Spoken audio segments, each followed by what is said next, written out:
Who the heck is Pep Talks? I'm not gay, but I fantasize about Marco Rubio. Pep Talks. Pep Talks. Pep Talks. Let's eradicate the Kung Flu. I'm literally coming. Pep Talks. Pep Talks. Who the heck is Pep Talk? They want our women. They want our children. Pep Talk. Sometimes no means yes. Grab them by the Pep Talk. Grab them by the Marco Rubio. Obama is a racist. Pep Talk. I'm literally coming. I'm literally coming. Pep Talks. We found weapons of mass Pep Talk. destruction. My fellow Americans, it has been confirmed today from Pep Talks that we are indeed all high on politics. Good afternoon, everybody. Welcome to a new edition of PEPAGANDA and a new week on this space. I appreciate having you all here. Welcome. I just want to say a big thank you to everybody that had contributed to my wife's cancer fund on my channel over at Pep Talks TV. It means a lot to me.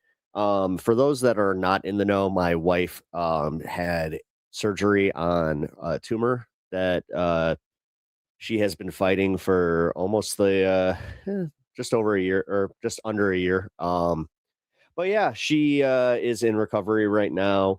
I'll give more updates on my channel and also just in general as they kind of come.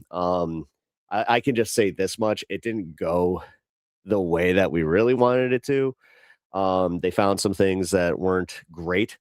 But yeah, we're going with this. And as I said, I kind of want everything to get settled as far as like the doctors and all the tests and stuff like that before I start making announcements or anything like that. So yeah, just keep her in your thoughts, guys. She's really going through it. This recovery sucks in general. It was a very invasive surgery. She was in for 8 hours. So, yeah, it was a biggie. So I really appreciate, as I said, guys, very much appreciate all the support. But this isn't about me. This show's not about me. What are we doing here? Like, this is about politics and news. Like, we gotta get to the serious stuff in life. Number one, outside of covering that whole deal, just want to say hello. Thank you for supporting this space. Thank you for supporting me as a creator and all the creators on this space. If you have not already, please do us a solid, hit the like on your way in, sub to the channel if you have not already. We really appreciate that. Oh my God. Yeah, Jet. Yeah, I gotta just say this much. You know what? I was gonna cover this a little bit later, but I'll say this much.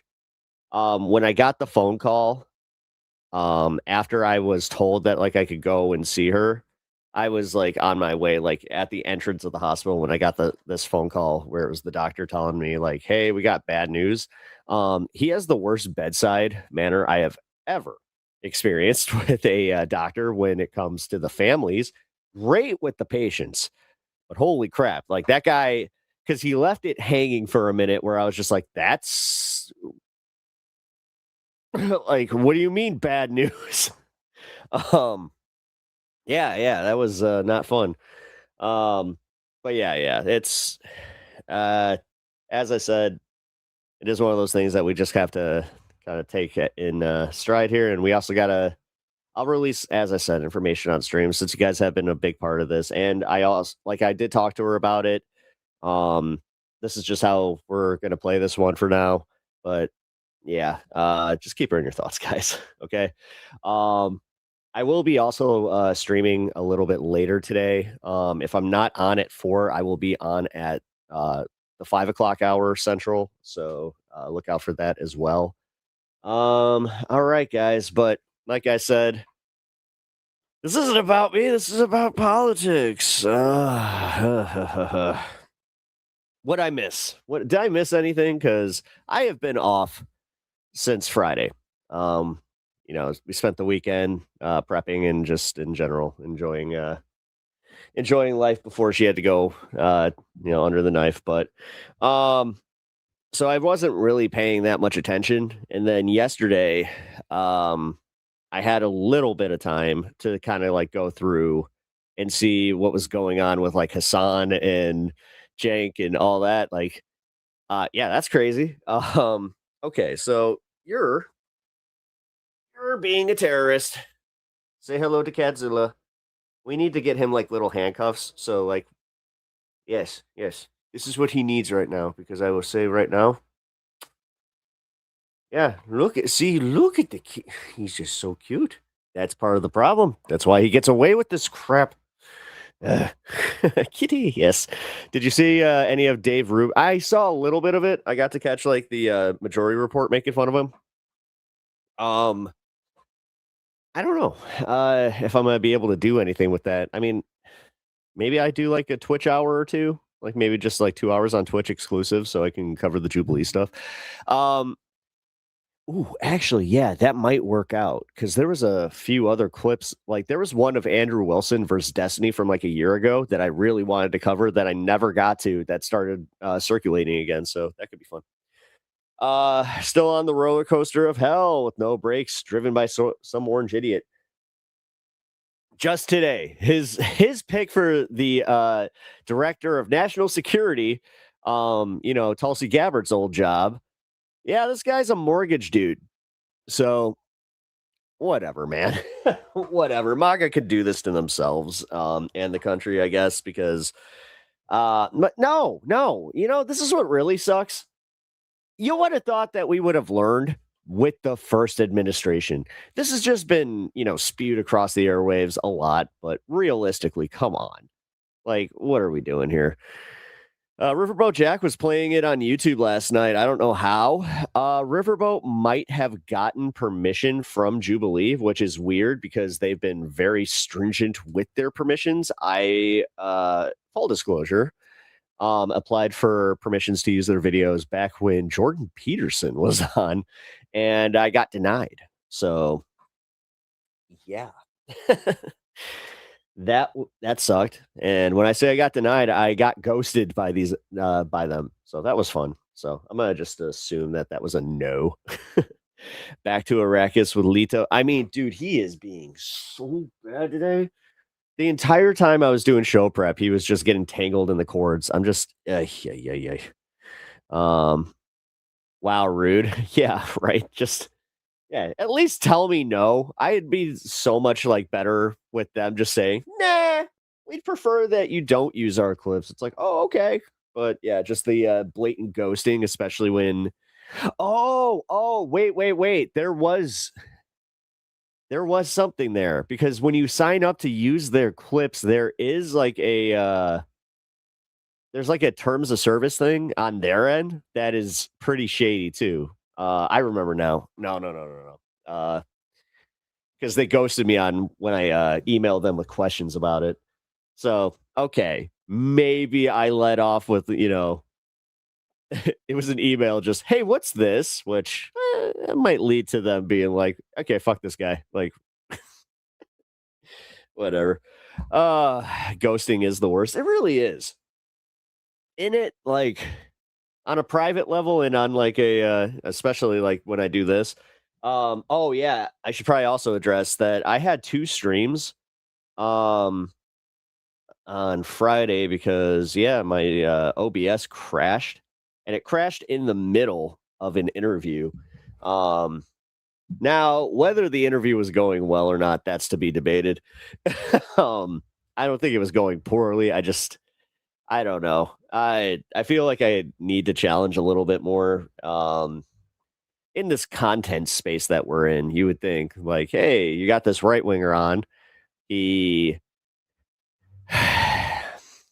don't want to say intentionally. This is the problem that I had where the guy, I think that it's subconscious with him.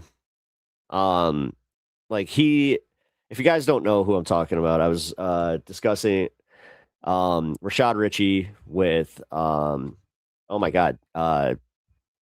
my fucking god, Johnny Walker Dread.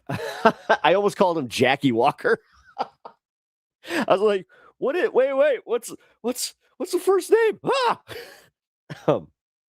Johnny Walker Dread, yes, aka Sheriff.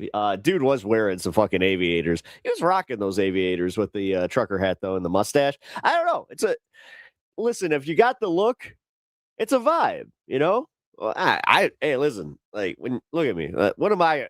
Am I really gonna dog on somebody's appearances? I don't think so. Listen, there are certain things that I won't do. Well, to other certain I don't know. That's such bullshit because I totally go after people's appearances. um yeah, he's the I'm not racist, but yeah. No, it was bothersome because like I've already kind of covered this, but at one point, if you guys didn't catch it, um, so right before the interview, we were in the green room pre-show, kind of just working on technical shit, which that seemed to do a lot. Um, so I'm asking him like what we want to cover, right? And he comes in, he's like, "Well, have you heard about this story from sorry, I'm gonna do the impression of him. But he's like, "Have you heard this story about these two lawyers from North Carolina that were shot by a by this real just this disturbed woman?" And I was like, "No. I hadn't heard anything about it." So I kind of had this feeling because, just for a little pretext, this guy loves to cover, Rashad Ritchie. Like this guy, he is kind of the reason that Rashad Ritchie is having a very bad time. I will give him that credit because he put in the time where he went after him, and like every time that Rashad Ritchie had a new degree, he was there to just be like, okay, where'd this come from? Oh, this fake university. Can you explain yourself?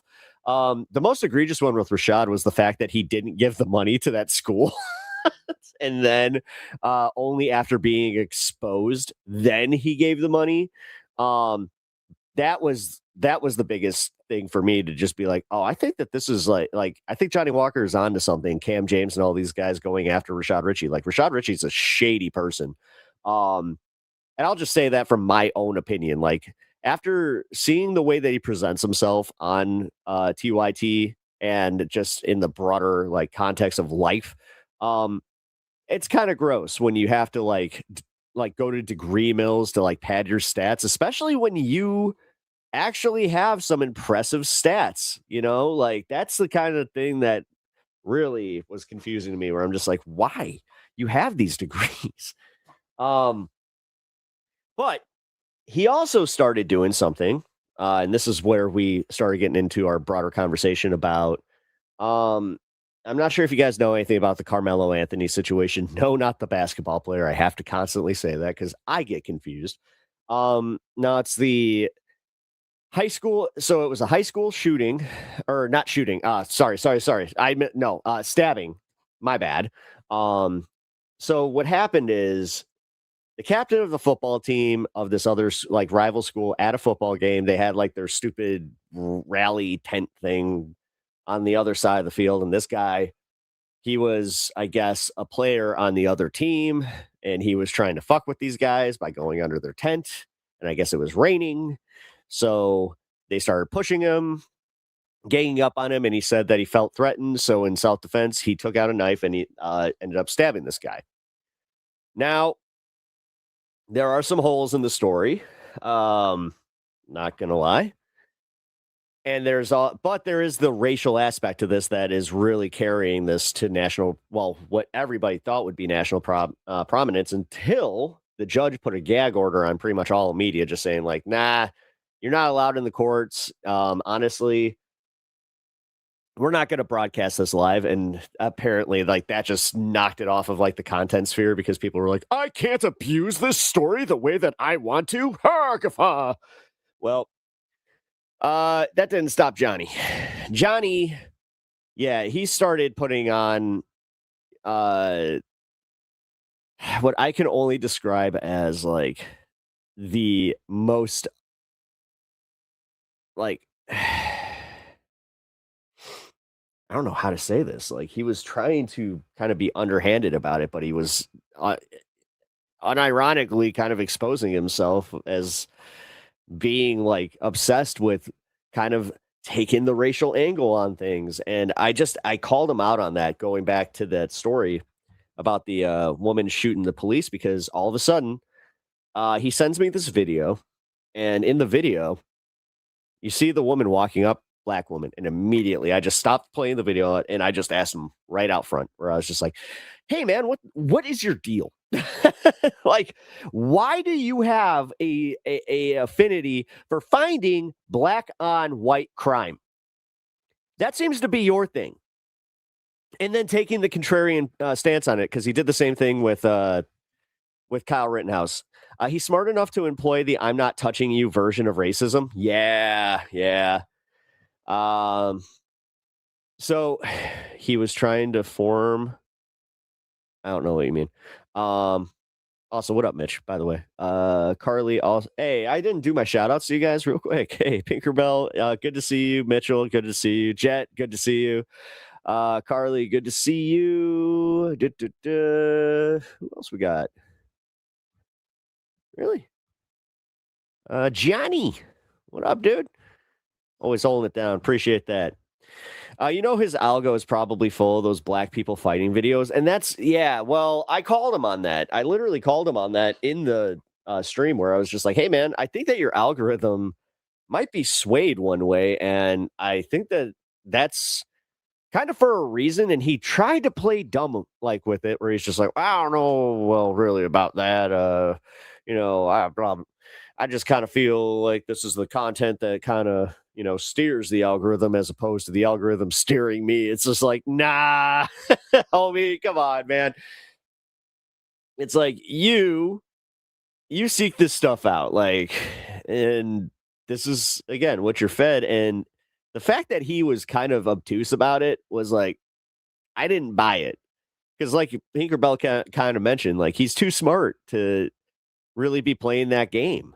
You got to go. Be right back. All right. Well, I'll see you in a minute. It's kind of weird that he was a reggae DJ. I know. And dude, so we did have a really good conversation about reggae, and he doesn't smoke. Get that shit. He doesn't smoke, and he was a reggae DJ with deep fucking cuts. I'm talking fucking like Kingston Delight shit. Like, this is... It's confounding. It really is, especially when the guy is like, and I think that was something he was even trying to use as like his creds, where he's just like, "I can't be racist. I like reggae music." It's a little odd.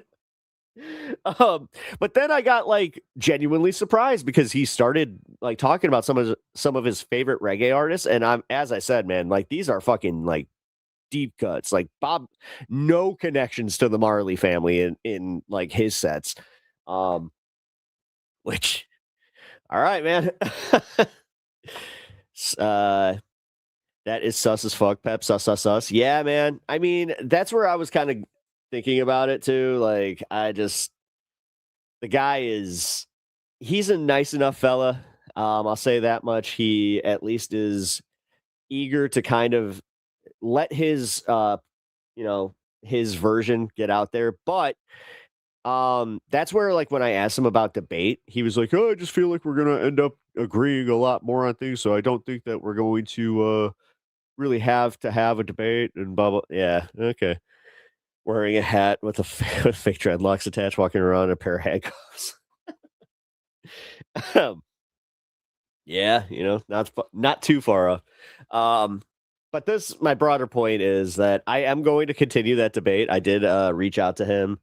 Now I have to figure out how I'm going to do this. Actually, producer Nick, a little reminder for myself here. I do need to discuss this with you, because I don't want to bring on somebody that is, conservative. He's not a Trumper by any means, but he is conservative. To have like a little debate. I do think that would help us as far as getting some content out there. So I'd be more than willing to do that here. We would just have to set it up. So anyway, and you want to know the real reason I want to do it here? Because I don't want to do it on my stream, because apparently every time I try to connect with a guest, I crash my stream. So that was the vibe you got 100%. Oh my God. Come here. You are going to kitty jail. I swear to God. Oh, he needs harsher sentencing. Seriously, right back to it. Right back to it. So, if you guys don't know, I have my cat treats like right off of camera here. It's right behind my monitor. He is trying to be sneaky about it, failing miserably, by the way, because he's sitting there knocking over my stuff, and he's just like, "What? What? What am I doing?" that's dick. No cash bail for Kitty. No, especially now, little Lito, you terror. I'm not sure if you guys have a cat like that where they are just straight terrors, and they know they can get away with it, because I think you guys saw it. He even put on the Puss in Boots face for you guys. Like, that was like, he came out with it. All of his agents listening and crashing streams. Okay, so I don't know. Like, there was a small part of me that thought that, because I've never had that happen. I have not once had it happen the way that it did, because it wasn't my internet. It was just my OBS. And Streamlabs, I was looking into it. I was just like, was there like a crash? Was there anything on like the crash report? Nah. Whatever, man. It's like when my internet guy, I told you about this. Like, I think I might not have. All right, so I did have you had a calico named Louis? That's crazy. I had a tuxedo named Louis. His name was Louis Armstrong. Like, we just named him. Yeah, we named up most of our animals after like jazz musicians, except for this one. I was like, no, I want a book. Like, can I have something from a book? And I just said Lito, and it works. Although my wife spelled it differently, so technically it's just Lito. Whatever. Yeah, you called him Lucifer. Yes, that's what I did. Yeah, hey, that's funny. Crazy. Oh yeah, sorry. I was in the middle of discussing just about how, like, yeah, when my stream crashed, I was a little, conspiracy brain. It's a conspiracy. They were going after my man Pep Talks. He was out there being too based. We can't have that. It's almost like the powers that be, they're going after the smaller creators because they know that those are the up and comers. Those are the ones who are truly unpredictable. You already see where some of the audience capture is with the Hassans and the TYTs out there, but you don't know where a Pep Talks is going. He's one of those guys that makes a little too much sense sometimes. If you don't know who I am, I'm the governor of Minnesota, Jesse Ventura. I was also a WWF wrestler. They call it the WWE now, and I'm not exactly behind that. You know why they did that, right? The pandas. The WWF. They went after the WWF, the World Wildlife Foundation, and then they ended up winning. That's why one of my favorite shirts that I own are the two pandas giving the steel chair to each other. Sorry. I'm not even kidding. It's one of my favorite shirts that I own, but unfortunately, I was like, I think it's a small, like, dude, I was tiny. So yeah, that one is literally just there for, like, if I want to use it for like a shadow box or something. Either that, or you know what? I'm gonna look and see if I can maybe like print a new one of those, because that shirt was baller. Lucifer, instead of yelling kitty, when he tries to climb a tree, climbing like I'm a tree or something. I mean, it doesn't matter what your cat's name is. You're gonna just be like, Kitty! Like, we all do it. Like, Kitty, down. Like, oh man, I wish I could show him right now. He is right behind me, chasing his own shadow, because he's in that mode. I don't know what it is about the hunter mode that also turns off the brain where it's just like, oh, you got dumber. It's okay. He was already a little challenged on that end. Oh my God, he's trying to get in this. All right, so this stream is pretty much just going to be about how we monitor Lito behind me and see what he does. No, I'm kidding. All right, guys, let's talk about the stuff that's happening in New Jersey. Hell of a segue, right? I mean, I'm the segue king. I laid that up, Jesse Ventura impression, not mentioning New Jersey once or protests. Yeah, like I said, segue king here, baby. Oh, look at him. He's about to take the pen. Yeah, that's how he is. Cops and cats today. Yep. Cops and cats. And apparently some nasty hiccups. Man. Hate to say it, like got some of that hospital food. It's not sitting well. And you know what? It was not bad. It was good food. Oh, I guess my neighbor's home. Yeah. Alrighty. But like I said, being the king of segues here, I wanted to talk about this Delaney Hall situation because as quickly as it sparked, it's already kind of rescinding. I think that Trump is a little more aware of this stuff now, where he's like, go crack some skulls, but then pull back. We don't want this to be a story for as long as the last ones, because you know what happened there. And I don't know why my exposure is going crazy here. Okay. Let's fix this. Hey, Stan. Nope. That didn't work at all. Let's do this manually. There we go. Too much light today. Alrighty. There we go. Hey, Amy. It's Democracy Now! Hell yeah. If you guys don't already follow Democracy Now!, you should do so. I will put it here in the chat. If you also have not already done what you just saw me do there by hitting the like, that would be wonderful. You guys are heroes in my book when you guys support small creators and just doing that one thing. I'm telling you guys, it does really move the needle. So you have the power. I had to, because you do. And now when you watch He-Man, you're gonna think of Pep Talk saying that you have the power, and then you're gonna be like, damn it, I can't like this video. Could you imagine? It's just like, I'm leaving a like on He-Man and Masters of the Universe. It was good. Oh, I hope it's good. I don't know. It kind of looks like a CG slop fest, but sometimes you need that in life. I'll talk about that later. Anyway, Amy Goodman, folks, talking about the New Jersey State Police crackdown over at Delaney Hall. It got bad. Like, it got really bad. We begin today's show in New Jersey, as today marks 11 days since an estimated 300 immigrants detained at the Delaney Hall Newark ICE jail began a hunger and labor strike demanding their immediate release.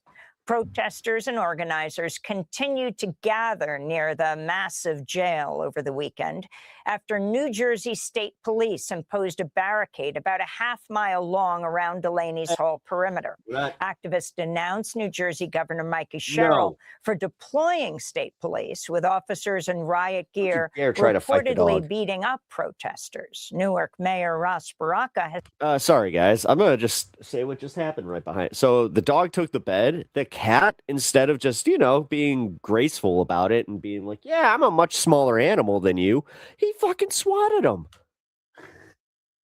The balls on this guy. Has imposed a nightly curfew around Delaney Hall until further notice. There were reports of more arrests Sunday night as some protesters defied the curfew. Mayor Baraka's announcement Sunday came after another weekend from people, by the way, was that they defied the curfew. Protesters and law enforcement. Democracy Now!'s Maria Taracena was on the ground and spoke to several people. This is Sally Pillay, a mutual aid advocate with Eyes on ICE, New Jersey. All right, that's it. She described the chaotic scene as state police swarmed the protest outside Delaney Hall Saturday night. There was no announcement. There was nothing. It just came. There was an escalation of police with shields, mounted horses, flashbangs, Right. tear gas, smoke bombs. That was just one after the other, one after the other. And there was just no sense of, safeness that people in the crowd felt. We do mutual aid and support for the families. We had nothing to do with the protests that were going on. But the way the state police moved and the local police moved against the crowd from the north side coming down Doremus Avenue, they Oh, started wait. to shove the Here, actually. He-Man creator had to go had to get a GoFundMe to pay for hospice after Bezos bought the rights to He-Man. Must have paid so little. No, actually, it's because Mattel, they had a weird contract with him where he was technically like a consultant that like they were using ideas and they were just like, here's $500. And back then, artists, some of us are stupid. I will just say this. So yeah, I'll go into that after we finish up this story because it is really interesting. I met the guy at a Comic-Con. crowd towards the white mutual aid tent. And so we felt very trapped. And then the smoke was coming in. And so we had to escape. Meanwhile, union workers led a picket line near Delaney Hall Sunday afternoon, demanding the ICE jail be shut down. For more on the latest, we're joined by Bob Hennelly. He's the award-winning investigative journalist, general manager of WBAI Pacifica Radio in New York, also host of What's Going On, Labor Monday, and has been I would be a little more aware of your camera placement, my guy. covering I mean, and a candidate on the next episode of Hoarders. What the hell? the protests at Delaney Hall. His new piece for Salon is titled Escalating Tensions at Newark Migrant Prison Draws Ire of Lawmakers. Bob, if you can go through the weekend with the Bob. New Jersey governor, Damn it, Bob. who actually has called Wait, for are you chewing on Delaney the Hall to chair? be shut down, calling out New Jersey state troopers, and take us through the weekend, right through the state of exception or emergency that the Newark mayor has now imposed. So I do think we do have to introduce one element here that in your comprehensive lead-in you didn't include, which was the decision by the Trump administration last week with Secretary Mullen threatening to actually close the international arrival function Of course, it's a Bob. at Newark Liberty Airport right as the World Cup is about to start. And all of the states in this region have invested heavily in that. Also, what is most disturbing, perhaps, is that anyone who's been around for a while, and I have the fortune and privilege to be in that category, you have to recall that in 1967, the deployment during what has been called the rebellion in Newark with the state police and National Guard and the same kind of freelance vibe, it's actually disturbing, resulted in the death of 27 people. And a subsequent report by the Lilly Commission, which was convened by Governor Hughes, much like the Kerner Commission, found that actually the state police and National Guard extended the period of time of civil unrest, contributing to the length of chaos because they actually targeted Black businesses for destruction. I'm not suggesting that happened here, but it is disturbing that it's such an ahistorical response. And what it does do is make the conflict and the police violence, which of course, like the New York Post in 770, that's what they want, takes us off the heroism of the detainees who have written these 3 letters. I said last time I was lucky enough to be on with you, where they've written something that I think that historians will say is equivalent to the Declaration of Independence because they so vividly describe the way they've been deprived of all the basic human rights that we come to associate with this nation. And we know from speaking with scholars, they enjoy, and yet we have a period of lawlessness in this country where the Trump administration is just systematically ignoring writ of habeas corpuses that have been issued by Article 3 courts. And I just think it's also foreseeable. you do know, because you Yet, I actually have a personal story about how there's a Trumper that I've been following that one of the first things she talked about was how her due process was violated. So it's almost like they understand what due process is. covered it when it happened. Yeah. Back in May of 2025, Mayor Baraka was taken off the street by masked federal agents. I recall this all the time because this is when it really started. And Bonnie Watson Coleman, Congresswoman, 80 pounds when wet, and Representative McIver, Representative Menendez, all wrapped around in the tradition of nonviolent self-defense, the Gandhi-esque tradition to slow down the process of these masked agents taking the elected mayor of New Jersey's largest city into custody. Now, at that point, I submit, that's when the state of New Jersey, under the prior administration, needed to stand up a protective corridor for the humanitarian work that's going on there. And that's the upset here, is that folks who are well-intentioned, who see this, what happened in Minneapolis with the assassination of Renee Good and Alex Preddy, they come there ready to engage with the helmet on, gas masks.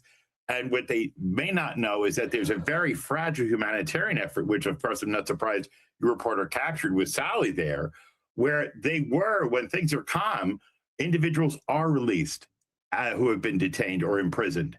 And it's so important that they be encircled by the beloved community, not by a pool of reporters or protesters, that they be cared for, that they end up, and you may know this area, that part of Ironbound is an industrial area. And so they're literally dumped on the sidewalk, no means to connect with their family. And with these aid workers, this faith-based community enterprise that's been going on since the winter of 2025, before people knew what Delaney Hall was, that gets fractured when there's not the disciplined, nonviolent protest going on outside. And so these folks don't get the advantage of being debriefed. First, they may not get released. And second, many of them don't have legal counsel. They're denied the interaction with this is all just blatantly illegal. Social worker, the ability to have resources to get on with their life and to continue to fight for their freedom. You do understand how much we're going to end up paying as taxpayers, like, for all this fuckery, like, because they don't care. And unfortunately, it's going to become like suing the facility, the owners of the facility, who are somehow going to get out of it. I mean, the Jolly Good Ginger had a good breakdown the other day about how it might already be too late and we were way too complacent. Yeah. And Bob, if you can explain what the state of exception is that Mayor Baraka has imposed, and then the labor groups that came out yesterday, Sunday, around 4 o'clock. Right. So, and this is has a historic irony. Amiri Baraka is the late poet and cultural leader, was one of the key leaders in Newark at the time of the insurrection, had been beaten by the Newark police. His son is Mayor Ras Baraka. Mayor Baraka does not impose this kind of thing like a curfew without having, I'd say, some reasonable concern. It's only in the area around Ironbound, this distinct area of Ironbound, because Ironbound itself is diverse. There's a part of Ironbound that is a rich cultural music community, residential community, and then there's a part of it that's industrial. So that you need to understand that. The union turnout was underreported. I'm so glad you mentioned it. HPAE, the nurses union in New Jersey, 32BJ SEIU, they do see the labor connection here, because remember, as we spoke last time, these inmates are getting $1 a day, while the head of GEO, a private corporation, is getting over $11 million. So there's actually, and I'm wondering, at what point does America corrections unions stand up and say, listen, this isn't good across the board? And we are seeing labor step up and seeing the connection between this fundamental civil liberties question. Bob Henley, I want to thank you for being with us. We're going to continue to follow what's going on at Delaney Hall. I'm just going to say it. Amy looks like she is wearing a Gundam pilot outfit. Bob Henley, award-winning investigative journalist, broadcast and print for more than 40 years, general manager of WBAI Pacifica Radio, which is doing wall-to-wall coverage of what's happening at Delaney. He's host of What's Going On Labor Monday.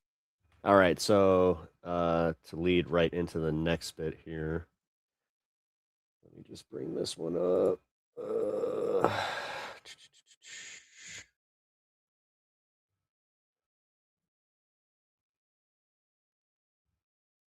There we go.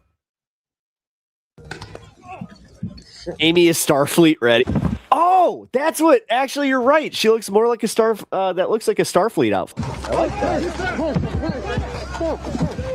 Just fucking Russia, everybody. Looks like Enterprise. Covering what the corporate media covers up. Yeah. It was on Sunday.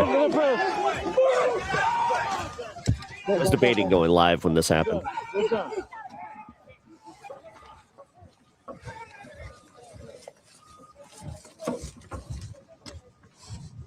Yeah, running fast, folks.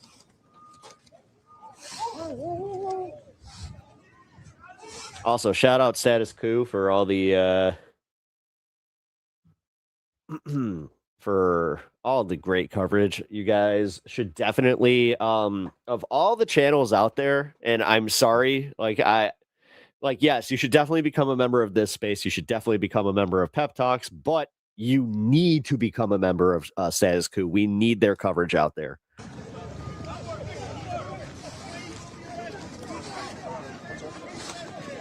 Folks, those riot police they said go, and then they just all sprinted out of formation.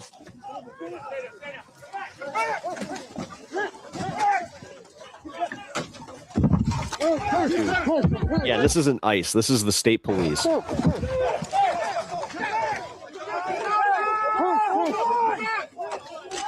Democratic governor of New Jersey.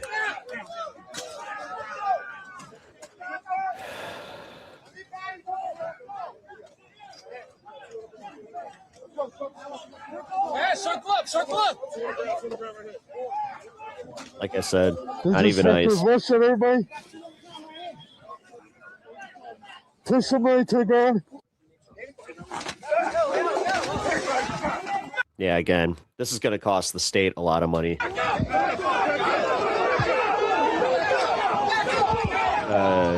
Here's the bitch about this for the cops. They don't have the protections that ICE have right now. Like, they actually do have a code of conduct they have to follow. You know, and this whole pesky thing called the Constitution.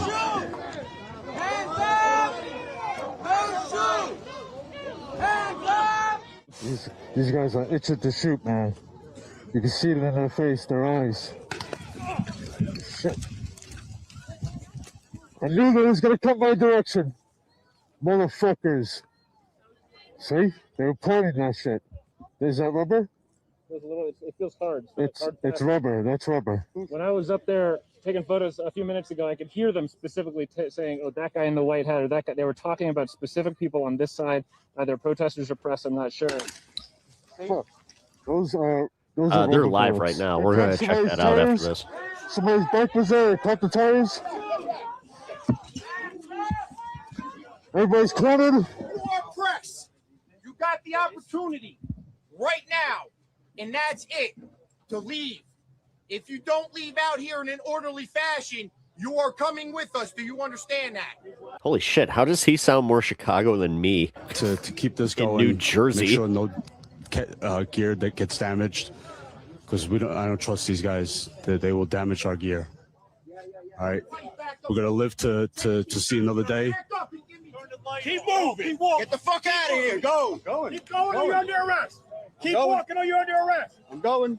Watch out. Okay, we're going. Let's go.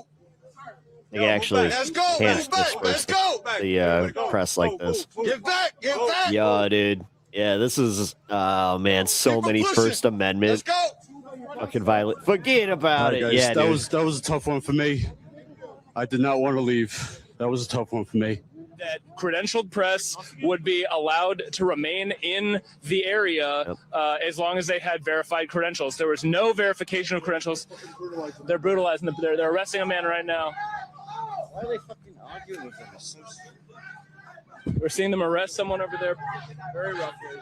You can see them arresting people right now. People who are simply protesting, exercising their First Amendment right, and and they forced the press out, obstructed our ability to keep them accountable for their actions.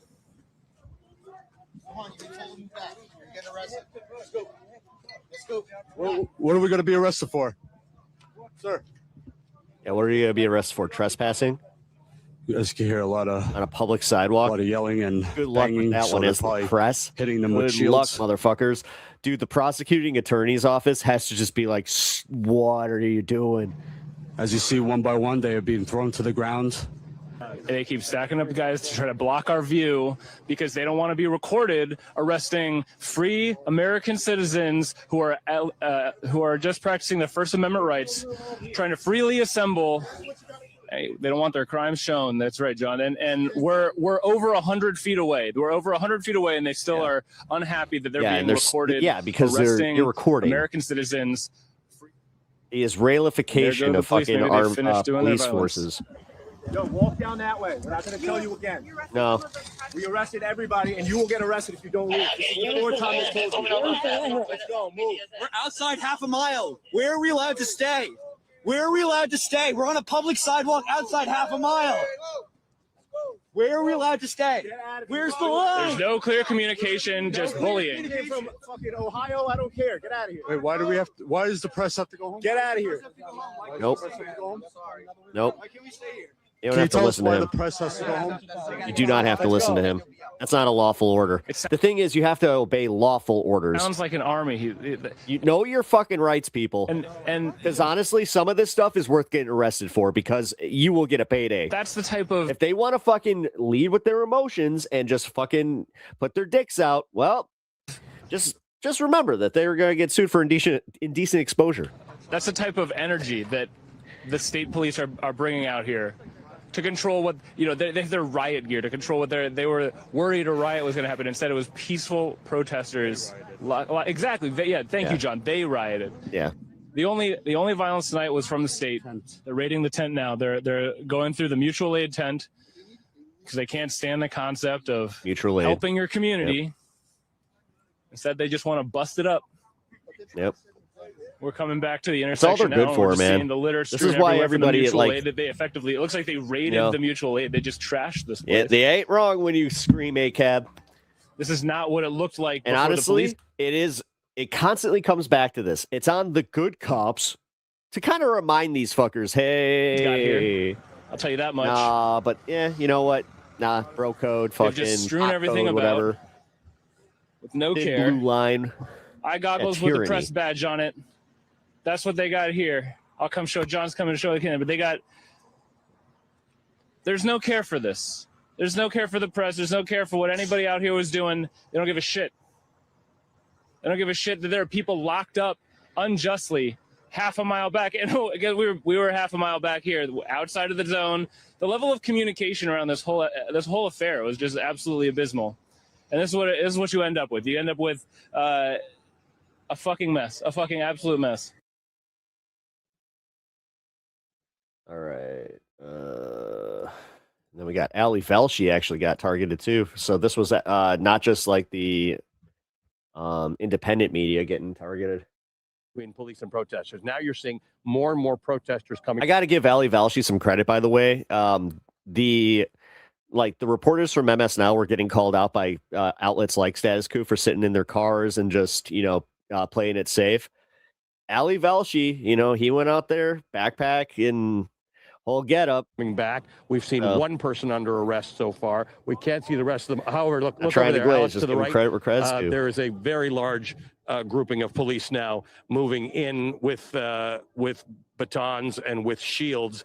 They are moving to provide now a rear support guard for the police that are there. You can see state police. You can see Newark, New Jersey police. I don't know who those new police are. They're in tactical gear, so it may be a SWAT team of some sort, but they are moving in. I will tell you, Catherine, the number of protesters left before this happened was relatively small. I think the last time you and I were talking was probably about 100, 125. Yeah. By the time we left, it was well under that. There are far more police here than there were protesters. I think there were only 20 actual what you're looking protesters. At to the left of the rest scene, of it was independent you see all media. those police. It's hard to see because it's dark, but to the left of it is the entrance to Delaney Hall. Earlier, when we saw one of the detainees being released. It was from that part. Just beyond that is the Welcome Center, the support center for the families of detainees, where they provide food and support for them. That's where everything has stopped, and we're not quite sure why it stopped at this point. We are being asked by police to move back, so I'm going to be doing that. Can we stay here? Understood. How far do you need us to step back? Everybody back. God, we are pressed, though. Can we stay where we are? No, and this is where you're starting to figure it out. Ali Velshie's now just kind of figuring it out, where he's like, wait. You have to push out all the way back. All right. Telling me that you're are gonna. you able to tell us what is happening there? Because we're trying. You're going to, as a government entity, tell me that I cannot exercise my rights. Cool. See you in court. Hold there for a backup, sir. That's it. Okay. Is this okay if we stay here? You can back all the way up past Easy. All right, well, unfortunately, we won't be able to cover it if we go that far back. We don't want to get anybody's way, but we won't be able to cover it if we go that far back. All right. So was this? Blatant Are we tyranny. good now? Yeah. All right. Because now, like, you can say that they're covering it up. All right. So you hear what's going on You know, they here. feel They like fucking gods in that riot gear. You ever? I asking mean, us all to back up. there's a reason that like hockey players, like once we get that gear on, we get a little bit of that, manufactured toughness. Around here are that you can't interfere with the coverage of law enforcement. So law enforcement is asking us to back up. We are asking them, do you know why we're being removed? Can you tell us what's going on behind you? Okay. How far do we need to go back? Y'all going all the way down. All the way down. All right. So that impedes our ability to talk about what's going on. Okay. Do you know if anybody, are you making arrests? All right.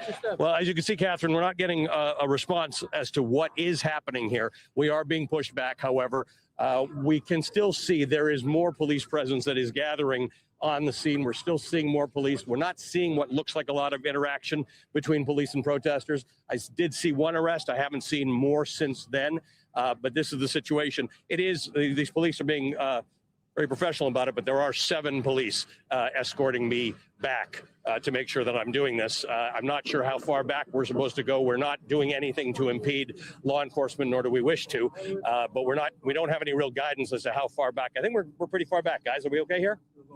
I mean, the road's several miles. How far back are we going? Yeah, I like how Ali Velshie's finally walk with us for all the time. All right. Well, I guess we're going to have a police escort all the way back. I'm trying to police escort, dude.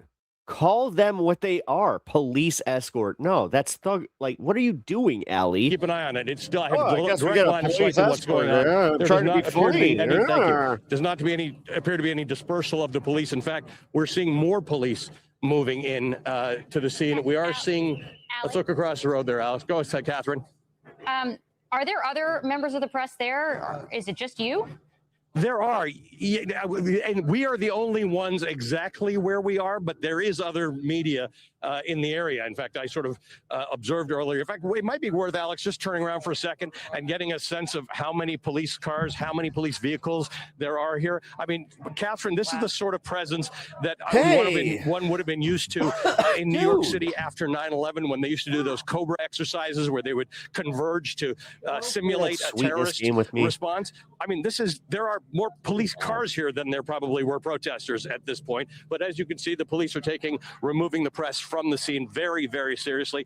If Alex were to turn around again, and I don't want you to injure yourself, Alex, this is you're trying to steal treats. Are walking us back. Just to be clear, there is no one else here. Yeah, too bad Lito's like, he thinks I'm the jackbooted thug in this one. There's no one behind us. Just like, authority. It's my producer, it's our security, and our camera. Yeah. That's correct. That's it. All of these police are walking us back. Just to be clear, as you've seen, we're not resisting walking back. I am trying to ask why we're being removed and how far we have to go. This is a road that is several miles long, so I have no idea how far back we're going to go. We are effectively out of the line of sight of what's going on, which is part of the whole problem with this story, Catherine, that we can't bear witness to it. Elected representatives can't bear witness to it. We hear there are hunger strikes. We hear that there's mistreatment inside. Might be true, might not be true. ICE and DHS say it's not true. We don't know. And when we try and report on the story, this is what happens. Again, everybody's being very professional here, but I haven't had this much attention in a long time. I mean, this is more viewers than I sometimes get, I'm sure. There are a lot of police who are very clear on walking us back. Allie, can I just talk to you about something at the very beginning? You said that police removed the barricades and police took the barricades down? Yes. Yes. Because the they're police. I was about to say, I knew it was this dummy. The whole idea. Oh my God, she is so dumb. Was that people were. I don't understand how they pay these people so much money to just be fucking empty vessels. Getting, in the opinion of the governor, too close to the facility. $20 says that you meet her on like a date or some shit, right? Or like just out in public or like at a party. Let's do that one. And you're having a political discussion. $20 says that she knows nothing about politics. She just reads the teleprompters and just asks the questions that the producers give her. She's just a face. So they brought in the state police. Useless idiots out here. Allie was one of like the ones where I'm just like, well, at least he has some, dignity and, journalistic integrity. To act as a buffer between protesters and ICE.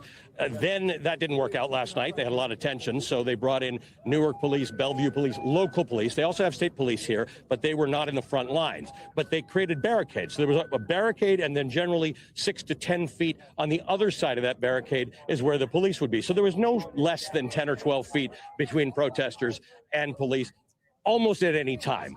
And that more than 10 or 12 people that were protesting. No. Hold on. That's an absolute lie. I wish you just lied on camera. But what did I just say? You just said there were 10 or 12 protesters. Can I hold on for a second? I actually said there was never more than 10 or 12 feet this is the problem why this shit happened. All right, well, there you go. 10 or 12, there was never more Everyone's a critic. Between protesters. No, he was right. He was right to call it out. There were no counter protesters left. There's at least one counter protester left.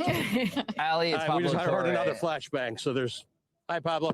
Okay, that's another flashbang now. So we're continuing to third flashbang in a row. Yeah.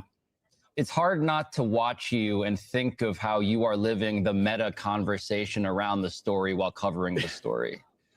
The whole point has been. I literally was saying there were 10 or 12 feet, and he said there were 10 or 12 protesters. We all heard you very clearly. That gentleman decided to, I think, embody an internet commenter in real life, which is a surreal experience for you, I'm sure, as you're covering a real serious event. But the idea here, just to reset us, this is a warehouse that has been used to house people who are now quit acting like you've been on the case the entire fucking time. Being mistreated. That's what he's pissed off about. Now you're just joining in. I want to make this point that you're making. If you look over here, you see containers, right? This is around Newark Airport. This is containers, shipping, and warehouses. That's what this is. There's no houses here. There's no residential stuff. There are no restaurants around us. There are some gas stations. These are warehouses. Delaney is a warehouse that is housing people, and there are allegations, as there have been in other federal detention centers, that the conditions are not suitable for people. Not just all people, but there are some young people, there are some older people in here, there are some ill people, there are pregnant people, and so a lot of these protesters are, can we get them health care, can we get them inspected, and can we see what this facility looks like? When you're standing outside of it, Pablo, it looks like a warehouse, like any other warehouse. And the allegation is that it's actually a warehouse, and that's what it looks like inside, divided into cells without proper sanitation, without enough toilets, without enough sanitation for everyone. And this whole thing revolves around trying to get proper information about what's going on in there. And that's what we can't get. Proper information is the thing that's missing and that we're trying to do. But as you can now see, these police officers continue to walk us back. I guess we're all getting our steps so in where tonight. were you for like the past, I don't know, 11 days? Like, seriously, that's what really ticks me off about this, like with the MS Now and the just mainstream media in general. And then it kind of showed, they are concerned about the optics of the way that they're just not showing up. All right, so here we got some live status quo. Let's bring them up just for 1 second. I already shared this one.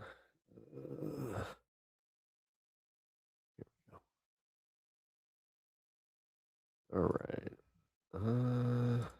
Jordan's going crazy. Protest. That's like he was here. Yeah, Jordan, he's had it, man. Virtually nobody was here. I think we were the only media when they had an event for the 1-year anniversary of this camp, and they had drum circles. I interviewed loved ones of 2 of the prisoners. The protesters. I was like, folks. really? And I'm asking, ICE agents at a party? I will be direct. For those that cannot afford it, this does not apply to you, because I know times are tough, and even $5 a month might be too much for some people. Hey, no Kristina, shame. how you doing? But if you do have $5 a month, what's your fucking excuse? Oh, as What I said, is your status excuse quo's not like, to support the only? yeah. And when I say only, it's not the discount. You know what? You got Andrew Mercado, This Ford Fisher. got There's a lot me. of other indie people. This is what got me, out here. where I was just like, all right. But when I say we're the only got me. national news outlet, independent national news outlet, on the ground, risking our safety, our lives. Straight up, I'm on muscle relaxers right now. It's really miraculous. I'm even speaking coherently because I'm hopped up on How are drugs you? right now. I'm good. Because I fucked up my back, and I've had 2 surgeries before this.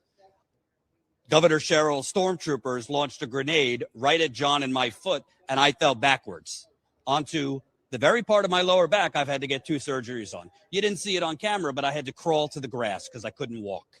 And people came up to me, medics, thinking I had my leg injured. And I had to explain to them, no, it's my back. It could be a lot worse. I'm not being starved or tortured in a prison. So it ain't about me. But I just want to let you know, if you have not signed up yet as a member, and you do have as little as $5 a month, I'd really like to ask you, what are you waiting for? 16 cents a day. Anyone else They doing broke this it kind of down. coverage? By the way, it's not just John and I. We got Jenny behind the camera, Colin behind the camera, Michelle behind the camera, Ty behind the camera. Yeah, we don't have a big I staff. Right now, we're about 6 people. Yeah.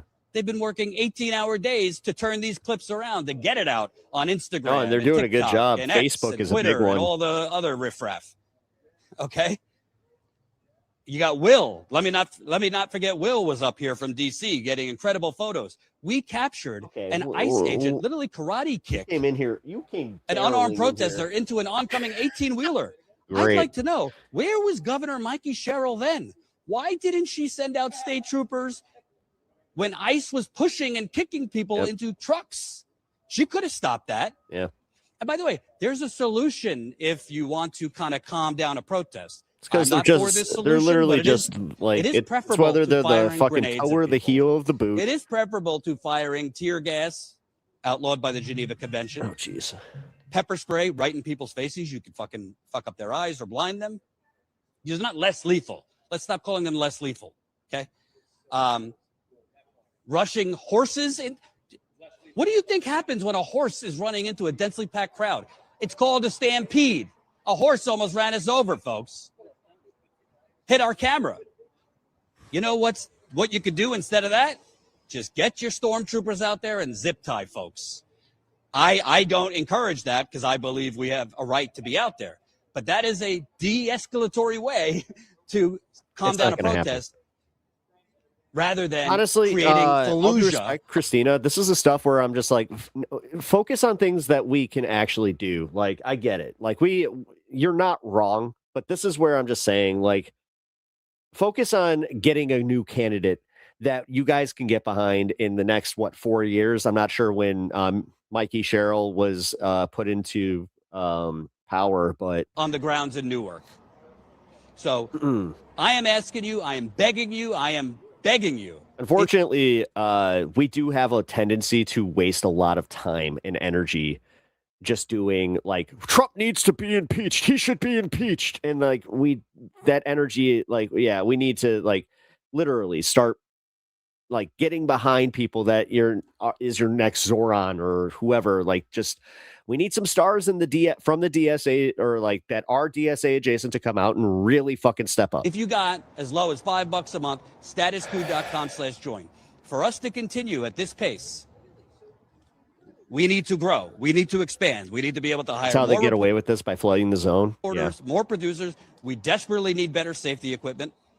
And I got news for you. And Again, having a like a town hall meeting or something like that with your governor, guy who's like about to come on is probably going to agree with me. This is going not to going the Capitol, and then like this is where I get a little upset is like the fact that they do answer to us. We don't really exercise that a lot, and they get away with just fucking not answering the calls, not platforming us. But it's like, no, this is the whole point of the government, man. stop here. I know I hate to sound like a fucking hit. This is not going to stop in New Jersey. It's Trump not. is No, an it's expert already. It's in already changing the been in topic and all of our changing the cities, story. so He's probably going to want to change the story from his failed illegal war in Iran or his involvement with the Epstein ring. You don't think he's going to bring out the old goodies and have a summer of ice? Yep. So we need, and by the way, we haven't even talked about the midterms. It's very likely things are going to get violent in October and November when Trump tries a Stop the Steal 2.0. So we need your support. Statuscoup.com/join. If you want to come on, Chuck. I want to mention something. You know, we all think that the protests have been suppressed and things are quiet now. But like Jordan said, this is not the end of this, because this whole week they were bringing in new recruits of ICE agents. New ICE agents have arrived here in New Jersey, in New York. So what comes by the way, next guys, with all these ICE agents?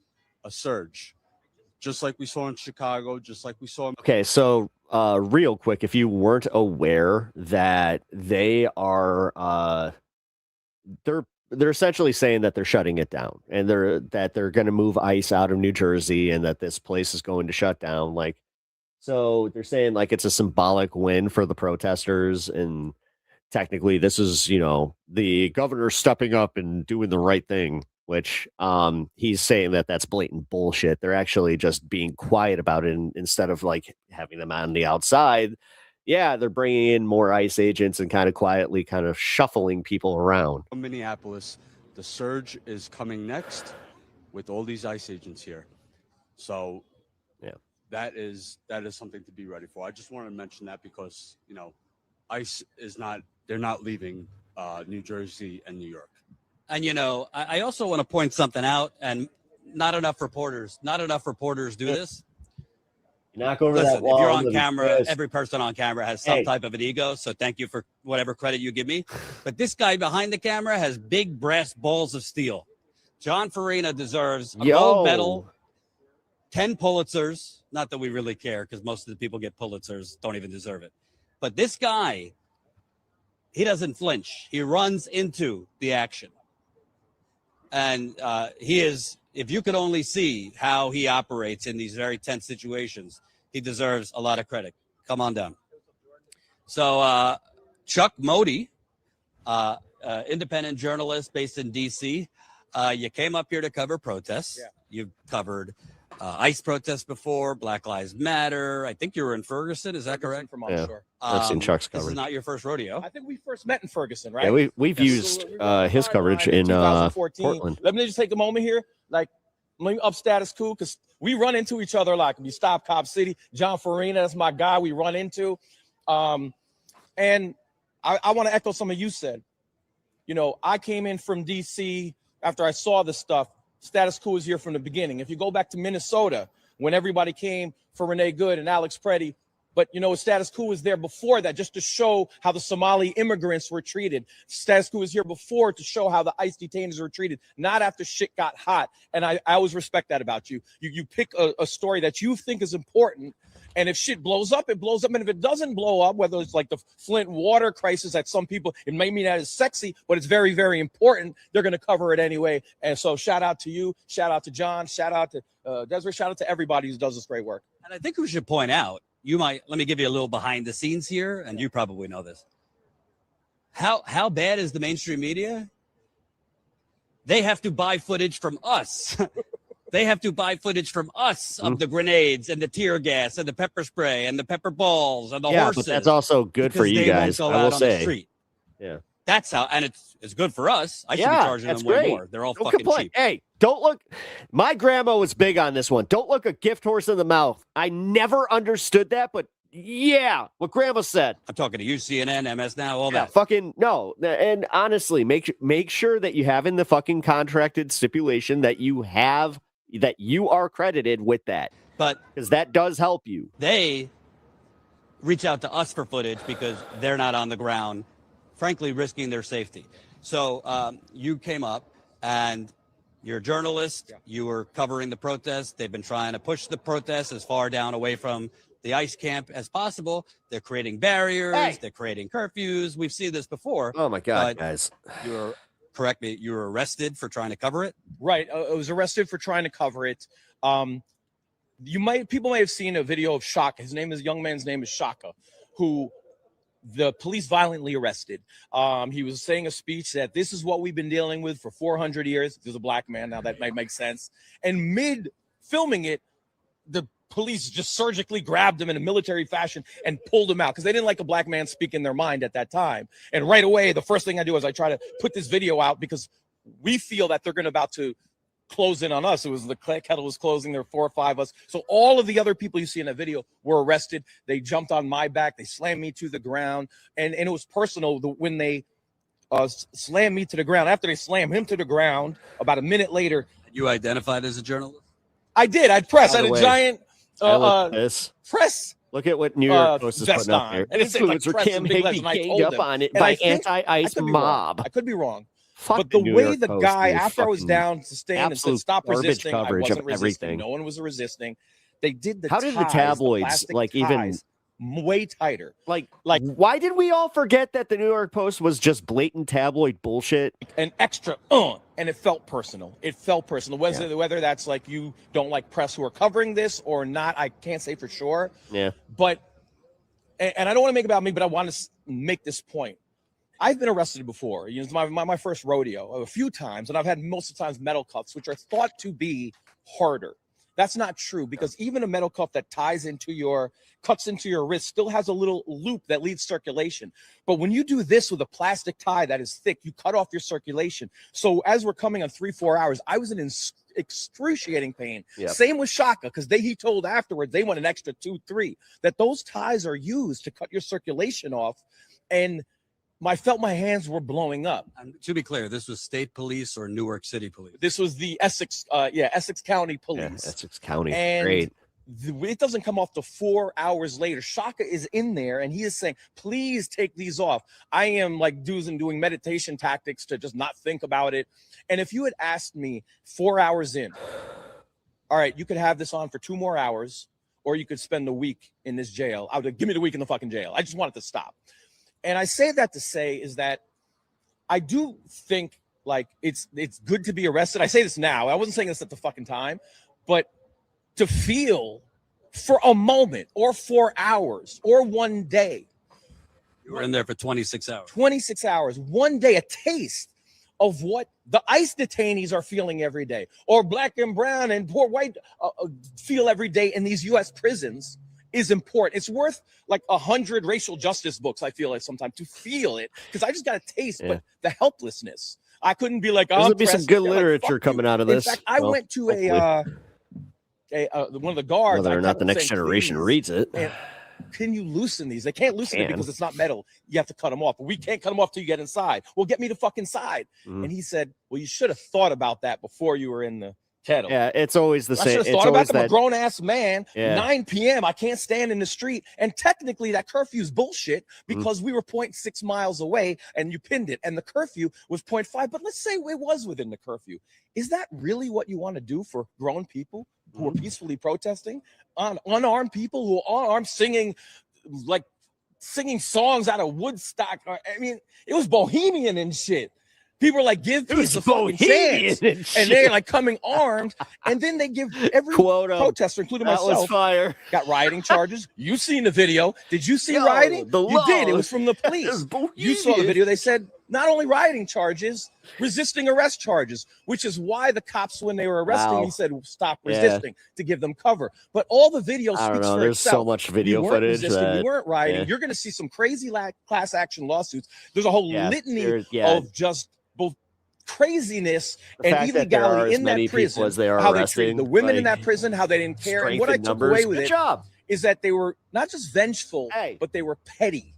Like I have to get my car. It's stolen. Not stolen. It's impounded. They took all the cars off the street. They wanted to make the protesters' life as difficult as possible. But what they did is they gave those protesters, in particular privileged protesters, a taste, a smidgen of what is going on in those ICE facilities where women are not getting fucking tampons and they're getting infections and they're fucking dying.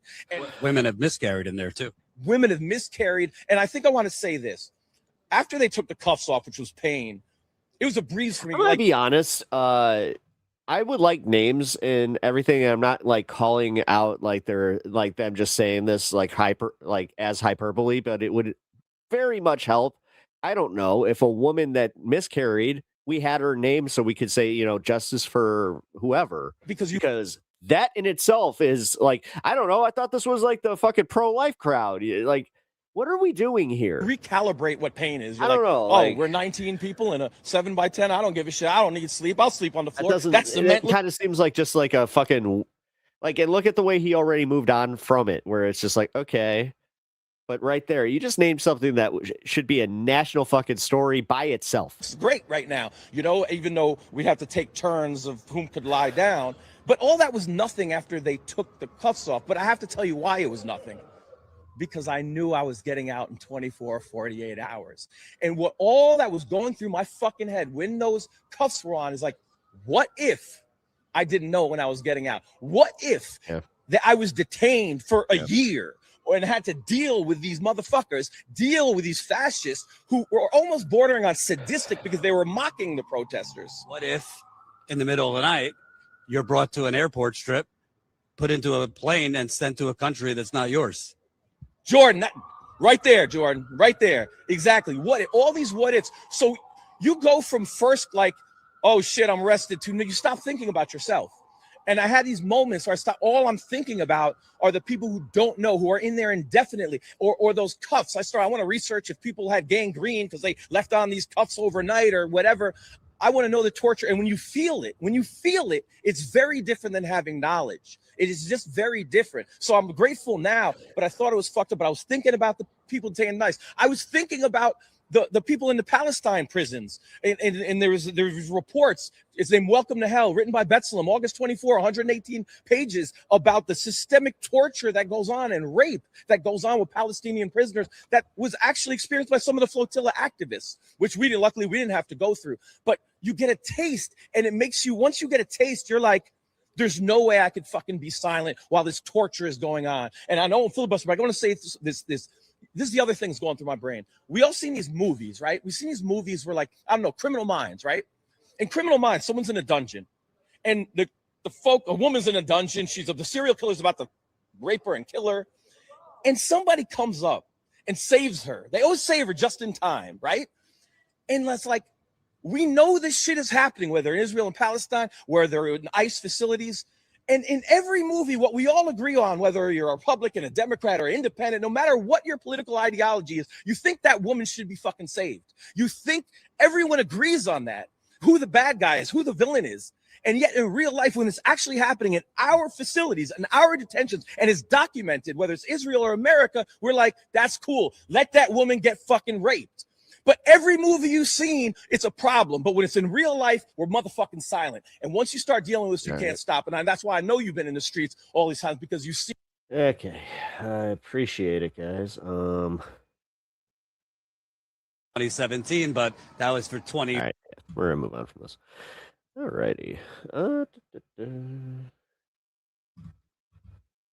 As I said, go follow the status quo if you do not already. Make sure that you are supporting the on-the-ground independent journalists. Also, Mercado Media. Like these guys, they're out there they're doing the hard work there, man. Alrighty. Sorry, guys. I thought that I had this already set up. Oh, it's because my window disappeared. Here we go. Wow, look at the sweet boy. He is chilling.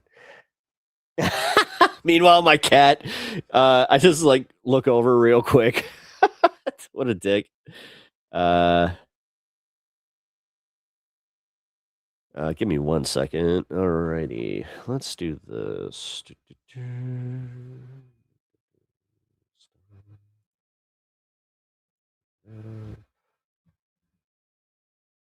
Okay, I could have sworn Jolly had this on his page, but I guess he doesn't. What the hell?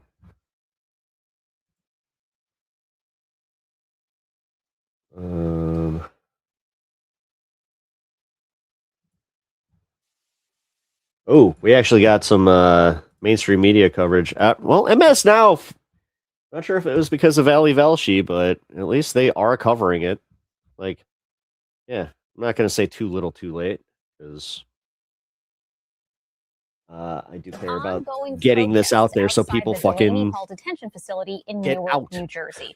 They have now entered their 9th day. Earlier today, Newark Mayor Ras Baraka declared a nightly curfew around the detention center, covering a half-mile zone from 9 p.m. to 6 a.m. each day, at least until further notice. The move was backed by New Jersey Governor Mikey Sherrill, who also said that limited visitation at the facility would resume today at noon. Sherrill addressed the tensions that had boiled over last night at Delaney just last hour on Politics Nation. Watch. During the day, we had a lot of peaceful protesters that we know. We were starting to see that after dark, a different kind of person seemed to be coming in, seemingly attracted by this violence. They would come in mass. They would have tear gas masks. They would come in with firecrackers and start throwing rocks. So we were working incredibly hard to keep the area safe for the peaceful protesters. Now, this comes as there have also been allegations that law enforcement escalated the situation. Photojournalist Bruce Kotler told AM New York that a New Jersey trooper in riot gear slammed him into a barrier, knocking him to the ground and even out of his shoes. At the heart of these protests is a reported hunger and labor strike inside Delaney Someone who Hall. wears his Detainees shoes kind of inside loose. Are alleging inhumane conditions and I abuse. thought, like, in if I get knocked hard addition to enough, due I'm coming out. process My shoes are. violations. Joining us now to discuss is Democratic New Jersey Congresswoman LaMonica McIver. She is currently facing criminal charges from the Trump administration over trying to conduct an oversight visit at Delaney Hall last year. Congresswoman, we're so glad to have you with us. You were inside Delaney Hall this morning alongside House Minority Leader Hakeem Jeffries, Congressman Menendez, and Congressman Gottheimer. As I said, this is just absolute fucking airhead. I cannot stand what we consider journalism and how much these people make. Able to speak with any of the detainees, and if so, what did they tell you? Yes, thank you so much for having me. It's good to see you all. I was back there today. I've been going to Delaney. Stop nodding. She wasn't even talking yet, and you were already listening faces on. Wow. That's an incredible story. Up next, call for the last couple of days, but specifically this past year, to make sure that we're having oversight at this facility. And I was back there this morning to talk to detainees, especially some of those who have been on a hunger strike, to just follow up with some of them. One of them is my constituent, an 18-year-old high school senior who is there and has been detained since April.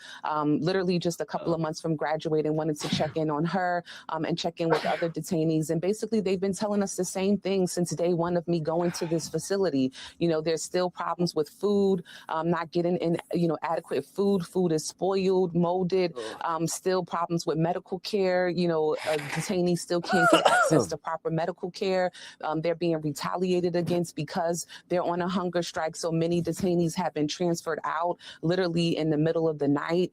So these are the same problems that we continue to see in this facility that needs to be closed, for over a year now. Yeah. Congresswoman, you have constituents who are directly impacted by this and have every right to go in and inspect these conditions. We, the taxpayers, are paying over a course of 15 years, $1 billion for this contract for Delaney Hall to Geo Group. So, oh my God, like I said, she just reads it. Like, this is supposed to be her turn, where she gives, a little bit of her take on this. And it's around $60 million a year. And so for there not to be adequate medical care and adequate food to be given, that is disgraceful, given the sum of money that they are getting. But you're on the Homeland Security Committee. What can be done to enforce accountability over a contractor who is not providing these services in a way that is humane and equitable to the amount that we are paying them? Well, thank you for that question. That's absolutely 150% correct. Taxpayers, you all who are watching the show tonight, you're fronting the bill for these private, corporations to get richer, which are Trump's friends, while they literally mistreat, detainees each and every day. Folks who are not criminals, who've done nothing wrong. They continue to deny them food. They continue to deny them medical care. And it's awful. I think the one thing that we should be doing is continuing to have oversight, right? As members of Congress, we have the right to enter these facilities unannounced or announced and be able to have oversight and bring accountability to this administration. That's why I introduced the No Delay Act in Congress a couple of weeks ago, because we cannot be delayed in doing our job in Congress. And we have to continue to bring these cruel things that they're doing to people to light. That is our job. I think the second part is that is why I continue to vote no to fund the ICE, because at the end of the day, they don't need more taxpayer dollars to treat people wrong and to do cruel things. I'm not going to support Trump's cruel agenda against people. I just refuse to do that. And I encourage anyone in Congress, both Republicans and Democrats, to not do so. Congresswoman McIver, I'm wondering if you could talk about what it would actually look like to close Delaney Hall. That would be the remedy here. But how would that work, and where would these people go? Well, first of all, Delaney Hall, I fucking hate these idiots. Is being treated literally as a imprisonment. Where would they go? Well, if we close Delaney Hall, then what? Then what? Where do they go? And for detainees who they call low-level offenders, but really these detainees here have Focusing no on criminal the record. hard-hitting really, questions you detention are. should, number one, we have a lot of problems with detention, but in the past, detention has been used as the last resort, right? Yeah. Before you go and send it's people almost like you got private enterprise involved, and now they have to have people in there. to detention. Many of these people in this facility was going through the process to become a citizen. God, they say literally, some so of them much were to say underneath so little and get approved paid visas, too student much to visas, say work it. visas. They had court Focus actions on that. already with no further Here delay. I am especially fucking struggling, going out of my way to make sure that you guys have, a proper look at the news. But the young high school students who are currently detained. millions for these and idiots. This administration basically disregarded all I can't pay my medical bills. Fun. of those orders and are literally detaining people who have been going through the process, who are here legally. So a lot of times we're focused on folks who are undocumented and not here legally, but these folks were going through the process and they're still detained. And so at the end of the day, these people should not be detained. I mean, you should not have pregnant women detained in these facilities, elderly people who have chronic illnesses in these facilities detained for no reason, no criminal record. And then may I add that many people have signed a volunteer deportation, agreement to go back to. Why is it always with this fucking demeanor, though? None of them ever have passion. None of them ever have that little bit of anger that should be shown. Their country. She has a very strongly worded letter, and she, you know what? She's gonna make sure that she shakes her finger and says, "Shame, shame, shame, shame, shame, shame. I did my part. Shame, shame, shame." Of origin, and they've still been held for months in the same facility because at the end of the day, you have to follow the money. This is Trump, choosing, profit over people, and just getting his friends rich, making it about that. And that is why these people are being held against their will and they haven't done anything. I think canceling this contract. Yeah, how, shut the fuck up. This is how you do it. Yeah. Trump is profiting. His buddies are profiting. He's doing this for an obvious reason. He doesn't care about the law. He doesn't care about these people's crimes. You can break this to the people where they would listen, but I've tuned out, which means that the majority of America is not listening to you. So you know what? Write your strongly worded letter. Go there for your performative fucking piece so you can have it in your campaign flyers. But realistically, this is why people fucking hate all politicians right now. Is shit like this, shitheads like this. Group is something that we need to do. If Democrats were in charge, they would definitely do it. Oh, yeah, would they? Would they? Yeah, you've really proven that because you do have Democrats in charge in New Jersey. And what did she do? She decided to fucking side with ICE. She not only side with ICE, but she her police force directly led to that brutality. I know I'm committed to doing it. When That's why I kind of like what happened with Broadview, at least, where it's like JB Pritzker was just like, oh yeah, y'all done fucked up. You know how we have to like do this yearly budget thing, we have to allocate so much, and then we have to kind of review like you know how you guys work with the state police. Well, it's gonna be interesting come the next term. and if we do get back in charge in the House. Congressman, Shut do up! Uh, these people Shut up! Shut up! God damn it! This is the face of the ineffectual political party. This is it right here. You see that? have a legal remedy? Like, is there anything that they can do? I mean, it strikes me that this all seems like it's ultimately illegal, what's happening here. Oh, does it? Does it? Wow. Did you really show up from Best in Show, just to make sure that we knew that hot take from you? Cool. Get back and fucking, measure a Pomeranian's ball sack, lady. Absolutely. Know your fucking place. Many of them do have attorneys, and some of them, when we talk to detainees and they do Give the thumbs up on the clean butthole of a fucking, of a dosh hound. not have attorneys, we're able to hook them to, many different resource organizations in our community, our advocates who've been working extremely hard since day one to get people representation. Oh, yeah? The problem is the The backup. advocates, you mean like the protesters here that you're also simultaneously just being like, well, if they didn't do that, then there wouldn't be any need for the protests. In court, right? Immigration court is taking so long. So many people are waiting on appeals, waiting to see a judge, and the process is just extremely long. And it's really, making people suffer in these facilities and sometimes lose their lives. We've seen the most deadliest year with folks in ICE detention die. In this same facility at Delaney Hall, I had a constituent who died here in just less than 24 hours of entering this facility, who was a healthy individual. You literally who went into this facility and came out in a body bag. Why is he an individual? What's his name? What's his name? Why can't you name names? What is going on with this? We got a miscarriage that happened. No name. We got that, and you know what? This is where I'm going to be a little critical on your fucking coverage, because it doesn't matter if you're not these people can't be examples if you're not even going to fucking humanize them. You can't just fucking use them as a fucking talking point and a stat and then expect us to go like, oh yeah, you know what? I'm outraged by this. Or to have the average person outraged by it. You need a fucking face. You need to run that shit on the news constantly or on TikTok and say her name, like the Justice for Renee Good. There's a reason that worked. But you ineffectual dumbasses are always just like, well, I'm going to make sure I got my my place on MSNBC. And dude, you love this chaos. You love it.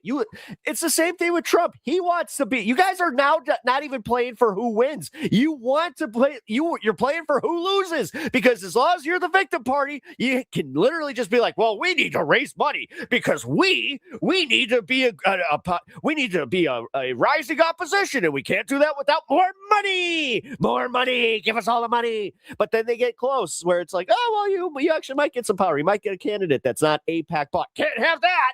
And so at the end of the day, we can't be Israel's proxy state without fucking, or with having some people of principle in office. What? No. Principle, that's anti-Semitic. More resources in immigration court, faster processes so that people are not being held hostage and with no criminal record being held in facilities like these that are dangerous.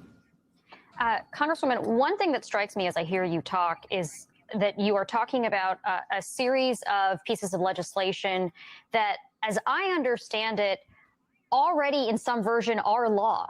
The due process that these detainees are entitled to, just as an example, as well as you mentioned the No Delay Act. Can you explain why we even need a law like the No Delay Act? Because I at least was under the impression that lawmakers were supposed to have access with no notice to these facilities already. And that glad that Hakeem Jeffries finally these caught up. Facilities are unlawfully keeping out members of Congress from conducting their oversight duties. Why do we even need new laws? Why can't we just enforce the ones on the books?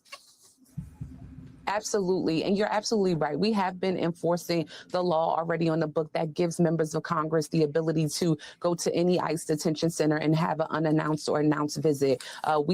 Democrats have gone to court, sued this administration for trying to delay us. I mean, you guys remember back last May what happened to me showing up to the same detention center to do my job and have an oversight visit, and literally, that whole chaotic situation happened. But this no delay act is just a way, one, to make sure that we're not being delayed. Sometimes I go to Delaney Hall unannounced and I'm waiting 30 to an hour to 2 hours waiting to get in to have an oversight visit. It depends on how they're feeling. And at the end of the day, we know that this administration, has been operating unlawfully since Donald Trump put his hand on the Bible or didn't put his hand on the Bible. Who knows? But they've been operating unlawfully, trying to stop, different rules and laws at every step that they go. And this is just a way to codify the permissions that we already have and the rights that we already have as members of Congress, and not give, Donald Trump and his administration any shortcuts to try to delay that or stop that. I think we have to use all of the tools that we can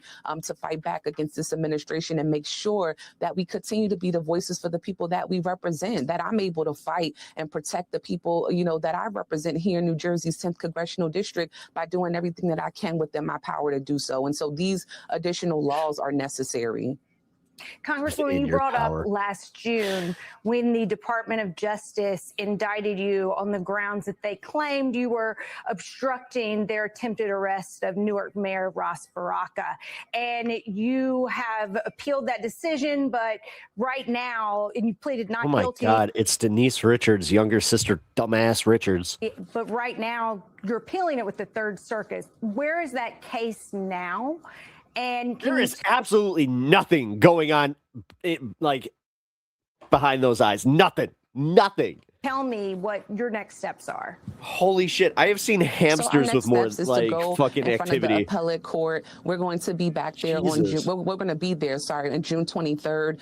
We filed all motions, have been going through the process. We're in the second stretch of this fight to have these charges, these crazy, bogus charges dismissed. At the end of the day, like I said, I showed up to Delaney Hall over a year ago to have an oversight visit. And exactly what we've seen ICE and this administration do time after time, they try to circumvent us as members of Congress and others who they disagree with to stop them from doing their jobs. And that's what happened on that day. And so, you look up now, I'm being charged for doing my job. And I continue to, express my innocence to this case. And I'm going to continue to do my job for the people of New Jersey. And these charges aren't going to stop me from having oversight or continuing to show up at Delaney Hall. There's a reason why she's the weekend crew. To make sure that I'm holding these individuals in this administration accountable. So we look forward to June 23rd when we're in front of the appellate court arguing to have this case dismissed. We'll keep following your case. And Congresswoman LaMonica McIver, thank you so much for being with us tonight. All right. That was infuriating. Like I said, man, that was a good example of just the ineffectual leadership that the Democrats are. Yo, what up, Ghost Dog? How you doing, man? Yeah, it's just absolutely fucking ridiculous.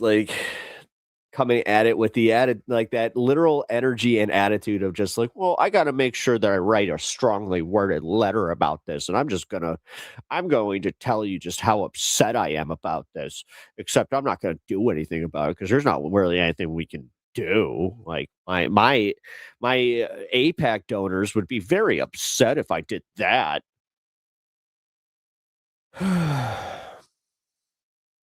Did you see the CNN pundit who tried to compare Plattner with Paxton?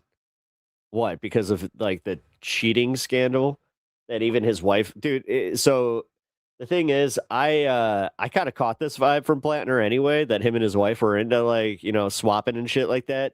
And that's why she's even just stop. You guys are this is ridiculous, but realistically, guys, if that works on people, then we kind of deserve to, he deserves to lose. We deserve to lose. If people do not show up for fucking Graham Plattner, I'm telling you guys, like, at this point, it is kind of like, I'm gonna just say the fucking hard facts that it's just like, guys, then that's what we deserve to have. Right-wing representation just ushering us into fascism. It's like I was saying about how sometimes it does kind of feel like easier to be the victim. And, you know, every once in a while, it's not just the politicians playing that shit. You know, like, I have said this multiple times about when Trump won and how, like, I even thought this, where I was just like, well, this is good for, like, me as a political pundit, but I would gladly not be, like, have, you know, the growth that I've had in this time if it meant not being in this fucking, you know, desperate shithole that we are. One candidate speaks policy, the other speaks crimes. Yeah. Yeah, well, yeah. Whatever. Again, if they want to vote for Collins, then fucking vote for Collins, or don't vote for Plattner, which is essentially voting for Collins. Like, I'm sick of it. And I'm sick of mincing words here. And I'm sick of, like, the excuses. I'm sick of the overthinking, like, our way into oblivion. It's annoying. And I'm tired of it. As I said, guys, like, I got stuff going on in my life that has kind of made me go, like, oh, this is the shit that's actually important, and this is what's going to move it. Like, this is what's going to move, like, the political discourse. Like, and this is what's going to actually provide us with, like, tentative wins. But realistically, guys, like, I've just been seeing too much of it. I've been seeing way too much fucking, like, stepping on our own dicks, fucking just to get tripped up, and then again, not recognizing the actual enemy, while always, like, putting all this effort into fucking fighting your, you know, a leftist that you disagree with. Like, yeah, I'm guilty of this shit. You know what? I'll admit it. I'm guilty of it, and I'm sorry for it. You know, I'm not trying to fucking split people's loyalties, which, God, really? Whatever.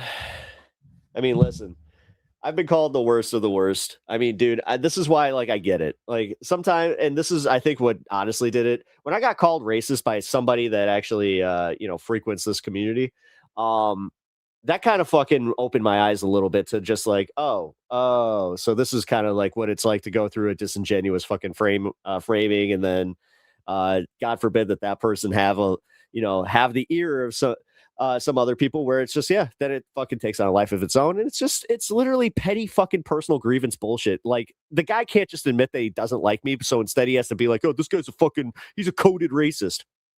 By the way, that's for you, bud. I know you know who you are. Get fucked. Anyway, like I said, in a special place, you know, as my wife recovers, and as I was also saying,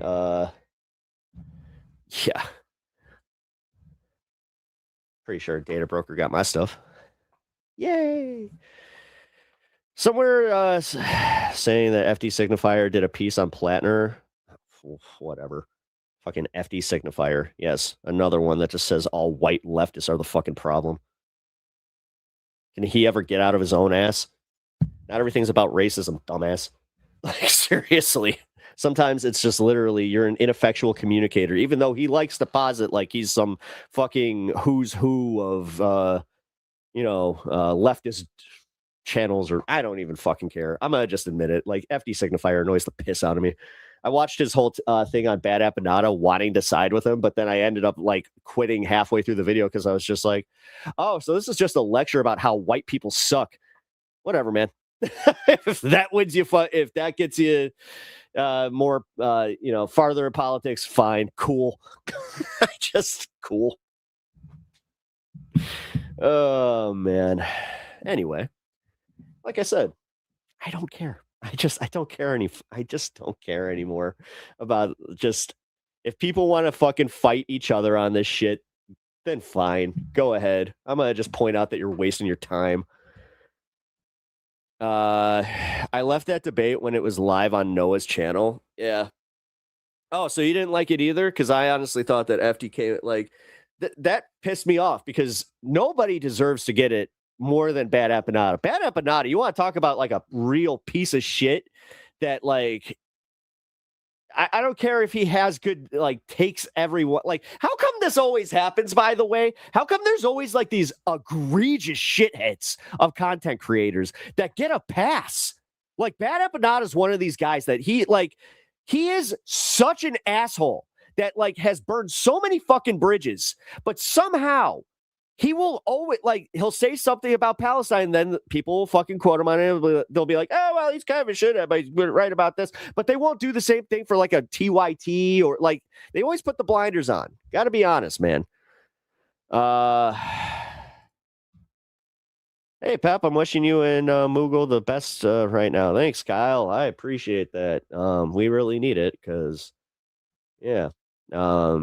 Not sure if you got the update at the beginning of the show, but the surgery did not go the way we wanted it to.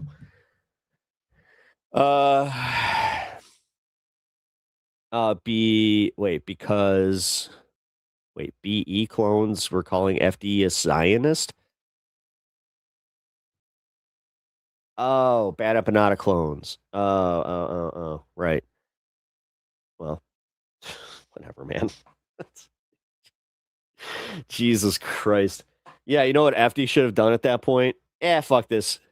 Like, you're a troll. You cultivate just a bunch of, like, chud-ass trolls that they probably don't even believe in the politics side of this. They just want to be contrarian dickheads. Call that out. I don't know. Bad Empanada. No, you got it right. Yeah, no, he sucks. He fucking sucks. And you guys can clip this, send it to him, because trust me, he'll come after this space. He'll come after me personally, and as a smaller creator, like, he doesn't give a shit. He's one of those guys. But I don't know. If you guys don't already see that, then I hope that my my opinions on it kind of like break through a little bit, because yes, it's incredibly annoying.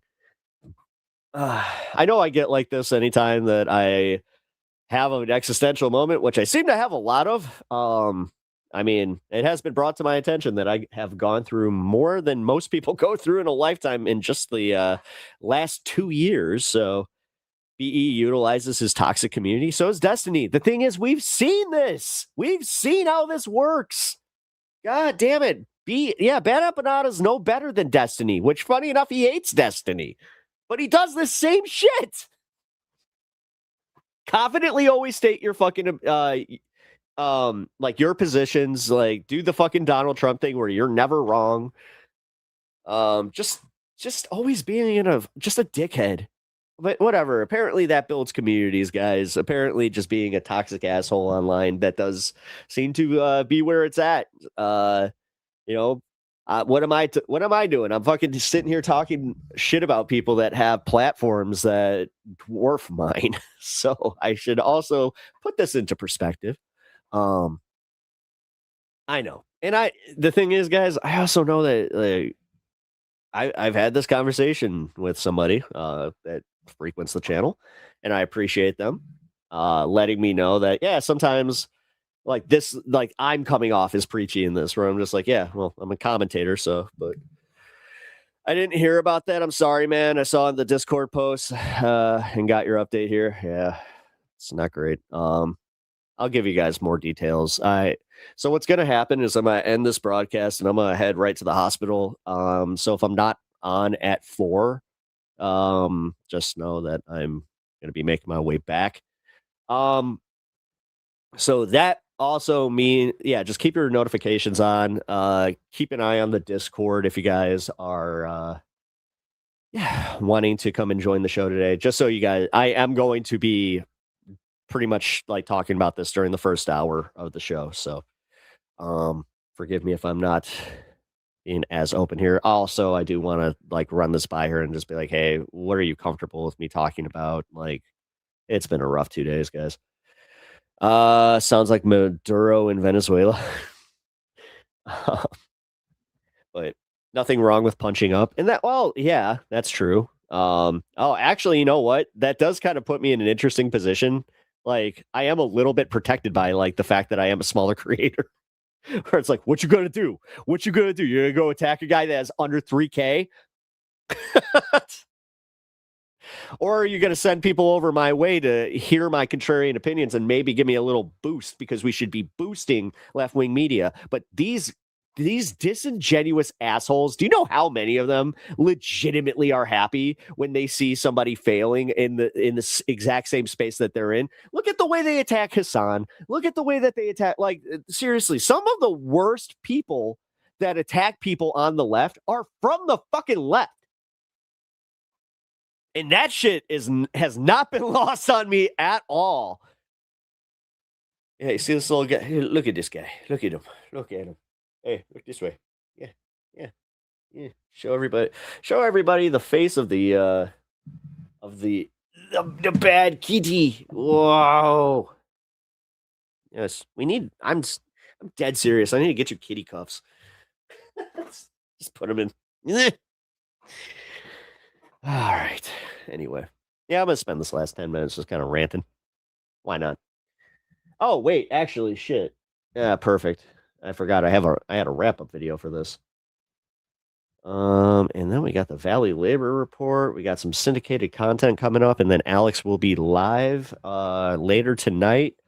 By the way, so I noticed that there's been some discourse about like the syndicated content, and like I noticed this on my video from last week. So full disclosure, guys, last week it was just like I wanted to spend time with my wife. I know, with her going into surgery and everything. So, but I was able to, because we were just kind of, hanging, I was able to, check in on chat, check on the video, and somebody had mentioned like, oh, more syndicated content, rest in peace, fucking this space. Shut up. Number one, shut up. Yes, we do have a lot of syndicated content, but this is where it's like, yeah, we gotta, boost the people that are live. You gotta, we gotta share. You gotta, like, this is a community, so we gotta do that. But I'm gonna just say, like, that was not cool with that.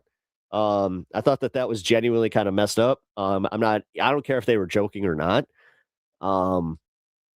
We put a lot of time and energy into this, and we don't get paid. Like, we're just doing this for the love of the game. Every single one of us that is live on this space, we are doing this for the love of the game and just the community.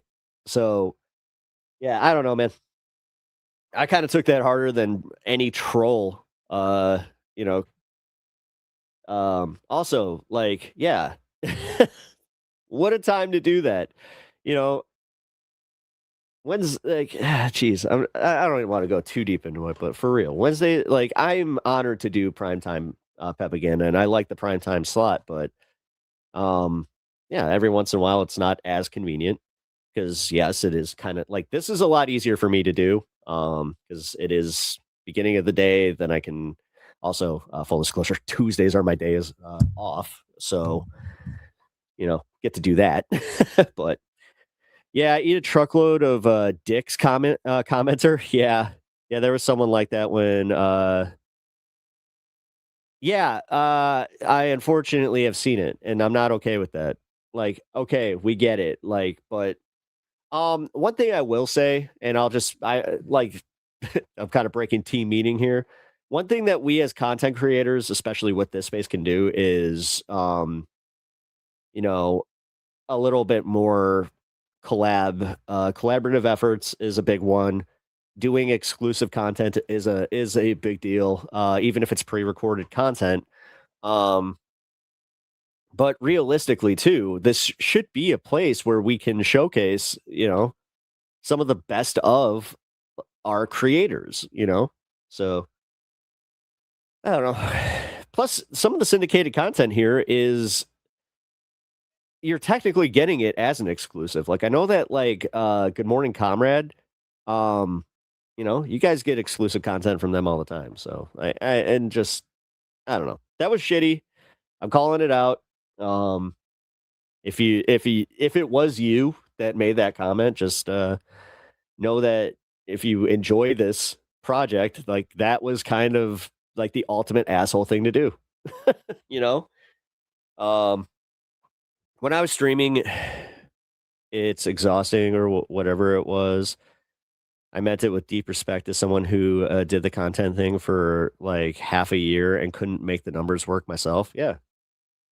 And that's another thing. Like, sometimes you feel the like I've felt it, guys. Like, it is one thing when you have like that period of growth, but then like seeing the stagnation part and then dealing with YouTube's like algorithmic BS. It's a fucking it's a slog. Like everybody, like I remember when Hassan and what's her face, Bad Bunny. Well, Bad Bunny was more egregious. She fucking like, if you have $5, then you need like fuck her. But Hassan like doing the like, oh well, yeah, content creation is hard. It made it like the way he worded it could have been better, but he's not wrong.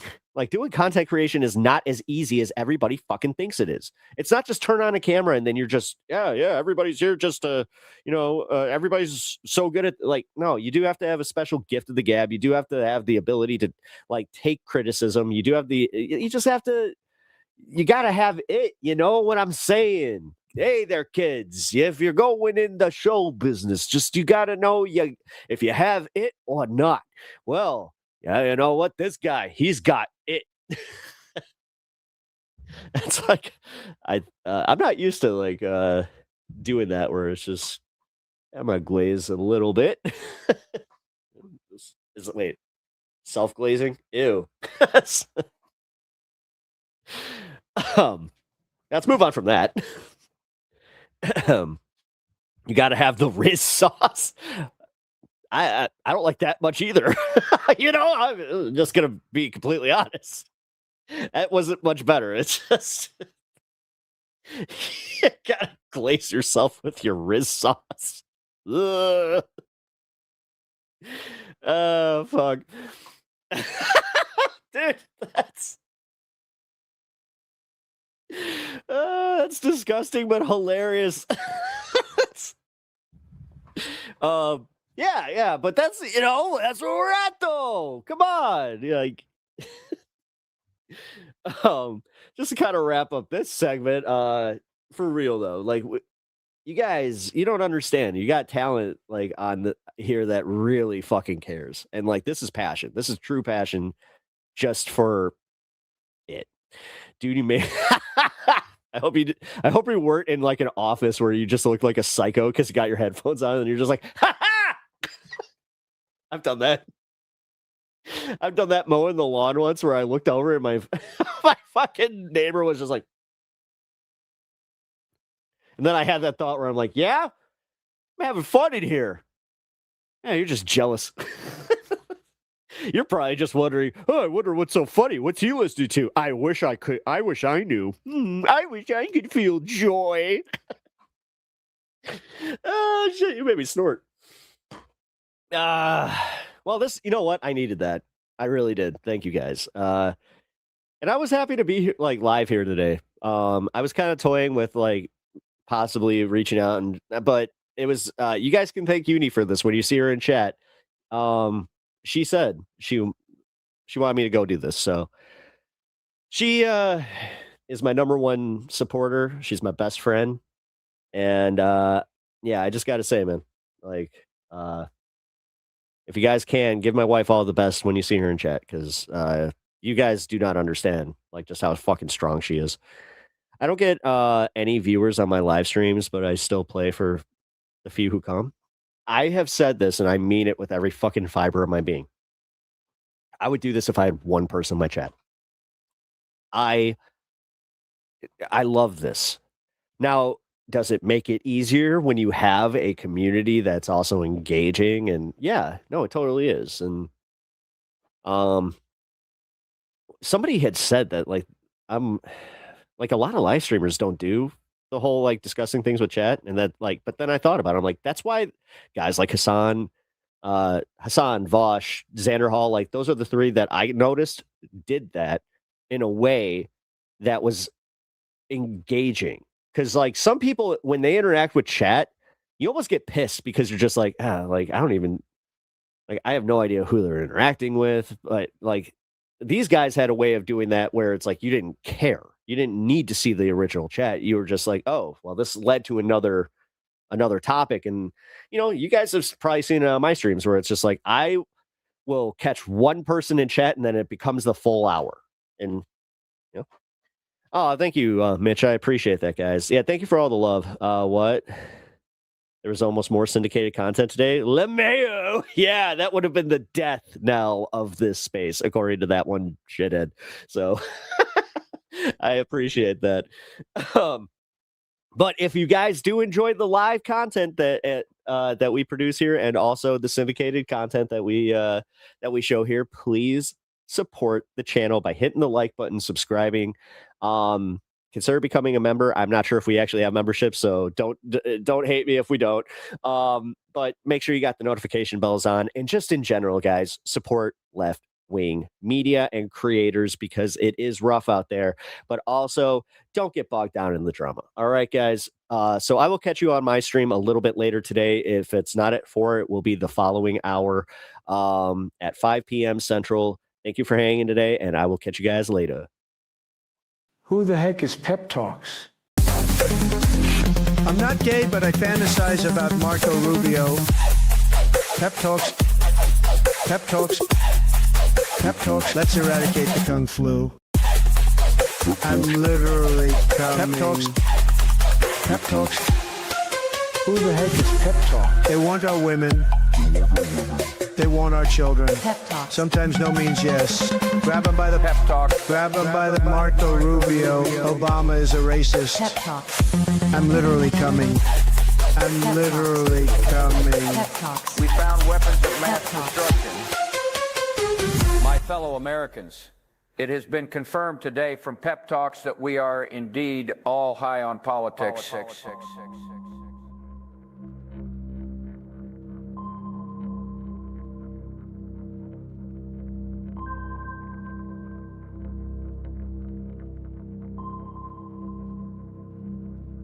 President Renfro did an explanation of what was going on, and I was talking with a lot of the members, and they had questions. And I think the overall sentiment that I'm getting so far is frustration and deja vu.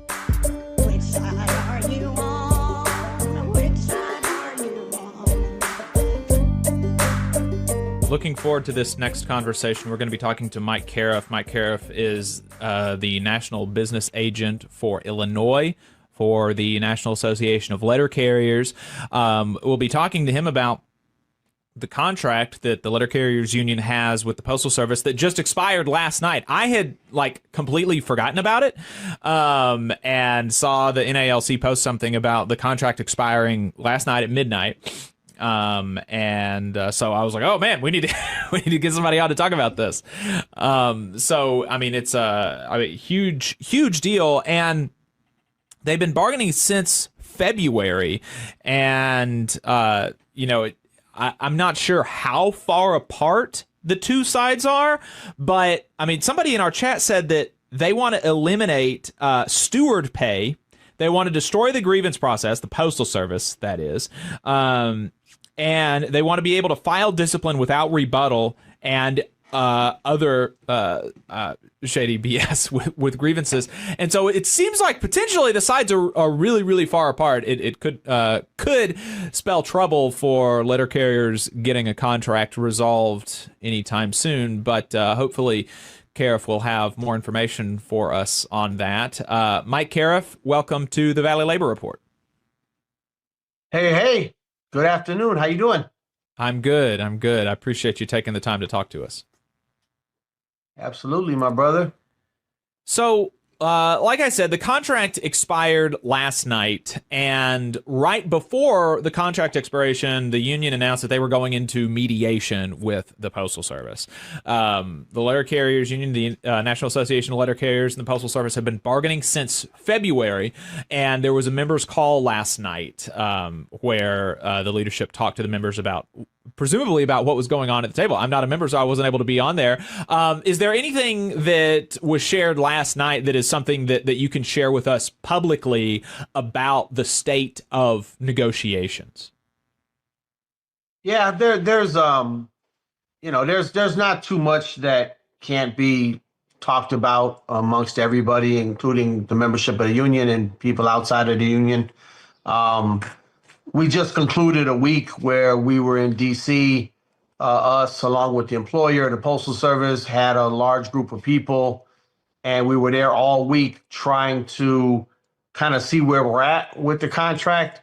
What's a little confusing for our membership and for everybody on the outside is that the president of the union really owns the process and really is the only person that has all the information in front of them. We really don't like the lack of what I would call transparency.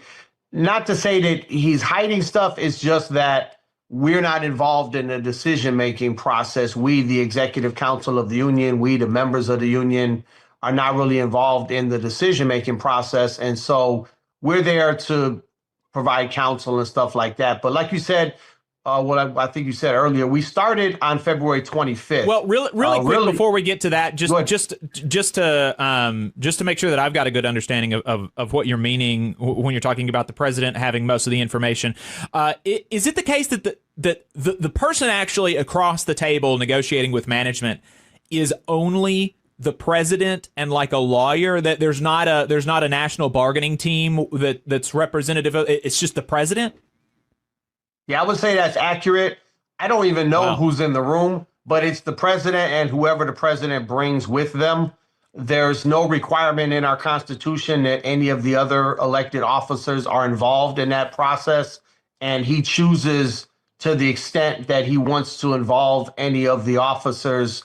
And I can just tell you, like, from my purpose, I wasn't involved in any of the negotiations at all. Wow. And that's not abnormal. It's not like he doesn't like me, I wasn't involved. It's just like there's 28 of us and the vast majority of us were not involved. And anyway, other than coming up with ideas, proposals, suggestions, and giving him feedback on some of the ideas and proposals that were submitted by the Postal Service. Okay, so I interrupted you. You were saying that, negotiations started back in February, so you can take it from there. Yeah, well, we think they started. I mean, we did the whole shaking of the hands. The ceremonial thing was on February the 25th, which by my count, we're already 3 days late. There's a 90-day period by law where you can try to negotiate a new contract. And one of the frustrations I have personally, I know a lot of members of the union, is we don't feel like we're using all those 90 days. And so now we got to the end, which is May the 22nd, and there was a flurry of activity in the final 4 days. But what about the other 86 days? And we just feel like at this time, we don't know, because our process is if there's an agreement, then we get a chance to vote on it. There's a ratification vote, right? And we know what happened last time, which I'll probably try to not get into because it brings up a lot of bad memories for a lot of our members. But the point being is that we have a chance to vote on any agreement. And the president has indicated that there are a couple of economic models that would possibly be something that he could take to the membership. And my thing is, okay, we'll take it to the membership then. Tell us exactly what it is in detail. And so he had this, he spoke last night to the membership, put out a statement to the membership, and nothing in there says, here's what the last offer or here's what the best offer that we could get in the negotiating period. It's just an ongoing process. And as you're probably aware, last time the process went on for like 700 days or whatever. Right. And then we were presented with a tentative agreement that we voted down. So it's, why can't we just get the damn agreement, whatever it is? If this is the best offer we're going to get from the Postal Service, give it to us at the expiration of the contract. Let us vote on it. And then if we don't like it, I think the president needs to take our case in front of the interest arbitration panel, which he didn't do last time either, which is another kind of bone of contention. But when they say mediation, just to clarify one thing, there's not any mediation schedule that I'm aware of. What the conventional wisdom is amongst the leadership of the union is that, and this is not just the current president, but going back to the previous president and probably the one before him and the one before him, is that the mediation doesn't really serve any purpose. And so it's legally mandated. It's a mediation / cooling off period for 60 days. But this is 60 days where we could be voting on a potential tentative agreement. And then if it's a yes, we have a contract sooner. And if it's a no, we can go to arbitration sooner. Right. But that has not happened. Brother Cariff, you mentioned that there was question about the degree to which those 90 days before the contract expiration were taken advantage of. And, I'm sure that NALC members know this, but it's not uncommon, actually, that a contract could be negotiated in 90 days. The machinist union that I'm most familiar with down the road from me at United Launch Alliance in Decatur, they only take a month to negotiate. And now it's intensive. The people, the bargaining committee, like 6 or 7 of them, that's what they do all day. But they do that for a month, and then at the end of the month, or it may even be 3 weeks, they send what they've got to the members, and they can vote it up or down. And it just seems to me that if it were the case that the Postal Service is the reason that we're not able to at least get to the final offer, because like you said, if I was a letter carrier, I would want at the end of I would want the 90 days to be taken full advantage of, and then really kind of expeditiously get to the last, best, and final. What are we going to get? Let me see it, because it doesn't seem like, it seems like kind of the position should be basically known or knowable, and we should be able to get something that's the most that we're going to get theoretically at the end of 90 days. And it seems if I was the president of the letter carriers union, that if I was not the one stopping that, I would want to be beating the Postal Service up to agitate my members against the Postal Service and let them know that I'm really trying to fight to make sure that this time is being used effectively. And it doesn't seem like in the statement that there's much kind of agitation against the Postal Service for not having a contract by the expiration. Yeah, and I'll add in, and you alluded to a couple of things at the beginning, and one of them is their proposal to stop paying us for our steward time, which federal workers, what do they call that? Like official time, something like that, right? Mm-hmm. So that's built in our contract, and actually, that's common in the private sector, too, for people who are, maybe you're a federal employee, maybe you're a letter carrier.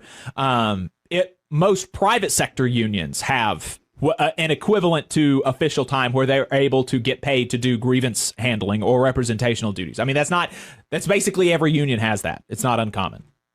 Well, and I'm glad to hear that, because in addition to that, we're also an open shop. And I remember talking to one of the guys in the AFGE, and he was saying that's kind of like a trade-off, You get official time on the clock, but it's an open shop. Everyone doesn't have to be in the union. And we're real good. We're like 92% organized, even though we're an open shop. So that's pretty good. And we're getting into dues money. But we've always had that in our contract. And so that's one thing that's just kind of a proposal, but we don't really take that too seriously, because we don't see that there's any chance they're going to actually achieve that.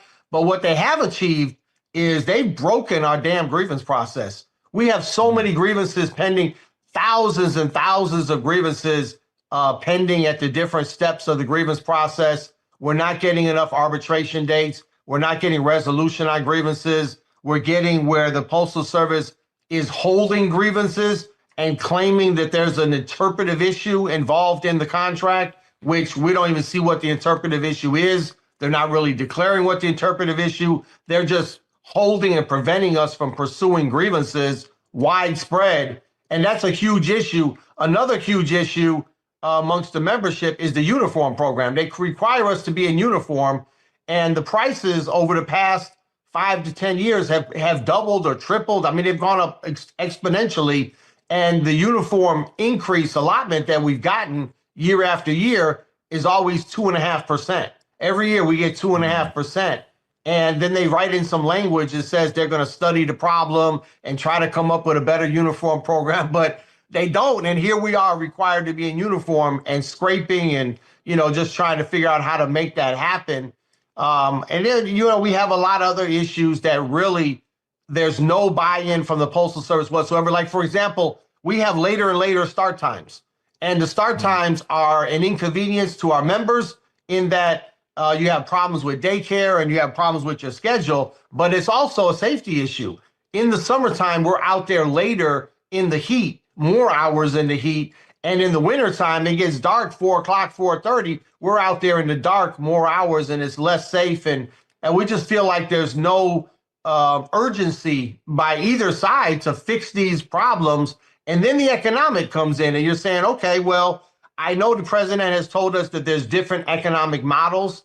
Like, for example, you can have a higher starting pay and more steps, less time. You know what I mean? Like, there's different ways to skin the cat, and there's different kind of ideas and proposals out there. But I think if we were more aggressive during the 90-day negotiating period, we would have a better idea where we stand right now. And I don't think we really do. At least the president hasn't told us anything concrete as far as where we stand on any of that stuff. So right now, the membership just does not have an idea of where things stand at the bargaining table on really anything major. I mean, is there anything that you have an idea of where things stand? No, nothing major. We are having a conference in Washington, D.C.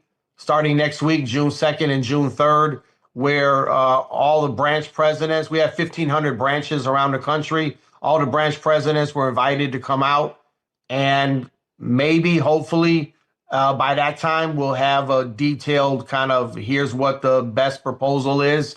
But at this time, we do not know.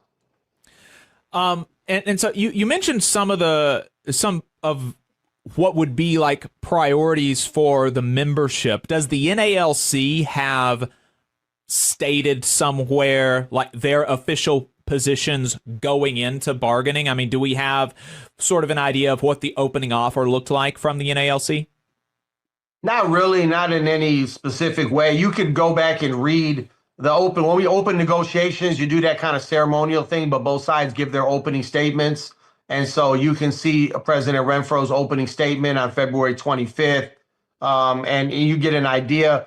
I mean, he talks about higher wages, our value. I mean, the job has gotten more dangerous, and we've become more valuable in the communities and within the Postal Service because a lot of the jobs have been automated, but our job is very physically demanding, and it's not really automated at all as far as what we do every day. So he does talk about some of those things in his opening, but it's in a general way. Obviously, we have a large percent of non-career workers, which is a real sticking point, and the low starting pay is a real sticking point for a lot of us. And these are these are talked about in general terms, but specifically, like I've been going around saying we need a $30 an hour starting wage, and the president doesn't say anything like that. To me, that's at a minimum, Mm-hmm. We're going to try to get the most we can, but to me, that's at a minimum. Right. But he hasn't been saying things like that, no. So you said, you haven't been able to, it has not been communicated to the membership where things stand at the table, but somebody in the chat seemed to say that, well, yes, we haven't got communication from the union or from management about where things stand, but we can kind of maybe read between the lines and say, and so they say, quote, we have an idea. The Postal Service doesn't want to bargain in good faith. So even if Renfro was doing his thing in earnest, it seems inevitable that arbitration is coming. Is that kind of where you land, that like, okay, whatever management the union is saying, like we can just kind of look at the situation and see that management is not really interested in bargaining a fair contract, and so we're probably going to go to arbitration. Does that hit you? Does that make sense, or would you disagree with that? Yeah, no, that's where I'm at personally. But we have like 200,000 active letter carriers, and everyone gets a say. That's the whole point about how the process works. If we're going to approve of a contract, all the members get a say. There's a referendum, there's a ratification vote. I have high expectations for a contract. I look at the contract that UPS drivers have, and the Teamsters negotiate a contract for different kind of categories of employees, right?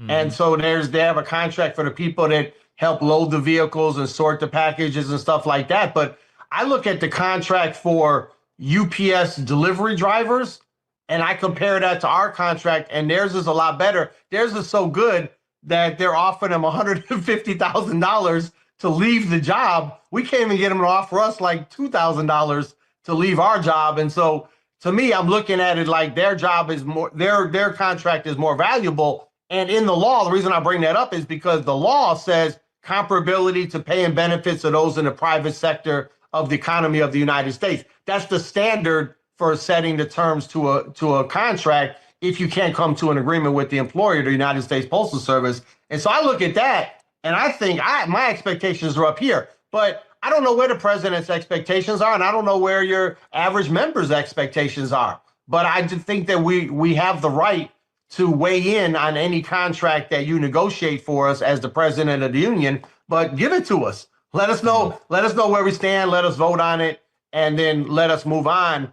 And it was just the experience we had last time I thought was horrible. We were negotiating in a time frame where we really expected to make gains. We were coming out of the pandemic. They called us essential. We saw what the contract the Teamsters got, the UAW got, the longshoremen got, and we were very confident in 2023. And instead, the president, same president, waited on this thing, and it dragged on and on and on and on. And then we didn't really get, the majority of the members didn't feel like we got the contract that we deserved. And we don't want that to happen again. We don't want to not get the contract we deserve. And also, we don't want this thing to go on and on, particularly at a time where there's really high inflation.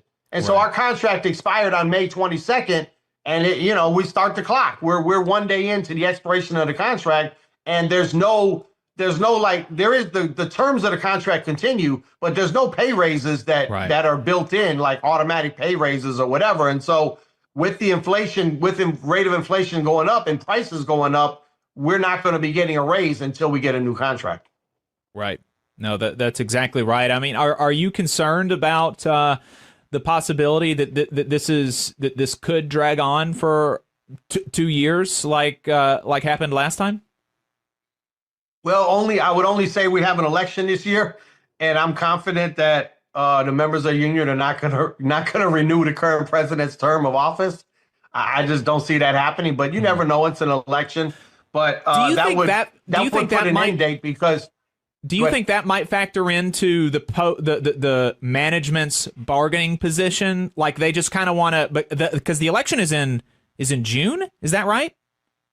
No, the election, we don't know exactly the dates because there's a set date for nominations, and then the election committee is formed, and then they set the dates for the balloting. But we expect it to be, it's a mail ballot election. We expect it to be around September, October. And then installation of a new president around early December. That's the traditional historical, time frame. Do you think management? Do you think management is kind of trying to just wait it out until they know who they're bargaining with, who they're going to be dealing with for the life of this contract? I doubt it. I don't think they want to bargain with me, man. I'll be honest. Oh, interesting. I think President Renfro's too nice, but that's just my take on it. So potentially you would think that that management, if you're correct, and obviously the members will be the judge, but if you're correct that the best deal that management is going to get is going to be with the current leadership, that they would be incentivized to hurry and try to get something down so that they don't have to deal with the new leadership. Yeah, but like I said, our process is you can only enter into a tentative agreement with the president because that agreement has to be ratified by the membership. So I don't know. I think it's a little bit too far-fetched for me to get into the brains of the Postal Service bargaining team. So I don't really know. You're national business agent for Illinois. I don't know if you knew this, but we're now on the radio in Illinois. We're in Chicago on WCPT. 820, right? Yes. So we're excited about that. But because you're a national business, I'm sure that you're talking to people pretty regularly, members of your union. How are they reacting to the state of negotiations?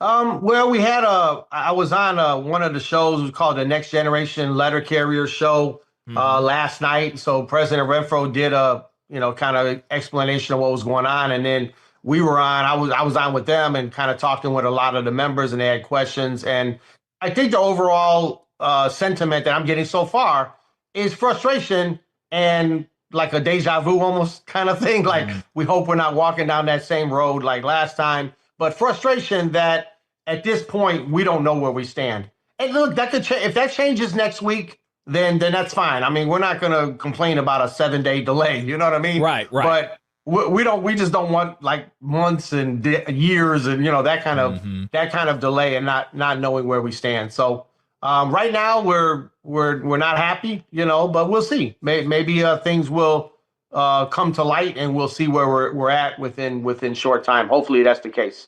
Hey, 5 seconds. Just wanted to say that this is only possible because of our donors. If you want to see more of this, then consider donating yourself at tblr.fm/donate. So in addition to being national business agent, you're running for national president.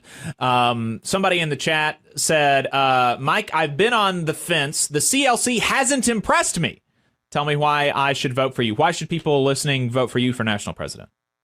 Well, I mean, I have a plan for the union that nobody else has presented thus far. And we're getting kind of close to the election where you expect someone who's running for president of the union to kind of already be out there. Our nominations are not until August the 5th, so we could have more candidates. But what we've seen so far, I have a very lengthy plan. You could go to the website, careforprez.org. That's a number 4, so CAREF4 PREZ.org. You can check out all the activity, everything I've been up to, and you can read the platform. You can listen to it. You can watch it. It's 16 pages. It takes an hour to get through it, but it's lengthy and there's a lot in there. And I'm ready to get to work. And I don't think that there's anybody else out there right now that has a serious, concrete plan for our union, that has a history of success as a union rep and as a leader in the union, and has a very good collaborative approach. I think my strength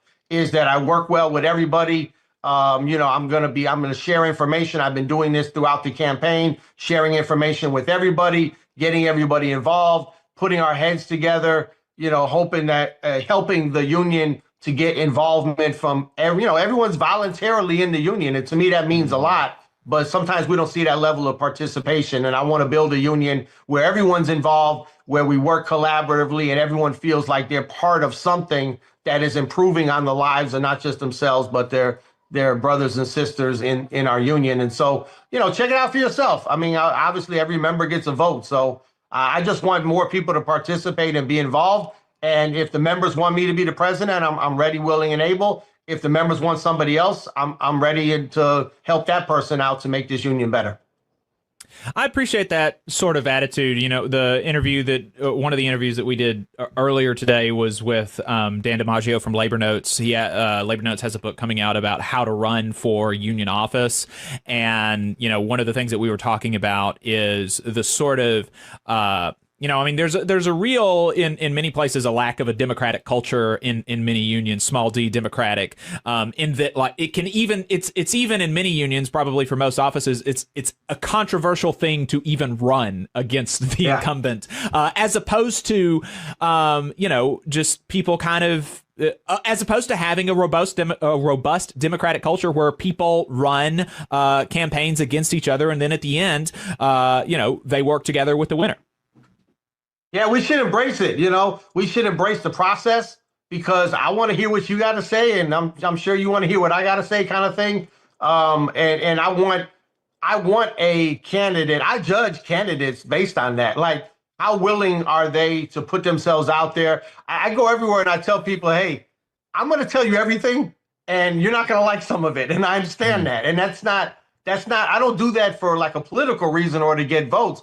I do that because I want you to get to know me. I want you to see where I stand on everything, so that you as a member of the union can make an informed decision. And I think that's what we need in our unions, is for the members to feel like they're part of the process and they're making these decisions, because then we can all live with them together, and that makes us stronger. If you feel like someone else is making a decision for you, if you feel like your leadership are being handpicked and, it's a bump up system or whatever, that doesn't make us as a strong union. A strong union is when the members are involved and the members are making the decision.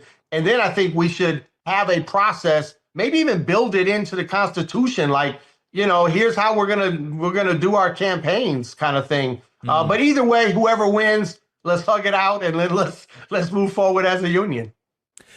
We had a question in the chat, and maybe this is part of what your proposals would be in bargaining. I'm not sure. They ask, is it actually realistic that they go, presumably they, meaning the Postal Service, go to a 4-day, 10-hour workday, 4 10s? Would that be realistic? Well, that's one of the thoughts or proposals out there. And I don't know if it's really feasible. We never really got a breakdown of how that would work. I mean, there's a lot of details built into that. Obviously, most letter carriers would appreciate more days off and more days off in a row. But the flip side of that is that it's a very physical job. And you're talking about people that have been doing the job for 30 years and then adding on 2 hours of physical labor at the end of that day, every single day that you're at work. So I don't know if that would be something that every member of the union would like. There's a lot of questions about how that would work, but that was one of the proposals. And if it's a legitimate proposal, if it's something that we should be considering, then we'd like to know what all the details are regarding that so that we can make a decision if that's something we want to do, and we would have the right to vote on it. If that was the proposal from the Postal Service, because they feel like they could save money that way. I mean, there's some savings in there. You think about redundancy of work. Like if you have 50 routes in an office, if you had a 10-4 schedule, you probably have 40 routes in that office. And that means 10 less people traveling to the route, traveling back, and doing certain functions that are daily functions of a letter carrier, like checking your vehicle or whatever. Certain minutes out of the day would be saved. And so if that's a proposal of the Postal Service, then I'd like to see what exactly that would look like and what would we get out of the deal, right? And then let's vote on it. But that hasn't happened, and so it's all speculation. Would it be, if they went to 4 10s? I mean, maybe I'm wrong, but 10-hour days. I mean, don't a lot of letter carriers, maybe even most, do most? I'm not sure. Don't a lot of letter carriers already work 10-hour days? Yeah, man. So that's the other question is, would those be 12-hour days? And and the other thing we get penalty, we get overtime after 8, which in this type of an environment, this type of setup, we would have to waive it would just be straight time for those 40 hours, I'm pretty sure. And then what would be after 10 hours? Would it be time and a half like it is like it is between 8 and 10 hours? Or would it be double time, which is what it is now once a carrier goes at over 10 hours? Right. And we don't know. We don't know what the details would be. And like I say, if that's going to be part of the contract and the agreement going forward, I think we'll consider that. I think there's some pros and some cons to it. And there's a lot of members that are like, shit, I want them days off. I want to save money on gas, having to go to work, less days out of the week. Probably more of the younger carriers would be in favor of it than the older carriers, but I don't know because, like I said, we haven't been presented with a clear, here's what the proposal is. Now you guys can vote on it. And I think that's what the members deserve. Yeah, I mean, my dad has for a long, at several points over his career, worked 3/12s, and he really liked it. He was able to get paid. They paid him for 40 hours, but he worked 3/12s, and he really liked that arrangement. Did he have another job? No, he didn't. No. Oh, okay. No. Good for him. But you see that a lot when people like firefighters and stuff, and then they get another job because they have so many days off. And I mean, we feel like we're underpaid now. So I know there are carriers out there that try to do other things to bring in income. And so then we would have to weigh all that in and factor all that in. But like I say, we don't have a concrete proposal. So it's all speculation, and I hate speculating. I mean, show me what the deal is so I can have a real opinion about it, right? Next generation carriers, you mentioned them earlier there in the chat. They asked us to ask you about how you're pushing for ranked choice voting inside the NALC. Yeah, so we're going to have our convention this year. You can amend the Constitution, and the Constitution right now calls for a plurality of votes to be the winner. And there's some concern within the union for this election and maybe subsequent elections that when you're going against the incumbent, more candidates is not a good thing because it dilutes the, let's say, and I don't think it's a stretch to say President Renfro is not very popular. Let's say he has 40% of the vote, 35% of the vote, right? That's not enough to win an election normally, But if the other 65% of the vote is split amongst three candidates, then possibly he could be our president with less than 50% of the support. And so one of the ideas out there, there's going to be a proposal, and we're going to discuss it at the convention and be able to vote on it, whether we want to change the Constitution to the ranked choice voting system, which is you still just vote once and you tally the ballots one time. It's not like you have to do multiple elections. But when you do the tally, if there's a candidate that receives, if no candidate receives 50% of the vote, then you take out the votes from the candidate that received the least number of votes, and you add in their second choice into the tally. And then when you do the tally, you keep going until somebody has 50% support. Yeah, and so it's a way to make sure that whoever wants to run can run. And it's a way that members will make sure that a person who is elected as the president or any of the other positions, if they're part of this as well, then at least 50% of the membership supports that person going forward. And you kind of know you have that support as an elected officer of the union. So I like the ranked choice voting system better than the current system. But as we know, change is hard on a lot of people. Right. And so I don't know what's going to happen at the convention. It might pass, it might not. But going forward, I'd like to see us move in that direction. Yeah, I like ranked choice voting. I think it makes a lot of sense. I think especially in places, if we're talking politically, in a lot of places like in Alabama, if you don't get if nobody gets 50% in the first round, then we have a runoff election. We have a whole second election until somebody between the top two vote getters. And so ranked choice is basically just instant runoffs. And, right. Alabama actually banned ranked choice voting in the last legislative session. They passed a law saying municipalities are not allowed to do ranked choice voting because, and get this, they said that it would be confusing for people. And so we've got our politicians here in Alabama telling us we're too stupid to understand, you know, 1, 2, 3. Who's your favorite candidate? Who's your second favorite? And who's your third? It's just too confusing for us dumb yokels in the boonies in Alabama. This is what our politicians are telling us. And it's so I'll tell you, letter carriers. So when we bid on routes, there's a form that you fill out and you rank your choices for routes that are available. So I guess letter carriers can figure this out. Yeah, I guess that line of argument's probably not going to fly as well in the convention, maybe as it did in the state house in Alabama. I hope nobody says that we won't be able to figure this out. We got a couple more questions in the chat for you. We're right at time. I told you 15 to 30 minutes, so I want to. Are you good to continue going, or do you have something else to? Okay, cool. So yeah, we got 2 more questions in the chat, and if anybody else has any other questions, go ahead and drop them in, and I'll ask them.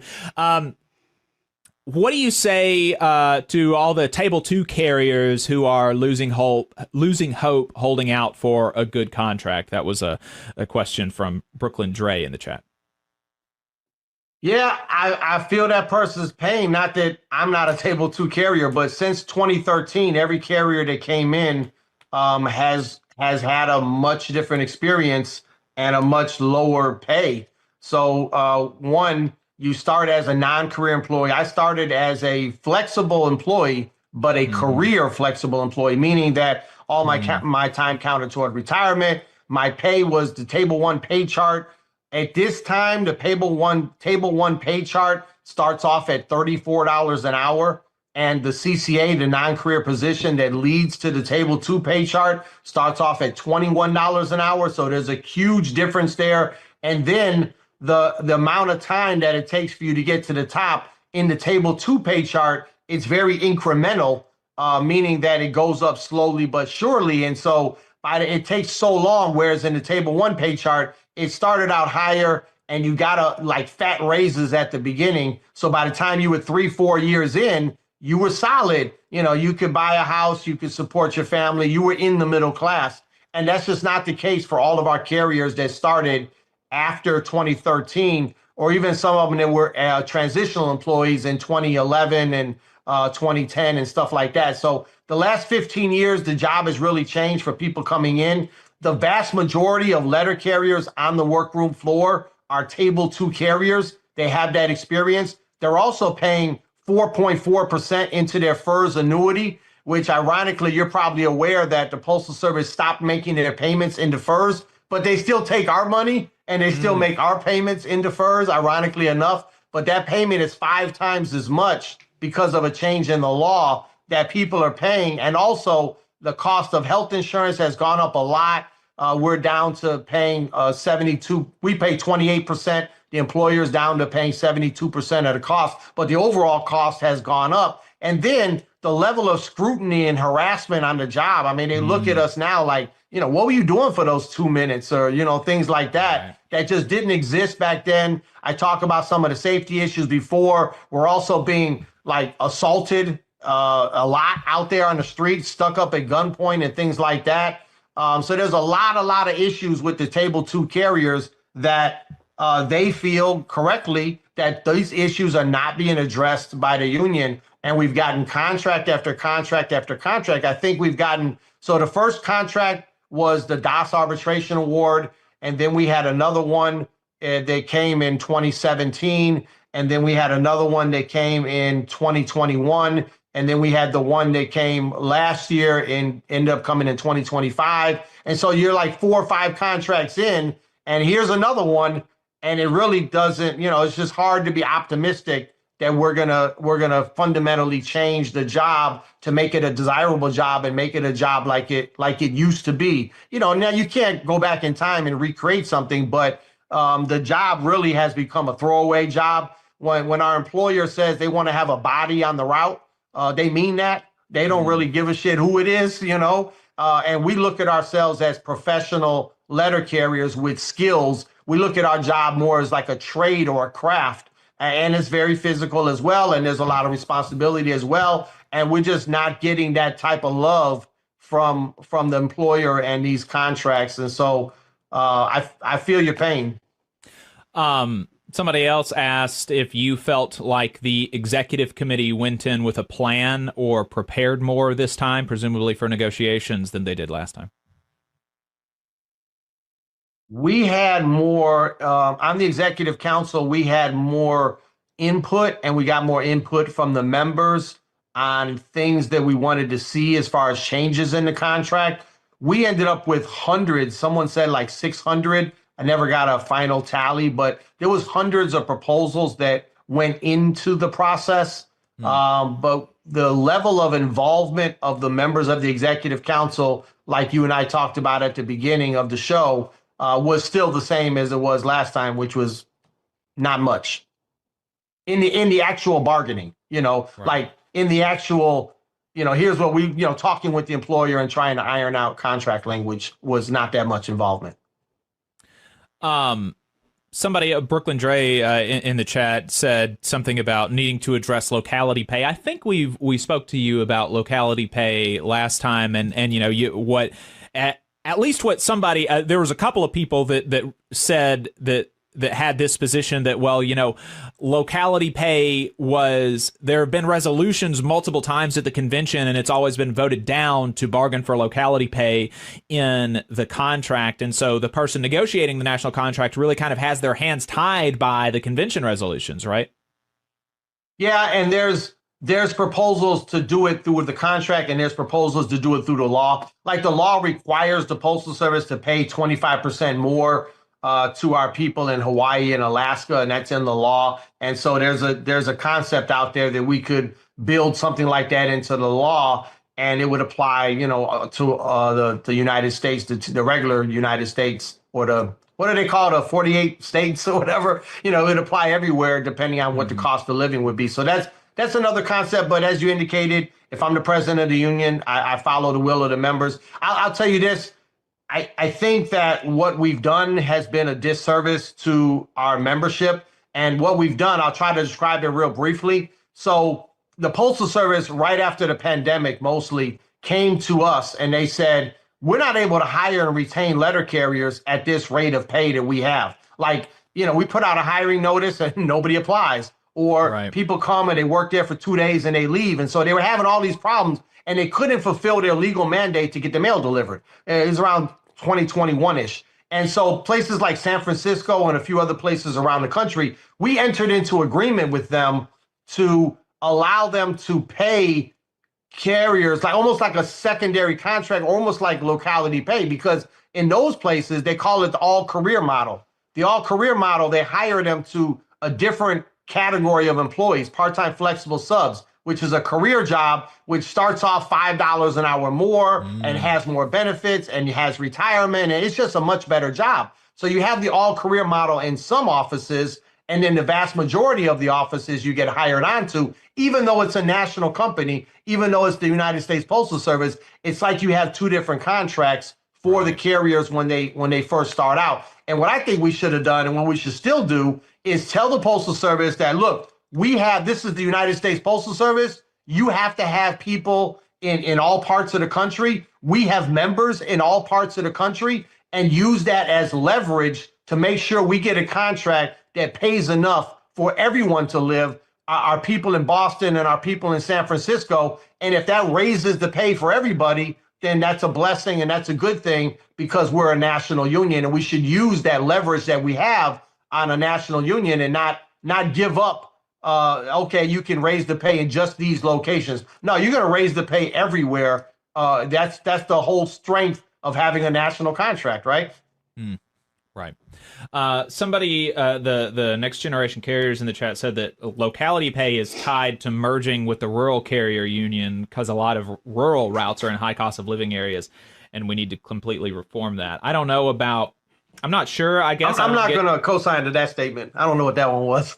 Yeah, I guess I don't get how conceptually they're tied to the locality pay, the merging of the unions, but I have always thought, and so I'm going to ask you this question, which wasn't asked, but and you can demur. I didn't tell you that I was going to ask you this, but I've always thought that that it would be better for the unions if they amalgamated, that you'd be able to get a better deal from the Postal Service, just like with the rail unions. If all of the rail unions amalgamated, and instead of 12 unions, you've got one negotiating with all of the carriers, you'd be able to have a more unified position. And just like nobody talks about amalgamating anymore. I mean, it was a big debate earlier in the labor movement when there were debates between craft unions and industrial unions and things like that. But I'm curious if you've ever thought about trying to develop the support for the four major postal unions merging into one union. Yeah, I don't know if that's something that we would want to. There's like you have merging the unions, and then you have bargaining together.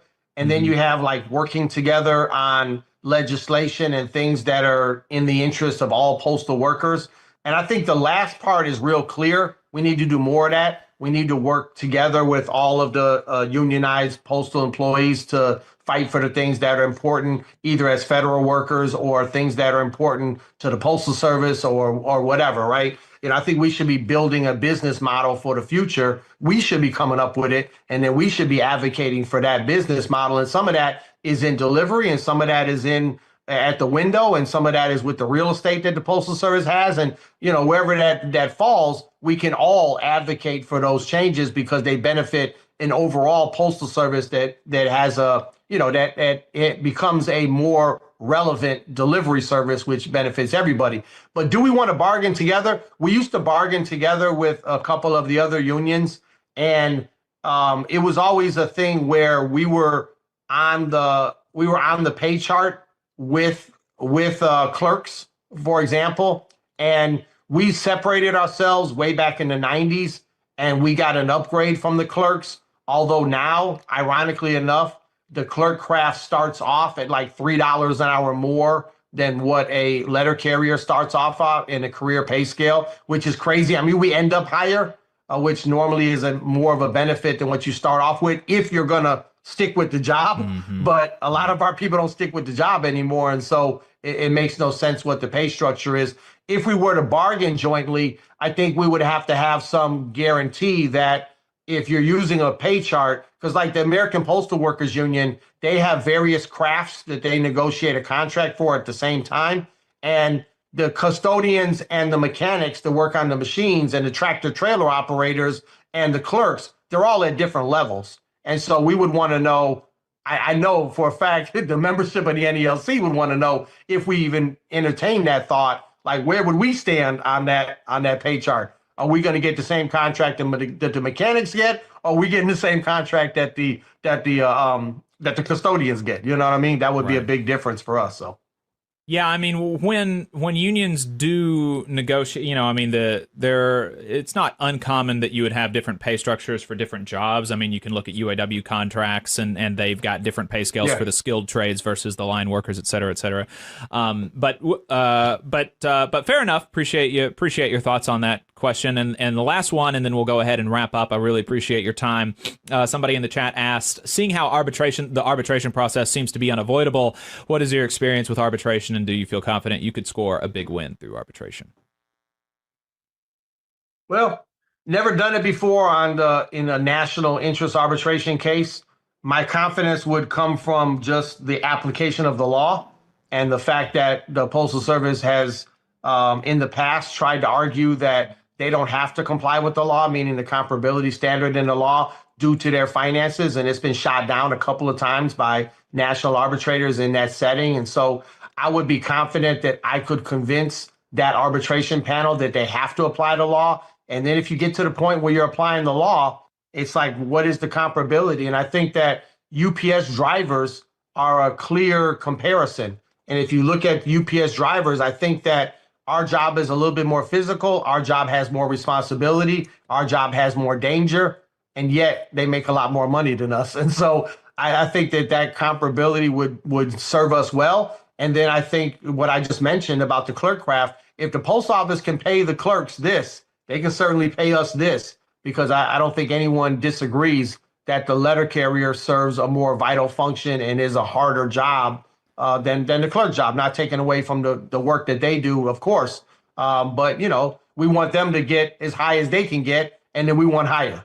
And I think that when you apply the comparability standard with those two things, I think we can be successful. I have a ton of experience with regional arbitration. Like, you know, if they try to issue you a notice of removal, or we have a overtime dispute or whatever, you know, I have a ton of experience. I've been a business agent for 12 years, and that's probably the number one thing you do out of the regional offices is oversee that arbitration process. So I'm very familiar with the process, how the hearings go, you know, that kind of thing. And like I said earlier, I'm real good at working with different people, and we have some very smart people. We have some people that are very good with arbitration. We have some people that have a wealth of experience, and then you have professionals. You have lawyers. You have economists. You have different people that you work with, and I think you put all that together. I think we can put on a really strong case right now because of what the law says, and to let this not be mentioned. The reason why the law says what it says, that's the postal reform, not postal reform, the postal, the word is slipping me, but it's the law that came into place in 1970. And they had a strike. The carriers went on a strike in March of 1970, and they implemented the law in August of 1970. And they basically begged the carriers and the postal workers, don't go on strike anymore. We're going to give you comparable pay to those in the private sector.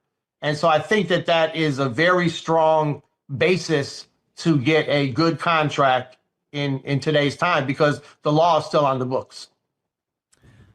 Mike Cariff is the national business agent for Illinois with the National Association of Letter Carriers. Brother Cariff, is there anything else you want to leave us with before we let you go?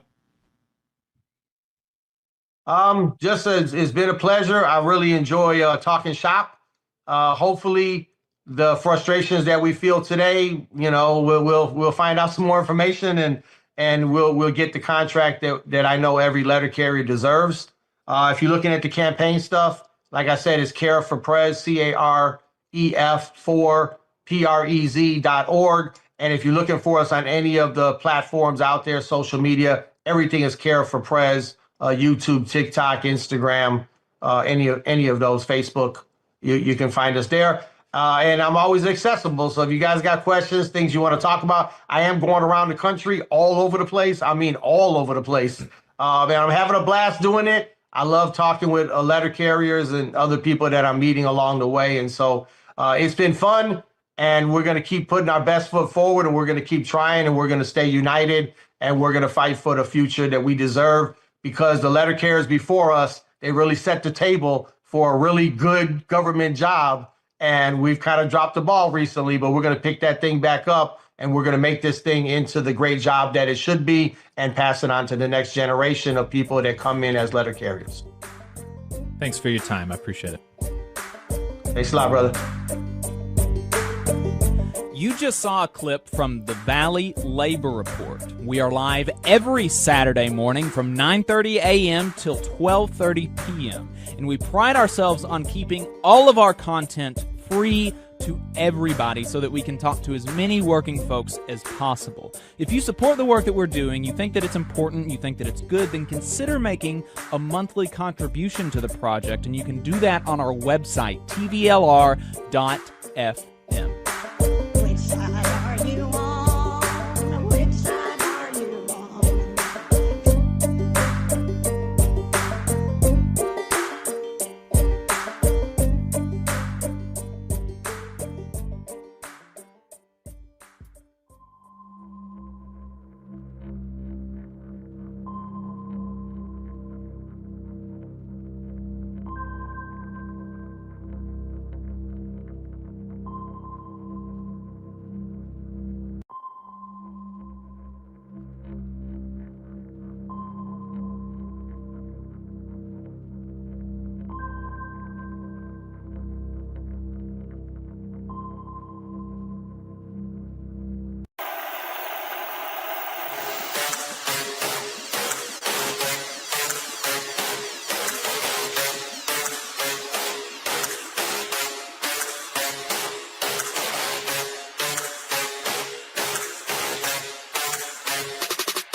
Good morning, comrades. You're listening to WHIV LP New Orleans 102.3. This is your weekly Good Morning Comrade. Jeff and Robert here on the show.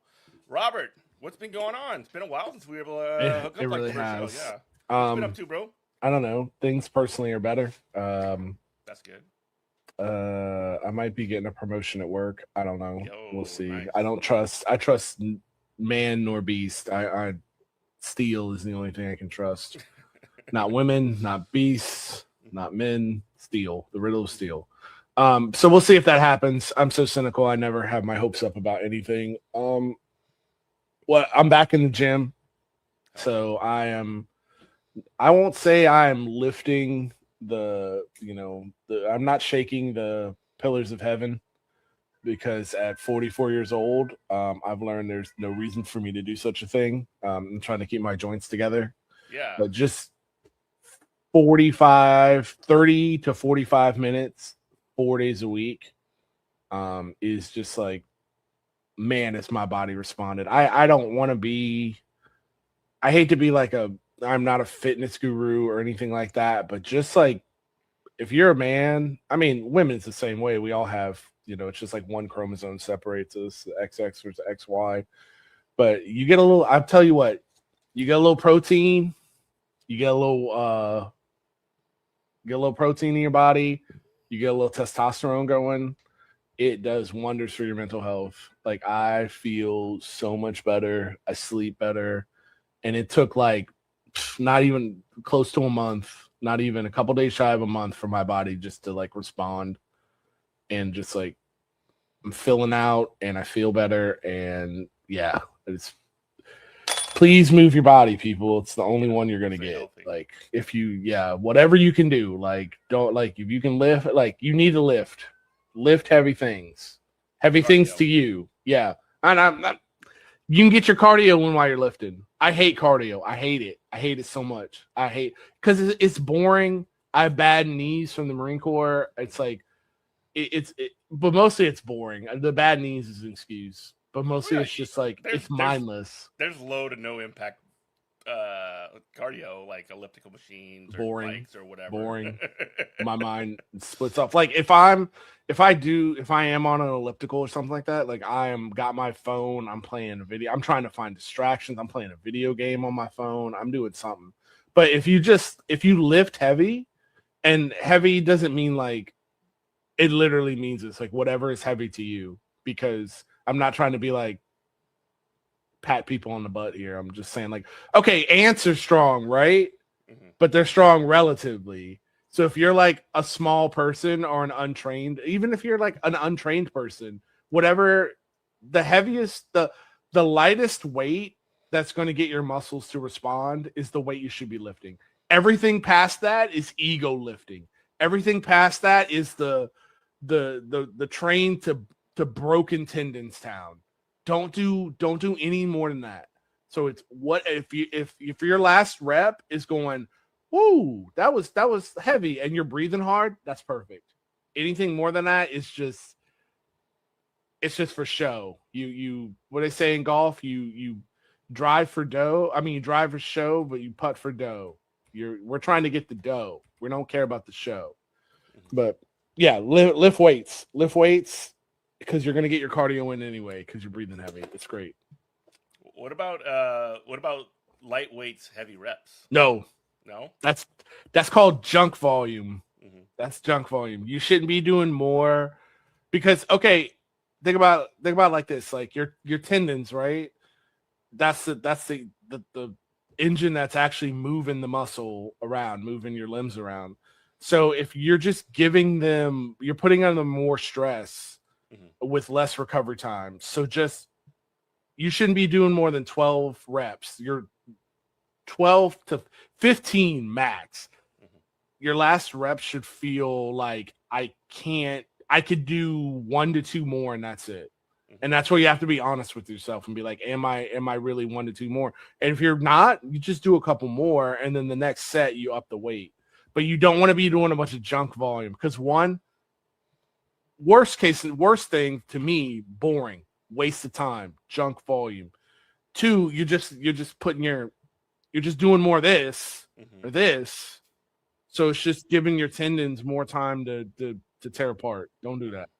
Okay, cool. Well, this has been theoretically, and this is pure, nobody ever does this, but theoretically, if you could get under a load and move that weight one time, you did 1 set of 1, and it was your absolute max. We knew it was your max to where like I can't do forget weightlifting. If it's like my arms, I can't lift a feather after I'm done doing that 1 rep max, and you went home and you did that consistently 4 to 5 times a week, you would have the same benefit because all it is just giving your muscles the correct stimuli to make them grow. But if you were to do that, now you've taken it too far the other direction, and now you're like, oh, I'm gonna break my body. I'm gonna break my tendons by doing the 1 rep to death max. You don't want to do that. Gotcha. But theoretically, could. This has been your Good Morning Comrade Fitness Corner with Robert. Everybody should be training for the revolution. They really should. There's 3 things. I say this all the time. There's 3 things you should know how to do physically. You should know how to fire and maintain a firearm. You should know how to throw a punch, and you should know how to defend against being taken to the ground and also take somebody to the ground. Wrestling, boxing, basic firearms training. That's it. There you go. This is for show. Yeah. Well, I'm not going to do much of that right now because I have got a pinched nerve in my neck. Yeah. It's the worst. Man, and it's like right there on that like neck, shoulder, back area, which is just like everything. And like I had to go to, man, I was out for work. I was traveling for work when it really kind of hit.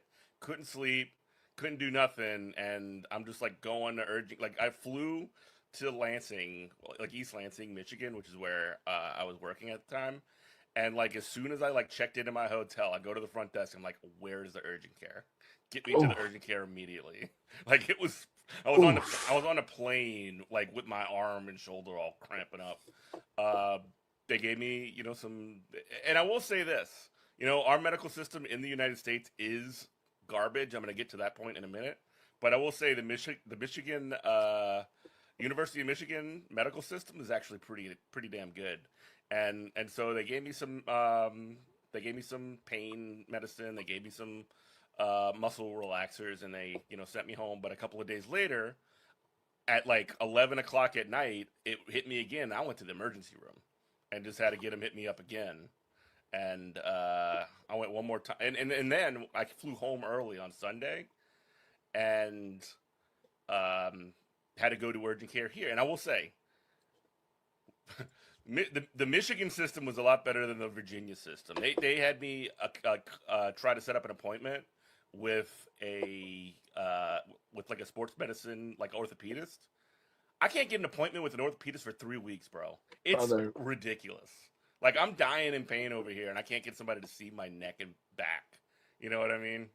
No, I know exactly what you mean. Like, even having an okay insurance, like I have payroll provider, Yeah, mine's pretty plan, good too. and it's like terrible. It's terrible. And you go, and it'll be like, oh, you have to wait for it. I don't know what these people are talking about when they're like, oh, even like Canada, you have to wait forever to see a doctor. I'm like, when's the last time you saw a doctor here in America?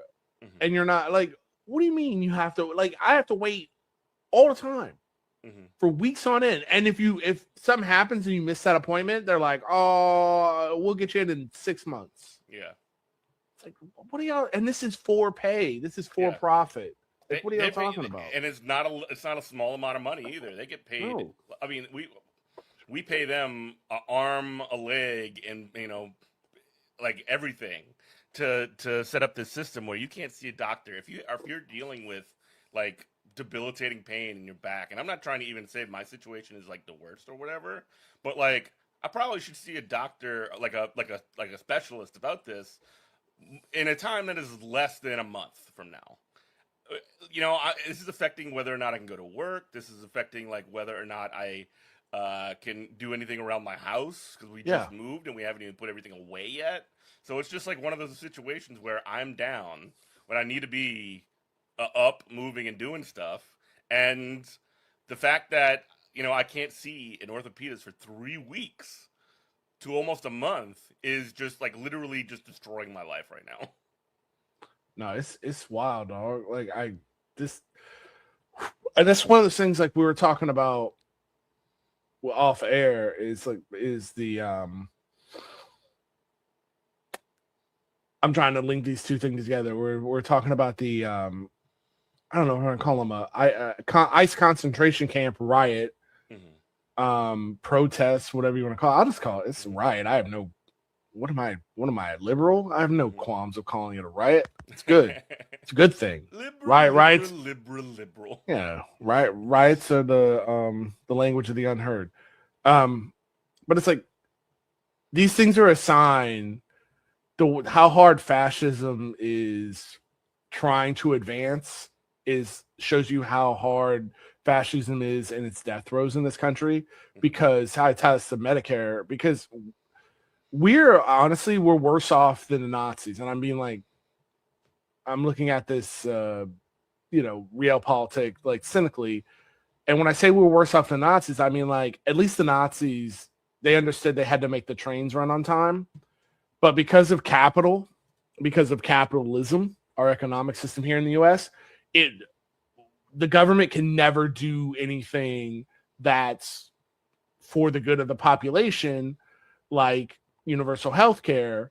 So all it has is culture issues. All it has is these like petty grievances that it can do, and then try to give red meat to people. But the red meat isn't literal red meat, is what people need right now. They need cheap gas, and they literally need red meat.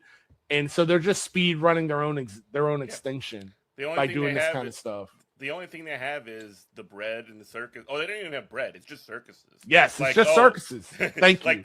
That was so much more concise than what I was trying to get at. I mean, the fact that they're going to do UFC 250 for the 250th anniversary of the United States at the White House and make it a whole event.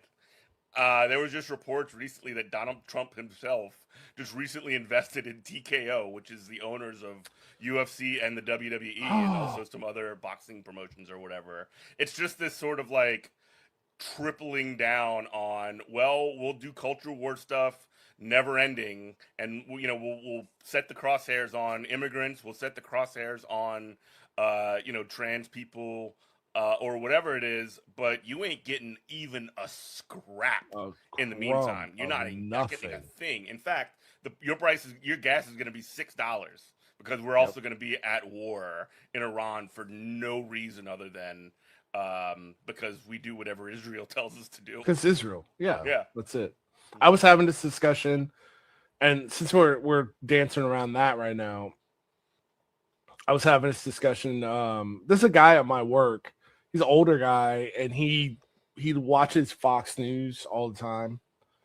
And he's actually, you know, I don't want to say it's surprising, but he is curious. So he knows that I'm like, you know, slightly to the right of Che Guevara. And we have like legit conversations about politics and about, you know, the world and all that. And I was like, look, dude, and it actually did get through to him. And I said, because I could see he started shaking his head.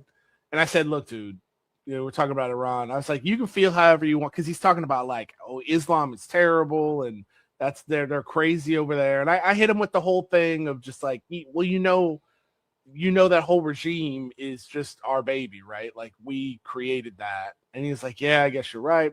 But I go, look, man, at the end of the day, it's this. You can feel however you want to feel about Iran, but you have to understand we don't live in a sovereign country. And Bibi Netanyahu is your real president. And he just, you know, Israel just tells us what to do. And they tell us jump and we say how high. Now, I said before we get into anything else, and I think like this is how people in our audience should approach it too. I said, look, before we get into anything else about who's got blackmail on who, why they're doing this, it doesn't matter. Epstein, none of it matters. None of that matters at all. You shouldn't even think about that kind of stuff because it'll drive you crazy. Yeah. You know, it's almost a feedback loop to a distraction. It doesn't matter why. All you need to know is no other country can come here as an unregistered foreign agents and dump millions of dollars into our political system and decide who's getting elected and who's not. There's no other. So you don't have to worry about why they can do this. All you have to know is it's wrong. And they're picking off. They're picking off Republicans now. They just like last week, Thomas Massey, who was the one guy who was like, actually, I'm a real libertarian, not like that fake Rand Paul, who's actually against war. And obviously, like, he's not somebody who is like a part of any kind of future broad coalition or whatever, but he's definitely like a dissenter on the right side, on the right wing side, as like pushing for essentially a ceasefire or whatever.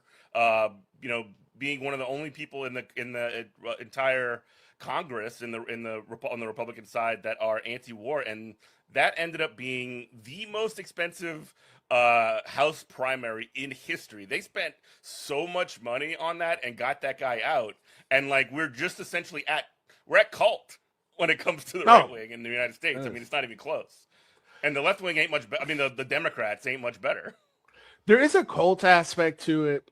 I feel like this is one of the things I just ranted about things that don't matter. Mm-hmm. And at the end of the day, it is a distinction without a difference. But it's like, yeah, MAGA is like the cult of Donald Trump is real, but it's always just existed, and it just waited for a leader that was strong enough to like unleash it. Right. Because the guys who are like, I don't know, they're like got Donald Trump like stuff in their house, and they're like, I don't know, you know what I'm saying? They're wearing the merch, and those guys are in the cult for sure. The dad from that Necessary Conversation podcast, essentially. Yeah. That's a cult. That's a guy in a cult. He's a cult member. But then I feel like the rest of them, like even okay, let's say the guy I talked to at work, I think it's sunk cost. Mm-hmm. I think it's like, oh, I can't be like, I have to just follow through with this. I can't be wrong. And it's that, I'm not wrong. I'm not owned. Oh, I turn to a corn cob, that kind of stuff. Right, because what'll happen is, and I feel like why this conversation is actually important is because what's going to happen is Donald Trump will die of natural causes or whatever, you know, the moon will fall into Lake Michigan or something. And one day Donald Trump will no longer be the fake president of the United States, and Bibi Netanyahu and Israel will still be our masters. But one day he will not be. So what will happen is they will start making. They've already started. They'll be like, oh, the Democrats hindered him, even though we had all branches of Supreme Court, executive branch, and that damn Thomas the Massie legislative. did more damage than you could possibly imagine. Yeah, they're going to start saying this kind of stuff. It's the same. I mean, liberals do the same thing. Liberals do the same thing. You know, they did this after the previous presidential election when they said we don't need leftists. We don't care about Gaza. And then as soon as Kamala loses, they say, "Oh, those damn leftists threw the election." They're gonna cope with something, and I think the cope is more dangerous than the cult, because people who are, I mean, I see it all the time. People who they're not in the cult. They'll just make excuses why true capitalism has never been tried.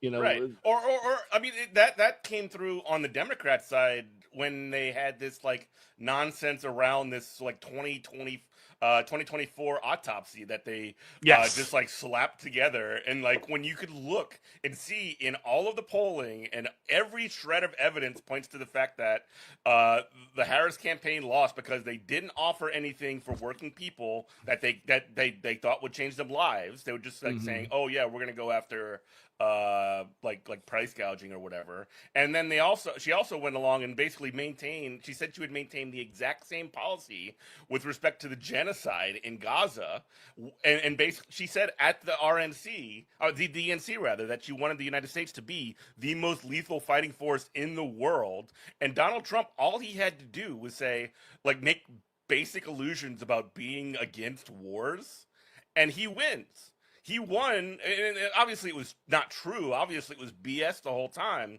but it doesn't matter because at least he understood like the politics of the situation and being like, okay, people are, PO'd about war right now. All I have to do is pretend I'm against that and I will win, or I will at least have a better chance at winning. And this is where we are. And obviously the solution that we have is no change on policy in Gaza, and also just overthrowing Venezuela and beginning a war, Maduro in Venezuela, and beginning a war in Iran. And we're just in a worse situation. So if the Democrats are supposed to be better about these kinds of things, which I'm not even convinced that they are, but then they have to at least like understand the politics of the situation. And when you read that BS autopsy that they put out, which they tried to bury, and then what they put out was always about like, the whole thing was about their messaging and about their communication strategy, and that's what cost them. And it wasn't the fact that their policies are something that nobody wants. They can't even pretend to offer up policies that people would want, because then it would get into their head that this is possible. You know what I'm saying? I think that's interesting. I think you bring up a point that actually is more interesting than the one that we started on, is that when I talk to, liberals, the first thing they want to say to me is like, oh, Donald Trump is terrible. My in-laws are like this. Yeah. Oh, Donald Trump is such a bad guy. And they're trying to like get an in with me to like let me know that I'm a safe person. Like, I'm not one of them. Like, Donald Trump is the Republicans. And I feel like we're at a point when I tell people I had this conversation with some, people at a house party, and they were the same thing here in Louisiana. And they're like, Donald Trump's so bad. I can't believe that Governor Landry is doing this. And I go, yeah, it's terrible. And it's the Louisiana Democratic Party's fault. And they go, what? Yeah. And I'm like, they're looking at me like I have a third head. And they're like, huh? And I'm like, yeah, I hate them more. And here's why. And I lay out my whole screen of just like, I could go. The concise version is there's a chance that a right winger is savable because they just don't know any better. But like liberals in power and privilege, they know better. And I've started calling right wingers online when I fight with them. I've started, my new tactic is I've started calling them liberals. And I'm like, they're like, I'm not a liberal. And I'm like, it's funny because you agree with the same things that the Democratic Party does. And I'll like post stuff and I'll like find things and I'll be like, you are lockstep with the current Democratic Party, you are a liberal, and it destroys them. Like they get so mad. But I guess my big point is it's not enough. It's not enough for you to sit here and tell me like, oh, this is so terrible. Donald Trump is so bad. Like it's not enough for me, liberal. Like I don't want to hear that because it doesn't do anything. Like to I don't want to say change people's political reality or material reality, but it's what the problem is. The problem is the Democratic Party, and especially the Louisiana Democratic Party, has zero fight in them. We said this a million times. They rather reign in hell as the opposition party than to have to be accountable to people. Mm-hmm. That's where it comes down. And again, it's capital. Capital's the end boss. The money that they've taken from capital and the way that capital's got, has funded their campaigns has hamstrung them, just like they've hamstrung the Republican Party, where they can deliver nothing material for their electorate, the electorate. Yeah. It's also like one of those things where, like, talking about American politics, like I've noticed this happens all the time, and it's been like this forever, where the right will just like look at the Democrats and they'll be like, oh, you guys are communists, you're basically you want to trans all the children, all trans everything or whatever, you're trying to destroy all the mores of this country. And instead of just saying like, what are you talking about, you're being ridiculous, Democrats respond to that by essentially saying, no, we're not, and we're going to prove it by disciplining trans people locally or by 100%. Throwing them under the bus. And I live in Virginia now, and Abigail Spanberger, for example, runs as this centrist governor, and she says she's going to be standing with LGBT and with the unions, all this other stuff. She hasn't thrown LGBT folks under the bus yet, but she has thrown immigrants under the bus by allowing ICE, by vetoing a bill that would essentially ban ICE from showing up to like court hearings and schools and stuff like that. There was a public sector collective bargaining bill that would essentially allow state workers in the state of Virginia to form a union and get representation in a contract. She vetoed it.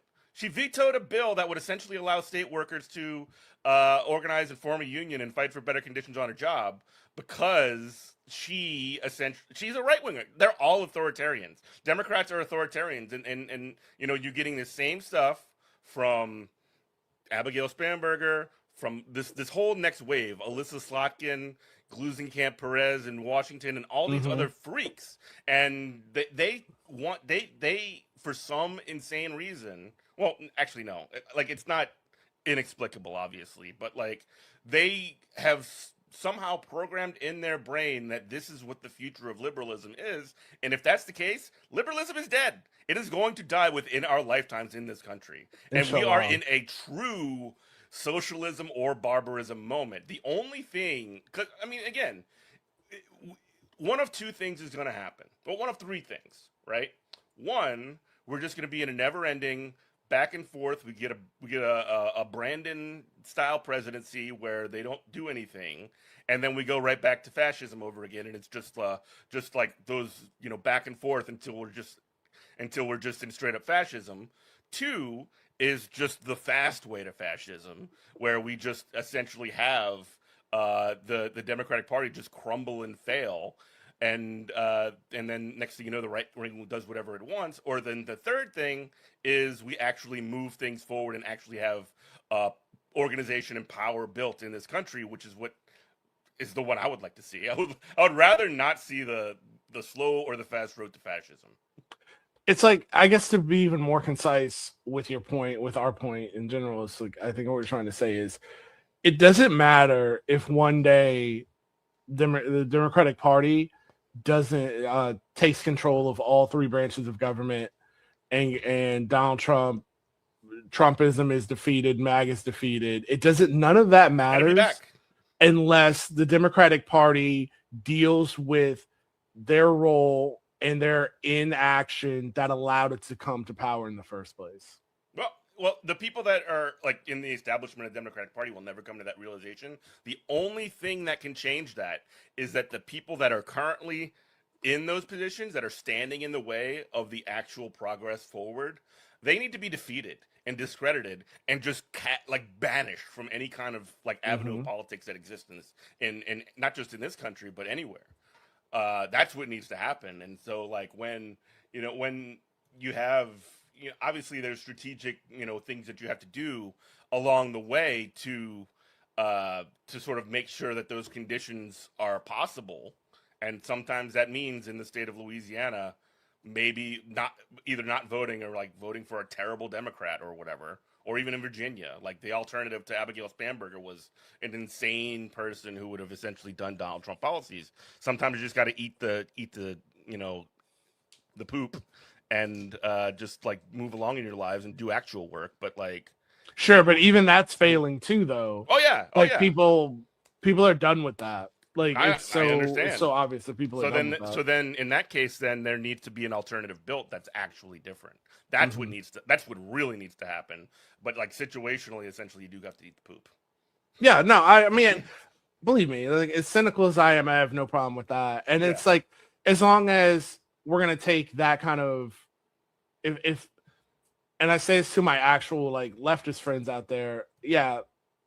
If we're going to take that medicine from one end to talk, we were talking offline about how I completely flipped on Graham Plattner in Maine, even though it's like, it's a race in Maine that we have no say in at all. But, if I was, a resident of Maine right now and I'm voting for the Senate, I'd be sure to vote for Graham Plattner, because it's like, first of all,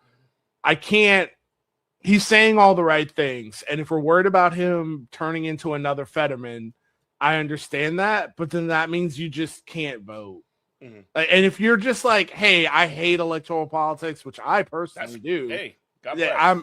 I'm cool with that. But then you just can't vote for anybody if we're not going to we're not going to have perfect information on anyone ever who is aspiring for government office. So you're just going to have to just either believe them or not believe them.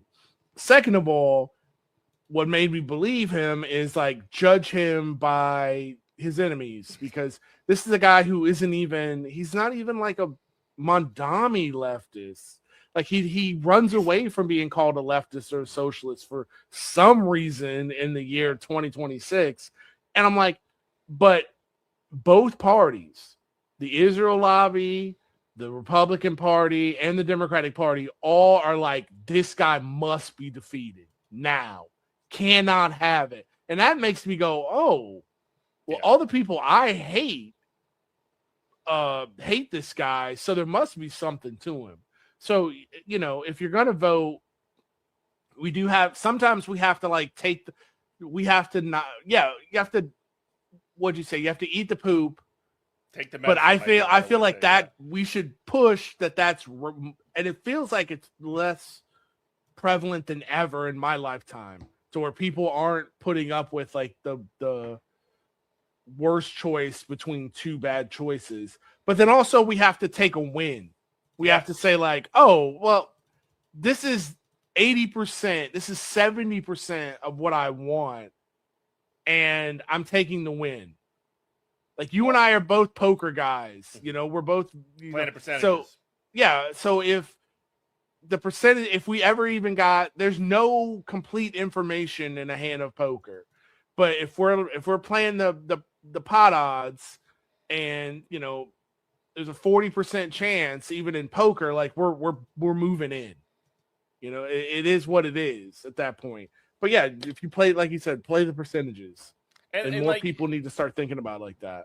Even so, WHIVLP New Orleans 102.3 is Good Morning Comrade. One of the other things too that I think is like, I think people and look, if you are a member of like a socialist party and you have somebody who's running as a like down ballot third party or whatever, and you want to vote for them, fine. But there's a lot of folks on the left on the that are just essentially like like it's the kind of people that like run around calling Zoran Mamdani is like Zioron, a Zionist or whatever. They're people that don't believe in electoral politics, and in fairness, they're mostly online. They don't believe in any kind of any kind of like electoral politics, which I totally am fine with. But then they see somebody who is running as like a leftist platform for American politics, and they spend all of their time, instead of doing whatever it is that they should be doing to actually build something, going after somebody like Zoran Mamdani. Yeah, it's corny. It's crazy, man. I see so much of that. And maybe it's just the fact that I'm on Twitter still or on other forms of social media that just rot your brain and show you the dumbest stuff that you've ever seen in your entire life. But like the fact that people are wasting their time, the idea that exists just like messes with me. It's like, I thought you were raising, like, why don't you raise money for Palestinian families or whatever it is that you're doing? Like, why do you have to care about what's going on in the American politics? I'll elaborate on that just a bit because I want to be like kind of careful with that language. My first thing is like, I don't want to be the whataboutism people because that easily gets turned with like, well, you care about Palestine so much, or you don't care about the Congo. It's like, shut up. One, we don't fund the Congo, like blah, blah, blah. Sure. But my thing is, okay, you don't like go back to Grand Platinum. I've had this fight. Yeah. I'm like, one, if you don't like Grand Platinum, then what is the plan? Yeah. What is the plan? Like, tell me what you want. Who's the better candidate? So let's go knock doors. And that's not even like a bad faith question. Like literally, if it's not electoral politics, it's cool. Highlight what else could be done outside of electoral politics, because I'm all for it. If you want to steer people towards organizing their workplace, form a union, or organizing tenants, or whatever it is that you do, like have a rally, this or that, the other place, that's cool. Why are you talking about other stuff? Why are you talking about Grand Platinum so much? You don't even live in Maine. Yeah, I just want a plan. Like, if we're voting, then I have to have the best candidate. If we're doing revolution, tell me where to meet. But like all this is not helping anybody, and they think it's activism, and it makes me mad to no end. And it's probably, like you said, terminal online brain. I reinstalled Facebook. I don't know why I did that. That's crazy. But you're just a hardcore sicko like me, I guess. I know I'm just a glutton for punishment, but it's just like, yes, exactly right. Like, just what do you want to do then? What do you want to do? Just tell me where to meet. Tell me where to show up. But other than that, I don't want to hear you just tell me. I say it's all the time about socialism, about economics. People tell you, oh, that does, we can't do healthcare in this country. We can't do, free college. And I'm like, we put a man on the moon. Well, what do you tell? Well, I thought this was America. What are you telling me about what we can't do? How come all of like most of Europe can do free college, but we can't? Yeah. How come they can have socialized healthcare that is accessible and we can't? Like, what is okay? Let's talk about American exceptionalism. Why is America exceptionally bad at these kinds of like basic social like these aren't even like socialist policies. This is like social democracy basics. Well, I'm just saying, like, both ways work. When right wingers come at me with what we can't do, and then leftists come at me with what we can't do, well, then somebody needs to tell me what we can do, because that's all I've ever been hearing. It's what we cannot do in this country. While it seems like the most evil people in this country who only care about advancing capital keep doing what it is they want to do all day. Yeah. They can do whatever they want whenever they want, but when it comes to actually like moving, yeah, exactly. I 100% agree. Cool. So NATO's breaking down, right? What's that? You said NATO was breaking down. Oh, I did. I have an article here that we can read out. This is crazy to me, and I'm like, I don't know how to feel about it. I don't really have a stance on it. It's real. The old world is dying sort of situation.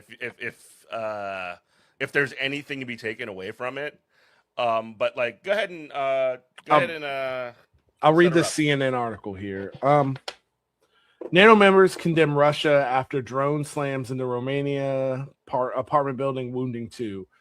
An explosive-laden Russian drone hit an apartment building in Romania on early Friday, injuring 2 people. Its government said as Moscow forces attacked near a nearby Ukrainian port. The strike drew swift condemnation from European Union NATO, with U.S. Ambassador to NATO Michael Whitaker calling the strike a reckless incursion. We will defend every inch of NATO territory, he said on X. Hold on to that thought. Yeah. Meanwhile, Bucharest is urging its allies to help with its anti-drone defenses, tapping into the growing concerns that Russia's war in Ukraine could spill deeper into the continent. The drone hit the roof of a building in Galatai near the border with Ukraine. A Romanian defense military spokesman told CNN affiliate Antenna 3 CNN. This drone entered national airspace at 1:45 a.m. and headed toward the eastern area of the city of Galatai, but we lost it from radar south of Galatai, Colonel Christian Pavici said. Romanian Foreign Affairs Minister Olena Silvia Toru said on X, had confirmed the Ministry of National Defense that the drone which crashed into the residential building in Galatai was of Russian origin. Colonel Martin Odell, spokesman for NATO's Supreme Headquarters, Allied Powers Europe, confirmed to CNN that the drone was Russian. The roof of the apartment block was visibly charred. Video footage showed while response teams and investigators inspected the site. Friday morning, the Romanian military said there was no opportunity to shoot down the drone, but stressed that the situation is under control. Okay, this is very important right here. This is the coat part. This is me talking. We are not facing an attack on Romania. We are facing the effects of a conflict taking place right next to our border, said the deputy commander of the Joint Forces Command, Brigadier General Gregory Maxim. A senior NATO military official told CNN that NATO detected and tracked the Russian drone as it crossed into Romania, but it entered Romanian airspace just minutes after hitting the Galatai apartment building. To put this in context, you're talking about something that is traveling near 200 kilometers an hour over a populated area, less than 15 kilometers from the border, the official said. Nonetheless, we're witnessing what more can be done now to optimize Romania and NATO's network of sensors to shoot Romania and NATO's network of sensors and shooters to safely neutralize such threats. The official added that NATO is working with Romania to bring its MUROPS counter-drone system under NATO control, and said Russia's continued recklessness demands that allies continue to identify additional defense forces and capabilities on the Eastern Alliance Eastern Century mission. So on Friday, no, you're good. On Friday, NATO flew an airborne early warning E-3A aircraft to increase its air domain awareness, officials said. Let's see here. Irresponsible escalation. Toru said the foreign minister had summoned Russia's ambassador to Bucharest and that Russia's actions represent a serious and irresponsible escalation. Later Friday, Romanian President Nicolae declared a Russian consul in the southeastern seaside city of Constanța a persona non grata, saying that the consulate will close. Now, this is very important. So this statement by the Russian president saying that we're closing Russian consulates and we're making your ambassadors persona non grata conflicts 100% directly and does not make any sense, saying, hey, this is just a big oopsie doopsie by Russia.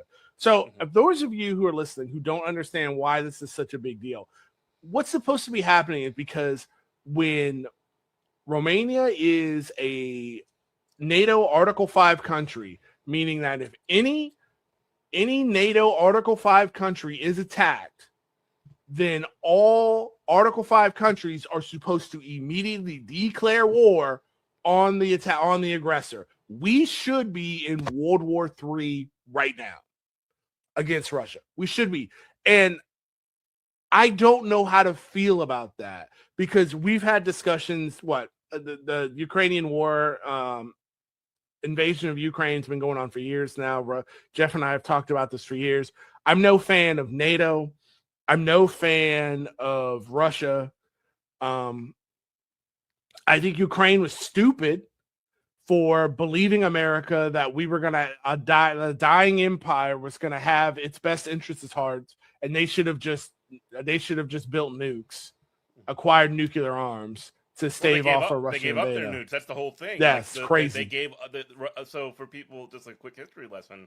Like the reason that Russia was even able to invade Ukraine was because back in the 90s, Ukraine gave up their nukes in the post-Soviet era.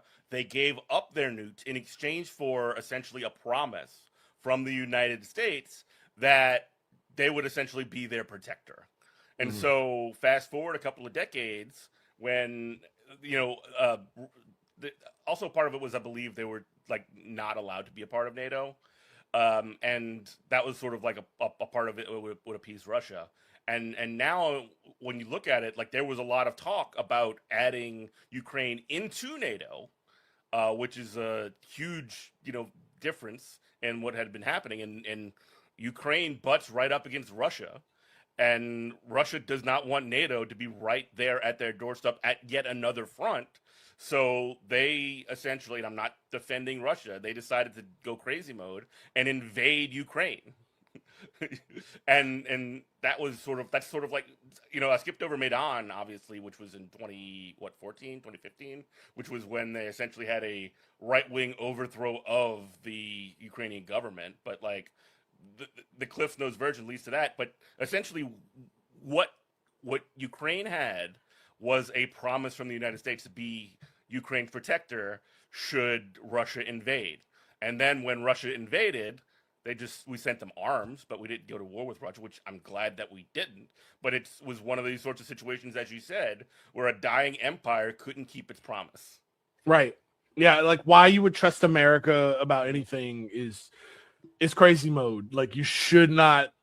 You shouldn't do that. But I'm just like, I really don't know how to think about this because, yeah, I'm glad that nukes aren't being currently launched and we're not all dying in nuclear hellfire. That's really good. But there's just so much wrong here, because if you're telling me, and I don't even like NATO should be gone. NATO needs to go. But if you're telling me my tax money, my taxes, the brain power and just the resources that it takes, because the United States is NATO, to keep this thing going. And now we have a test of Article 5, really a second one, because Poland got hit by a weird strike, not that a year ago. The same way. It was just like, I can't remember what it was, but it was another oopsie from Russia. But it's like, if you're telling me that, what is it there for? Why are we even talking about this thing instead of just saying, hey, y'all, this thing is no longer valid. We're not going to have your back. It's actually disrespectful and dangerous for you to think that we are. So we all just got to go our own way now. And, go with God and peace be with y'all. And I hope everything works out. But this shit of this thing, 4650, this thing of saying, like, we have this organization that's supposed to stop you from getting attacked. And if not, you don't even have to be in the organization. If you just flirt with the organization, the country that we have this organization set up for, if and when they attack you, we won't do anything about it except send you old munitions that are just for capitalism, because that drains our munition stocks, and now we get to buy more munitions from weapons contractors. And any of you other countries that get a weird attack, a rogue drone, a rogue rocket, a rogue missile, we're not going to do anything about that either. Even though we've written explicitly, if this kind of thing's supposed to happen, it ever happens, we're all supposed to go to war now, but we're not going to do that. What is the point? What is the purpose? I don't understand it. That's where I'm at. That's where I'm torn.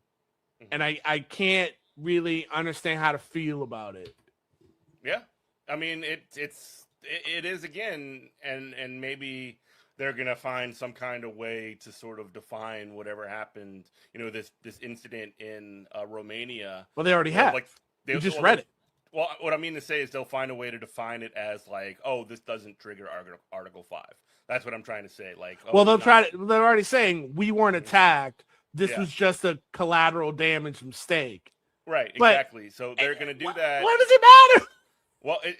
Well, it matters. Well, it matters from the perspective of, like, I guess the people that are involved in NATO don't want World War III, but it also does hold up the fact that, hey, actually, so if NATO is not going to engage and essentially start World War III when one of our countries gets happening, then what is the actual price for attacking one of these countries? If the answer is nothing, if the answer is nothing, because I mean Ukraine was not a NATO country, which thank God it wasn't. Well, I mean, unless we just threw them under the bus like that anyway. But but that was when the nukes were supposed to start flying, right? Now Romania is actually, this is the big difference is Romania is a NATO country, so the bombs should have already started flying, but they didn't. So if we're just sort of in this situation of, is NATO, like, we just sort of like wake up and it's just like, wait up, is NATO real? Is this thing actually happening? Is this like a thing, or is it an illusion? Which it always kind of, I mean, it always kind of was. It's essentially a blanket of like comfort, like a security teddy bear that would allow for trade to happen in that realm. It was essentially an idea to say, like, okay, capital, don't worry about wars happening. Keep your prices low. Keep them goods flowing across borders, because we've got NATO on our side to make sure that if anything does happen, we're going to take care of it. You know what I mean? It's like an insurance company, like basically saying that, hey, we're going to provide you insurance for whatever it is, and then when you actually call them and be like, hey, actually, I got rear-ended by some freak. Insurance company, okay, let's put you on hold for 3 hours. You know what I mean? That's what's happening. No, that's exactly. You concisely put what was going on in my head. Like, you and I both play chess. Me, I play terribly and badly. But like, if you're playing somebody and you make a move and as soon as you put the piece down, it's a blunder, right? And you're like, oh, that was bad. That was real bad. But then they don't see it. And then they move somewhere else, and you're just like, wait a minute, what? And it makes you reassess what you can get away with. And that's what I feel like is happening in Russia right now. Because, like, I'm going to be completely, because it makes no sense for Russia to attack Romania. It makes no sense. So I'm going to be completely charitable and say, yeah, this was an absolute mistake. This was a drone that went off target and just went crazy and hit a Romanian apartment building. Yeah, what would even be the point of hitting a Romanian apartment building? Unless you knew somebody was in there you wanted to kill. But let's just be completely gracious. And so they were in the Kremlin, they were freaking out. There was at least, and then it was like, hold. And you're like, they're not gonna do anything. They're actually making up excuses of why this happened. And they're just like kicking out our oh boy, we can what else we can get away with anything. Yeah, it's over. I mean, at least, I'm just talking. I've never been in those rooms, thank God. I'm not a monster, so I'm never going to be in those rooms. But I can imagine it's President Robert Johnson, right? I'm president, and like, we're in this, they invade Ukraine, and we're trying to not stave off World War III while also bolstering Ukraine the whole bit. And this happens. Well, I got to get on the red phone, and I got to call Vladimir, and I go, Vlad, brother, I know you didn't mean to do this, but it also can't stand. So how about this? We're not even gonna launch on you. We're not launching nukes. That's crazy. We're not gonna launch our missiles because we ain't got them right now between this. But dog, I gotta take some territory. I gotta do boots on the ground. You can't make me look ridiculous like this. Yeah, exactly. I gotta do boots on the ground somewhere, bro. I can't tell you where it's at, but we're coming. And just be cool. We're not gonna don't launch on us. We won't launch on you. But we gotta do something. This has to be answered for. Yeah. Because if not, this whole fake thing that we've set up post World War II, it means nothing. So it's like either dismantle NATO or you gotta at least do. I mean, you know who does this? Iran. Iran does this so well. They go, America, we can't let this stand. We gotta do something. Look, we're hitting this airbase on this day.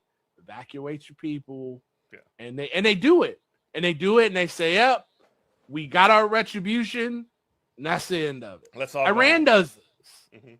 That It can was be the 12-day done. War. That was the 12-day war. It happened Yeah. last year. But then all of a sudden, the United States just decided, you know what? We're just going to open fire. That's because we're stupid and we look at rationality. Like I said, I don't know, for all my super nerds out here, we're like the American Empire is a weird amalgamation of the orcs from Warhammer 40K and the Imperium of Man. We are so dumb and crazy and arrogant. We see rationality as weakness. And we attack and we jump, we pounce on it, which you can't deal with us like that. You have to treat us like, oh, they're crazy. They're crazy and we have to make them bleed. I mean, throughout history, throughout all the wars that we've lost in history, that's how we've been dealt with. Like you have to show us that you're crazier than we are. And as soon as you show us you're crazier, we leave you alone. That's how it works. And we're you know, sick. it's funny too because like the way, and look, I'm not a fan of the Iranian, regime or anything like that either. But like the fact that like the United States and like people on television constantly 24/7 will just say over and over again, like dehumanize like the entire society that Iran has, and say that like essentially equate them to barbarians when we're the ones that attacked them. We're the ones that started this fight, that started this whole war, and then all of a sudden it's just like you're supposed to take these people on faith when they've been doing this exact same thing for damn near 100 years. And it never works. Didn't work in Korea, didn't work in Vietnam, didn't work in Iraq and Afghanistan. It's not working in Iran right now.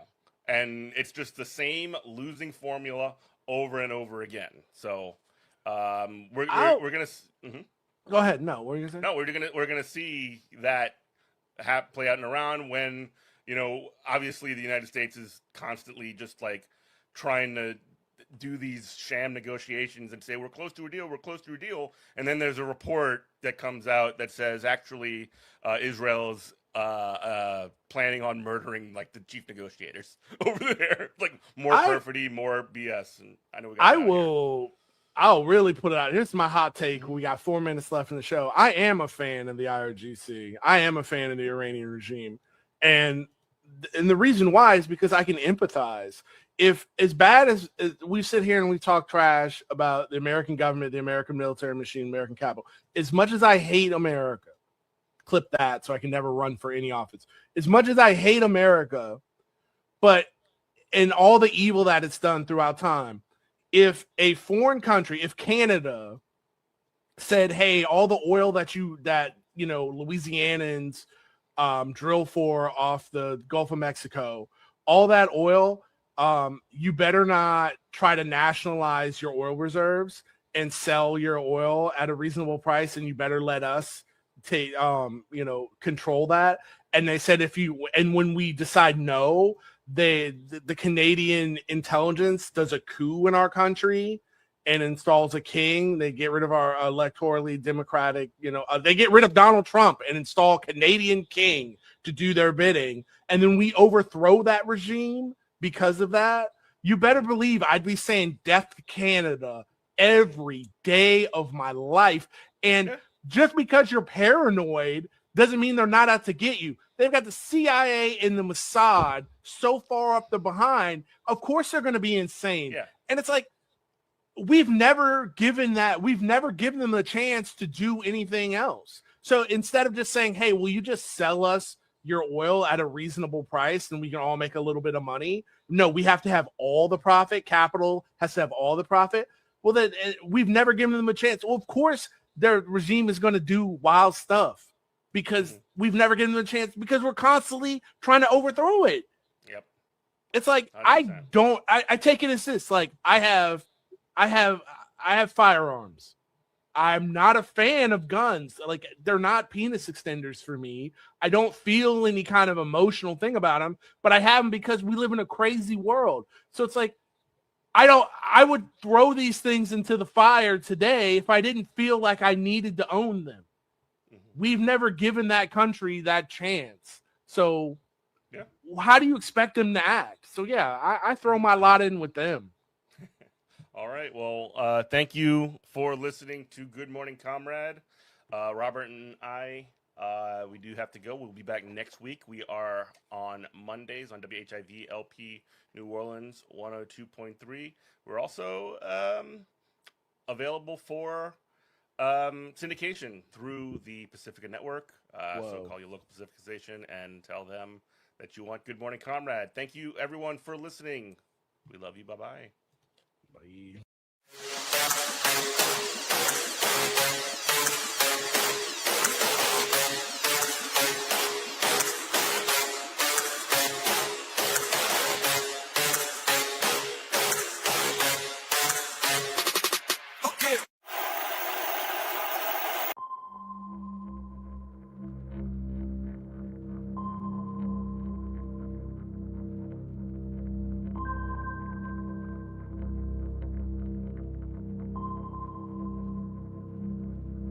So, folks, the other day we watched the press conference where Zoran Mamdani announced several new planks for his housing initiative, right?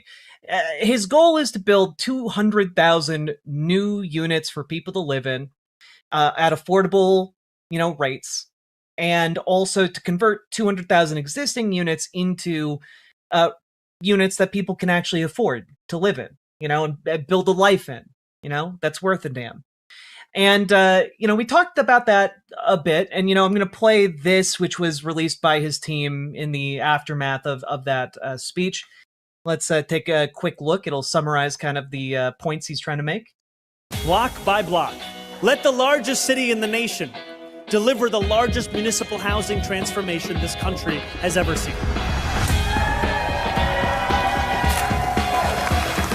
Our housing plan meets this crisis with the scale and urgency it demands. The first plank of our plan is all about building. Over the next decade, city government will build 200,000 new, affordable, rent-stabilized homes. Second, I am proud to announce that we will preserve and stabilize an additional 200,000 homes. And they will be made possible by historic $22 billion capital investment over 5 years. The second plank of our housing plan includes some of the strongest and most expansive tenant protections anywhere in the United States of America. And as we empower tenants, we will place a special emphasis on those in the Bronx. I am proud to announce a legislative task force to overhaul our city's outdated housing maintenance code. We will also improve how 311 logs and investigates complaints. And we will support New Yorkers as they organize with their neighbors. If you form a tenant union, the city will stand with you. Finally, through our new citywide campaign, Fix the City, we will focus on the worst landlords in New York City. When necessary, we will take aggressive legal action to remove negligent owners and property managers. The third core plank of our plan is years overdue. We will deliver the transformative investments that public housing has long needed, but not received. City Hall will rewrite a legacy of neglect with the largest city capital commitment to NYCHA in decades. $5.6 billion over 5 years. We will prove that government can deliver on the solutions to the toughest problems, not just debate them. Excellent summary, right? Now, you might have noticed, if you are a keen observer, that in there, one of the planks that he talks about is coming down on landlords. And suffice it to say, conservatives are big mad about this idea.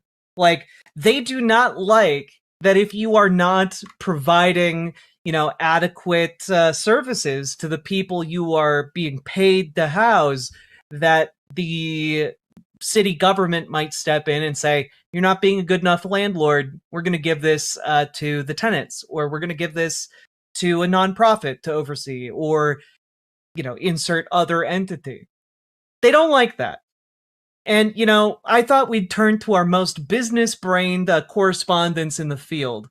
And by that, of course, I mean the Patrick Bet-David boys, to really break down the economic impacts that this will have on the poor, beleaguered landlord underclass of New York City. Let's take a look here. Let's go to the next story. So here's Mamdani.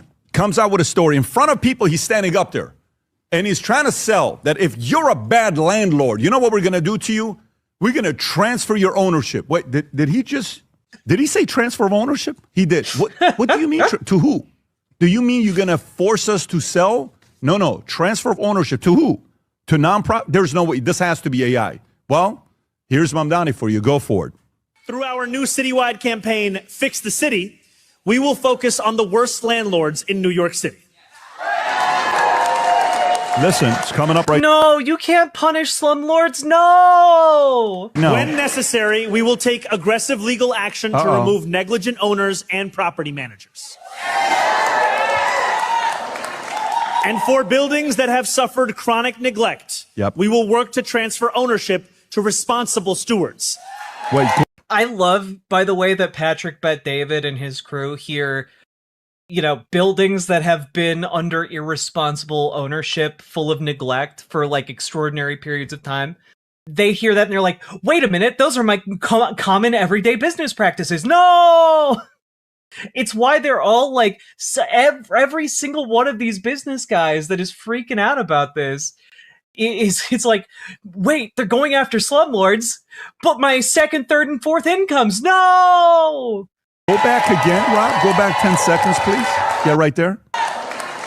And for buildings that have suffered chronic neglect, we will work to transfer ownership to responsible stewards. That's, if you've ever read Atlas Shrugged. Stewards that include... That's, Ayn Rand. It's one of Ayn Rand's worst nightmares. Have you read Atlas Shrugged? We know what's going to happen next. I cannot with these people. Atlas Shrugged was a prophecy. Community land trusts, nonprofits.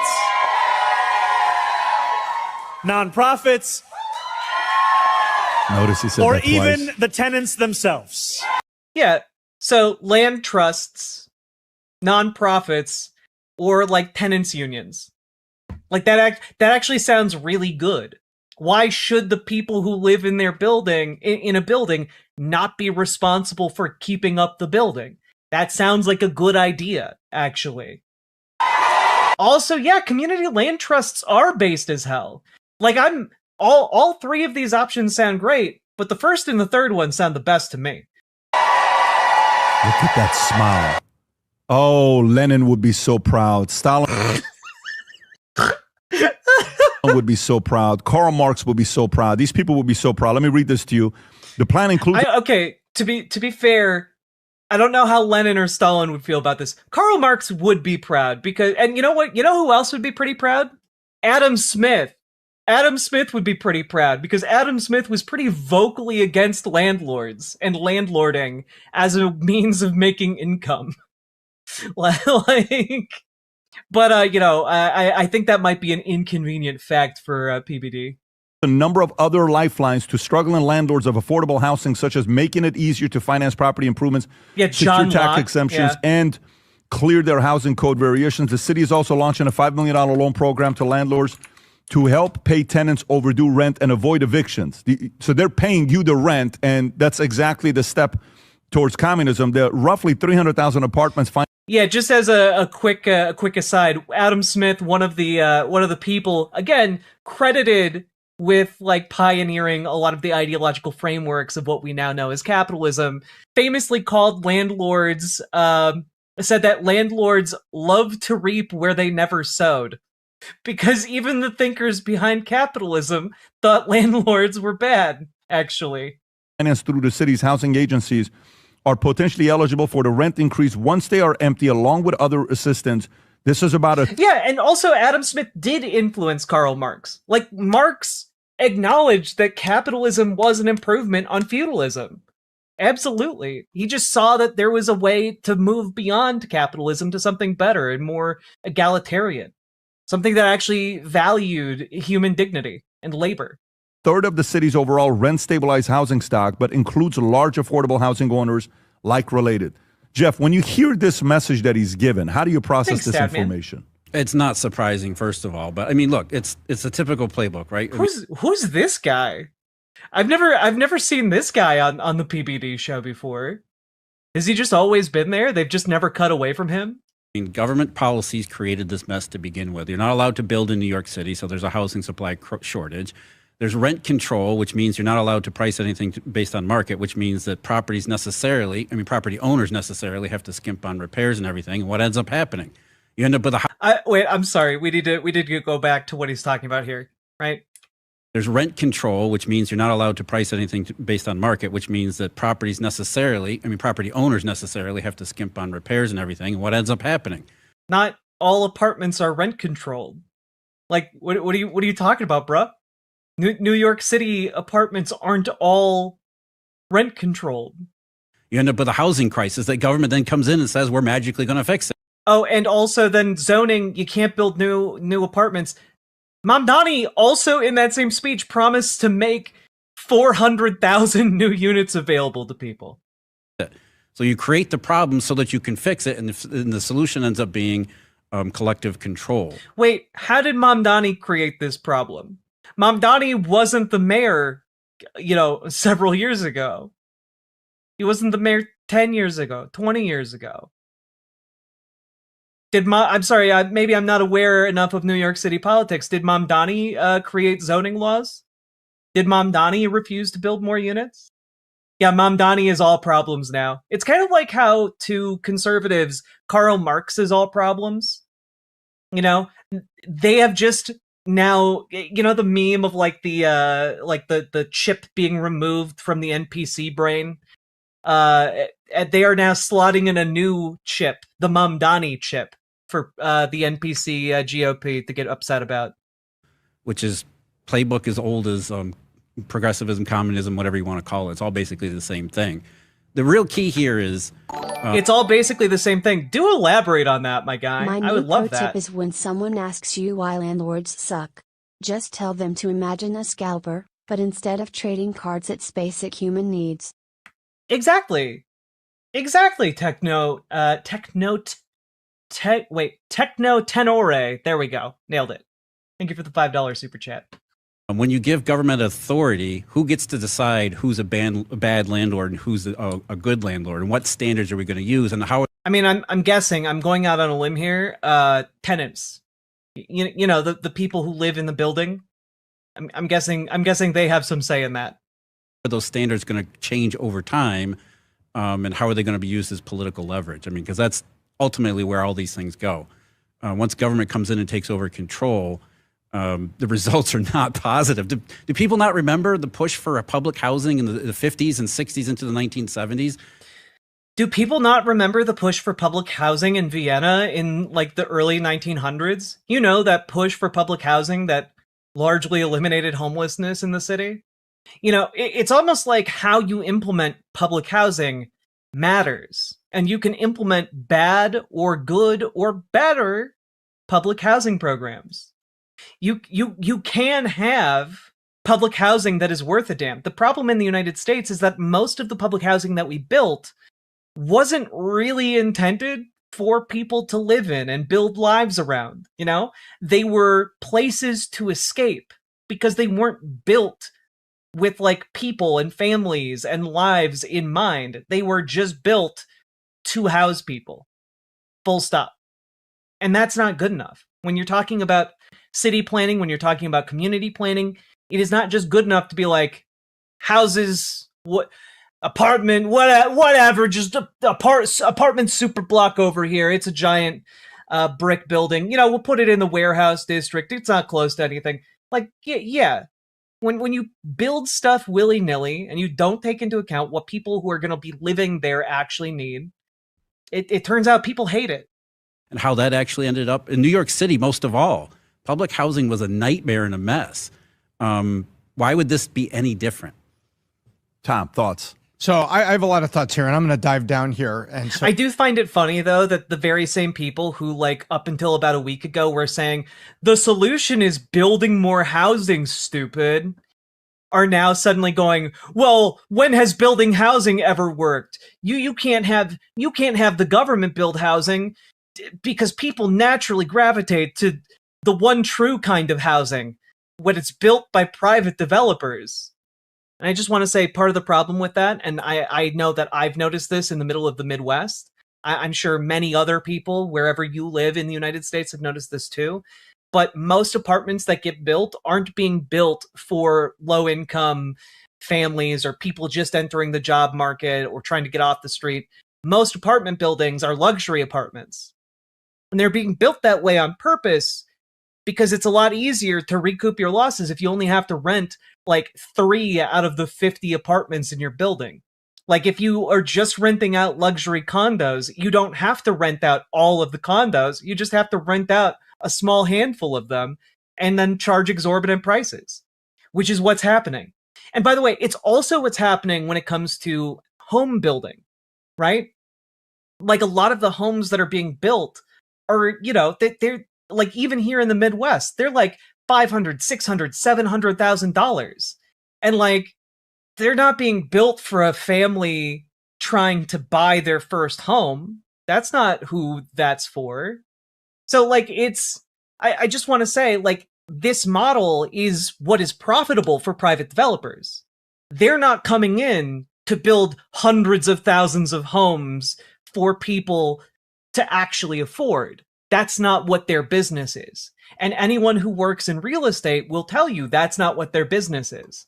Jack, housing is a luxury, and if you can't afford it, you should just not live in a house. Yeah, it's true. So if you need to stop me, please stop me. So let me tell you how this works. Because I looked into the things he's setting up, and I looked into his words, and they didn't like hand out a PDF of their playbook, but they basically told you they have a board that will collect complaints, Pat, from renters. And guess what? No complaint too small. They'll build it up and say, oh, this bad landlord, Humberto, the terrible slumlord of Jamaica, Queens, he 700 complaints. And you'll hear words like that, Pat. I'm not some kind of soothsayer or anything, but I'm going to go out on a limb and guess that if a building receives complaints and a landlord receives, I don't know, if they're on track to receive 700 complaints, okay, and they never hear about it, that's one thing.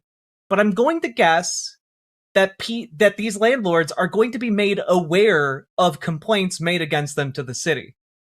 And that there is going to be a period of time during which they can address those complaints.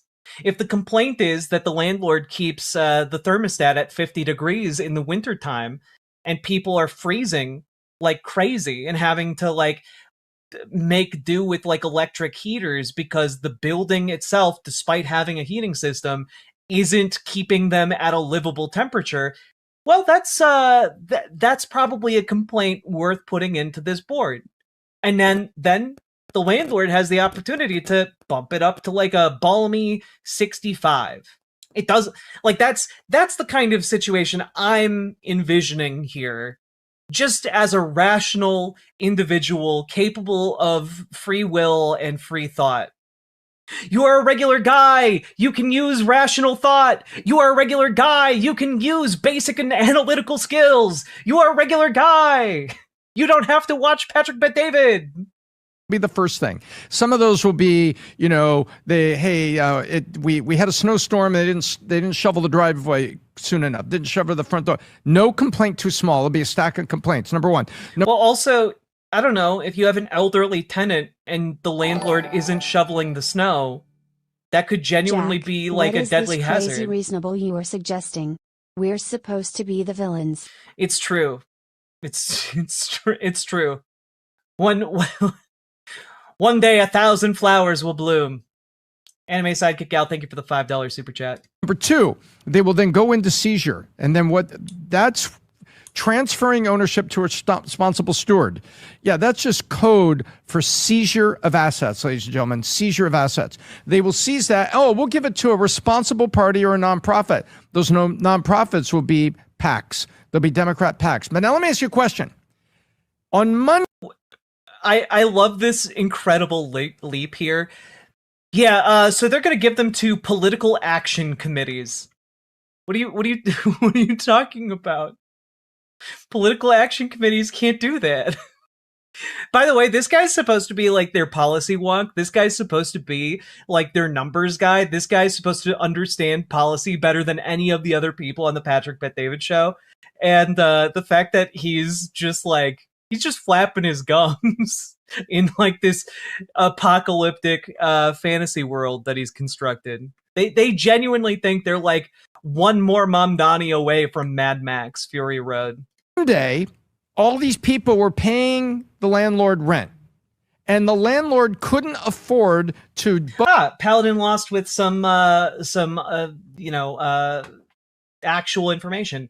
In New York City, there are 3 classes from A, very minor, 90 days, to B, hazardous, 30 days, and immediately hazardous, 24 hours or ASAP for heat/cold during emergencies.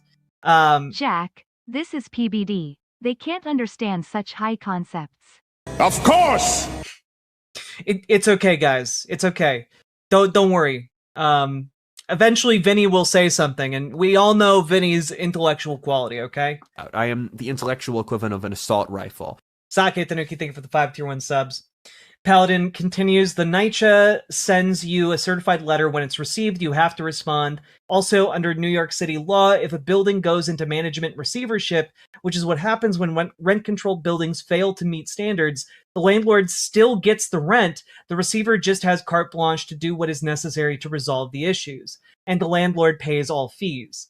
Yeah, so like, I don't know, it just kind of seems like they don't really understand how any of this works, and they're just like, this is an excuse for him. He's just gonna walk down the main street of New York City and point at buildings, and then his government goons are gonna come seize the building.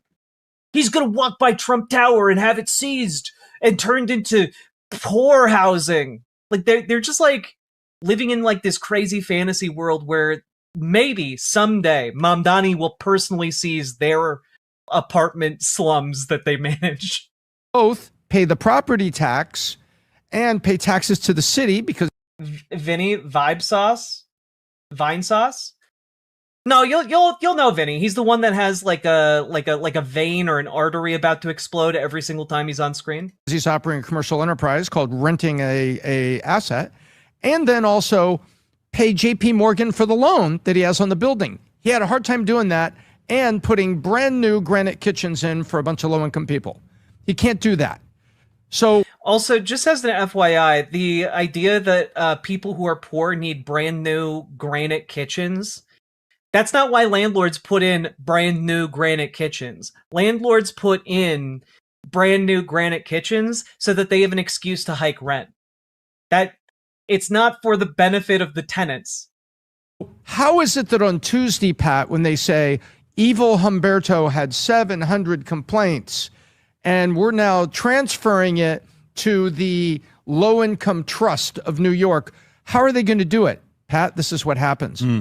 Now the low-income trust and the city, you're the VP of commercial real estate in New York, Pat. You are now. And I'm Mandami, and I walk in, and I'm like, you know those... How is it so difficult for these people to say his name? He's been like a national figure for like... for over a year Nietzsche? now? Don't you mean Neeches? Nietzsche's. Of course!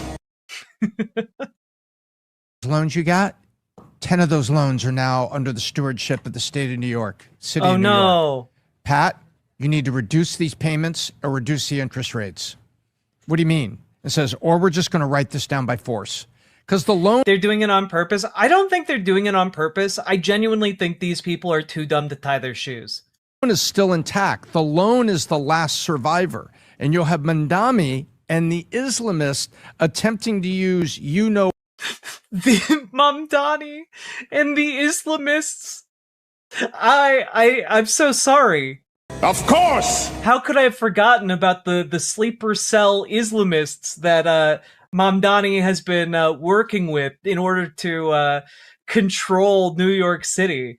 The sizable number of Islamist city level sleeper agents and all of the Islamists in New York State Assembly and the Islamists in, Kathy Hochul's office. It's been a grand plot, a conspiracy. Yeah, the Mamdani Caliphate is here. It's genuinely bizarre. I mean, it is bigotry. It is like a convenient bigotry that they are trying to use to harness some amount of animus towards Mamdani. But again, I have to reference the fact that we took a look at Mamdani's popularity polling the other day. And like in one of the more recent polls, he has like 91% approval with New Yorkers aged like 18 to 39.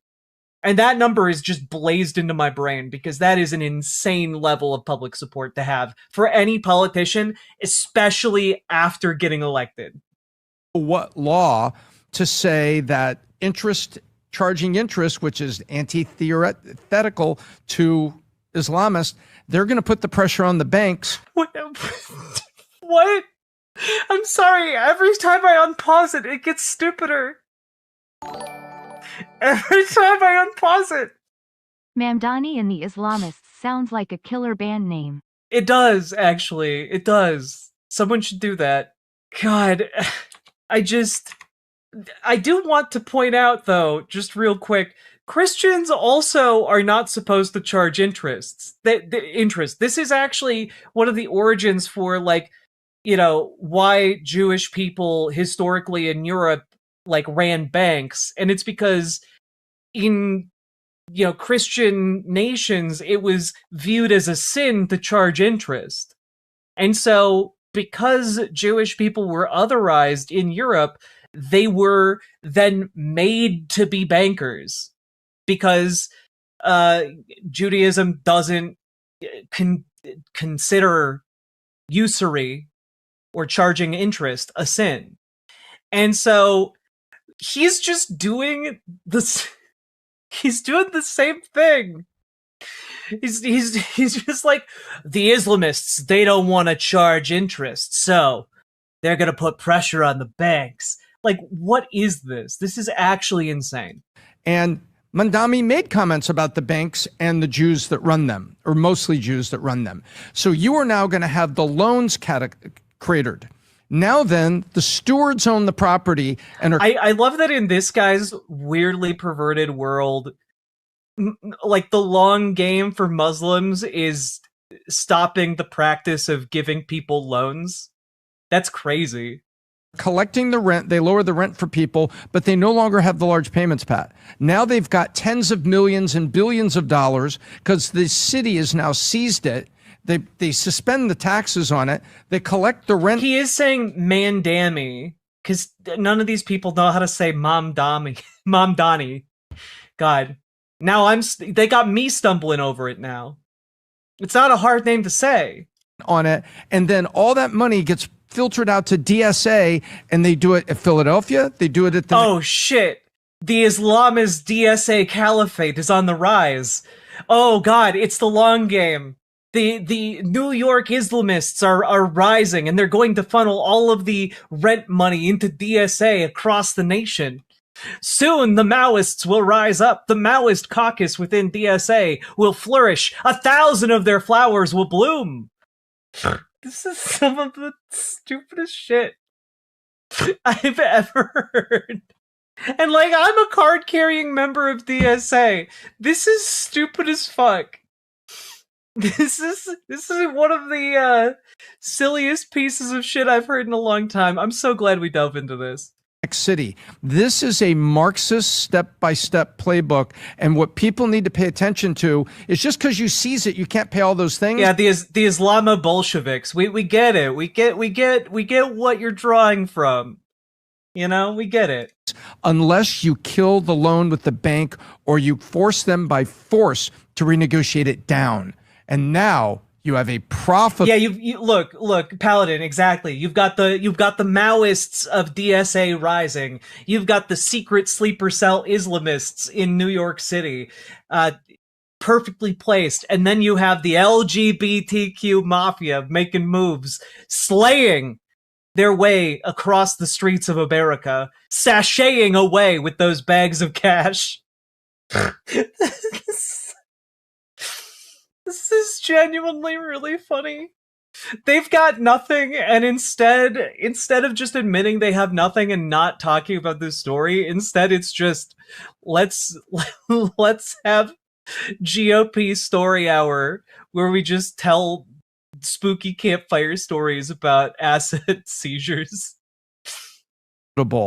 Housing, money going to the Dems. Do you think that circle of life to me looks different than operating? We're the mafia. I never got my Tommy gun. That's because Tommy Gunn is one of our top drag kings. Okay, top illegal daycare and then skim off the top back to the politicians and some for yourself. What a brilliant strategy. It's no. This is what's going to happen. It sounds brilliant, but the it sounds brilliant. It sounds brilliant, except it's all made up. The market check on it is you can't ever meet expectations. No. When I listen, brilliant strategy to me. Okay, but for real, Tommy Gunn is an excellent diva name. Someone should take it. Okay. This isn't a playbook we would ever do. We're capitalists. But what a I did see, Paladin, I did see that there is a news story that Patagonia, the drag queen, is being sued by Patagonia, the company, and it's maybe one of the most horseshit things I've ever seen in my life. The time we live in is collapsing in on itself. This level of stupidity is not sustainable. Brilliant strategy to sell the folks in the back that are... Yeah, Tommy Gunn, good friends with Tom of Finland, of course. Tommy Gunn is one of our top drag queens, and Jimmy Cheeks is one of our bottom ones. That's right. And they have a rivalry, but maybe it will be punctuated by some tension. You look like a bitch. Are rooting for it. Yes, I'm going to give it to nonprofits or maybe to some of the tenants. What is that about? That's like, hey, I'm going to take from the rich and I'm going to give to the poor. Mom. Oh no. Zora, New York, you elected Robin Hood to be mayor. The horror. He's going to take from the rich and give to the poor. That's no one's mad about that. Donnie is officially Robin Hood. What a hero. What an incredible guy doing it to the financial capital of the world, the #1 city in America when it comes down to economy. If you can do it to that city, what other cities are you able to do that to? You can do it anywhere. If you can do it in New York, you can do it anywhere. Soon all landlords will be responsible for mistreating their tenants just to make a quick buck. And then where will we be as a country? Dogs and cats being friends? Mass hysteria. Fund Philadelphia, and you'll do the next one. And This the next is how modern socialism looks like, all right? The Jacobin magazine, one of the biggest publications on the left. Everyone, like there is somebody on the intellectual side of the left. I'm saying left and intellectual very lightly. They're saying this market socialism, this what they did with the daycares, what they're doing with rent, what they're doing with everything. They're using this isn't even market. Like, I love that these guys are like, Jacobin, the so-called intellectuals of the left. And it's like, you aren't even describing market socialism when you're talking about just like social welfare programs like free childcare. That's not market socialism necessarily. Like, that can exist in the system we have now, which is not market socialism very specifically.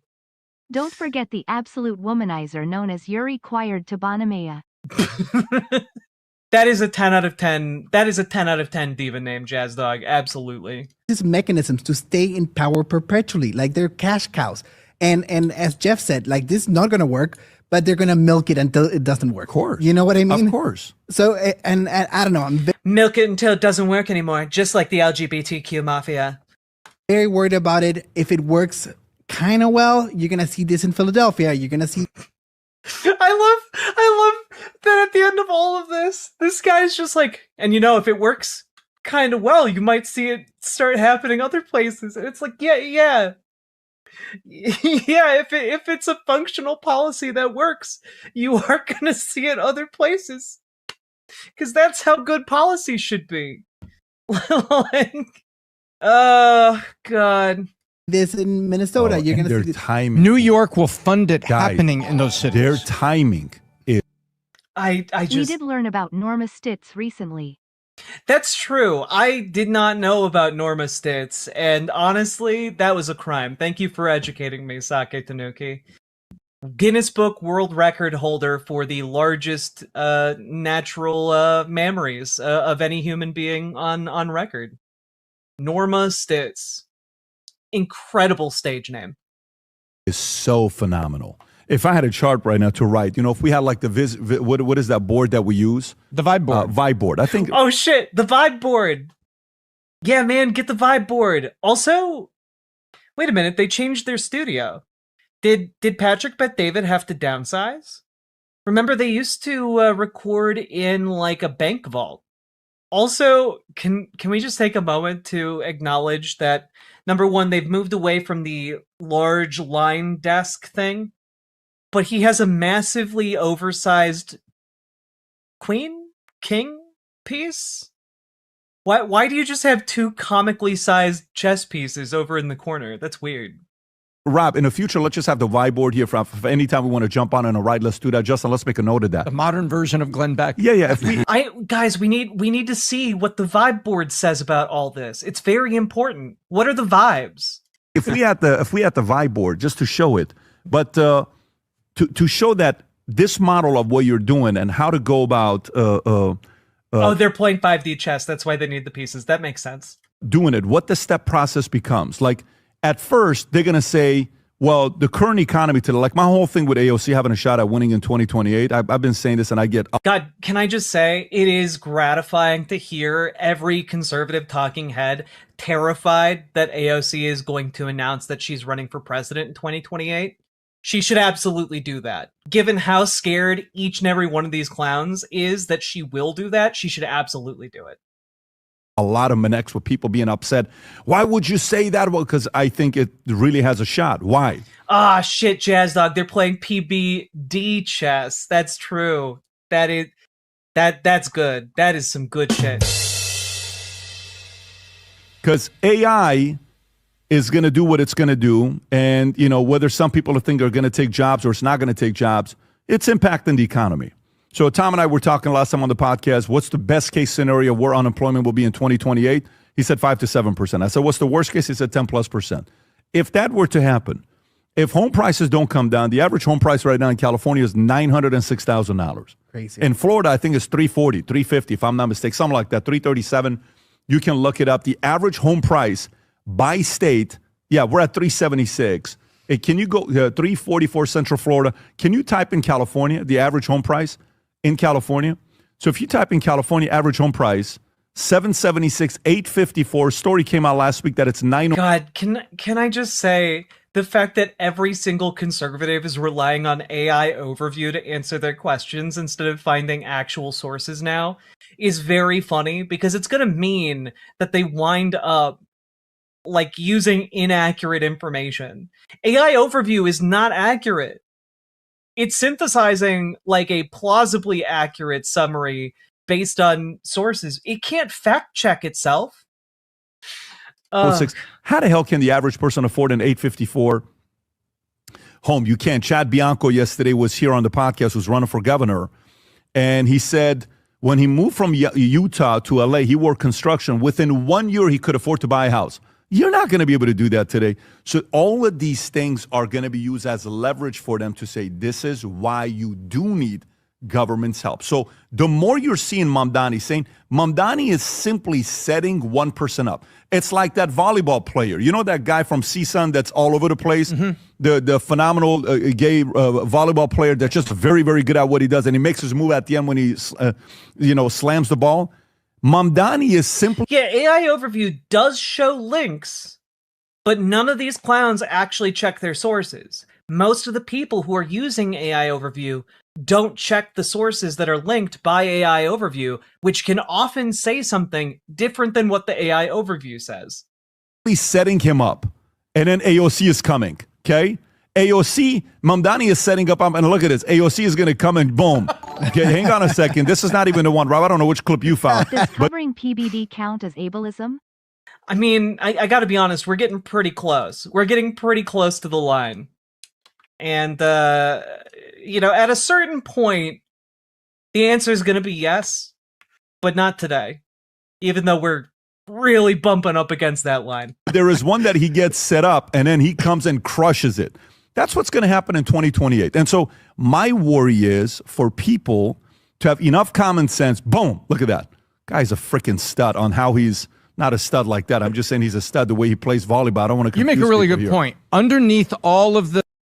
Can we take a moment to acknowledge that Patrick Bet-David had to take a moment himself to clarify, look at that stud. I didn't mean that in a gay way, though. I didn't mean he's a stud in like a sexual way or in any reference to his penis that may or may not be large. All right? I did not mean to make any homoerotic statements about that. Hey, you know what? You know when it's really fun to be railed animalistically by a man who loves you? You have a God-shaped hole. All right, we're basically done with this. We're basically done with it. I would love to say that this is where our segment ends. However, we do have a little bit more, a few more paths to trod here, or tread, rather.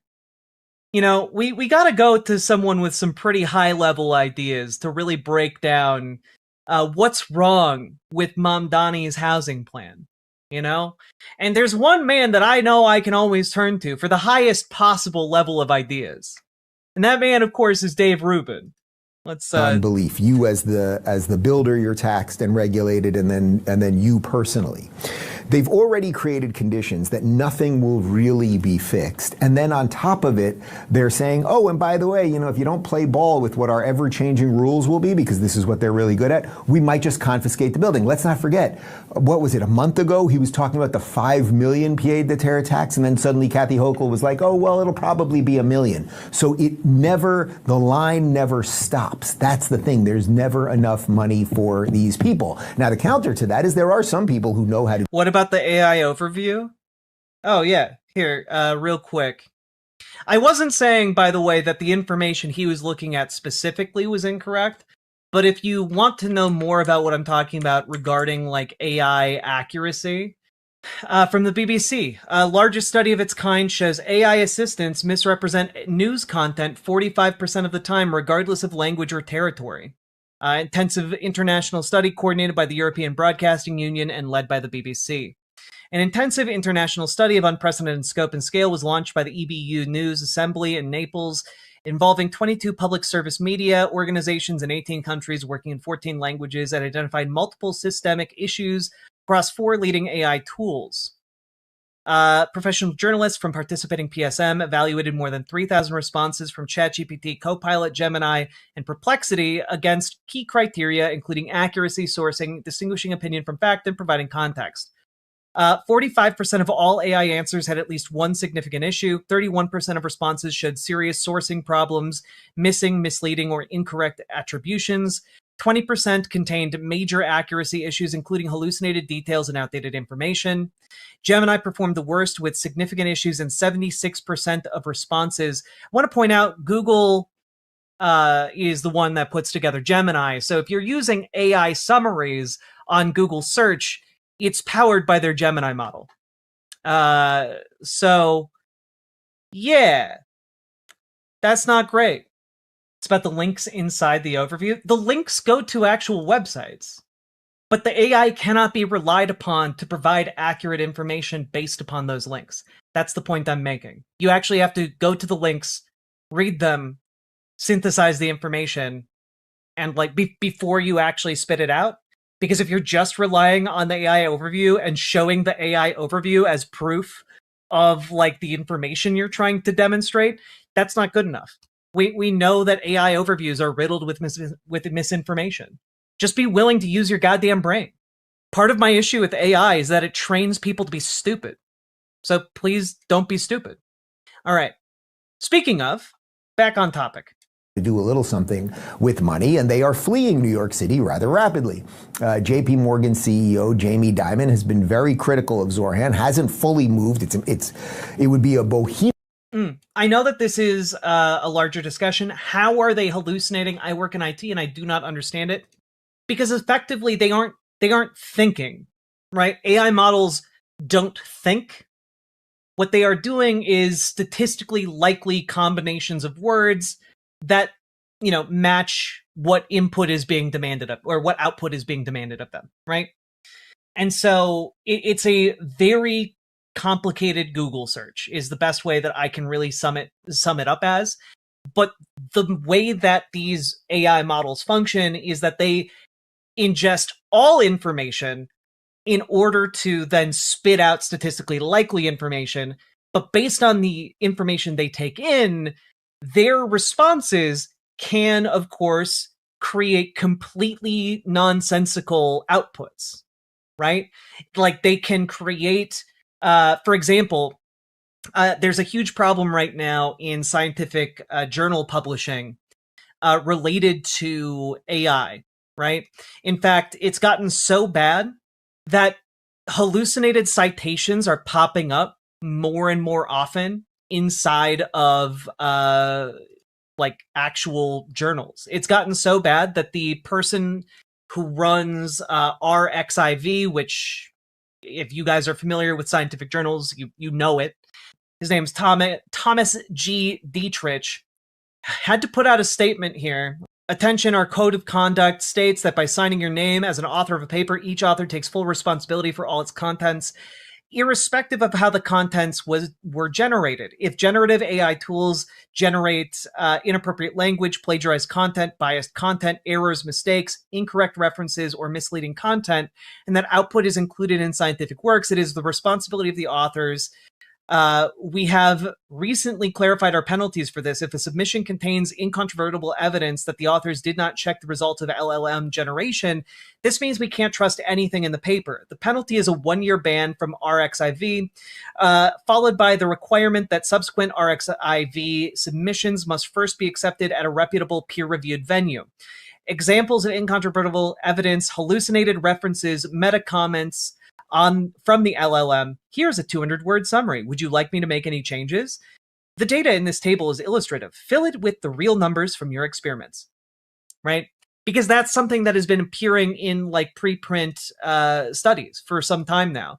And this follows, of course, this finding, which is that a lot of these citations from hallucinated research papers that do not exist, because again, the LLM is just spitting out statistically likely things that may exist, because it, again, is not a person. It's not thinking. It's not evaluating itself in any real sense.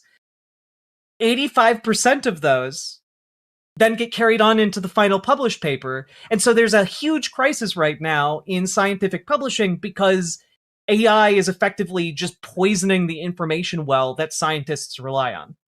Why do they use the word hallucinated? Because it's not real, but the problem is that the AI speaks about it very convincingly. So they call it a hallucination because it is convincing and can lead you astray in the wrong direction, right? Like it comes across like if you were getting talked at by someone who's very, very, very confidently wrong. And that's kind of the issue, right? Which with pretty much all AIs, they're sycophantic machines. So they give you what appears to be information, even if it's not real information. All right. We've been out here too long. We gotta go in for the Dave Rubin report. Myth of a move to get J.P. Morgan fully out of New York City, but there are things happening. And here he is warning Zorhan about communism because, we're all in 6th grade. Every city has to compete, and they have to compete at every level: arts, science, schools. That is what it is. I'm not inventing that. He can be an ideologue. He has to compete too. He's got to compete with Shanghai and Hong Kong and Singapore and Nashville, and people vote with their feet. So it isn't this morality thing that people talk about. It's like, are you building a great city with lower crime and stuff like that? Yeah. That's a guy who understands the world kind of as it is. Like, what are you I can't imagine mispronouncing young cardamom. Sake Tanuki, thank you for the 5 tier 1 subs. Really doing to the cities, Zorhan? So you can regulate it, and you can push out the builders, and you can push. No, just don't use LLMs. Don't use fucking AI bullshit. Just use normal search engines. Use DuckDuckGo instead of Google. Out the creators, and you can tax all of the billionaires and millionaires. You can do all those things. You can promise to confiscate property in the name of the people because he. But then with the billionaires, we'll all leave. Because billionaires are really concerned with being frugal. Literally thinks he's Bane from the Dark Knight. Like, you can do all of those things, and in the end, well, first off, as Diamond pointed out, well, people can move to Nashville and they can move to Miami, but it's not. We now live in a world. This isn't 100 years ago. Like, financial services and things that create wealth. We're now in competition with Shanghai. We're in competition with places all over the world, and you will destroy New York City. Now, the thing is, all these guys who have like 20 different homes around the world, they really care about they really care about saving a couple bucks. Quinn Decker, thank you for the tier 1 sub. Belief, my 100% true belief, is that his goal is to destroy New York City and then usher in something far worse than communism. But that's right. He'll destroy New York City, and from its ashes he will raise the Dark Capital, Dark York. It will march its armies across the land, raising them up from the crypts and catacombs that lie below. He will draw upon the rat folk that infest its sewers. He will empty their cities and towns in the bowels of the earth, and they will walk upon the surface worlders with their brutal machines of war. Dark York. Let's put that aside for a moment. Interestingly, New York City, every week now, and almost more than weekly, they have these crazy jihad rallies, and people are running. I was there. I saw him. I saw him visiting the Ratman cities, the rat capital. He walked through the gates, straight as brass. And I saw him kneel down to commune with the rat creatures that live down there. He's converted them to Islam, The Ratmen, they're all Islamists. And they will march upon us soon. We must be ready. Yeah, the whole jihad rallies that Dave Rubin has seen. I want to hear more about these. Around with Hamas and Hezbollah flags, and they have the keffiyeh on, and they look like terrorists, and sometimes they quite literally have fake suicide vests on, and they're screaming about genocide, and they take over the streets and all of those things. And these are supposedly the nice, tolerant, decent lefties. I really want Dave Rubin here to cite any kind of source for what he's talking about, because it sounds like he's either cherry picking to an insane degree. Like, I don't think New York is having pro-jihad rallies. You know what? I'm going to go out on a limb. I'm going to call Dave Rubin a fucking liar. I don't think that right now New York City is having pro-jihad, pro-genocide rallies. I don't think that's happening. He's AI hallucinating. He's plugged himself into ChatGPT. Well, yesterday outside of Gracie Mansion, by the way, where he created a buffer zone so they can't actually get to Gracie Mansion, which is kind of interesting because Zorhan, one of the first things he did was veto a law that stopped people from getting right up to synagogues and churches because he wants people to be threatened. But when you come to Gracie Mansion, there's a buffer zone. Anyway. Yeah, that's because people tried to throw a bomb at his house. Like, people tried to harm him and his family. Makes sense to have a buffer zone. It would also likewise make sense to have a buffer zone around any synagogue or church that was under threat of Globalize attack. the Intifada. I know, Sake Tanuki. No fun. No fun unless you're at the Jihad rally. A whole bunch of people showed up with American flags, also Israeli flags, because they're not happy with this guy. And here's what a peaceful protest looks like. It's a throwback, a little old school stuff, peaceful protest. Enjoy.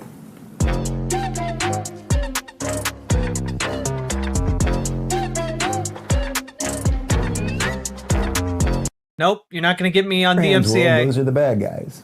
Those are likely Americans that have lived in New York City probably for a long time. Jews have been in that city for a long time and really helped build that city. They're worried about what's going on there. Now, I would say at this They're worried about what's going on where? point, if you're a Jew and you live in that city, you should leave. If you're anyone with money, and it's not even about money, if you're anyone who values your life. What I do with AI is I always ask it to check sources. You can prompt it all you want to check sources. It doesn't actually check sources. It's not a person. It is not capable of analytical thought because that's not what it does. I don't know how to break this to you. That, like, also the fact that you think that just saying, okay, ChatGPT, get me information on this topic, but don't you lie to me, and like it's not going to like hallucinate at you. That's not how this technology works. Life and what. Stop it. Use your brain. Use your brain. Use your brain and your own analytical skills. Remember how to use search engines. I believe in you. You are a regular guy. You can use basic analytical skills. You are a regular guy. You can use DuckDuckGo. You are a regular guy. You are capable of synthesizing information by putting together disparate info points. You are a regular guy. Don't cede your humanity. Try going to a library and searching the stacks. It's more fun than it sounds, and you might learn something you weren't planning to. It's like early Wikipedia. It's true. Going to a library is genuinely like some of the most fun you can have. Thank you for the 5 tier 1 subs. But like it is genuinely true. If you go and like seek out information, you are going to find out more things because you're not being fed information by a sycophant. You are instead going to discover new things. You're going to be able to like learn new things. You're going to encounter information from different sources you might not have considered. You're going to like learn about different topics that might be related to your topic of interest. Like, it's great to have curiosity. Do not kill your curiosity by giving it to a machine that is not there to give you accurate info. You earn and how you and your ability to create, you should probably get out. They're just coming for the Jews first, right? Like that's the story as old as time. But they protested peacefully and quietly. Nothing will change, obviously, and he'll probably have agents that'll hunt them down. But New York. Good luck with all of that. All right, let's leave New York for a moment and talk about Van Man. A lot of people, guys, they've been talking about my moist lips. People are going. Jesus. Okay. Oh, and Dave's moist lips. What is the deal? Well, Van Man now sent me all the flavors. There's. Oh my God, he's selling lip balm. Steven Crowder and Dave Rubin cannot exist in the same room together. It cannot be allowed to happen. Okay. I'm gonna look like a podling who's been fully drained. They Even can't if you do it. find someone jacking it in the corner, you might learn something you didn't plan to. It's true. You might learn a little bit about that God-shaped hole that lives in all of us. You have a God-shaped hole. All right. I can't. We're done. We're done with this segment. Like, Dave's main point here he dedicated a whole slew of time talk about how effectively, well, you're competing for billionaire affection and attention. So you have to cater to billionaires, otherwise they'll move away. Just want to point out, like, there's one billionaire over in California who's like 20 different houses in California alone. Like, billionaires do not give a shit. That's kind of what you get for being a billionaire. You get to not give a shit. I'm pretty sure Dave is a Zionist because he can't make any arguments without saying the most racist shit you can imagine to demonize the left. I mean, that is one of the original reasons Dave Rubin left TYT, right? Like, he got confronted and basically said it was totally fine for Israel to bomb a school full of children. Like, he was like, if Hamas is in the building, yeah, you can kill those children. It's, you know, like, you're not wrong. This has been a wild ride, and we've spent too long on this segment. I just thought it was fun that Zoran Mamdani has gotten under all of these people's skin by simply asserting that if you are providing subpar services that could hurt people, that could harm folks, that maybe you should not be in charge of those services. Like, maybe the state should intervene and give those services over to someone who's actually going to be a good steward of them. I don't know. That seems reasonable to me. I think it seems reasonable to basically every normal person that exists. But conservatives freaking out about it kind of reveal their true nature, I think. So, all that being said, folks, get organized. Join your local Dems. Join your local DSA. All right? We can help you. Make your Dems more progressive. Make your DSA more effective. Organize working folks. All right? Cut out those neoliberal shills of the establishment who've sold out our political futures. All right? Cut them out. Best way to do it is getting involved. And the best time to get involved is right now. Join your local Dems. Join your local DSA. If you need help, join our Discord. Reach out to Dragonfly for help with your local Dems. Reach out to GamerG for help with your local DSA. We can get you started. We can get you connected. We can give you tips and tricks and help you figure out how to navigate that. There are also plenty of really helpful people in our Discord as well. And all that being said, also leave a like this video, leave a comment. Let me know. Do you think it's a good idea to let slumlords continue to be slumlords? Let me know in the comments. Do you agree with these conservatives? And why? I'd love to know. And also, hit the subscribe button, you silly billies. Some of you haven't done it yet. Hit the subscribe button. Maybe the little bell if you want to get alerts when videos go up. All right? And all that being said, last but not least, check out ImogeneOlivia.com. Gender euphoric lingerie designed from the ground up for trans femmes. Also tested with cis men, cis women, non-binary folks. It is comfortable. It is sexy lingerie that's non-tuck. So check it out, ImogeneOlivia.com. Link down in the description. Let's keep on going.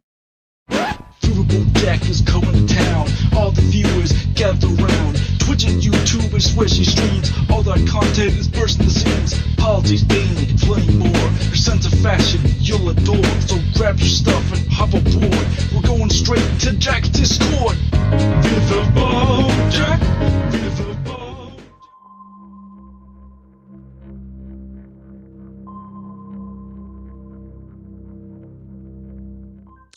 All right. Hey ho, let's go. We are starting. This is Resistance Radio, where natural selection selects resistance, and we wouldn't have it any other way. Today's story is a courtroom clash over who gets to shape America's vaccine schedule and why that matters more than most people realize. So, earlier this week, a federal judge in Massachusetts hit the pause button on a controversial shakeup inside the U.S. vaccine advisory system. The ruling temporarily blocks changes to the childhood vaccine schedule and freezes newly appointed members of the Advisory Committee on Immunization Practices. You probably have seen it as ASAP or ACIP. So if that name doesn't ring a bell, that's okay. ASAP is one of those behind the scenes bodies that quietly does something incredibly important. It decides which vaccines actually get recommended, when you get them, and how they're used across the country. You could think of ASAP like air traffic control system for vaccines. You don't necessarily see it, but it keeps everything moving safely on time and without chaos. Now imagine swapping out the controllers mid-shift without following protocols. And that's essentially what this legal fight is about. This lawsuit was brought by major medical groups like the Infectious Diseases Society of America, which is the organization I belong to, and the American College of Pediatrics. But essentially, various medical organizations got together and they argued that the recent appointments to the ACEP committee may have violated federal law. And the judges agreed that there was enough of a concern to warrant a pause. So what's the big deal? So this is a big deal because vaccine schedules aren't just paperwork. They're one of the most effective public health tools that we have. And childhood immunizations prevent diseases like measles and polio and whooping cough, illnesses that not long ago filled hospitals and, frankly, graveyards. So to put it in perspective, before the measles vaccines, about 3 to 4 million people in the U.S. got measles every year.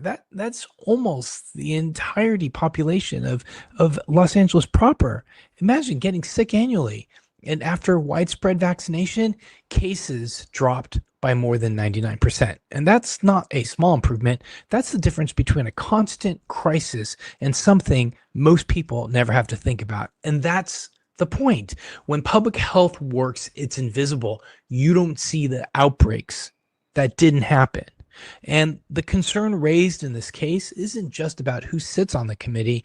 It's about whether the process stays grounded in science and transparency and established law, or drifts into something less predictable. Because when trust in that process erodes, the effects ripple outward. So doctors like myself and my colleagues and everybody I know around me, we rely on the ACEP recommendations to guide patient care.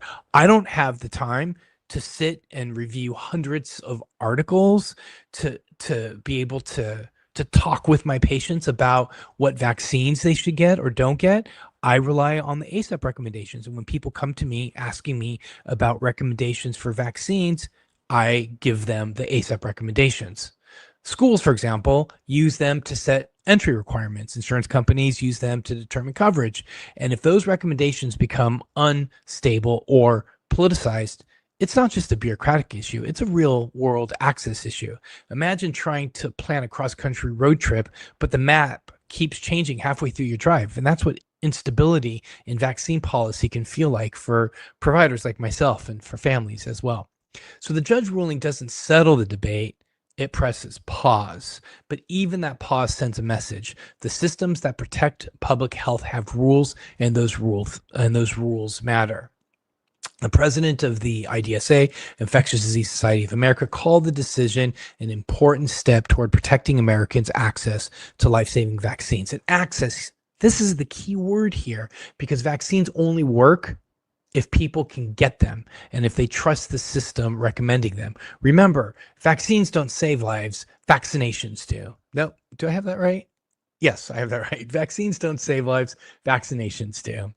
So this isn't just about policy, it's about predictability, credibility, and the quiet infrastructure that keeps millions of people healthy without them ever realizing it. So while this legal battle plays out, one thing is clear: the integrity of public health systems isn't something you fix after it breaks. It's something you maintain carefully, deliberately, and before the cracks start to show. Because once trust fractures, rebuilding it is a lot harder than preserving it in the first place. And that's your dose of reality for today. I'm your host, Mark Allen Derry, reminding you public health isn't loud, but when it fails, it gets very noisy, very fast. So stay informed, stay steady, and stay resistant.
Hello, folks, and welcome to Devil's Advocate Productions on this space. I'm Alex. I'm your host. I'm the Devil's Advocate.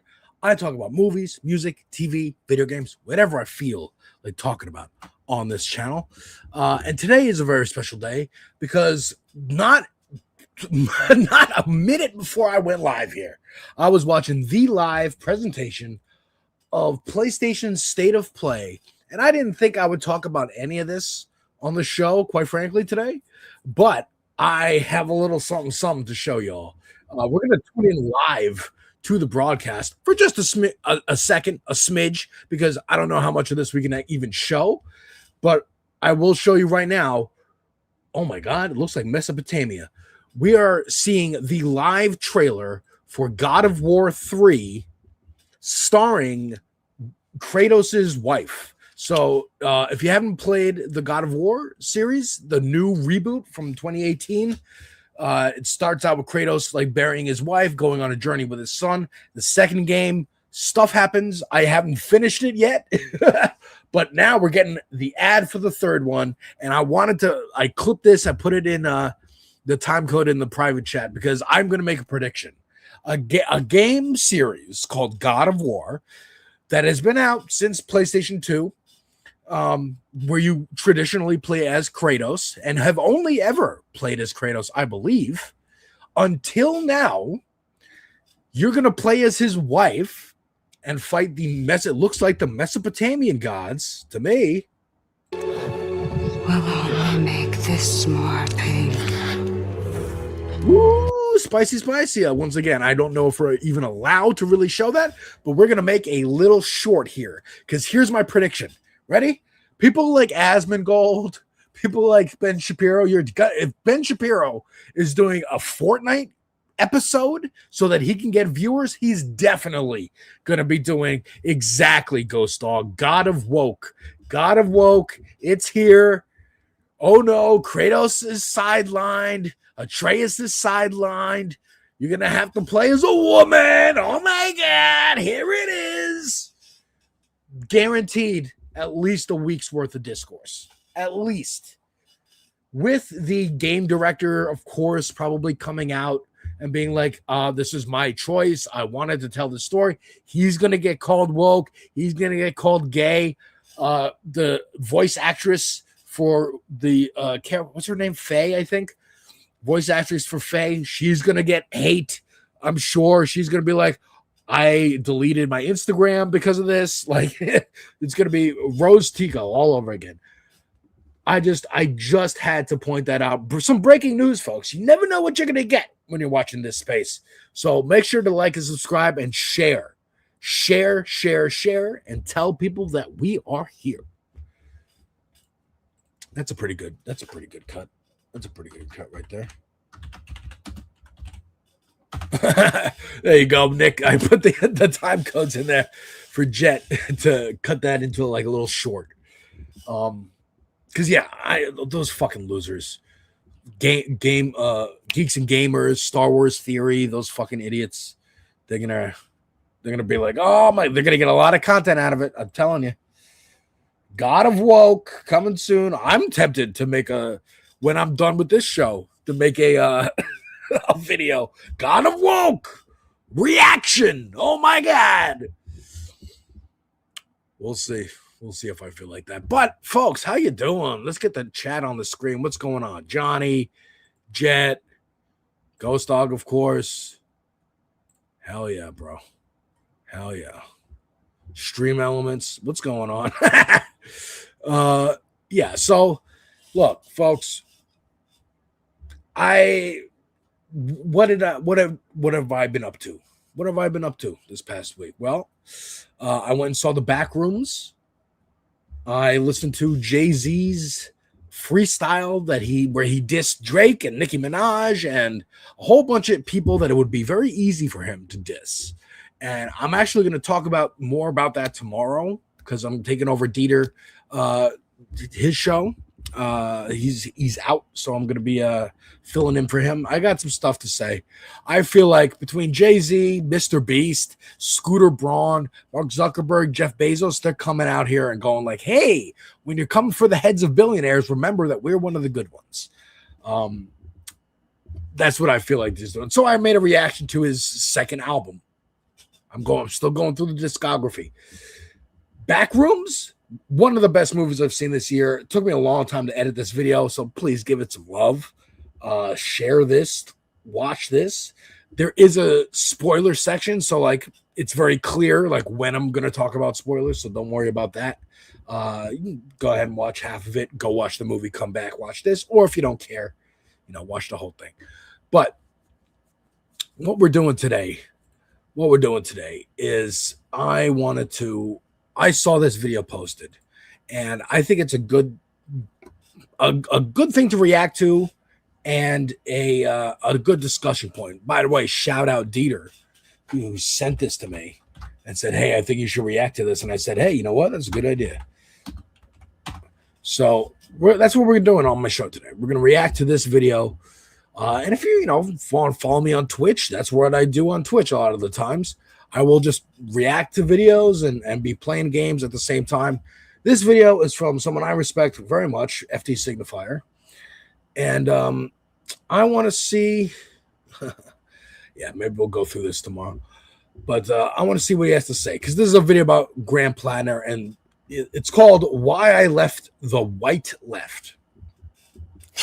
I'm putting all white leftists on timeout until further notice. I've been hanging around y'all too long, and now I have lice.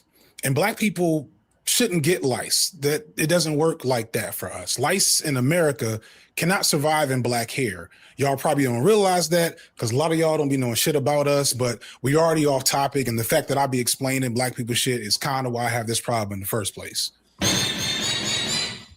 We're going to start out talking Graham Platter a little bit because he's a great framing tool for everything I want to get off my chest. I want to be really clear. I'm going to say that a lot in this video. I don't like this dude. He feels like a seasonal villain from a prestige political drama like House of Cards or Scandal or something. I'm not saying he's a Nazi, but he's at least like Hydra or Order of the Cyclops for those of you that watched Watchmen all those years ago. The Watchmen show on HBO is fantastic. You should check that out if you haven't seen it. You don't even need to have read the book or definitely not seen the Zack Snyder movie, but definitely check out that show. Fantastic. And a good piece, sneaky little piece of black media there. I like this conversation. I am open to hearing criticisms because he is right. And many people have been saying this, particularly FD, Olay, some more, the black creators of like, even Mamdani. He's a politician. He's a politician. He can be bought. He can be slowly chipped away at. They are tools. They are never, ever, ever your friends. They're never, ever, ever, don't have a parasocial relationship with a politician. Don't have it with a YouTuber. And I think this is all what he's getting at is why I'm interested in this video. He just is that guy, and it's incredibly obvious to anyone who isn't some of y'all. And this isn't just taking issue with this. I know I've been talking a lot about Graham Platter and been like, hey, he's making good points here and there. I'm still like, look, I'm not in Maine. FD made some good points, some that I agree with and some that I don't. Word. Welcome, Wanda. How are you? But yes, I'm still keeping my eyes open on Platter. He sounds great. He sounds great, but we all remember Fetterman, and he's trying to distance himself from Fetterman. He's also someone who was in the army. I get it. I can see how people are just like, we just don't trust you. Look, Abigail Spanberger and Mickey Sherrill in New Jersey, both of those elections happened on the same night Mamdani won. The mainstream media and the Democratic Party tried to highlight those two and go like, oh, look, it's a blue wave. Ignore New York. That was the real fight. That was the real sea change. Ignore that. Look at these two examples of like both blonde white women who are like governors now. And, we can point to them as big successes, but now they've capitulated. down in Virginia, Spanberger has been vetoing the gerrymander. Mickey Sherrill is using New Jersey State Police to help ICE in the Delaney Hall protests. So it's not working out. And even Mamdani, is not, the Israeli parade was this weekend. And I'm going to talk about that more tomorrow. There was war criminals in that parade who were not arrested. Why not, Mamdani? Why not? You know what I'm saying? So all that to say, while I might be like, still looking at Maine and being like, it would be better to have him than it would be to have Susan Collins, the Republican, because it's always better to have a blue than a red, I guess, maybe, usually. Still, keep your eyes peeled. Military service. I don't have a purity politic toward anything, really, if you know me, but definitely not ex-military people on the left. I am anti-American military. Like, I don't want to misconstrue that. But there are also Black Panthers who were ex-military. The American military spends billions of dollars marketing and propagandizing young people across this country. So I try to hold a nuanced position for how that works. But I wouldn't apply this to Plattner. 4 tours and Blackwater and a Nazi tattoo is a lot. And I know that's not a hot take. I know even more moderate folks would agree with that. So I have to wonder, why and how is Plattner being pushed so hard by the establishment and the online left in general? Establishment? I don't think the establishment is not pushing him. They wanted Janet Mills. She dropped out. There is no other alternative. If he drops out, Susan Collins running unopposed, no? Is the latest project out of the Fight Agency. The Fight Agency is a political consultancy that was started by some ex-Bernie Sanders, ex-John Fetterman folks. And in recent years, they've been behind the success of Zohran Mamdani, as well as people like Dan Osborne, Bob Brooks, etc. And aside from Zohran Mamdani, you kind of see what's happening here. All we're missing is Hank Hill. Like, the main, mostly valid argument that I will get about Plattner is that he's one of the few folks amongst the Democrats that vows to pull military support from Israel. Wait a minute. Did you hear that? What the hell is I that? got YouTube ads on. I'm sorry, folks. Single taxpayer dollar should be spent on arming and defending a country that commits a genocide. And that is extremely important for Palestinian liberation. But I do have to ask, why are we being asked to not just tolerate Plattner for that reason, but to see him almost as the future of the Democratic Party and maybe even the left? Why has he become the darling of the online, predominantly white left in this time frame? Why did the Fight Agency scout him in the first place? It's because the Fight Agency knows that this image of white American exceptionalism and especially masculinity is still highly valued amongst the white masses. He's doing a reskin of the Marlboro Man, or better yet, like Don Draper, Joel Miller from The Last of Us. Literally, he looks like Walter White. And I want you to remember, all of these characters were villains. And historically, it's always straight white men that fail to realize that fact about those characters. And when you're not a straight white male, you always take note of those types of fans. They may not be the worst people in the world, but there are people to observe. But the left falling for the same trick like this is not surprising when you realize that white leftists in America have never consistently had a halfway decently developed racial analysis. And this is just a historical pattern at this point. Again, shout out to a book I've been reading from Brian Quoba, Hubert Harrison, The Forbidden Genius of Black Radicalism. Hubert Harrison was a lesser known Black socialist who worked and wrote in the same eras as Booker T. Washington, Du Bois, and Garvey, and was to the left of all of them during that time, including Du Bois. But in this, he also found himself confounded by the challenge of organizing with white socialists who at the time could not see past their anti-Blackness to form effective solidarity and build a functional coalition. And this pattern has never stopped repeating, which is illustrated by this excerpt from Eugene Debs that's in the book. In capitalism, the Negro question is a grave one and will grow more threatening as the contradictions and complications of capitalist society multiply, Debs allowed. But this need not worry us. Let them settle the Negro question in their way if they can.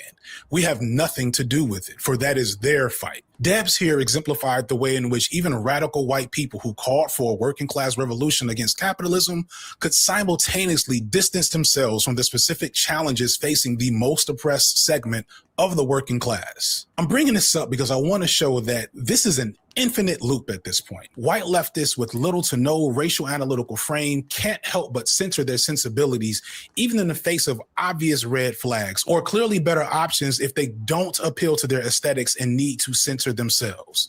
Why have we centered Graham Plattner when we have Chris Robb, who, from what I understand, is the furthest left candidate the Democrats have ever had in any political race? Chris Robb and spin kick your shit smooth off. Hell yeah. Chris Robb, awesome. And he won. So yeah, he should definitely have a bigger platform. I don't know what this battle is around Plattner. Like, why Maine? Who cares? Other than like, it's a Republican senator, and people care more about senators than Congress people.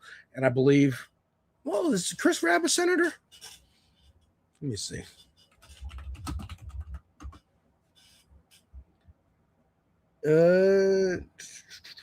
Yeah.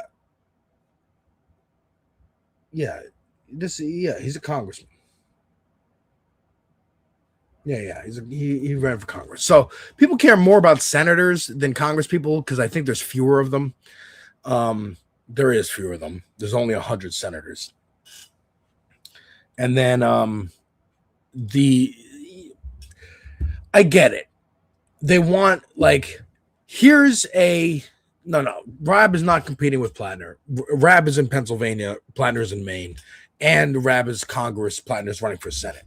I think Chris Robb already won. Like, his election already happened. He won. Congratulations. He's now a congressman. I think the thing is, why are they focusing on Graham Plattner? Yes, a lot of it is we need a marble man, manly man to who is running for office, right? Because a lot of the right will use like Ron Swanson gifts and whatever. And sure, Nick Offerman is loud and proud as a progressive, but he's a actor and they can easily ignore him. And he's not that prominent of an actor outside of Parks and Rec, which is a show from 15 years ago. They want a big, low voice, masculine, former army. He can speak to all these things. That's a lot of the things that I've been pointing out are good. Like, hey, here's a messenger for those kind of people. I think that's why lefties are getting excited about somebody like him, so that you can't be like, well, you're all weird, ethnic and gay. It's like, well, here's the straight white man, and he's also very masculine.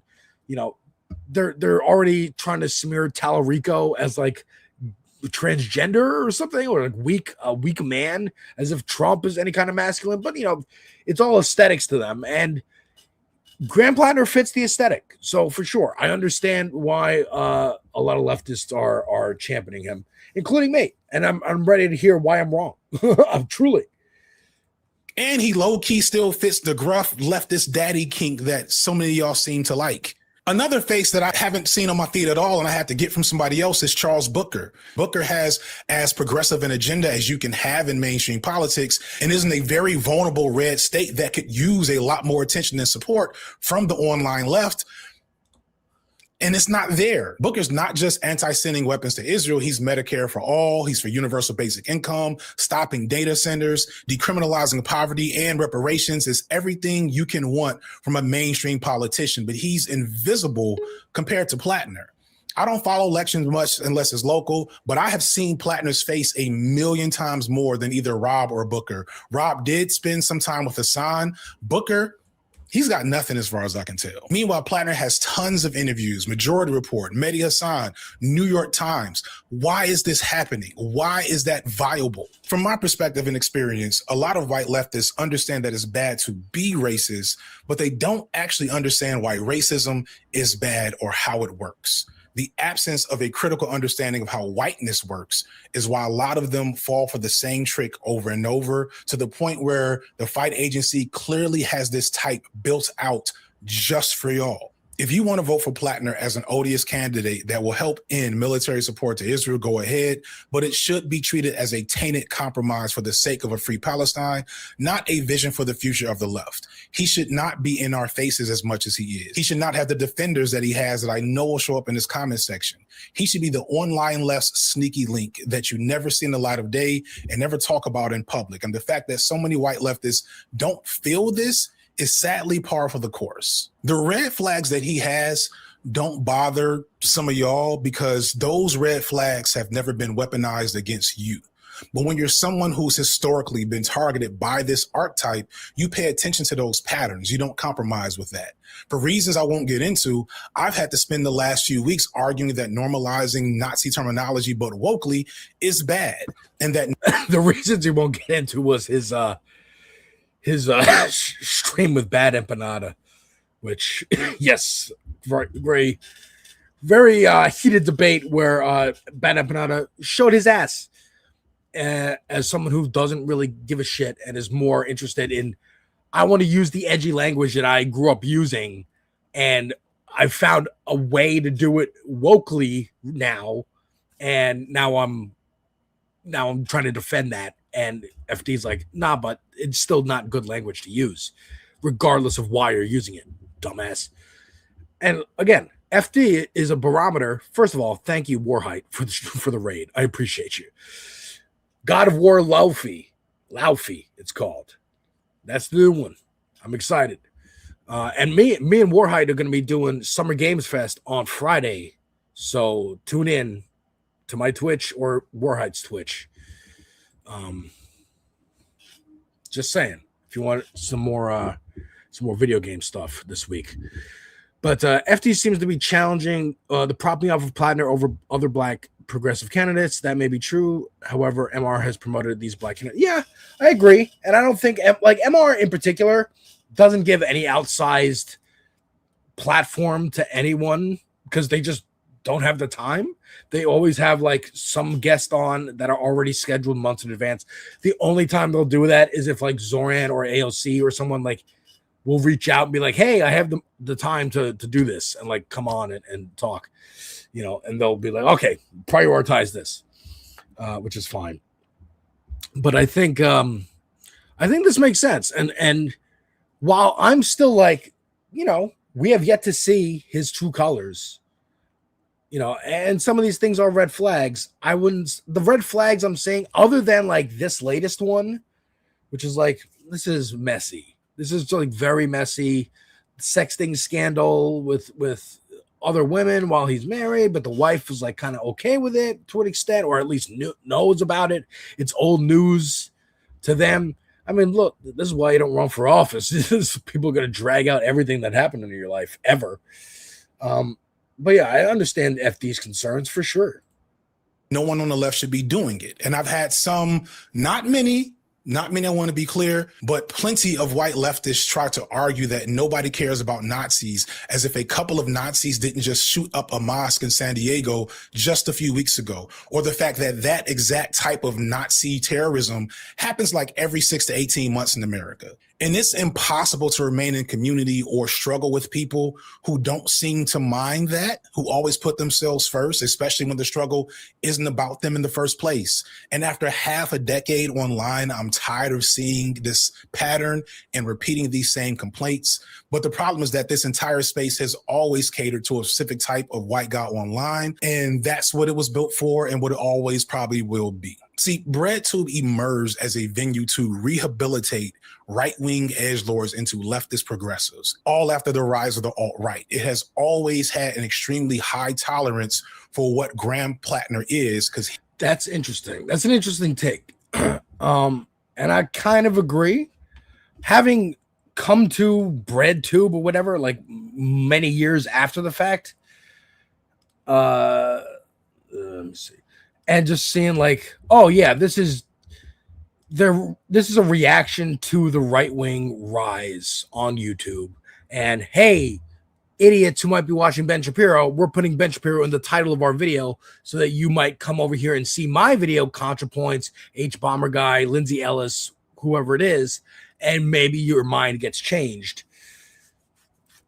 you have to be willing to like let it be a fan of Ben Shapiro, you know, which is like a Nazi. So I get it. I get what he's saying here. He just like them for real. And while not every aspect of BreadTube has catered to this reformed edgelord Reddit troll archetype, it's clear that this element of the space remains influential and often sets the tone for the space. Because even if these types don't make up the largest part of our audiences, they're almost always the loudest part, always the most online and the most active of the bunch. So let's talk about some drama for a bit. For years, I have not responded to drama publicly. And any drama from other creators whose opinions I don't care about, you haven't heard me talk about it publicly. And the reason for this is people don't care. People don't care about petty squabbles between creators that agree with each other 90% of the time.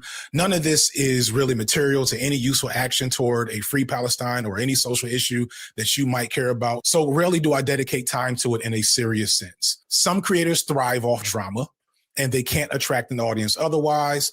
I am not one of those creators. So I want to apologize up front to the vast majority of people who will watch this and have no clue where this is coming from.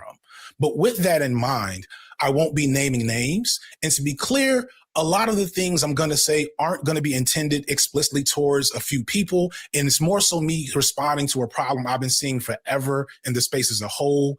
But before I even go there, let me clarify some things. I am unequivocally a supporter of a free Palestine.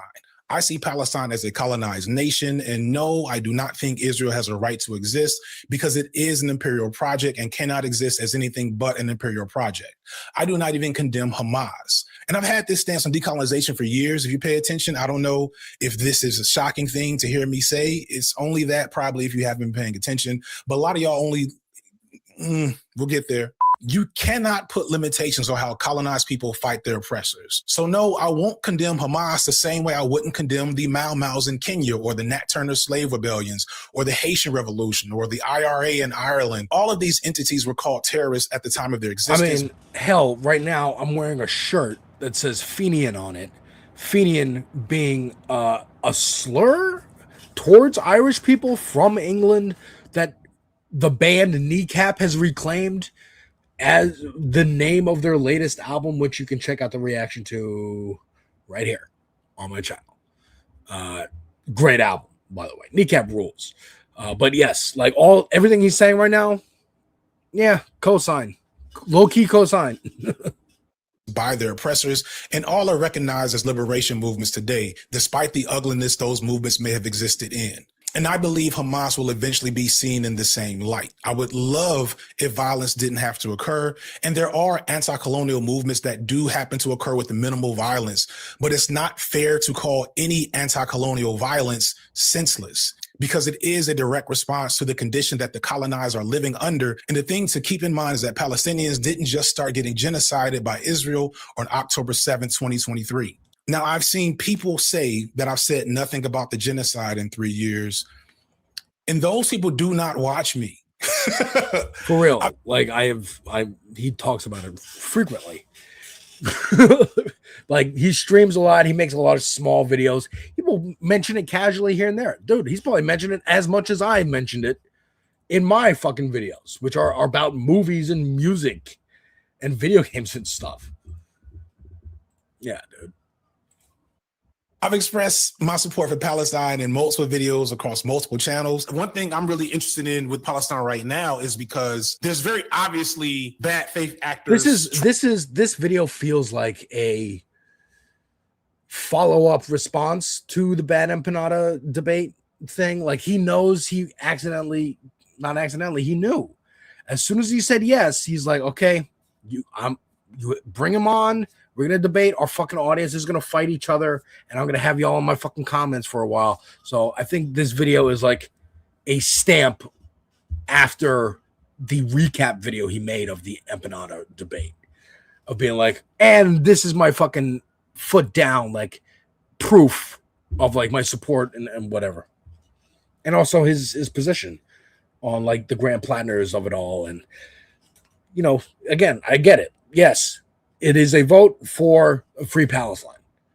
And that's it. Just like Mamdani, it was like a vote against Eric Adams and Cuomo and the establishment. Trying to involve themselves on all sides of the issue. Oh shit, it's 4,000 people in here. What the fuck? Let's talk about Palestine, motherfuckers. There are students across the country at college campuses protesting and putting their personal lives and futures in jeopardy for free Palestine. There are professors getting arrested and detained right up the street from where I live at this point, at Emory University. Limbaugh's a racist, Glenbeck is a racist, Gaza Strip was getting bombed, Obama didn't say shit. Did Lupe Fiasco, one of the biggest rappers in the world, low-key say free Palestine way back in 2011? Yes. Yes, he did. Word. I'm going to see Lupe Fiasco next week.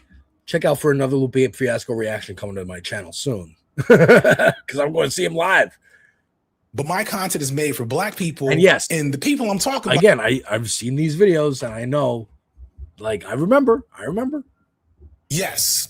Yes, he did. But my content is made for black people. And the people I'm talking about usually are not black. And so some of these newfound critics will just lie and say I've been silent.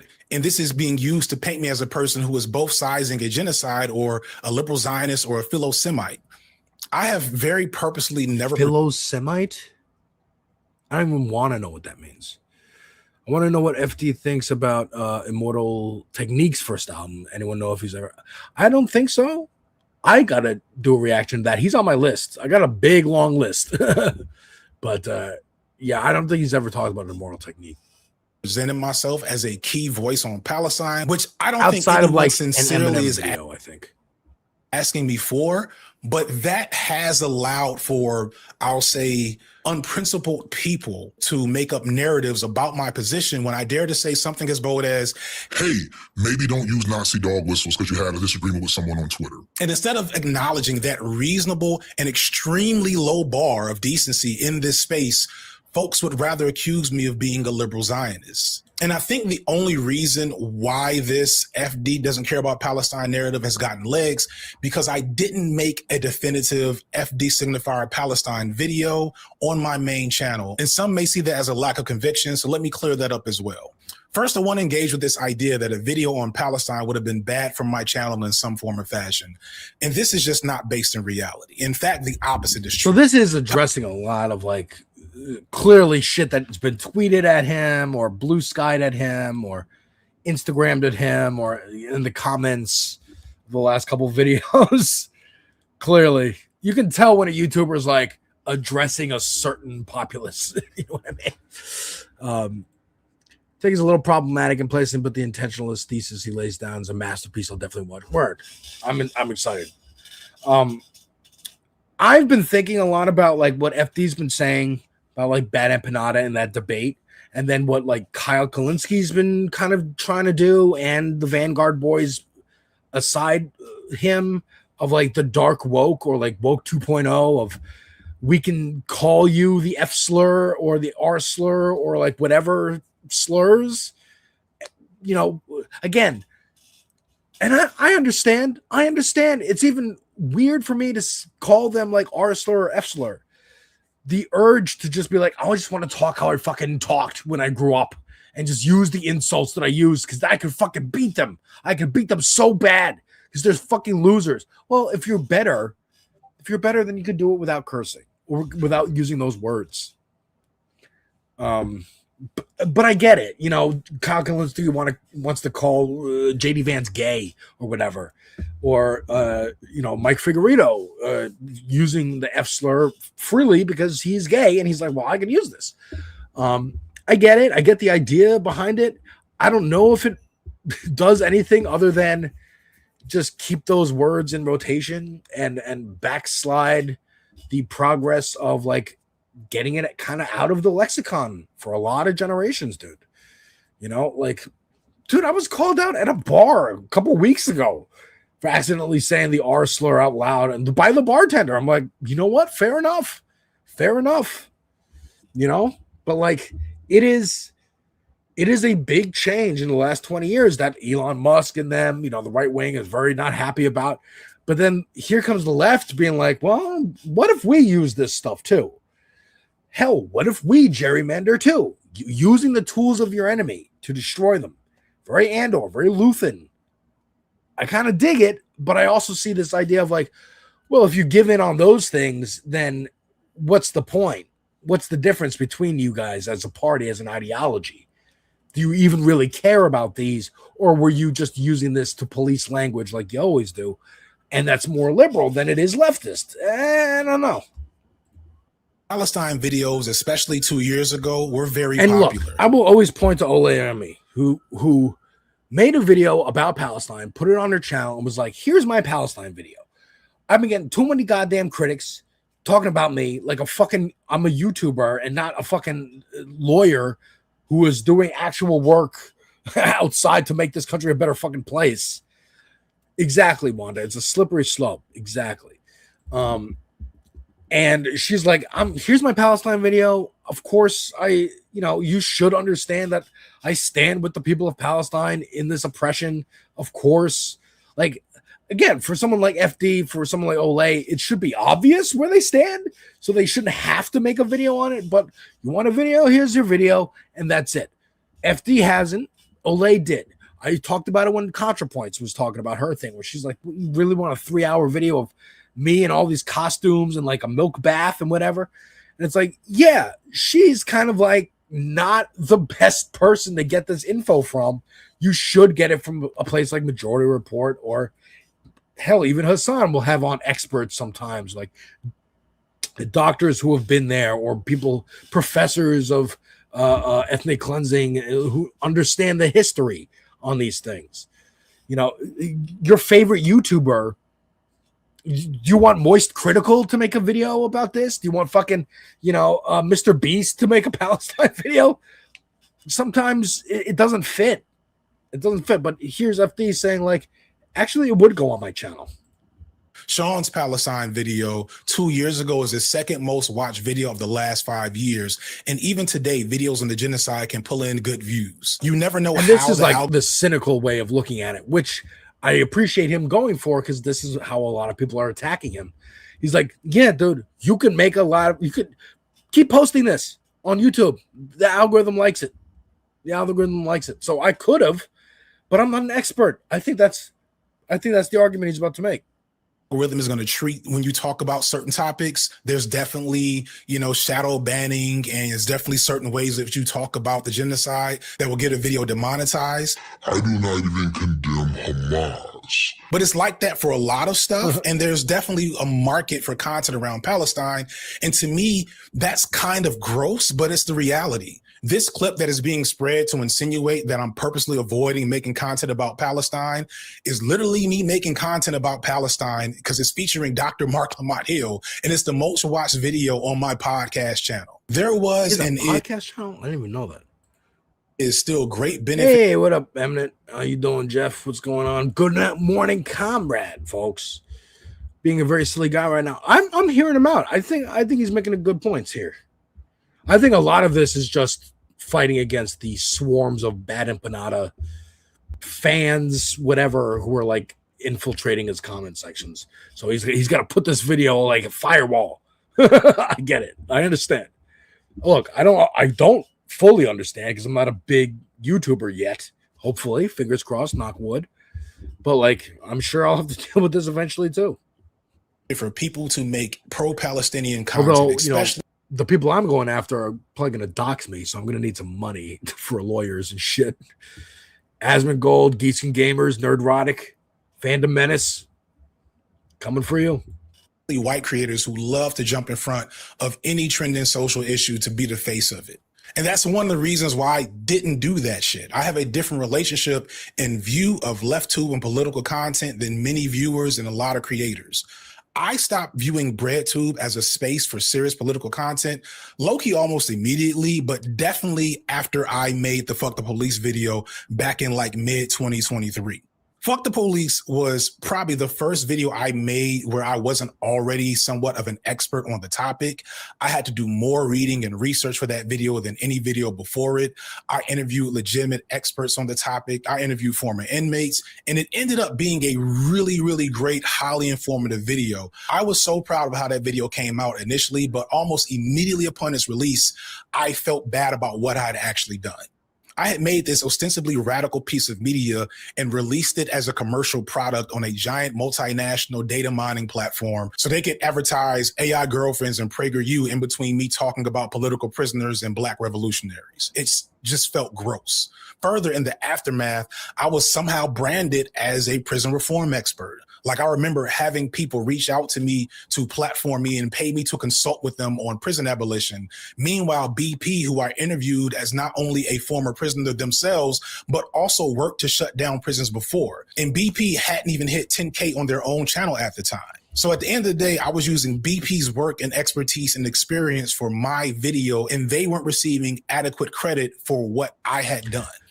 The YouTube, yes, this is like the inherent problem or like conflict of I'm making a product. It's a piece of art essentially because it's YouTube, right?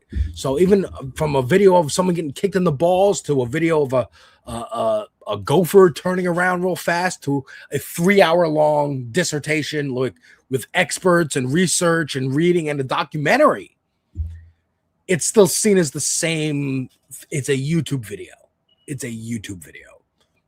So like, yeah, I understand where he's like, oh, I feel kind of gross about doing this. And like immediate, yeah, it's not a place for like real radical organizing. I mean, it can be, that's what we're doing here. But it's also a place of like entertainment. You know, I spent the beginning of this stream talking about the new God of War game. So again, we're balancing here. And I think what FD's saying here it actually makes a lot of sense. It felt like I was doing the types of things I had always criticized other, mostly white content creators of doing with Black people, because the same thing happened during the Black Lives Matter uprisings in 2021. And at that point, I decided I wasn't going to make any serious political content unless I had something really unique to add to the greater discussion, not because there was a demand for it from a commercial audience. And after that video, I mostly stopped making explicitly political content. Aside from a video highlighting the student protest against Palestine and a media analysis video on Black cops, I didn't make a real politics video for over a year on my channel. And even when I returned to politics, it was for videos where I thought I had something unique to say, like me making the Hotep video. Exactly. Like, again, they're kind of going the way I am, you know, like where I started out making videos about movies, music, TV, video games. They started out politics and have like shifted towards those things so that they can get their politics across as well. But then, yes, he's like, I'm also going to, if I have something to say, I'm going to make a politics video and I can research it and do all that. I feel you. I feel you. Which nobody my size should be making a Hotep video. I'm also the only channel of my size who's been openly skeptical of Zoran Mamdani. And even that video was also a fundraiser for an org fighting for Palestine and against a cop city in Buffalo, New York. I'm not saying this is right.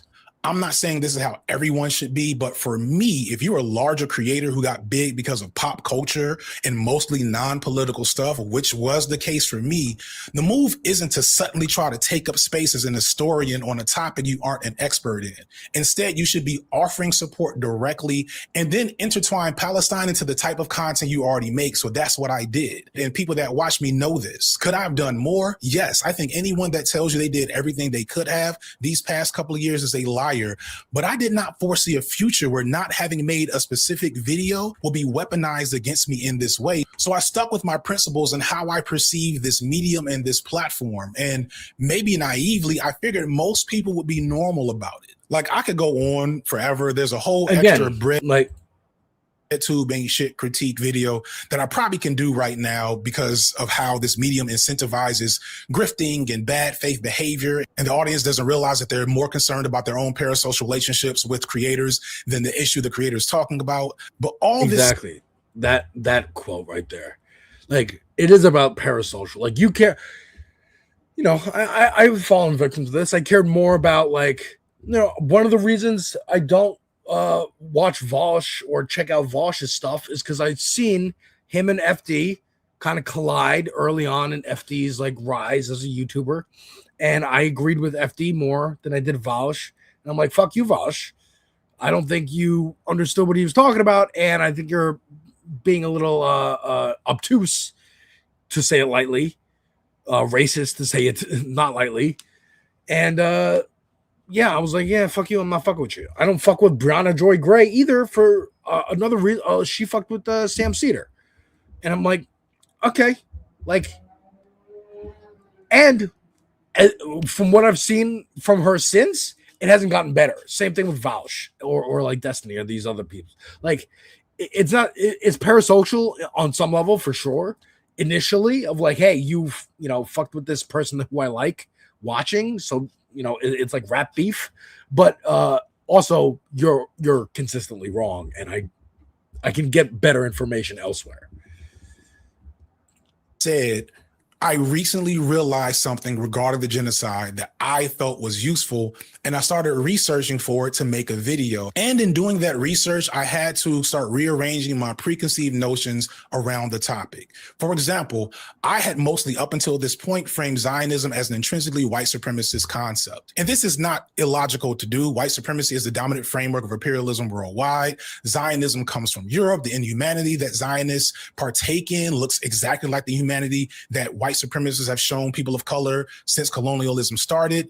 But then I began to encounter Jewish supremacy, and I imagined that is a term that to the average person sets off alarm bells, because in Western culture and media, the term Jewish supremacy is mostly prominent amongst neo-Nazis. And even I, for a second, was taken aback by the term, especially since I had been seeing other creators sound more like 4chan trolls than leftists for the last couple of months. Thankfully, I had peers who knew more than me and introduced me to scholarship from actual Palestinians to clarify the concept. For anyone who wants to know more, I think Mohammed El-Kur's book, Perfect Victims, is a great place to start because it's not written as a piece of academic scholarship, so anyone could really understand it. If you want something more academic, I'll link a great article from the Journey of Holy Land and Palestinian Studies that explicitly bridges the gap between Jewish supremacy and white supremacy. And I'll also add a work from Fayez Sayegh. I apologize if I got that name wrong.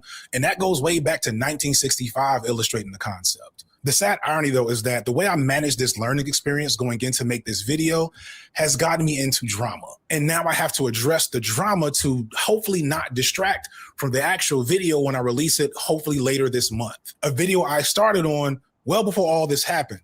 I started researching more, which led to observations and learning, and that led to private conversations, which eventually turned into public content, and that public content turned into more public content, and that public content. And now I have to do this video before I finish that video so that that video can be seen and received as intended. And you wonder why I feel like this platform is not appropriate for serious political action. Now I have to again, you see the problem here. He wants to talk about something, but he's like, well, how do I format it in the schedule of the essentially TV channel that I now own? And which channel does it go on? Because it's FD Streams, it's B-Sides, it's the main channel, it's gaming, it's a podcast channel, apparently. So, again, yes, reiterate the point. Let me put the playback a little bit faster. To own that once I mention people by name publicly, even if for all it's like this platform is not appropriate for serious political action. Now I have to own that once I mention people by name publicly, even if for all of 20 seconds, even if it was on a puny channel that's not even connected to BreadTube, if you publicly critique someone, you open it up for them to respond. And if they want to make 50-11 videos about me, I say your name on a record, you get to make an hour-long video complaining about it. Get your bag, Kings. It is what it is. I got careless and forgot that I wasn't just a guy sitting with peers discussing a topic that I was trying to learn more about. Instead, I was FD signifier participating in the commercial enterprise that is YouTube political content. And the irony is I predicted in that video that drama was on the way because I know how a lot of these people move. Especially as your voice gets more respected and grows.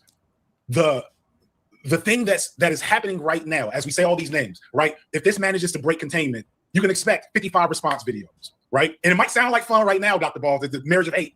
But as a person who's been in that crucible, in the eye of that hurricane, it's not, and people, I've seen people in the chat be like, it's about money and numbers. No, it's the frustration of having your voice distorted, of having what you mean and what you're trying to say distorted, and you literally cannot fix it. I know that a lot of these white leftists have zero shame, zero self-awareness, and zero interest in actual coalition building on this platform if it means they might have to decenter themselves. And that brings me back to Plattner. Plattner is popular because he's BreadTube personified. He is the former edgelord rehabilitated into the hero for oppressed people to make up for his past sins. And mind you, every piece of anti-colonial liberation theory that you will ever read will tell you that the colonized must free themselves, but don't tell that to your favorite BreadTuber or favorite BreadTube fan, because they'll swear that it's them that's the key to liberation for insert other group here. But further, Plattner shows the failure of the American left presenting a principled anti-Zionist stance to to a larger general public. I've noticed in my personal life and online that there's been a rise in what I'm going to describe as America First anti-Zionism. And normally when I make up a new term, I want credit for it, but please do not repeat. I'm positive there's somebody more worthy, some actual Palestinian scholar that is saying the exact same thing I'm saying. So, and America First anti-Zionism. I feel you. I feel them. I feel like there are a lot of people who are using. Dude, look, as someone who grew up on the fucking internet and used to be an edgelord little fucking high school kid, middle school kid, being like, I'm gonna look up the KKK website. I'm gonna look at Stormfront and whatever. When I started getting into the news in 2012, I'm gonna read Breitbart. I'm gonna read Daily Caller as well as Huffington Post and Vox and shit. It's like, oh yeah. The people now I'm seeing on Twitter a lot of language used in the right-wing extremist forums, kind of just like, yeah, I've only ever heard of Zionist from right-wingers first, right? One, because left-wing is not going to talk about Israel, period, other than it's great, we love it. And then two, yes, things like Zog or Goy or whatever. It was always it was always like Nick Fuentes fans, neo-Nazis talking about that kind of shit. Just because Israel's doing shit doesn't mean you have to be anti-Semitic, people. Goddamn. Hey, Melissa, welcome. Showed up on your feed. Feed is buffering, but want to say hello. Hello to you, and welcome to Leftist Collective, this space. So many different hosts. I'm Alex. I'm the Devil's Advocate. There's another host coming up at 7 o'clock, so stay tuned. And we got a movie show coming up at 8 o'clock, so stay tuned even longer. It's not a failure. Israel's completely botted the internet against anti-Zionism. They've been doing it since the MySpace days. Word. Yeah, I feel you on that. And again, who knows how much they've been influenced on the internet, period. And then Epstein was part of microtransactions in video games, so much shit he was involved with. And again, he was one piece of an organization that is still in existence. Find them and give them credit for that term. But Platter is a perfect example of what that is, because while he does claim to want to stop aid from Israel, he also wants to improve military recruitment. So he is not against American imperialism like you might think, which undermines any anti-Israeli stance he holds. And that's typical of pretty much all the Democrats right now. The sad reality is that the Democratic Party and the alleged progressive leaders in America have allowed themselves to be outmaneuvered on Zionism by the likes of Tucker Carlson and Marjorie Taylor Greene, who, unlike anti-Zionists on the left, are in fact obvious anti-Semites. Tucker Carlson is a crypto white supremacist who has spent years trying to normalize the Great Replacement theory, and Marjorie Taylor Greene is a former QAnon adherent who brought us Jewish space lasers and believes in blood light. Yet both are being mainstreamed in a way that I wouldn't have thought possible just a few years ago. Yeah, that shit's crazy. I've been talking about that. Fuck that shit. Fuck that shit. And you don't have to platform Tucker or give him credit. He is a white supremacist fucking fascist Nazi. The end. The end. Point to anyone else. Mark Lamont Hill, again, Palestinian fucking writers. God damn it. Like Carlson and Green have infinitely more reach and influence than any of your favorite bread tubers. And thus they have been able to frontline this American first anti-Zionism, and it's become a popular position. It feels like that's a good position. We don't want to give money to Israel because we want money for America, right? It's the same argument that they used against giving money to Ukraine. That's the whole point. They're conflating the two things. That's why Tucker is in front of this. First time ever. This is a good thing, and I'll explain why in a second. Anti-Zionism is a popular sentiment to hold, sure. But anti-Zionism that is America first is letting America off the hook for its role in that genocide. I've had a lot of people, both online and in my encounters in real life, smart people, say something along the lines of Israel is controlling America, and no, the tail does not wag the dog. Israel is a settler colonial project built on genocide and mass murder. America is a settler colonial project built on genocide and mass murder, among other things. Game recognized game. There are, of course, Zionists in American government and plenty of Zionists who are at the helm of powerful American institutions. And our current president does seem uniquely compromised in his ability to not be influenced, not just by Israel, but everyone. Everybody gets a piece of our president, but please believe that confluence of power between Israel and Zionists in America is not some secret, mystical thing. That's just how power and capitalists have always worked. One example of this America first anti-Zionism is people often say America was forced or tricked into a war with Iran due to Israel, but this ignores the history of hostility America has had with Iran. Iran, as a sovereign, strong nation, has been able to withstand American influence and thus impedes on America's dominance of that region and the resources that Iran controls, even with Israel sitting at Iran's doorstep. And Israel, because of its Zionist nature, has always wanted to attack Iran, along with everyone else in that region for years, but for the longest, America has not allowed them to, because most American presidents fully understood that we probably can't win a war with Iran, which, if you're paying attention, is clearly correct. But that doesn't mean that we didn't desire to do the exact same thing Israel did. This is why for sure. And I always remember that too. Israel's not going to do anything unless they know America was going to fucking back them. Now, the idea of like, well, Netanyahu has dirt on Trump and Putin has dirt on Trump. They all have dirt on Trump. Trump's a fucking dirty guy. But like, I don't think he would. Well, I don't know. I don't know what he would do. But I don't think it's just a.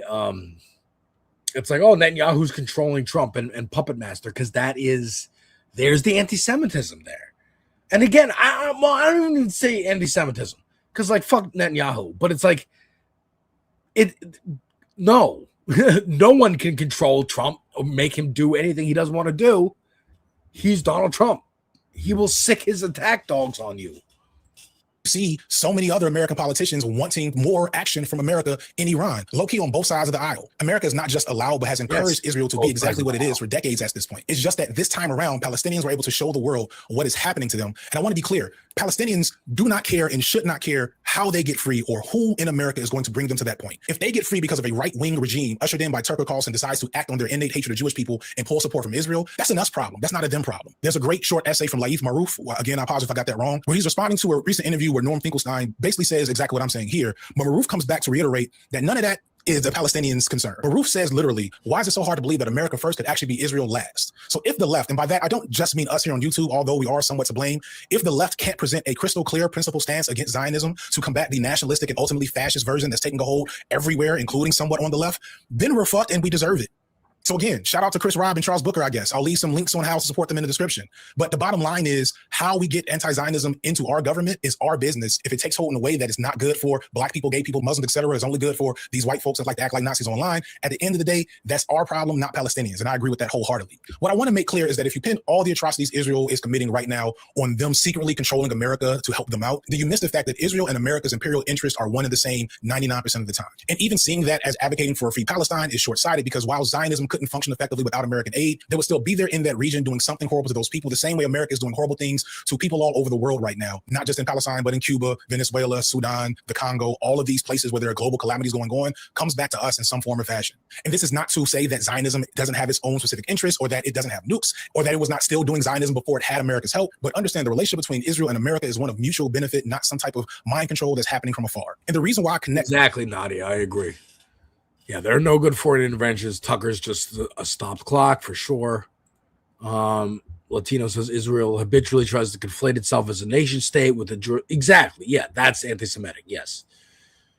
Saying all Jews love what Israel's doing.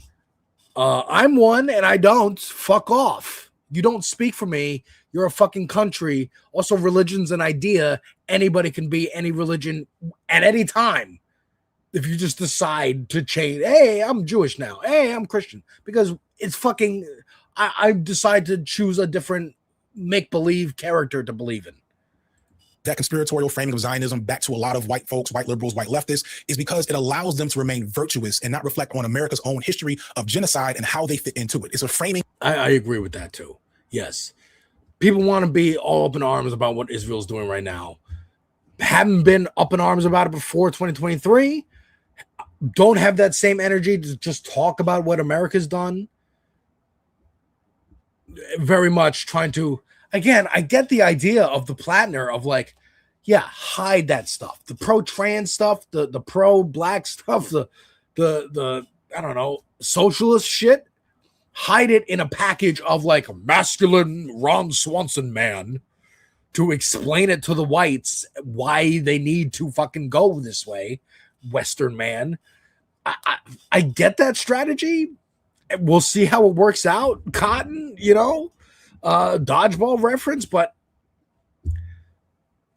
I get when it comes to Plattner, it's just like that's Maine, dude. It's one state, it's a Senate race. There's no one else opposing Susan Collins. But I get the idea of like, don't center him. Don't make him like the standard bearer, like he's gonna run for president in 2 years. To allow them to still be the heroes of the day, even when they're literally the villains. It allows them, like a grand partner, to say, hey, I might have been part of the problem, but now I'm going to be part of the solution. And all this other shit, just ignore it. Just pay no attention to the other things that clearly say that this is not the case. In short, this is white savior shit. A lot of it. Not all of it, not everyone, but a lot of it. And I'm tired of it. And yes, I regret the fact it is white savior shit. That's a good, I'm glad he said that, because that does wrap up everything. It's white savior shit. It's white savior shit. That it took me to submit myself to racial abuse from a bunch of crack Patients around the world are cleaning their retainers wrong. What did he say? It took me subjecting myself to a bunch of racial abuse from fucking crackers. Self to racial abuse from a bunch of crack. One thing I said years ago before any of this was serious is that once you've been around the block with so-called white allies, you recognize that they often don't care about you as much as they say they do. Again, word to Hubert Harrison. They just care that you represent a proxy for their fight against each other most of the time. They will use the premise that they're fighting for a good cause to troll other, usually white people that they don't like on Twitter. They'll literally act like Nazis, and then when people reasonably say, hey, stop that bullshit, they'll cry that they're being tone policed. And y'all are so unserious, and it's my fault for allowing that unseriousness to put me in this position to have to be like, all right, I'm good.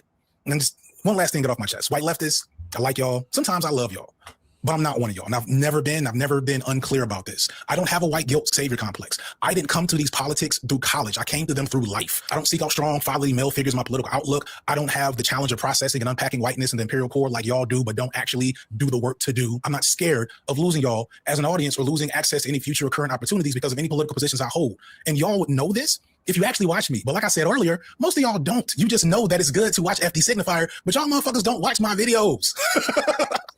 I constantly get accused of seeking out and playing to a white audience, and low-key, that's just racist. Like, that's just racism. Sometimes it's from black haters too. Like, I have those, but like from y'all, it's just racism because it's hard for y'all to imagine that there is a large enough black community to make my numbers number the way they do. And I want to be clear, I have videos intended for a white audience, and those videos tend to do great. But the vast majority of my most watched videos on all of my channels are videos focused on black culture. The white audience comes around only for the explicitly political videos, which is one reason why I stopped doing them shits like I was. Y'all didn't watch my video about a Spike Lee movie from nearly 30 years ago, which has over 1 million views. Y'all didn't watch my video on a barely remembered rap group from the 80s, which has over 1 million views. Y'all didn't watch my video on a black micro celebrity dating guru from the early 2000s that nobody even remembers, which has almost 1 million views. You didn't watch my Sinners video last year. You didn't watch my Lupe Fiasco video where I also mentioned Palestine. Y'all watched my Charlie Kirk video, and I saw the numbers number differently. And thank you for that. I made that knowing y'all would come through. I made that low key for y'all, and I hope you appreciate it, and I'm glad that you watched. But that's the thing. Y'all only show up when it's a video that you can be comfortably centered in, and that's not a big deal for me if that's something I want to talk about as well. But I wish y'all to recognize that that says less about me and more about y'all. I just made a 4-hour Tyler Perry video, which has over 3 million views.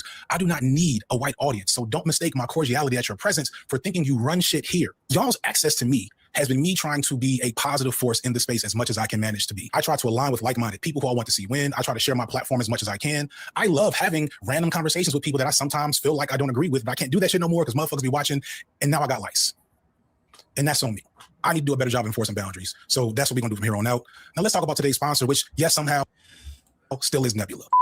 Word. Okay, so look, thank you all for coming on that journey with me. He should tell us how he really feels. Yeah, I know. The problem with Plattner, given his past, is we don't really know what we're getting. While we do have to consider the fascist party candidate is the other choice. Yes, and I think that is, yeah, the white savior syndrome is real for sure. I think that's really the crux here is that it is a test case. It's Maine. We'll see, but I get why he's uncomfortable of the centering of this guy, who we don't really know where he lies. Seems like it'll be revealed after he wins, if he wins. And you know, again, that's a setup for a Fetterman, and I get the issue there. But and in terms of like how much good can you do as someone who makes YouTube videos, there's a question for the ages, right? And I'm hoping the answer's some pretty good, because that's what I'm trying to do with my platform. Folks, thank you so much for watching. We got a difficult truth coming up next. Carlos in the wings. You'll love to see it. Once again, plug my shit. Back rooms. Check out the video. There's a point where I say spoilers in it, so don't worry. You can watch it and then go see the movie, come back, finish the video, or watch it if you don't care. Jay-Z reaction to his second album ever, and talking a little bit of the freestyle where he disses Drake and whatnot. We're going to talk more about that tomorrow. And the Boys finale, Is God Is, all kinds of stuff on my channel. Iceman, first time I ever listened to Drake, is on here too. Brian Andrews, friend of the show. He was on Boston Brian's show doing an interview a few months ago. Check that out, folks. And once again, Carlos is coming up next with the difficult truth. And thank you all very, very much. Friday, Summer Games Fest. Take care.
where we get so caught up in the day-to-day, just keeping your head down and fighting to survive.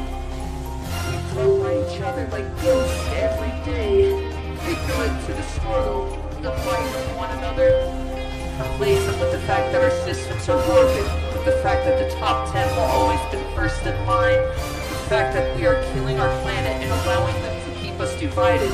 We must stand together and rise up. It's time we wake up, and that is a difficult truth.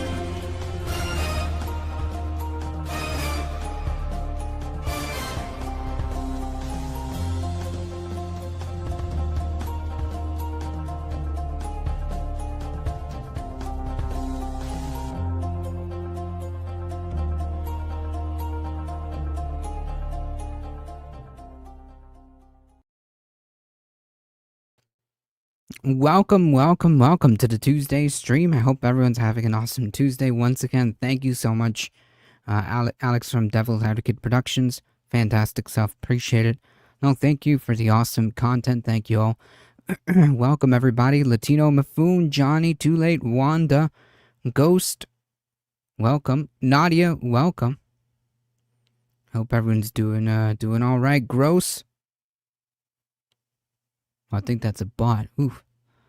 Welcome, everybody. Eminent Professor. Folks, if you haven't done so already, please do us a solid and hit the like button, share, subscribe.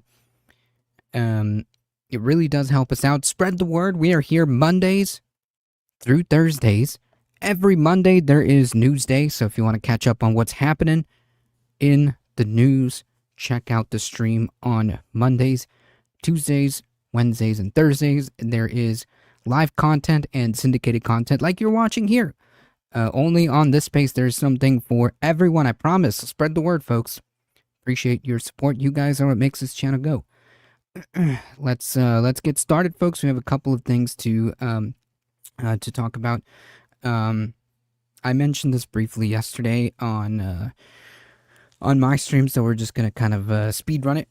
But as of right now, despite what anybody in the government is saying, Iran has basically all but shut down any negotiations because there's a repeated violation of the ceasefire by Israel and the United States. It is my opinion that an actual ceasefire was never the goal of this administration or Israel's, quite frankly. This tap dancing around a ceasefire that's happening, not happening, it's Iran's fault, whatever, is just a facade. I don't believe there's actually any intention of a ceasefire at all. In fact, there have been no real attempts to have a ceasefire since the beginning. My opinion is that this is all to try to stave off the economic impact from this war, but that's not going to last. That is not going to last at all, and I think we're going to see that very soon, unfortunately. So the latest update, I believe, was yesterday or a couple days ago. Iran has basically said that we're not going to deal with this because, and it's true, right? Like, why would you deal with a repeated bad faith actor, right, who keeps lying and violating the very tenable terms at that? It's just not. This was inevitable. The Strait of Hormuz will be even more closed, if that's possible, but the Strait of Hormuz will be even more tightly controlled. So expect inflation, expect gas prices, because, again, as horrible as this is to say, this entire thing runs on oil. It does. That is the reality. I'm not happy about that reality, but it is. Everything runs on oil. Everything.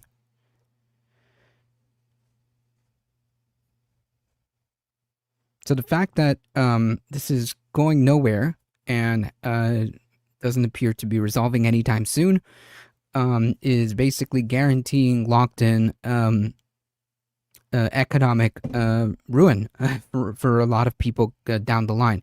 I don't believe that we've actually seen the real impacts of what's been happening because we've been able to mitigate that for now.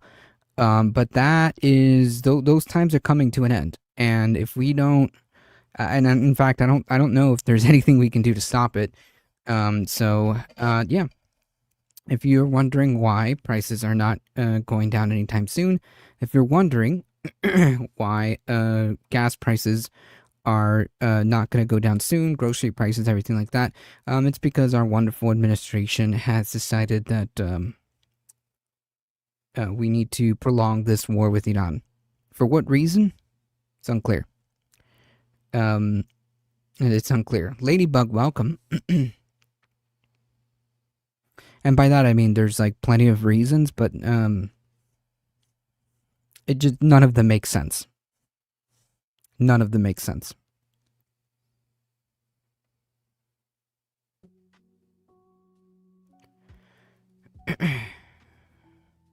Only the finest representative among us had this to say in at the start of Pride Month.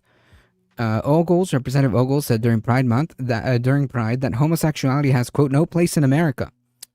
Actually, bigotry and hate have no place anywhere. Gets immediate pushback from Lawler and Santos, which, whatever.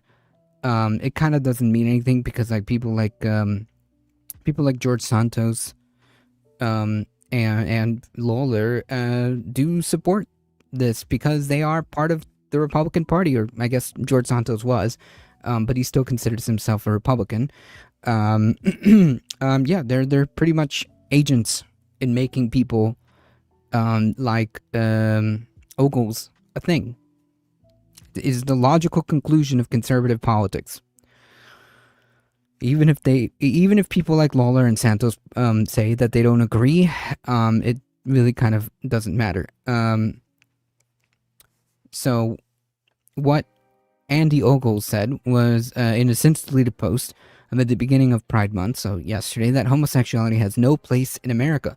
Happy Nuclear Family Month, Ogles said on social media before deleting the message. Again, they don't even care about the nuclear family at all, either, just to be clear. Santos, who's openly gay, wrote in response, as much as I support the nuclear family and how fundamental it is for life, I never thought I'd hear a person I consider a friend say there's no place for me in this country simply because of who I choose to love. Again, Santos, a conservative, a Republican, a supporter of this movement, is shocked. I don't get it.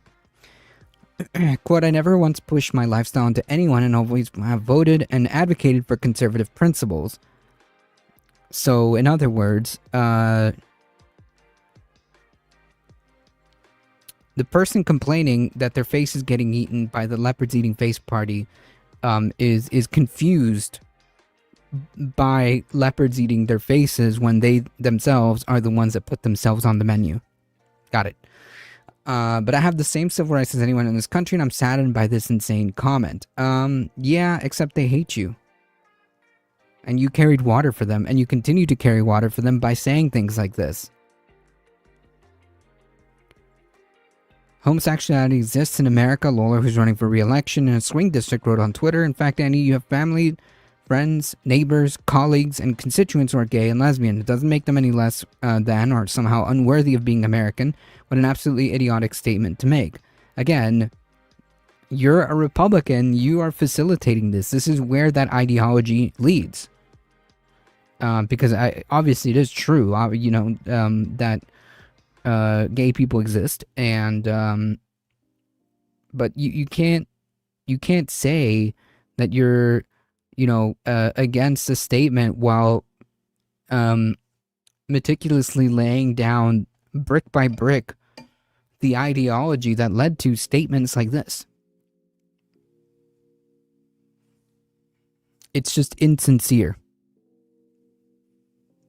You know what would be more effective or more sincere or more believable if you renounce the Republican Party, if you renounce conservatism and say, wait a minute, this is wrong. What I've done led to all of this. What I've done led to people like Andy Ogles. And I don't believe that, so I'm not going to be a part of this movement anymore. That would have been a response of someone who had some introspection and wanted to take some responsibility.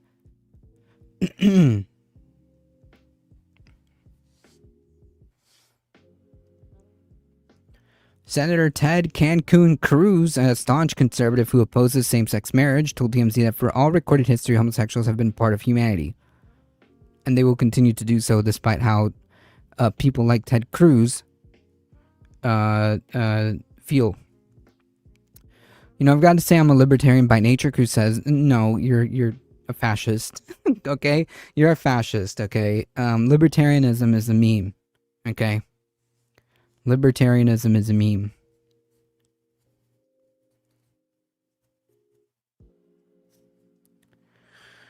I think the behavior of consenting adults is their business. No, you don't. Actually, Ted Cruz does not believe that. Ted Cruz does not believe that because he is in power and he actively fights for the very things that he believes, like opposing same-sex marriage, i.e., having the government directly influence the behavior of consenting adults. Or involved in the behavior of consenting adults. The Hill has reached out to Ogles' office for comment. Ogles posts the latest in a series of inflammatory or insulting comments that he's made in recent years. That is extremely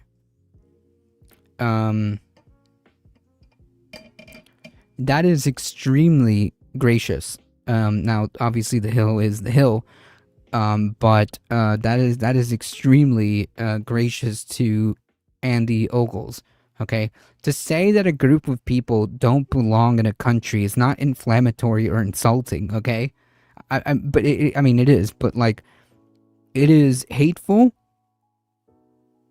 It is bigoted, and it is disgusting. Okay. Several remarks he's made in March about New York City's Zohran Mamdani, in which he called the Big Apple's first Muslim mayor, Little Muhammad, of course, like a racist, obviously, Islamophobe, and the cities need to be deported, led Representative Shri Thenadar to file a resolution to censure the Republican lawmaker. And again, he's in Congress, so. Congressman Ogles' disgusting and bigoted words have no place anywhere in our country, let alone from a member of Congress. Thenadar's office said in a statement, at the time his words incite hatred against millions of Muslim Americans. They disrespect the values of freedom of religion that our country was founded upon and are fundamentally un-American. Right. So yeah, the words the words are inciting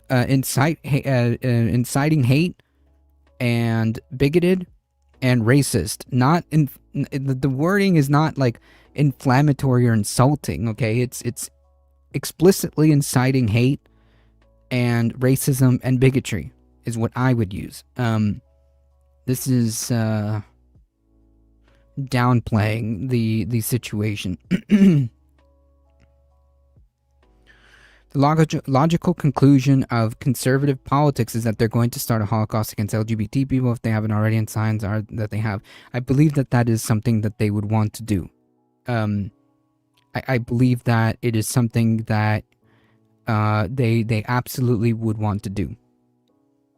When they say that a group of people don't have a place in America, when they say a group of people like trans people, right? Transgenderism, okay, you can't really separate the transgenderism from the personism, right? When they say they want to eradicate transgenderism, this is obviously language, genocidal language, because I do believe that that's what they want. House Minority Leader Hakeem Jeffries called Ogles a malignant clown over the post. I'm so glad he's calling him a clown. Look, I don't care. I think that as Minority Leader, he should be relentlessly submitting motions to censure this person. Disgusting Islamophobes like you do not belong in Congress nor in civilized society. I mean, that's true. That's why House Democrats will defeat you in November. The following month, Ogles told conservative influencer Benny Johnson that rapists should be hung after former Representative Eric Swalwell ended his campaign to be California's governor, faced several accusations of sexual assault. Ogles clarified that he was not talking about Swalwell. Ogles is a fervent supporter of President Trump. Last July, he called on the Interior Secretary Doug Burnham to explore the addition of President's likeness to Mount Rushmore in South Dakota, which is extremely disgusting. It's extremely disgusting. You want to talk about disrespectful? Mount Rushmore. He also proposed a constitutional amendment days after Trump's second inauguration to allow him to serve a third term. So I think that we kind of understand who this guy is, right? So it comes as to no surprise that he's on day one of Pride Month saying things like homosexuality has no place in America. I took it seriously enough to flee the country. I mean, I don't blame you at all. At all. At all.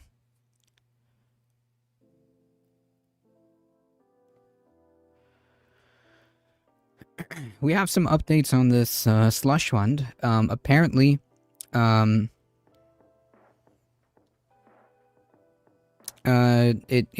it's not really gonna materialize because obviously there's too much pushback on this. So yep.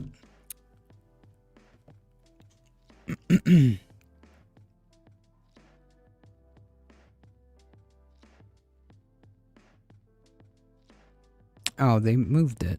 Anyways, here we are.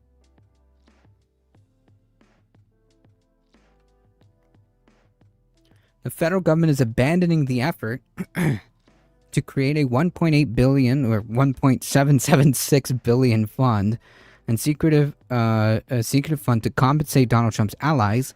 I like this framing because that's really what it is, okay? But is maintaining an agreement that it prohibits the IRS from auditing Trump, his family, and related entities, Acting Attorney General Todd Blanche said on Tuesday. We're not going to move forward with the fund, period, Blanche said during the House Appropriations Committee hearing. The reason for the fund is something that President Trump talked about for a very long time, which is the fact that there were a lot of people in this country who had their government weaponized against them. The reasons for the fund, I think, remain as important as they were before, but we're not moving forward with the fund. He later added that the Justice Department would continue granting immunity to Trump and his family members on tax matters before the agreement was reached last month. He did not say why the department was dropping the weaponization fund, but proceeding with the anti-audit provision. So, just to kind of recap, the president, who is the chief executive, made a deal with the Justice Department, which he is basically at the top of, right? He basically controls the Department of Justice in the sense that he appoints all the important positions, yada, yada, yada. Struck a deal with that very same department to not be audited for anything prior to this agreement. So anything that Trump did, which obviously one can assume and deduce based on the nature of the agreement, that obviously Trump committed some sort of something regarding these tax returns. Now he can't be audited for that. Obviously anything going forward, yeah, but anything that he did, allegedly, presumably, he gets off scot-free. So the president, top executive, who appoints, all the important people at the Department of Justice, struck a deal with that very same department to make sure that he doesn't get audited for things that he may or may not have done in the past because his tax records were leaked or whatever. Fixer, welcome. It's freaking amazing. Yep, gotta love the blatant corruption. This agreement was reached to resolve a long-shot $10 billion lawsuit filed by Trump against the IRS over the leak of his tax returns. Democrats and Republicans objected strongly to the creation of a loosely controlled 1.776 fund to be awarded with no restrictions to allies of the president. Again, that is good framing because there is no world in which this would be used, right? Despite what they said, like, oh well, it could technically be used by anyone. There's no world in which I would believe that a Democrat could use this theoretically or hypothetically to get money from the weaponization of the Trump administration. Okay, there's just no world in which I believe that would like, for example, like, do we honestly believe like someone like Kat Abu-Ghazaleh would be able to apply for this, right, in the hypothetical scenario where this is like in play? Do you think someone like Kat Abu-Ghazaleh, who's obviously had the DOJ weaponized, the government weaponized against her simply because of her politics, do you think that they would actually let someone like her obtain some of this relief? No, obviously not. This was meant for, like, the insurrectionists for January 6th.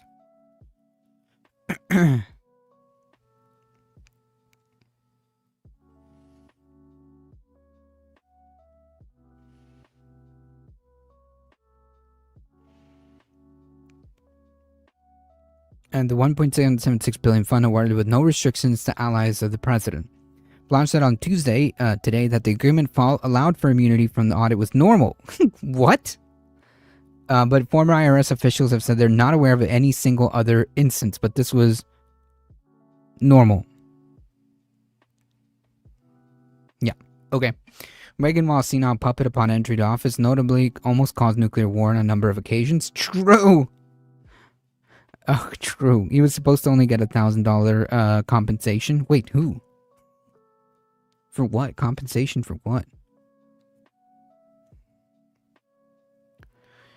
Blanche said that it insisted on Tuesday that the agreement allowing for immunity from audits was normal. Which is obviously not. Like, no one believes that, right? No one believes that a sitting president who controls the Justice Department making a deal with said Justice Department that they control is normal. Whether you're the president or Joe the plumber, which obviously this is not true. Whether you're the president or Joe the plumber, people expect the same tax rules and enforcement framework to apply to everybody. Right, but that's not what's happening.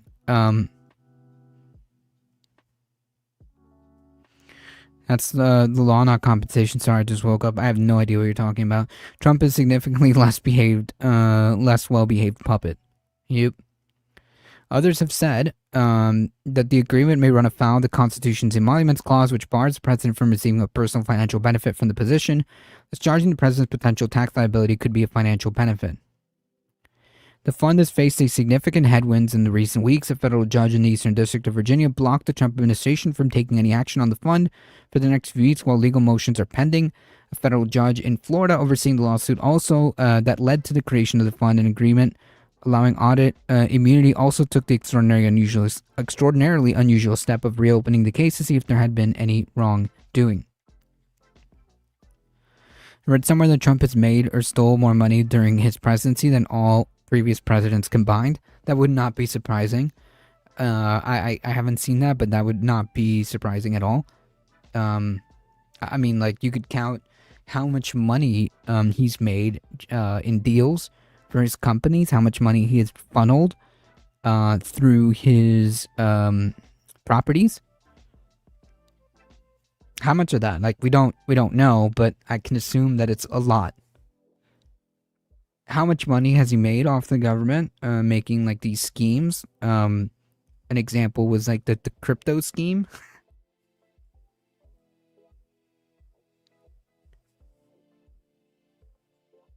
It's hard to tell.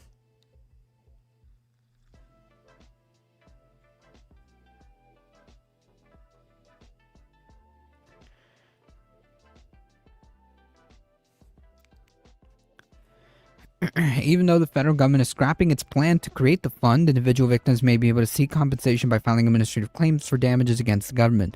The Justice Department has broad discretion to choose how to settle those cases, so January 6th and other defendants could still conceivably receive compensation.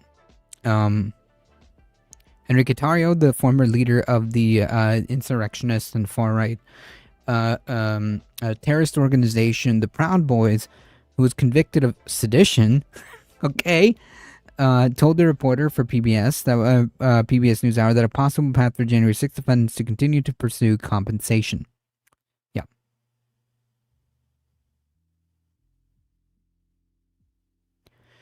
I watched PEP with Chase and Dr. Dave. They stated it. It's Australia's very best information on Trump in America. I mean, again, I wish those couple of statements prior made sense, but maybe I'm just misreading them. So there you have it, folks. The update on this $1.776 billion slush fund is that it's not moving forward, apparently, which is a good thing. And just to be clear, like, it's a lot more difficult, to do things like how was put here, rather than just have a basically no oversight slush fund of like just over $1.5 billion, almost $2 billion. This is a lot more involved to try to sue or seek compensation from the government. This is a lot more difficult rather than having basically a no oversight slush fund that you could just funnel this money to all your little domestic terrorists who did all the domestic terrorizing for you,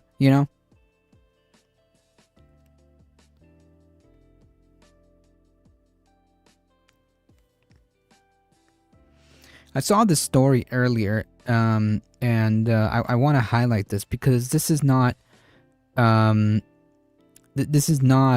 isolated incident. So we'll talk about this afterwards. This is not an isolated incident by any stretch of the imagination. The Trump administration, but going off like this, but just to shift gears here towards the immigration topic, and $1.776 billion, and he rings a bell. Yeah, I mean, he's trying to be, he's trying to make the amount, the year of independence, which is ridiculous. Republicans are accumulating so many different brown shirt armies that it's hard to recognize them all by name. Yeah, I know. I'm sure there's plenty that we don't know, but the classics, right? The Patriot Front, the Proud Boys, the Oath Keepers, the 1%ers, I think. Or is it the 3%ers? I forget. Those are like your vanguard, so to speak, of brown shirts. I'm sure there's plenty. I'm sure there's plenty. What's that other Nazi terrorist organization? Blood Tribe.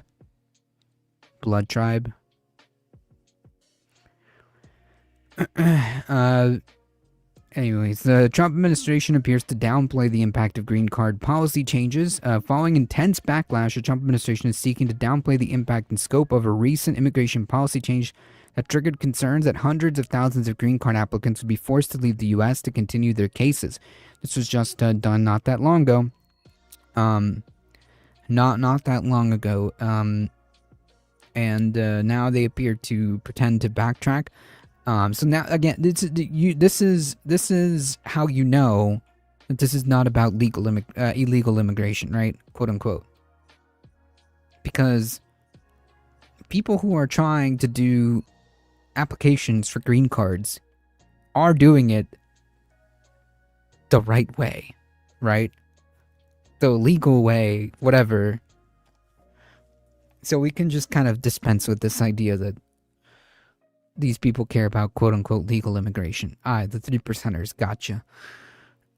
Constitutional sheriffs, that would not be surprising if that's a group. Oh my goodness. Nazi lowriders? No. Last week, the U.S. Citizenship and Immigration Services unveiled guidance that officials said would eliminate the option for many immigrants to apply for a green card or permanent U.S. residency without having to leave the country to complete the process at an American consulate in their home countries. The memo appeared to dramatically limit a process known as adjustment of status, which permits immigrants from being sponsored for a green card by American employers or relatives to stay in the U.S. while they wait for one. At the time, a USCIS spokesperson said someone who's in the U.S. temporarily and wants a green card must return to their home country and apply except in extraordinary circumstances. The announcement alarmed immigrants, business groups, and immigration lawyers who feared the move would force hundreds of thousands to leave the U.S. and strand some of them overseas to broad travel and entry restrictions on the Trump administration has imposed on a dozen countries. Right, and like that's kind of the point, right? That's kind of the point. It's to cause chaos and fear so that these people, quote-unquote, self-deport. As Latino Mafun points out, this is an ethnic cleansing project, so if you can scare these people into self-deporting and then stopping them, right? Say, oh, actually, it's not, sorry, you can't come in. By scaring them and saying, if you don't leave and apply for your status or whatever next, outside, then we will go after you. And we've seen how ICE behaves towards immigrants. So nobody wants that. So of course, a lot of these people, I would imagine, or at least a chunk of these people, would be scared and leave, because I wouldn't want to end up in a ICE concentration camp. But over the weekend, the Department of Homeland issued a statement that portrayed the green card guidance in a far less sweeping way, arguing the memo last week restated a long-time law and policy. DHS said the policy will not prevent any alien from obtaining a green card who legitimately and properly qualifies. The department said the guidance will result in some aliens who do not merit the discretionary benefit ultimately applying with the Department of State overseas rather than USCIS in the United States. Australia in just the last 3 weeks made it impossible for any new immigrants to receive no benefits. Well, that sucks. Wait. Australia has just in the last 3 weeks made it impossible for any new immigrants to receive no benefits. So are they making it difficult to receive benefits or not? It's kind of unclear. This policy will have no noticeable impact on highly qualified applicants and professionals who have followed the law. These aliens, the language, man, the language. Like I know that like what it means, right? It from the legal standpoint, like it just means person from not this country, but it's kind of like really bad framing. Like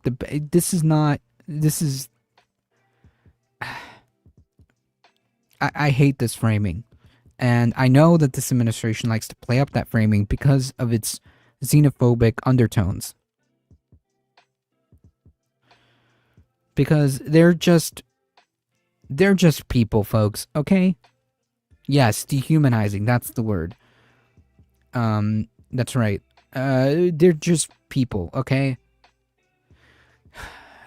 These people benefit the national interest and provide economic benefits to the United States and will continue to merit the favorable exercise of discretion. By the way, just to be clear, like all immigrants benefit the United States economically, if that's what they're talking about. Even the undocumented ones. Lyndon Melm, who served the top lawyer of USCIS under George Bush, said the DHS new statement seeks to narrow the scope of the green card guidance, making it less categorical. He said the USCIS officers have long used discretion and analyzed different negative and positive factors to determine someone's eligibility to apply for a green card within the U.S. But Melm said the guidance will likely prove to be burdensome for immigration applicants and their lawyers, prompting them to submit more evidence to show why they should not be required to leave the U.S. and apply for a green card abroad. He said seemingly inconsistent messaging from the administration was also confusing for USCIS officers. Again, which is the point, because, hey, if they can create this chaos and have people, like, incorrectly being denied, for green cards or whatever, then that's good, right? That advances the goals of the ethnic of the ethno-state project that they're trying to complete here.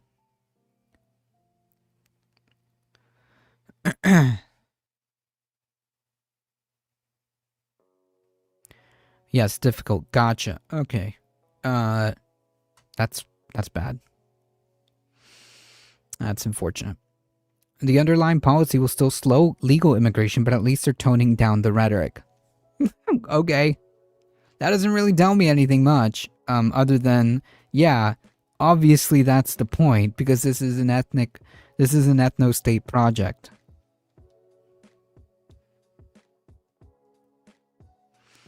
Who'd want to go to the US now anyways? That's true. True. I can't imagine, not in this condition. Not in these conditions.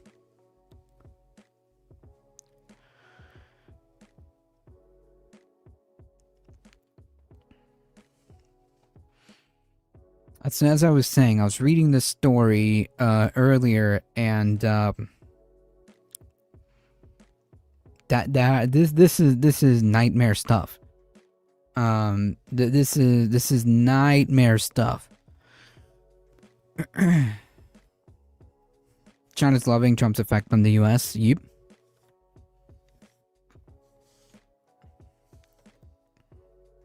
The American dream is to flee the country.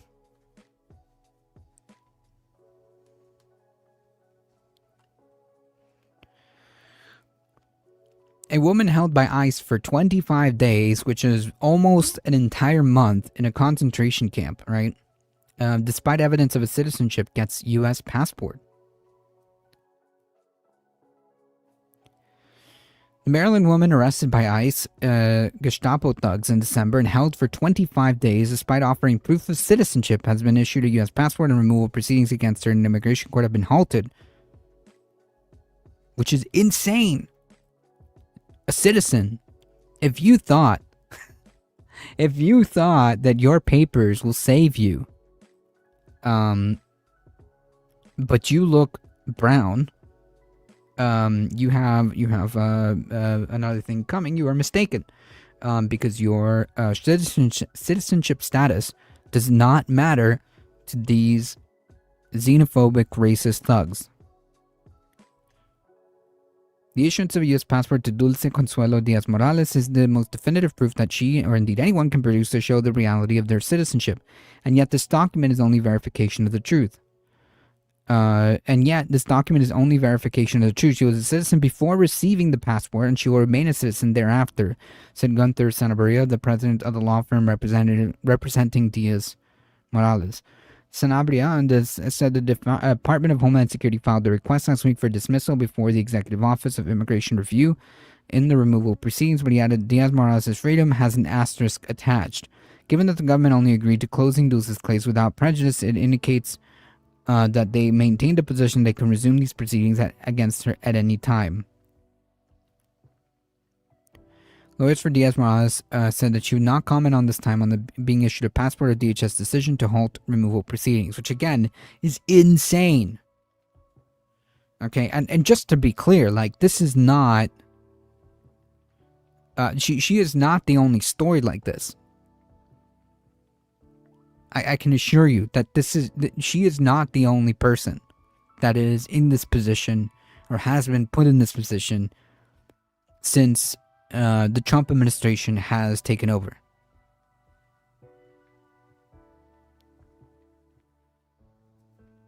Fantastic content. Well, thank you. I appreciate that, Fixer. I really appreciate that. From across the pond.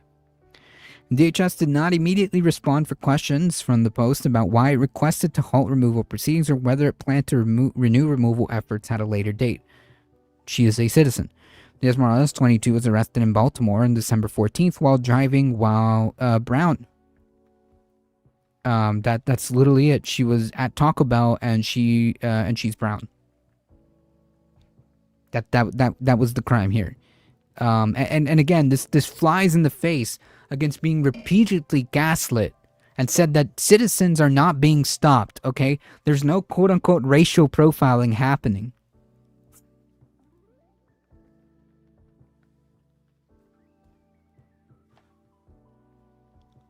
So explain this one. There's no racial profiling happening. No citizens are being stopped. And if they're stopped, they're promptly released. we're told. 25 days later.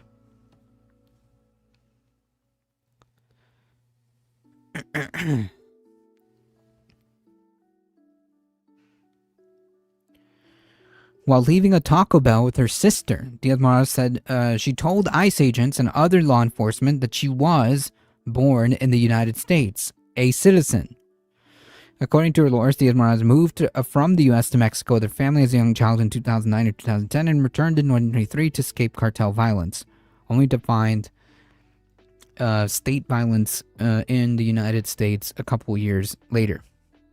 DHS officials in a statement at the time disputed Diaz-Morales' assertions and said she was in the country illegally. How did they know that? Dulce Consuelo Madrigal Diaz is not a U.S. citizen. She's an illegal alien from Mexico, which is not true at all. She was born in the United States. Said DHS spokesperson Churchill McLaughlin in a statement. Again, like, has any of these things been retracted? Would someone like Dulce Consuelo be able, okay, to apply for a piece of that $1.776 billion slush fund in the hypothetical that it existed? No, of course not. McLaughlin since left the department in February, has since left in February. 4 days after Diaz-Morales was arrested, a Maryland district court barred the government from deporting her while the court considered a petition from lawyers challenging the detention. During her 25-day detainment, she was transferred often and held in detention centers, i.e. concentration camps. Like, you can call them, okay, detention centers all you want. You can call them immigration detention centers all you want. It doesn't change what they are, okay? So this is a big fail. Again, this is the Washington Post, so, you know, we're working with what we got here. Yeah, you can call them immigration detention centers all you want, immigration processing centers, whatever. But these are concentration camps. In Maryland, Louisiana, Texas, and finally New Jersey.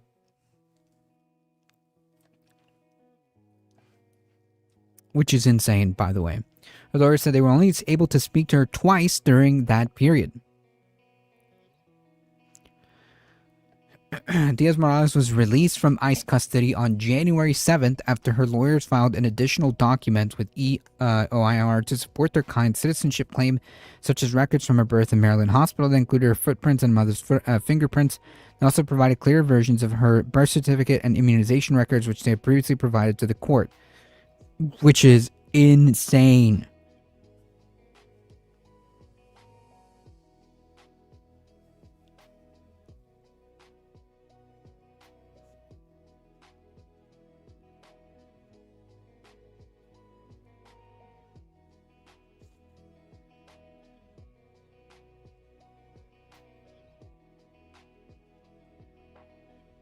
The doublespeak is a bit much. Yep.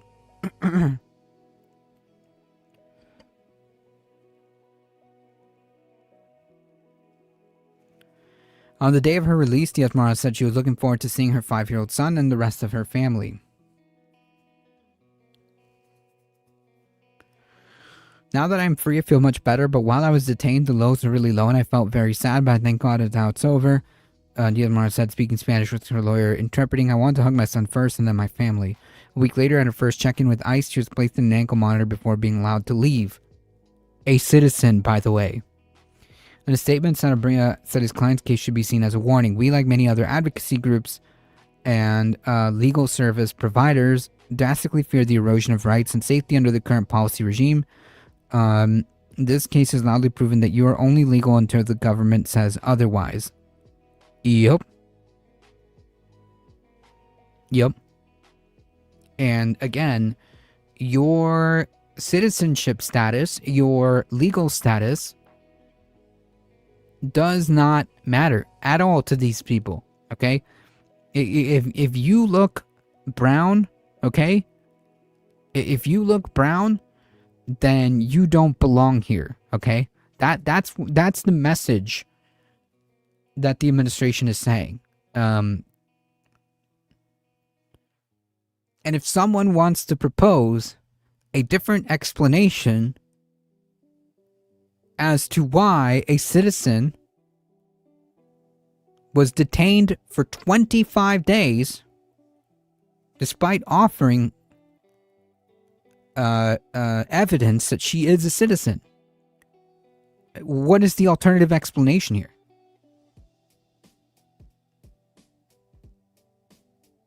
Because it's not a mistake. If it was a mistake, the administration would have admitted it. The administration would have just simply said this was a really bad mistake. Offer some type of compensation, whatever. Anything.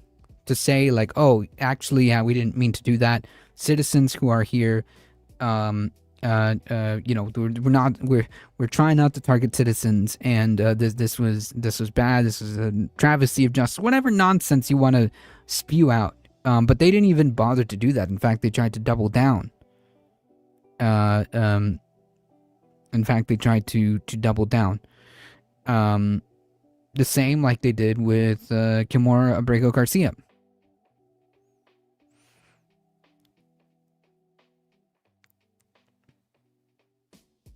So as I was saying, your citizenship status, your legal status will not protect you, okay? Because this is not about immigration at all. This is not about immigration enforcement. This is not about legal immigration. It's not really about quote-unquote illegal immigration either. Not really. It's about whether or not this government believes that you belong here. Believes that you are quote-unquote American. That's what this is about.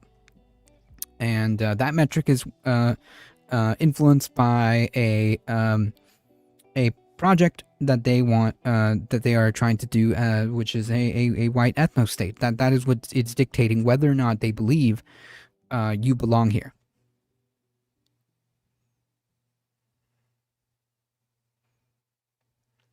And if you don't think that's true, then explain it. Explain it, because she's not the only one. She is not the only one. This is not the only story.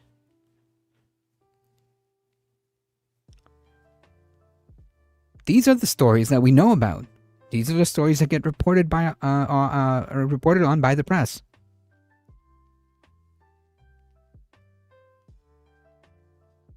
If anyone has an alternative explanation, I would love to hear it. But I'm afraid that the reality is that these people are racist, xenophobic, and are in power. And when people like this are in power, fascists, they tend to gravitate towards an ethno-state. That is the logical conclusion of this ideology.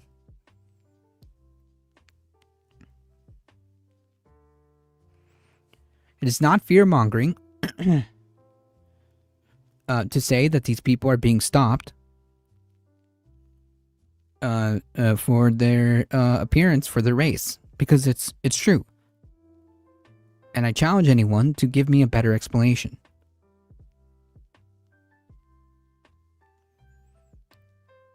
People with thousands of years of heritage in the Americas are being told by white colonizers that we're not American. Yep. Yep.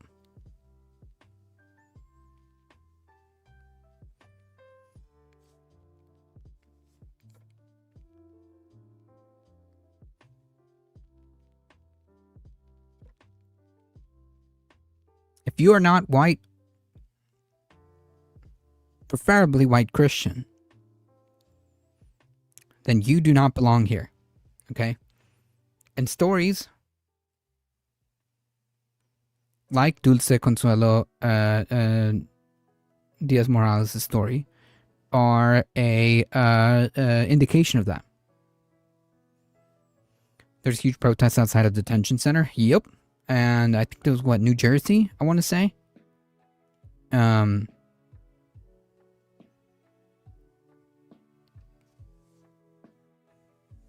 And I'm glad that there is. And I'm glad that there is. The protest is over conditions. Because the conditions in these concentration camps are abysmal. I believe it is New Jersey. Because the conditions in these concentration camps are abysmal. That's why that protest is happening. That's why people are getting brutalized by police. Because they're protesting the horrible conditions. And I believe this is the same that is also that there's also a hunger strike going on at the same time.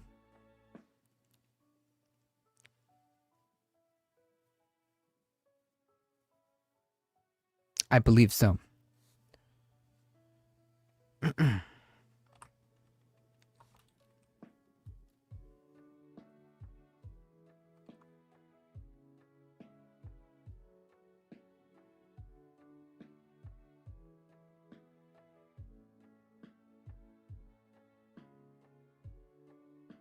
Yeah, this is the same place.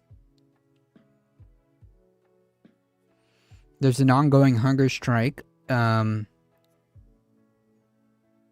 because the hunger strikers, their demands are the removal of mold, access to clean drinking water, adequate food, and timely medical care.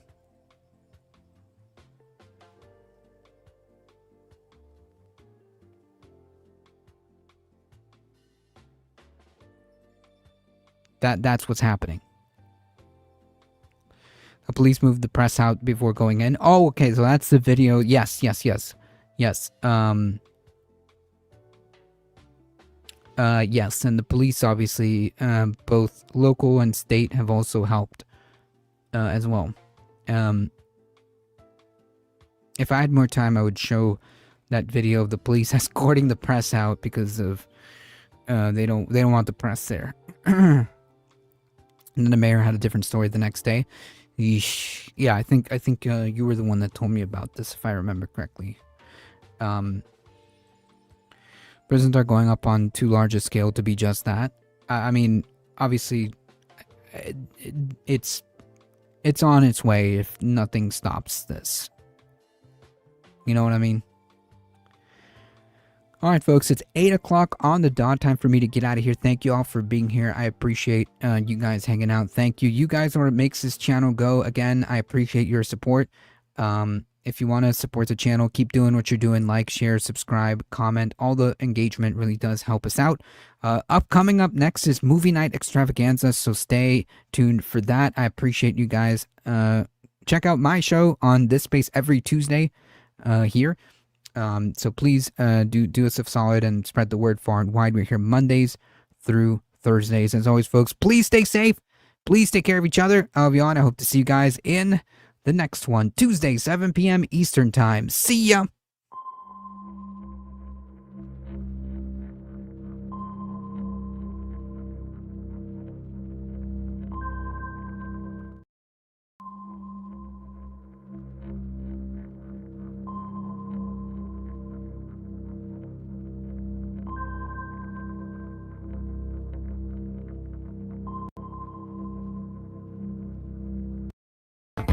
I got a spaceship in my head and a ring on my toes. Let's spin around. I'm science fiction man. I got a spaceship in my head.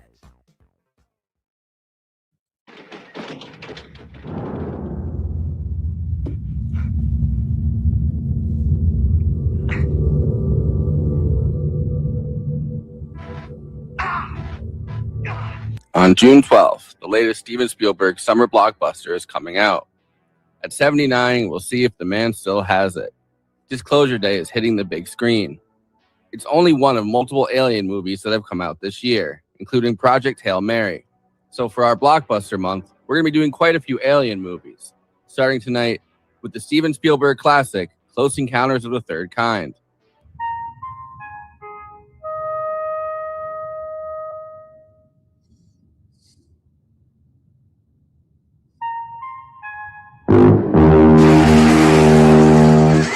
stars Richard Dreyfuss, Terry Garr, Melinda Dillon, Bob Balaban, Cary Guffey, and Francois Truffaut.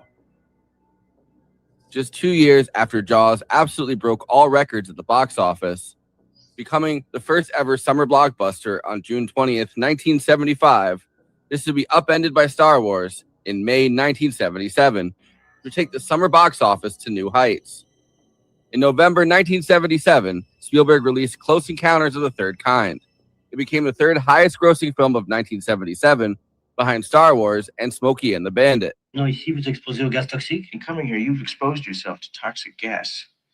Well, I'm alive. We're talking. Nous parlons. C'est vrai, Monsieur Nery. Well, this is true, Mr. Nery. Mais si les vents dominants avaient soufflé du sud au lieu du nord? Prevailing winds were blowing from the south instead of the north. Cette conversation n'aurait même pas lieu. This conversation would not be taking place. George Lucas and Steven Spielberg were extremely close, and George Lucas actually bet Spielberg 2.5% of the total box office for Star Wars that Close Encounters would do better than Star Wars, betting against himself and losing that bet. Spielberg netted $40 million from George Lucas's lack of self-confidence. In Close Encounters of the Third Kind, Richard Dreyfuss plays an electrical worker named Roy Neary, who lives with his wife Ronnie, played by Terry Garr, and his children. He's an absent-minded but caring father and husband. When he's sent out on a Thursday night to handle a power outage, he, along with a bunch of other people in his Indiana area, see UFOs flying overhead, which changes life for all of them.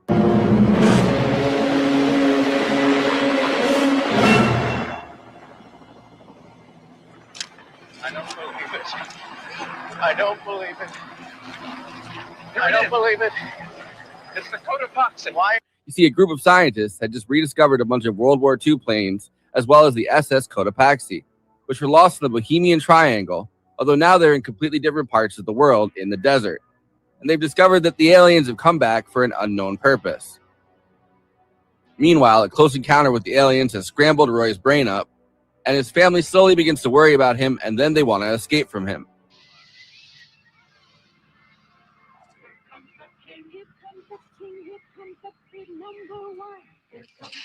But why the fear? The king is second to none. When you say the king is coming, let's hear the call. When you say but you said it all. When you say but you said it all. Interestingly, Stanley Kubrick saw Close Encounters of the Third Kind with Spielberg and called it one of his favorite movies. And some of the scenes with Richard Dreyfuss, such as when he's trying to get into the bathroom and his wife has locked herself in, are reminiscent of The Shining, which would come out 3 years later, and Kubrick wanted to cast Cary Guffey, the kid Barry who gets abducted, as Danny Torrance. However, due to the R-rated material in The Shining, Cary's parents turned Kubrick down. Meanwhile, Jack Nicholson was among the actors originally looked at by Spielberg for the Roy part.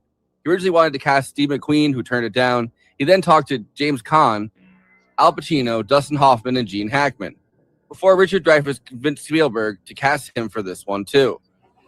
Because I thought when I read the script that it was the greatest film script I'd ever read, and I wanted to be a part of that project. I really didn't look at it, at least very intelligently, as an actor should. I just wanted to be in on this film. Even shit-talking the other actors and contributing his own ideas to the screenplay. Originally called Watch the Skies and pitched around before Jaws with a screenplay by Paul Schrader. Eventually, Paul Schrader and John Hill had written a screenplay about a police officer who falls into a UFO mystery, and Spielberg rejected that, saying it was too James Bond. So Spielberg rewrote it, being inspired by Pinocchio's When You Wish Upon a Star. J. Allen Hynek, the UFOologist who originally called Alien Visitations Close Encounters, served as a scientific advisor. They shot on old Air Force bases and hangars in Alabama, at Devil's Tower, Wyoming, and in Burbank, and a $2.7 million budget from Columbia ballooned to $19 million because of repeated problems. Douglas Trumbull, who had worked on 2001: A Space Odyssey, came aboard as effects supervisor. There are certain things that I'm sad that I didn't get on the screen. Other things the mothership, the first concept of the mothership was terrible. My first concept of the mothership was completely, limiting. It was a black pie-shaped wedge with a little tip on the end. It is all black.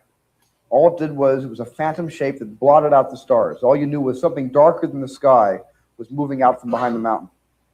And for me, that was going to be very, very terrifying to see something so huge. It just blacked out the sky. No bulkhead, no rivets, no lights, nothing.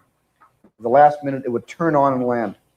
That was the first concept, and I saw it. They built a wedge for me. I said, I'm leading up to this in the third act of my movie, a black wedge. Ralph McQuarrie and Dennis Murin, who had both just finished working on Star Wars, came to help with effects and even stuck a little R2-D2 as an inside joke on the bottom of the ship. The alien ship was inspired by an oil refinery that Spielberg kept seeing in Indiana. After failing to figure out puppetry, 56 little girls from Mobile were hired to play the aliens. Fresh off Jaws and then Star Wars, John Williams did the score and also created the 5-tone sound that scientists mathematically came up with to communicate with the aliens. Coming up with 300 examples of a 5-tone sound, which Williams would say was more than a fragment, less than a song. Close Encounters of the Third Kind would gross $306 million worldwide on a $20 million budget. Give her 6 quavers, then pause. She sent us 4 quavers, a group of 5 quavers, a group of 4 semi-quavers. Before I introduce the panel, please like this video and subscribe to the Movie Night Extravaganza YouTube channel. Then hit that bell to get notified whenever we're streaming. Super chats are now open. If you have any pressing questions, send us a super chat, which helps me maintain the expenses for the show, which I'm obligated by the rules of the Geneva Convention to stop everything and ask the panel. Another way to help us out is to become a patron and give us money every month. In exchange, you get access to all of our after parties, bonus content, and we'll tell you even more movies we watched recently. Patreon.com/Movie Night Extra. We have a Movie Night Extravaganza Discord. There's an invite link in the episode description, and we have a Letterboxd HQ account. So those are 2 more places to follow along with us. Our show gets simulcast, or if we're not on it at regular time, played later on This Space. This Space is a working class independent media collective, youtube.com/ThisSpaceTV. Subscribing really helps out, or even more, sharing content from This Space and encouraging others to do the same. By working together, we can break through the algorithm. Okay, let me introduce the illustrious panel. Conan Neutron is the co-host and senior producer for Movie Night Extravaganza, host of Protonic Reversal, an independent Film Critics of America film critic, and the frontman for the band Conan Neutron and the Secret Friends. Check out his music at neutronfriends.bandcamp.com.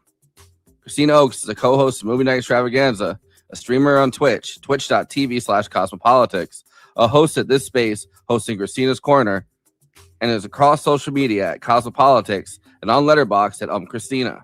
Boris and Kristina have a second show, The Absurdity Space, live on This Space on Wednesdays at 6 Eastern, 3 Pacific.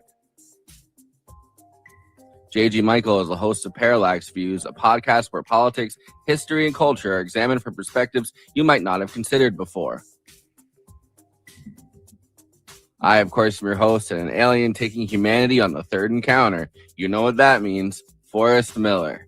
Stop and be friendly. There it is. There it is, everybody. Welcome back, JG. It's been a hot minute, hasn't it? You know, by the way, doing great because you started off muted. There you go. Yeah, you started off muted. Sorry about that. By the way, we're the 3 encounters. Each of us are an encounter. Right, exactly, you know? exactly. Yeah. Everyone's one joke goes, but I haven't seen the first and second But where's encounter. Can I Kristina? watch Did this she get without abducted? spoilers? Yeah. JJ, usually we try not to walk over to the host jokes. I know. when we're on a I show, didn't but mean to. It's me repeating a hack Off joke. to a great start. No, but in this movie though, where's Kristina? She's been abducted. Duh. Hello. I've made that stupid joke before, but then like really watching this as a film critic, as an online, you do see the 3 encounters.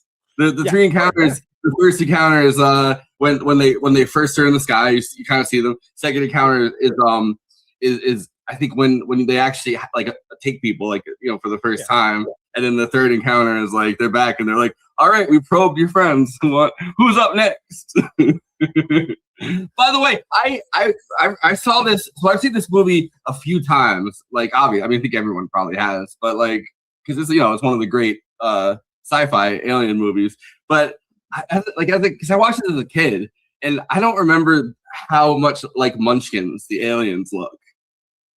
Because they're like, because they realized that they couldn't do the Star Wars thing, which is obviously puppetry. So they did they just used the little kids from Alabama, which gives it a weird kind of like their motion is a little odd in a good way, complimentary, right? Where it's like, it's there's something about it sort of uncanny, and we're like, oh, interesting. There's 56 of them too, and it's like, god damn. That's a lot of wrangling for little alien costumes. They're wrangling 4 other kids. in this movie. Like this character has 3 kids, and then there's the kid that just keeps keeps running away because he thinks the aliens are toys. There's a lot of like similar like Spielberg has these like repeated themes. Like I watched the kid that has absolutely no sense of like danger or awareness around him, and like almost gets freaking got by Richard Dreyfuss's truck. Yeah. It's like, man, this might be natural selection. I don't know. Yeah, no, that kid feels a little slow. Like I think today they would say that kid is on the spectrum. What spectrum? I don't know, but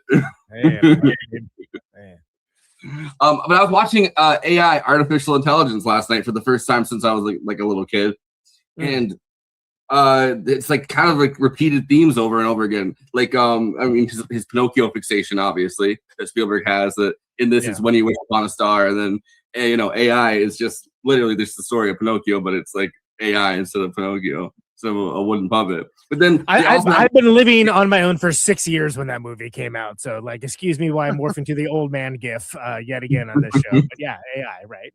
Which has been sort of like re-examined recently. People. Yeah. It wasn't. People did not love it when it came out, really, but it's kind of there's been a critical re-examining from certain circles for sure. Yeah.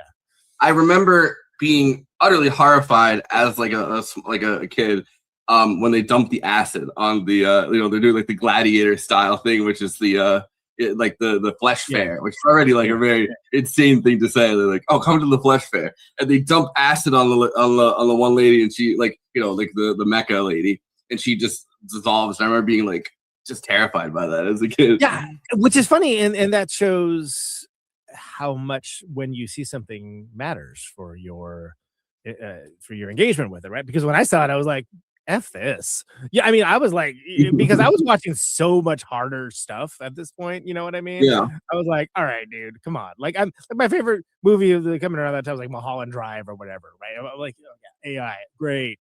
But by the same token, when I watched this this time and also last time, I was shocked by how many scenes of this I remember seeing as a kid.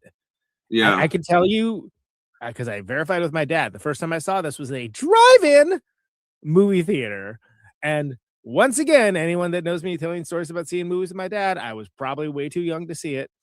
But I distinctly remember multiple scenes and just being like sort of awestruck by them. And it's kind of and they're weird scenes. It's like when they're climbing up Devil's Mountain and the helicopters are over and stuff like that.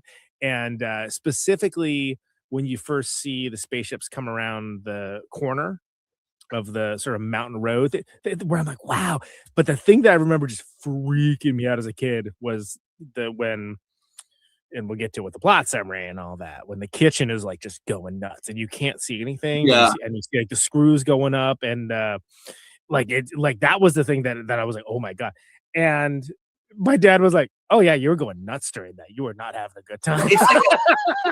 It was like, apparently I still was. Like, it was still terrifying. It's like a sensory overload thing. Like watching that, right? Like watching that, and then you see like the things pop, and like there's just so much going on. You never see what's doing it too, and that's something that's so like unsettling about it, right? So I'm curious. So JG, we have Forrest's interactions as well, but what's your first experience with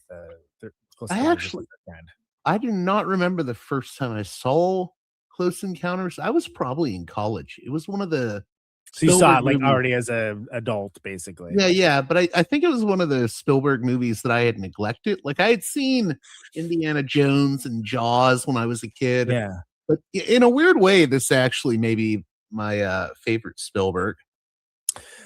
Ooh, interesting, because I feel like there's been a huge critical appraisal for Close Encounters, because for a while it kind of was, oh yeah, that one, right? But then there was this whole thing of like, all right, so then there's like the director's cut, there's the what do they call the other one, where basically they're like, show us the inside of the spaceship, like that was the that was just, which by the way sucks. When I saw that, I was like, I like this movie less now. What are we doing? What is that? I don't like that at all. But what I like about in the interest of full disclosure, disclosure day, I picked up a Blu-ray of this because I was thinking about it and I was like, you know what? I do really like this movie, And I bet that like the Blu-ray has like all the versions. And I have seen like the director's cut and the theatrical and the special edition, whatever they call it. And it was different experiences. Like, especially with the special edition, I was like, oh, okay, it's enough. Like this is enough. But each one kind of had a different feel to it. And I do feel like the middle section does kind of drag a little bit.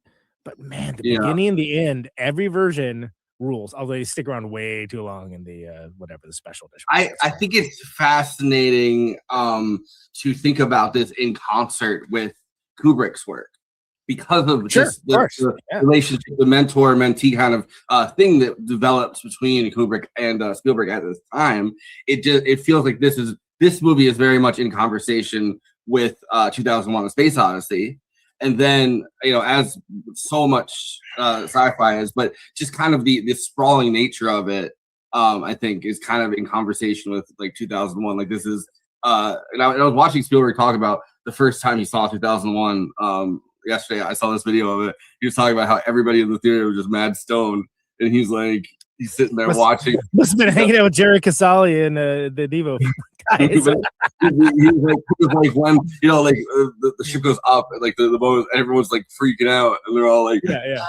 But so I feel like this movie definitely is in conversation in some ways with 2001, and then The Shining takes so. And I was watching this again, and I actually didn't know that there really were these connections until I like looked into the background, because I was like, wow, the scene where Richard Dreyfuss is in the tub. And he's freaking out in the tub, and then his wife like coaxes him out, and then she goes and locks the bathroom door, and he's in front of the bathroom door, and he's really just trying to lay into her, trying to get into that thing, and the kid's crying. I was like, this is like this the body language in this reminds me so much of The Shining.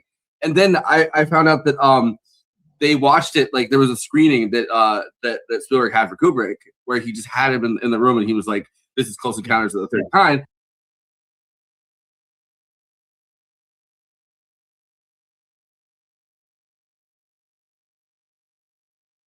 And Kubrick was like, this is like one of my favorite films I've ever seen. And then 3 years later, he tried to cast the little kid from this as Danny Torrance. As Danny Torrance, that's right. I saw that in the making of thing. Yeah, that's great. Well, that's crazy, right? And then, Nicholson was going to be the Richard Dreyfuss. Spielberg did not want to cast Richard Dreyfuss in this. So he was literally looking for anybody else. And they were like working together at the time because Spielberg had his office. So Richard Dreyfuss would go past the office and start just shit talking all the other actors. He's like, Pacino's not funny. De Niro's a fucking idiot. Like he was just laying into all these guys that he's trying to cast. He was like, I was going to do anything to get cast. So finally, he's like looking at the script and he's like, I want to be in this. I want to be in this. But Spielberg said that he only saw him as as a scientist in Jaws. Like he couldn't picture him in this role because of that. And so he's like looking through the script or whatever, and then. It's actually Richard Dreyfuss that came up with the idea of having the kid. He's like, you need a kid in this. Like, there needs to be a kid. Which, now knowing what we know about Richard Dreyfuss kind of being a little creep, like he's gonna bring out the kid. But he was like, there needs to be a kid, and the kid needs to get abducted. And then Spielberg's like, holy shit, you've got the part. Like, there's no other. I broke the curse still, I guess. But he's like, you got the part. Like, this is genius. Yeah, I mean. Look, it's a special kind of magic trick, right? And for me, it worked so much more formatively than even like E.T., which was like a much bigger hit and like just as culturally viable and just as immersive culturally. But I mean, there are things like somebody's in the chat was mentioning the Meow Mix commercial. Yeah, here's Stevie. Meow Mix made a Close Encounters commercial where the cat was meowing the melody of the UFOs. Yeah, dude, this was everywhere. And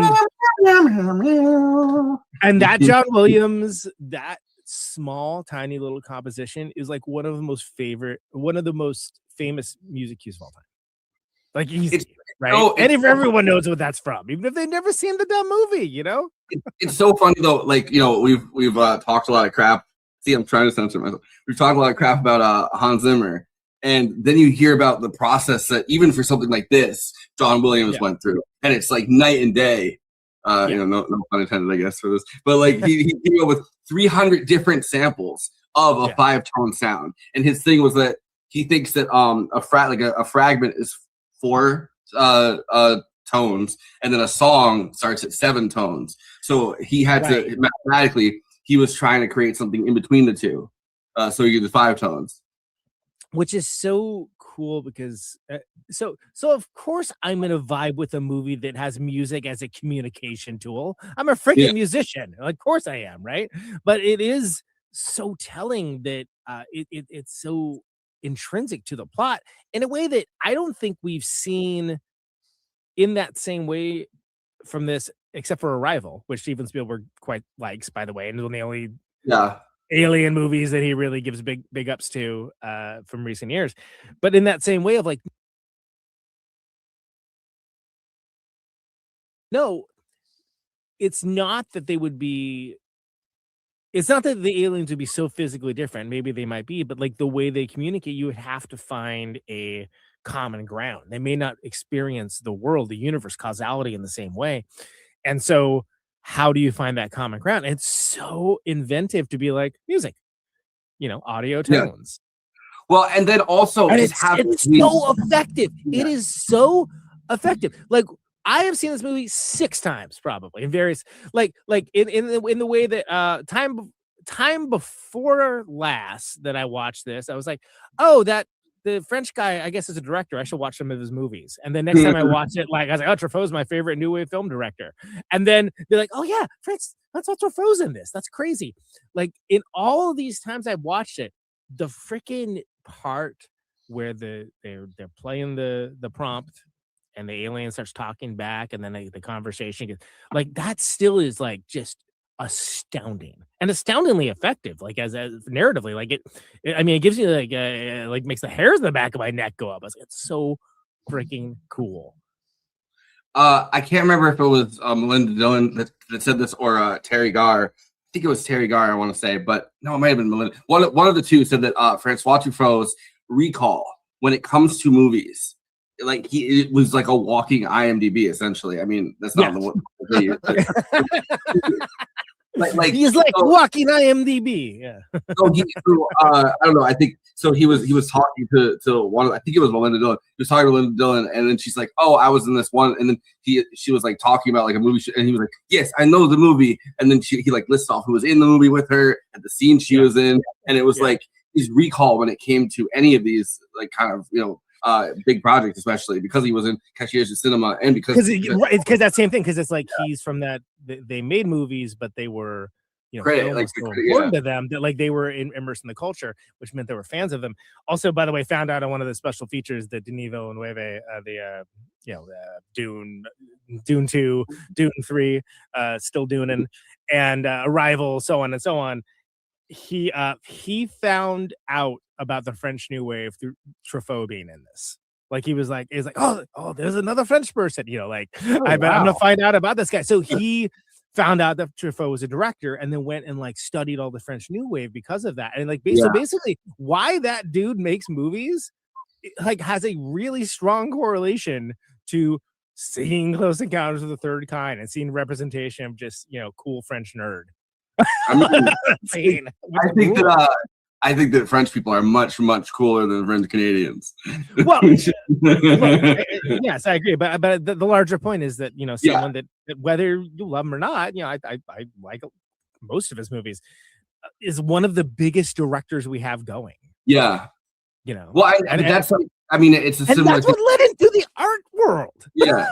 I think it's a similar thing with Spielberg and Kubrick, right? Like, as a seminal film experience, right? Like, there's all these different connections, especially with this movie. Like, it's all these different, like, all these other movies now are in conversation with Close Encounters of the Third Kind in this genre, and this movie is in conversation with some of Kubrick stuff. And some of Kubrick stuff is in conversation with this movie. Like, it's kind of just this fascinating web, because Spielberg is such a talent, and because Spielberg's movies were just so big, like he was able to create things that were actually art, but also were these huge, sprawling blockbuster accomplishments. And it's like we still kind of have some of that, but like you really forget like how big in his moment, right? Like how big Spielberg was. I mean, maybe you don't forget because it's like when you think of first director, you think of a lot of people would probably say Spielberg, but it's but we're not thinking of the Spielberg of like Peace and Love, The Fablemans, or like, you know, the West Yeah. Side Story remake and stuff, where it's like, what are you doing? What is it? Why is this the thing you're concentrating on?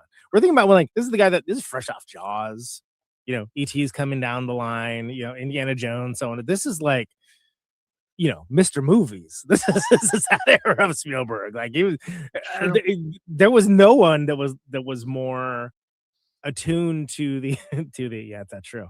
There was more attuned to what people wanted to see on movies, because it was kind of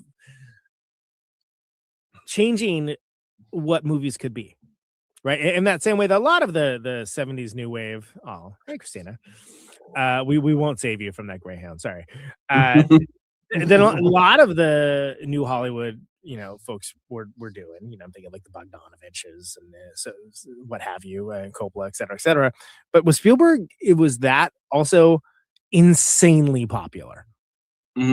So squaring the circle, so squaring the circle that like it could be cool and interesting and big. Which is why I think his relationship with you know, George Lucas is such an interesting friendship, and I know that you've researched it because you guys are both from Modesto. But like his friendship with George Lucas, We went to the same high school, not at the same time. because like that relationship is fascinating. Also, R.I.P. to you know, to George Lucas's wife, who actually was the editor for Star Wars, which people forget about. I think because, you know, he traded her in for a much younger model. when Bonnie was there. No, but treated her like a droid. But there's a like that friendship is so fascinating for that reason. It's like you know, Spielberg was kind of doing this, and then George Lucas is like his main competition, but also best friend. And it's like they're collaborating so much. But I love the story about George Lucas, because obviously like nobody thought Star Wars was going to succeed. They're like, this is basically like a fairy tale that we've created.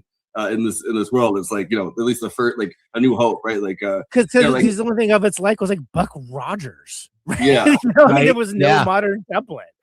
so he ends up because, and I think also because of the massive amount of problems they had on set making, especially the first one, you know, with George Lucas kind of jumping into this new kind of filmmaking process, and like almost dying a bunch of times because of the heart issues and stuff. Like I think that he just wasn't like, you know, he just didn't think that Star Wars was going to be what it was. So he bet against himself. And he's like, I'll get, like, I bet you 2.5% of the box office for Star Wars, which at the time is like, obviously you're like, you know, this is like a kind of B movie style thing, right? Like the first one. So you're like, oh, you know, that, well, who knows what that is? $40 million is what it was. 2.5% of the box office that he just handed off to Spielberg. He's like, I guess I lost this bet.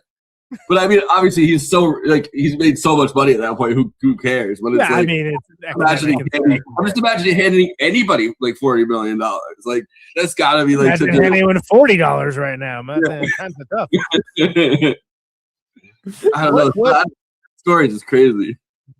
Forrest, what do you make of you were mentioning the Kubrick Spielberg relationship? I've always found that really interesting because aside from the fact that they both love films, I mean, this is kind of obvious, and I think other people pointed out they're kind of very different in their thematic concerns. You know, like I've always found it weird because Kubrick is so cynical in a lot of ways about human nature, and I think Spielberg is more whimsical. In fact, I think Close Encounters is like the embodiment of his like whimsical obsession with wonder.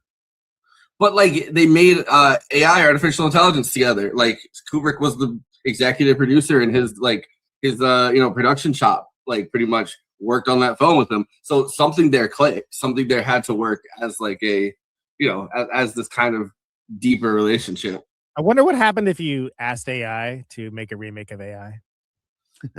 It's like the kid is loved and well taken care of, and everybody loves him. The movie's like 3 pages long. Yeah, exactly. Hey, it won't give it any other result other than that. I don't know. It's weird. Rewatching you know, artificial intelligence was obviously different movie, different conversation. I really did want to see more of like the relationship between like the humans and not like just random humans. Like I wanted to see the relationship to the family and like the kid they could love. Although they treated that kid like shit. They're like, this is basically a toy. So before we launch into plot summary, JG, you have any thoughts on Close Encounters, like loose thoughts on Close Encounters of the Third Kind? I mean, there's a million and one things you can talk about. Pick one For and do me, that. I love my I love Short King Richard Dreyfuss in the lead. Well, sure. I like seeing him slowly lose his mind and then be rewarded at the end. This is probably I would say it's, for me, it's my favorite performance of his. It's very good. It definitely is representation for deadbeat dads everywhere. I love the I love the that scene where he's what is it? I'm not chasing no Walter Cronkite story, where he's getting mad. He's like, why are you asking me all these questions? I want to speak to someone in charge. It's one of my favorite little monologues. He won't speak to Truffaut because Truffaut's French, and he's like, "You're not even an American. You're not in charge." Yeah, how can you be in charge? You're not even American. Yeah, you're French. Which just goes to show you this is a completely different era. But anyway, it's funny too because when did this come out? It was 70. I want to say 73, 77, because it's the same year that Star Wars comes out. Jaws is 75. Right. So right. Jaws is 75.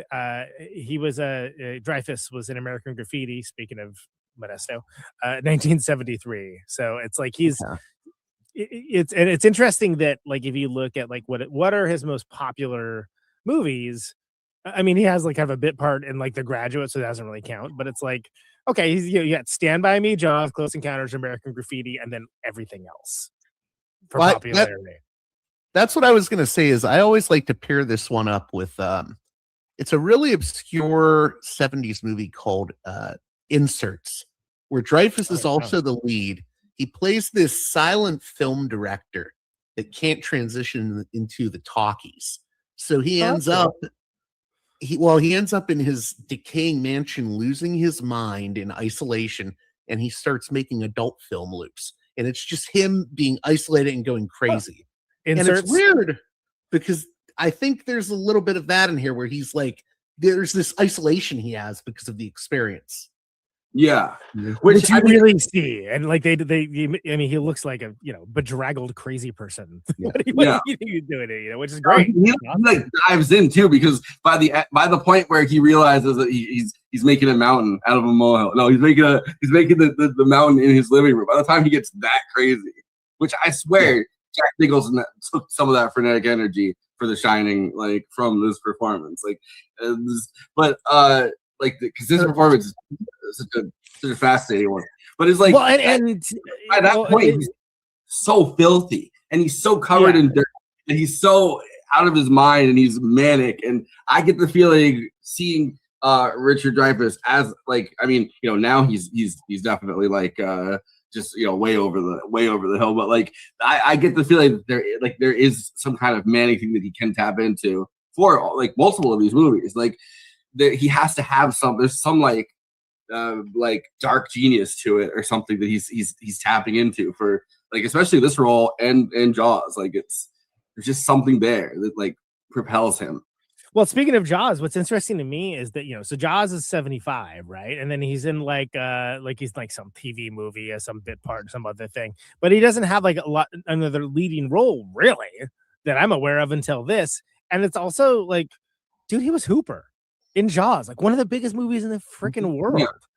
And but that also almost made it so he couldn't be in this. Like, yeah. Right. So what I was gonna say is like, it's a very different kind of role here. Like, and this is something where it's like, if you really stop and think about what the Roy Neary character is up to, it's like, yeah, we think about like oh my God, he finds it, he was right. Oh my God, he gets to go in the ship. It's like, yeah, but like this dude kind of just like left his family like high and dry, and he built a pretty sweet mashed potato sculpture. And like, is this the movie that maybe want to see Devil's Tower? Hell yeah, it is. You better believe it. Yeah. But it's for an actor, it's a great role because it's like, yeah, but he's kind of like not the best dude in some ways, but we're sort of asked to forget about that because it's like he they hooks up with the not Goldie Hawn, and like they start running around like trying to get to the alien area, and that's great. It moves along. It's a great adventure, but it's like, you really, if you like actively have like children, you're like running off into space. It's like, that's an interesting moral quandary. But he clearly is moved by it at the end, not to like jump super ahead. So it's an interesting role, but it's such a different role than like something like Hooper, where it's like, oh, no, that's like, now again, in that case, like you also have, Roy Scheider, Robert Shaw and whatnot, but like,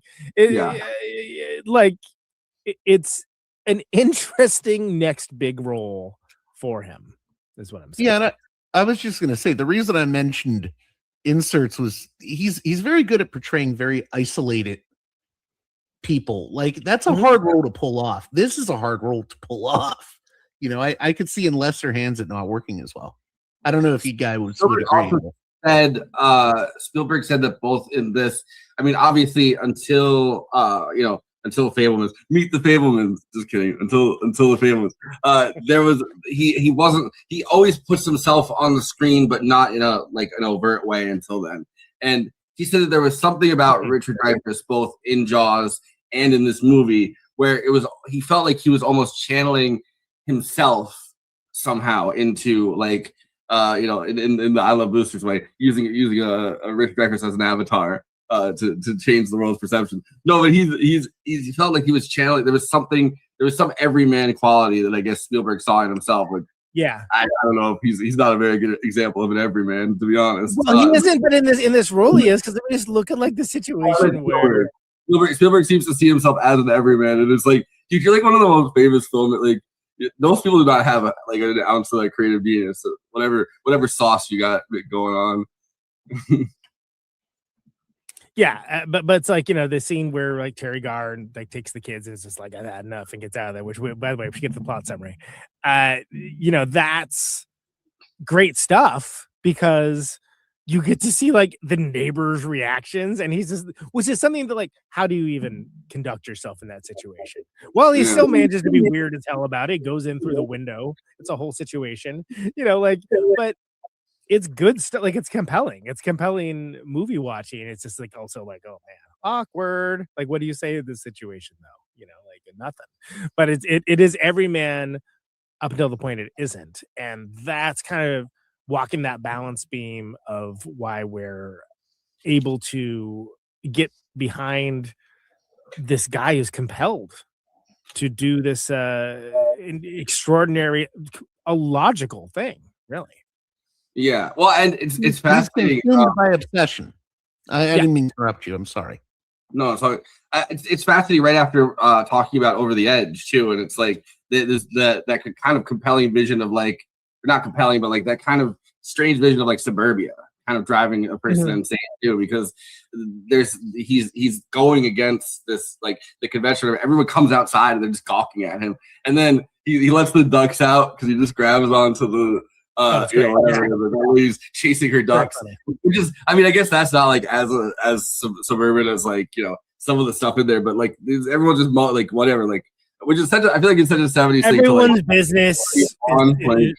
Yeah, like there's no it's just it reminded me of like, I just don't, newsflash, I don't care for suburbia and suburban inflected lifestyle, right? And they see it depicted in this way. I was like, oh, I apparently like was seeing that pretty early on. I think of like this and like The Burbs, where it's just like, oh, that looks terrible, right? I always mind your own business, man. and you can't really do it anymore because we don't have like the same culture of like smoking. But I love it in like 70s movies where somebody will be like watering their lawn, like pretty much, but they're actually just kind of like trying to see the person going crazy or whatever. They got the cigarette in their mouth and like cigarette drops out of their mouth while they're mowing. Like they're like, yeah. There's always just that one stupid neighbor in all these movies that's like exactly. But yeah, I got a synopsis up. Oh, I said Bohemian Triangle, and I was so I was kind of sleepy probably when I was writing the intro. I just got Bohemian Grove plus Bermuda Triangle. Yeah. Bohemian Triangle, sure, why not? Yeah. Bohemian Grove. It's disappeared into the Bohemian Triangle. In the Sonoran Desert, I'm snoring right now. Fred scientists, that was my one. Claude Lacombe, Francois Truffaut, a French government scientist in charge of UFO-related activities in the United States, and his American interpreter, map maker David Laughlin, played by Bob Balaban, along with other government scientific researchers, discovered Flight 19, a squadron of Grumman TVM Avengers that went missing more than 30 years earlier. The planes are intact and operational, but there's no sign of the pilots. An old man Stop who real quick. By the way, this is set up so well because you see it's like a sandstorm. You know, they come to like, what's going on? Like, what are these guys? What are they trying to do? Where are they at? And it's you don't just see like planes. Hey, here are the planes, and you know, it's crazy that those are old planes. Like you don't see any of that, and the wait for the reveal of it is just one of the many reasons why like the great filmmaking on display here is so because this is like we're talking about like 2 minutes in, you know. So anyway, go and on, Flight 19, by the way, real World War II flight. They all are World War II era flight. It's a huge squadron from the look of it. But that and the ship that goes that they find in the desert are both real. Real Bohemian Triangle disappearances. No, they're real Bermuda Triangle. people. Yeah. They should have had Amelia Earhart walk out too. Yeah. Whoa, Amelia Earhart, what are you doing in there? The planes are Hi, attacked. Amelia Earhart. I need to borrow $20. Please PayPal. It'd be like, oh, the coconut crab is here too. Hi, it's me, the coconut crab. We're friends. The planes are intact and operational, but there's no sign of the pilots. An old man who witnessed the event claimed the sun came out at night and sang to him. They also find a large cargo ship in the Gobi Desert named the SS Cotopaxi. That's later. I don't know. This they're all over the place with this one. But that's Russian right forward. The Cotopaxi though is like a very. They also found a ship in the middle of the desert. No big deal. Moving on. What? The Cotopaxi is like I looked up pictures of it. It looks a lot like they made a near perfect kind of replica of it, as they did with the planes. I wonder, like, I mean, I don't know. At the time, would people have known these things as like, well, famous right? things? So there was a culture of people that were curious about UFOs and things along those lines, but it wasn't like how it is today, where they're like mainstream television shows and like it wasn't reported on in traditional media press in the same way. It wasn't treated with the same level. It was considered, like just even to bring it up means like, oh, that's fringe stuff. That's like completely on the fringe. Which is fascinating because the guy that coined the I keep wanting to call him Hayek, but he's not French. It's not Frederick Hayek. The guy that he actually uses as a scientific advisor that coined the term Close Encounters of the Third Kind, or like the name for this movie with Spielberg. He was part of the CIA's Operation Blue Book. Like he was one of the people looking into the UFO research thing. So he was a government official at one point, and then he leaves the CIA and they end Blue Book, and then he kind of becomes like a fringe UFOologist or whatever. But until that point, he was like a government official. And what is the JJ? Do you know what the what was the book that the big one that came out like in the 70s that was what was that? Not the Hynek book, but there was some other book that came out around this time, like the Interrupted Journey or something along. Does this ring a bell? Are you familiar with this? No, I was gonna say I think Jacques Vallée was also an advisor on the film though. He wrote Passport to Magonia, right? Yeah. Okay, that's right. So he had multiple UFO people involved with this film. Oh, the Interrupted Journey was 1966. I was wrong. Oh, okay. He was the inspiration for Truffaut in this. And the Roswell incident came out in 1980. That's right. And then Communion, of course, 87. Okay, there's a whole little. You just see this graphic. It looks exactly like what you think it looks like. That I'm looking at. It's got grays in like every corner, and it's like there's space and like lines are connected. These are like the foundational UFO books. Yeah. Well, for a long time they were like they didn't want people really to talk about it that much. So like, I think it is because they have the whole thing where it's like probably a lot of those sightings were basically that they were testing new aircraft in the desert, and like they purposely like whispered to certain people in those communities to be like, those are aliens. I think those are aliens. So the people would come out and go, I think these are aliens. And then like a big conspiracy, at least about Roswell and all that stuff, is that they were actually just testing military technology, but they didn't want people to know what the military technology was at the time. Well, sure, because so the Hynek book is like, that's, as you mentioned, like the Close Encounters classification system. Close Encounters are the first kind, second kind, third kind. So bringing scientific methodology into it, right? But then, the passport to Magonia was like introduced the psychosocial stuff, right? So basically, like that they're complex. Perhaps it's not physical, perhaps it's metaphysical, tied to folklore, et cetera, et cetera. Which this movie does a good job of, kind of touching on, especially with the the sun came out at night and like saying to him, like that thing, the whole thing, with the Indian dudes like chanting the phrase, so on and so on. And but it's the interrupted journey that established the abduction template, basically, like that. And so that was as far back as 1966, but considered uber fringe. And it really was like Roswell incident, communion, so on and so on, that like before it really even came. Because it was it was like they had get-togethers, right? That these people like would all, but they were considered loonies, basically. Yeah, well, and a big thing that kind of I think burst open. I was just like hearing about this recently too. Like I saw the clip of this. A big thing that kind of bursted open was Jimmy Carter claiming in Georgia that he had seen a UFO, which he kind of has a twinkle in his eye when he says it. But like huge, who of course was president at the time of which is crazy. At an air traffic control center in Indianapolis, a controller listens says 2 airline flights narrowly avoid a midair collision with an apparent unidentified flying object, UFO, now UAP as they call them, which neither pilot chooses to report, even when invited to do so. I love that line where he's like, they talk to the guy on the thing, and he's like, I wouldn't know what form to file it, even if I wanted to report it. And he's like, me neither. Over. And he's like, and then like everyone, including the controller, was like, nope, I'm not filing either. F that. It was because it's sort of like, what's that going to get you? It's just going to get you like more questions and get flagged for maybe. I feel like you'd have more insight about this than kind of like me watching this as kind of a cultural spectator, I guess. Or like a political spectator in the world.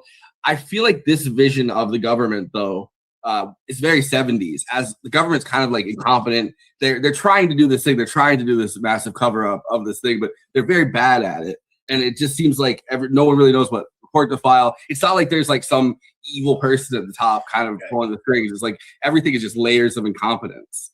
Contrast that with ET, was just a couple years later, but solidly in the beginning of the Reagan era, and you have like, they're not trying to like do anything good here. They're trying to like capture ET and dissect him. And that's where we start getting. And you mentioned something in one of the promos. Really, RFK would be trying to eat ET. RFK Jr. No, there's something kind of.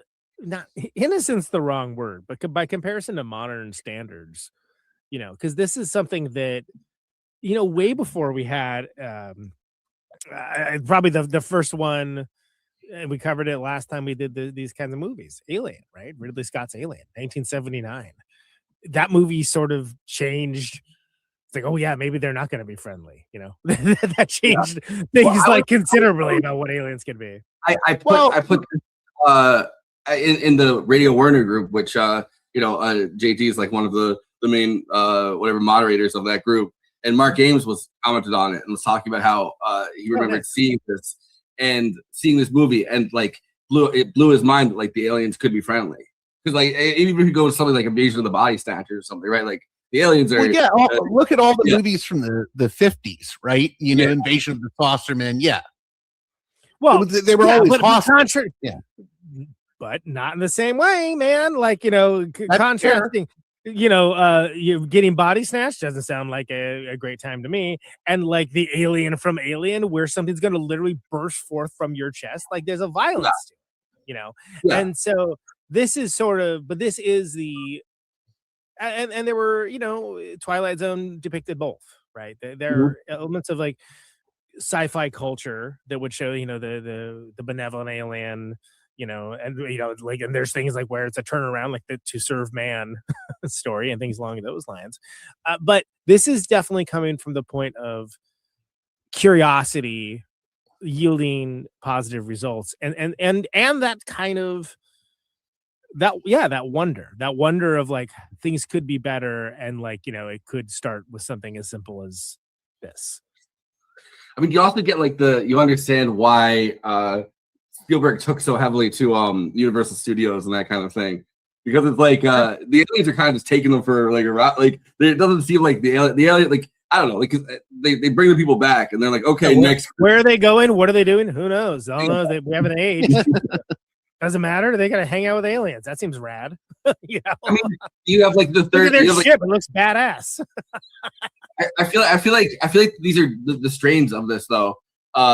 In some ways, right? Like it's like there's a cynical outlook, or like a when we see aliens doing violence in this, it's like we're looking at the aliens as in like even if something like Invasion of the Body Snatchers, what would we do if we were aliens? Like what would if the human race lands on another planet? I mean, the human we would slaughter the alien. Like that's something that we would do as like a human race. And then there's a different kind of thing where it's like Arrival or this, where you're not looking at the aliens as if they have the same motivations that we would have necessarily. I mean, I don't know if they're looking at it that way when they're writing the script, but it's like these are very like I don't think we'd ever land. We come in peace on a planet and actually manage to like coexist with whatever we found there as human beings. Certainly not these days. No, that's for sure. But I think also the idea is that they selected these people. Right, they selected the kid, they selected Richard Dreyfuss, so on and so on. But why do they select them? Well, they have their own inscrutable criteria for that. Something that a research expedition to an island, like a cargo cult or something, they couldn't understand like the motivations for why people would value certain things or the other. They don't know oh well, this is a valuable commodity in places that aren't these, and I'm going to be a rich person by taking this. These are their motivations that they would have that we wouldn't necessarily have any. Exactly, that we wouldn't have any idea of in that same way. Now, there's certain things where it's like, okay, this guy in a truck, like why are we following this guy in the truck? Like I don't know, like there's something about him that they want or that they think would be maybe they think he's like a good cross section of humanity. Like in his allure and his appeal is because of his kind of abject mediocrity, but like having the right mindset, right? Yeah, well, which is I was like, and you watched the making of kind of documentary of this, and I was watching that too, or these clips from that, and there was a Paul Schrader version of the script where the Richard Dreyfuss character was going to be a policeman, which is probably why they're looking at somebody like Al Pacino. I mean, Serpico had come out, and it's like he was going to be like a policeman on the right side of whatever that uncovers an alien conspiracy, and like the whole thing was Spielberg was saying once you put like a badge and like a uniform on somebody, you no longer have that sense of identification with them, or at least he doesn't. So he ended up going a very different direction with that character because he's like, if it was a policeman, like you're looking at it as an authority figure, you're not looking at it as like an everyman. Just some guy. Yeah. I was going to say real quick, it is interesting the point you brought up, Conan, that like UFO mythology gets much, much darker after this point. Yeah. By the time you get Communion and then Area 51 and Bob Lazar, it's like people are talking about, oh, they're eating children in the Dole Space in New Mexico. It gets so like just dark and conspiracy oriented and has overlap with the militia anal probes in the 90s. Yeah, anal probes. I mean, why that? Because that's the thing, right? It's hard enough to UFO, and the next thing is anal probe. Like, if you have sense of humor, like myself, anyway. Yeah. Like, like this is kind of before that becomes so prevalent, and which isn't to say that everything was hunky dory. People were still like the curiosity outweighed the potential fear of it, where it's like hearing this, oh, they dissecting these cows and. The entrails, they found them, and like it was all crazy. So that stuff like along those lines. I think a lot of that has to do with the political climate as well. I think a lot of that happened, especially like Reagan into Bush Senior, so on and so on, and that's where you get like the impassive government, like they're lying to you people, like that kind of I guess that never turned into anything, so don't worry about that. But this is also like the time of Vietnam syndrome, right? Where it's like it's just humiliation after humiliation for being an American, pretty much. I mean, if you're like somebody that's like a patriotic American or whatever, it's just there's this climate of like we can't do anything right. You know, like our military technology is way too heavy and like ineffective, and everywhere we go, we're trying to fight like guerrillas that are way faster than we are. We're like this giant overbloated bureaucracy, and we can't really do anything right. And you kind of get that feeling of the government in this movie, where it's like it feels like the government, even when they try, they're like, oh well, just throw some knock the animals out with gas, and then throw them on the street, and people will be like, oh no, gas, and then it's like, well, no, if they really want to go there, they're just gonna keep going. And he's like, "Oh, don't worry, we can put more sleepy gas." It's like and to show what a different time it is now. Where like now, we live in like the don't look up world of like it would have no effect of any kind to do something like that now. In fact, people would just assume, oh well, clearly they're covering this and this up, so let's just go in immediately. Like, yeah, well, because the alien like sightings here is instead of like fear. I mean, there's fear when like the government helicopters come down. When it's the aliens, it's like Woodstock almost. There's people drinking fucking beer. Yeah, they're partying. Yeah. Like that's how you know it's the 70s because Reagan put an end to that. Yeah, one guy sitting out there with that giant sign that's like that I have right there, like stop and be friendly. It's like yeah. Well, and that just shows what a different culture it was at the time too, because there still was those last vestiges of like the hippie mindset and kind of crossing over that started to turn into the survivalist kind of for that, which whatever that went a couple ways, but this is like the last time it was sort of like more on the innocent side. Than well, you even see him with the stop and be friendly guy. I mean, he's like he looks like he's a cross between old hippie and redneck. Yeah, and it's like that can curdle real quick. In Marshall, Indiana, 3-year-old Barry Geiler, Carrie Guffey, is awakened in the night when his toys start operating on their own. That is a scene that I remember from being a kid. It'd be like, whoa, what if your toys start operating on their own? Very much so. Again, seeing this way too young, I was like, whoa, crazy. I also, as a kid, obviously was obsessed with The Simpsons. So every time I see the Symbol Monkey, which was like a popular toy at the time, the Symbol Monkey's in this, there's the thing where the Homer's brain is like what's going on in Homer's brain, and it's the monkey like in this. It's just hitting the symbols together. Fascinated, he gets out of bed and discovers something or someone off screen in the kitchen, which is a scene, which is a thing like a device, I guess, that would be used again in E.T. He runs outside, forcing his mother to chase after him. Yeah, so that introduces like I mean, like it's like mysterious. It's kind of like scary, but kind of exciting at the same time, right? I mean, it's not like the later one where like the kitchen's going like ape crap all over the place, and like, oh my god, Exorcist there for a second. Yeah. And the kid invites them in, and my brain, like, I obviously wouldn't have said this as like I don't know, as like a little kid, but like my brain after watching as many vampire movies as we have, the kid's like, come on in. Invite them in. That kid would be the worst person to have in like a Sinner style situation where it's like, okay, we can't invite the vampires in, and he's like, come on in. No. Investigating one of a series of large-scale power outages, Indiana electrical lineman, I couldn't remember what the name of his title was, Roy Neary experiences a close encounter with a UFO when it flies over his truck and lightly burns the side of his face with his bright light. Pause for a second. So this is such a great scene. And I remember even impressed with this when I saw it as a kid, where you see like he's got the map, he's like looking to where he needs to go, and you see that guy behind him, and then like, F you, buddy, I need to you're in the middle of the road, and like the guy goes around him, and you see until you got the expectation of the lights behind him being another car, and then you see them go up. Yeah, and it's like, oh wow, in the road. I feel like that's been copied now by so many. So many movies have copied. It's a stupid movie, but the Santa Claus, where they have him actually on the highway, in the sled. Yeah. This is the only time Close Encounters of the Third Kind and the Santa Claus we referenced in the same Like, oh, but he gets roasted, no pun intended, so quickly by that little kid that just goes, he looks like a 50-50 bar because his face is colors. He's getting lit up, man. Yeah. Poor guy. And then she like tries to be like, I got you this tanner, and great, turns me yellow though. UFO joining a group of 3 other UFOs, we gotta have friends, is pursued by Neri and 3 police cars. Yeah, he starts chasing the UFO, but the spacecraft fly into the night sky. Roy becomes fascinated by UFOs, much to the dismay of his wife, Ronnie, Terry Garr. So there's a story about... Before that, can we just talk about that kid's like complete lack of awareness of running in the middle of a long turn on a highway? Like, Jesus H. Christ, kid, come on, what are we doing here? Like, what is this?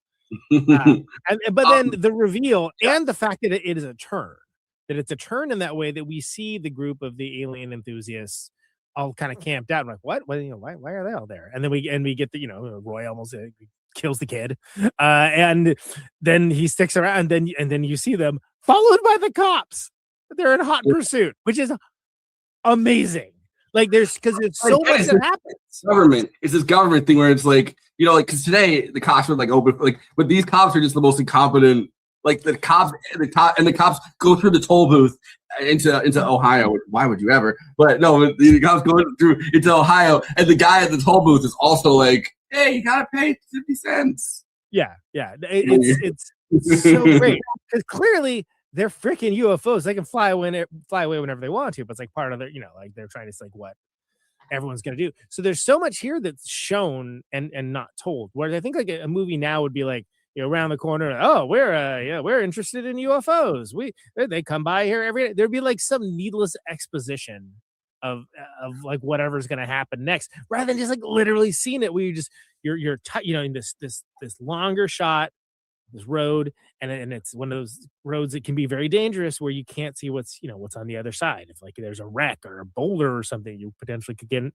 And then to have all that action happen from such a sedate scene. I mean, that's why Steven Spielberg is, the craft master that he is for this kind of and stuff. it's also why, though, I feel like this movie is kind of, I was trying to like put it into words earlier, and I guess I couldn't, like in concert or in conversation with something like 2001, because there isn't like this needless exposition to a lot of it. It's Right. very, there are times where it's very sparse in what it needs to say. I mean, sometimes there's chatter, but like it's which I think 2001 is cool because it really isn't that chatter. There isn't, but this is the other end of it where it's very naturalistic, because much like this show, people are talking over each other all the time. Yeah, in the real world. I wanted to talk about Terry Garr in this movie because at this time, if you look at like her career, one of the only like big roles that she had was Young Frankenstein. Yeah. And Spielberg knew nothing about that. He cast her because of like a coffee commercial, I think. Yeah, she was in a coffee commercial, and he was attracted to like her screen presence, and he's like, just the way she delivered it, the way she puts coffee on the table was just. I realize she's this great comedic talent that has had like a whole. I mean, I kind of love that though, because it's sort of like, oh, is that Terry Garr? Oh yeah, forgot she's in this picture. Right. Every time I'll instantly think about what's our favorite Scorsese movie, After Hours. I think about After Hours and Terry Garr role. Yeah. You know what's weird? I didn't realize Terry Garr was the wife for some reason, and I don't know why I thought this. I think it's because of Sugarland Express. I thought it was Goldie Hawn for some reason. Well, which is funny because I called the other actress not Goldie Hawn because in my mind I'd be like, oh yeah, Goldie Hawn, she's in Close Encounters. I'm like, no, wait, that's a totally different woman. That's like okay, so I'm not the only one. Okay, yeah. And it's crazy because it's like she's been like a bunch of other things as well, and I've seen her in, but like for whatever reason, there's just something that's like about that era that it's easy to sort of like, oh well, that's that's her. Oh nope, no, it isn't. No, it isn't. She was maybe it's a haircut. Who knows? At the time, she was in a different. I'm trying to remember the name. Melinda Dillon is the name of the actress, by the way. She's by the way, she's also in the Captain America, the 1990 Captain America movie by Albert Pune. She was in Bound for Glory, and Hal Ashby was the one that had cast her. It's the Woody Guthrie movie. Bound for Glory. And you know what? She's also the mom in A Christmas Story. I forgot about that. yeah, but she was in. Okay, all right. But she was in the biopic, the early biopic of Woody Guthrie, and Hal Ashby actually contacted, because they were like close friends. Hal Ashby contacted Spielberg and said like he was like you gotta see this. I have a talent for you to be in this movie, and that's how she got cast in this. She was also around the same time. She was in Slapshot, which is we just referenced Slapshot with Adam McKay. It's Slapshot. That's right. Yeah. And God, talk about it. Something that like culture forgot about completely. Harry and the Hendersons. Yeah. Huge for like 9 months, by the way. That was reference. So I feel like there's a lot of ubiquitous references to Harry and the Hendersons. It might be because of that 70s show, though. I think they had a lot of like references to random points, because they're always like, how do we insert 70s culture into this so everyone remembers that that's what we're here to do. So that you come for the 70s culture, you stay for the Scientology.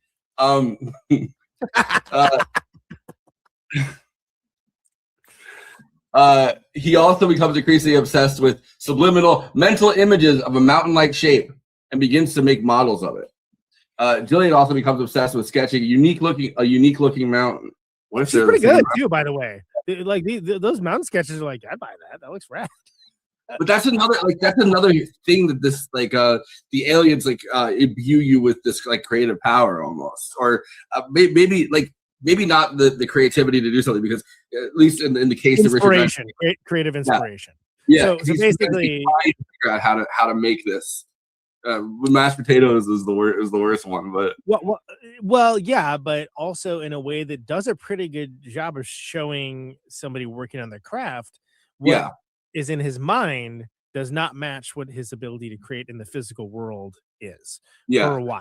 But he gets better. He like sort of fails at it, gets a little better, fails at it, gets a little better, which is very interesting because it's depicted. They did have a sitcom, and I did see it, by the way. Yeah. Less said about that, the better. Less said about that, better. Yeah, I mean, by the way, they titular Harry a Bigfoot. For people that for some reason have no frame of reference, it's not a great. It was just a sitcom. It was like when in the era was like Alf and stuff, where they had like, you know, it's like a regular sitcom, but there's something crazy. You know, it's like, oh, well, we got a Sasquatch. Trying to bring something like that back, like a real point, by the way. Yeah. So let me circle back to that for a second. That it isn't something where it's like, oh, the aliens have put creative inspiration into these people to see if the parts of their brains can talk to each other enough to turn this into something viable and find where they're going to be. So arguably that's one of the reasons for their litmus test is they want people that aren't just logical thinkers and that aren't just creative thinkers, but can put those things together. And those are the kinds of people that they want to engage with.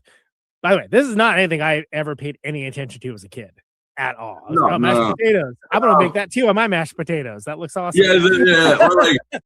or like thinking like my mom would be so pissed if I tried to make a mountain out of my mashed potatoes now. But would you be like, oh, that looks so rad. I want to do that. No, but again, in a lesser movie, there would be exposition of some kind that like says that. Here, it's allowed for you to figure out or not. It doesn't matter if you do or not. But when you're thinking about, well, why were they picked and why were they compelled to like draw these things? It's like, well, because Devil's Tower is such a unique physiological mass and nothing like it exists. That it's like, well, I mean, you don't have to have like a globe the size of a truck that you roll down the hallway to be able to fight it. Be like, that's freaking Devil's Tower. That's that thing. That's like that crazy looking like mountain thing. That it's not. I don't know why this line stuck in my head so much, but it's always stuck in my head that the guy goes, "Wait, that's $2,500 when they're rolling." Globe, yeah. I love that scene as a kid, and I wanted a globe that was that big, and I never got it. But I was like, is that how much globes cost? Like, no, I mean, that's why it stuck out to me. If they got that globe for that much, they got a deal, because I feel like that would be a lot more now. Yeah, like but it's 70s money though, right? Like it's true. But I love the idea of a globe so big you could roll it down the hallway. I was like, that's badass. There's something like almost like the way that the creativity or whatever is imbued into the like it's almost something like lab rat like about it in a weird way. Not that they're testing it out on the thing, but it's like you could just think about somebody frantically trying to make that shape and like not knowing how to do it. And it's something almost rodent like about that in my head, where it's like somebody like just trying to, because you can see rats when you like have them in like when you put them in the maze or whatever. They're like they can think through the thing. It's just they're desperately trying to figure out how to like make that happen in like an actual sense. So it's like you can see Richard Dreyfuss kind of going through that same thing. But the idea specifically that it is something, and again, there's a lot of talk about the hemispheres of the brain, what they do or don't do, but the like linking together the creative and the logical sections of the brain in such a way to be able to quote unquote solve the puzzle. Again, in a much lesser movie, especially any movie that came out in the past 5 years, there would have to be somebody explaining why that is what, that's why they were picked or whatever. It's so interesting that they have the Truffaut character speaking through a translator. Through the Bob, like that character. Bob Alban. Yeah, the Gene Bachelon character. But like that character as like a translator, because he can't really speak to it either because he's speaking a different language, literally. And then they're talking, they're having this conversation like back and forth where he's like, a lot of people maybe didn't even like have this in they're going crazy because they have this image in their head. They have the image of Devil's Tower, but either they don't watch TV, so they didn't see, because they have it on TV where it's like news report, we're shutting down this area.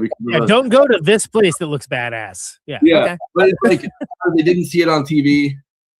Either they didn't see it on TV or they didn't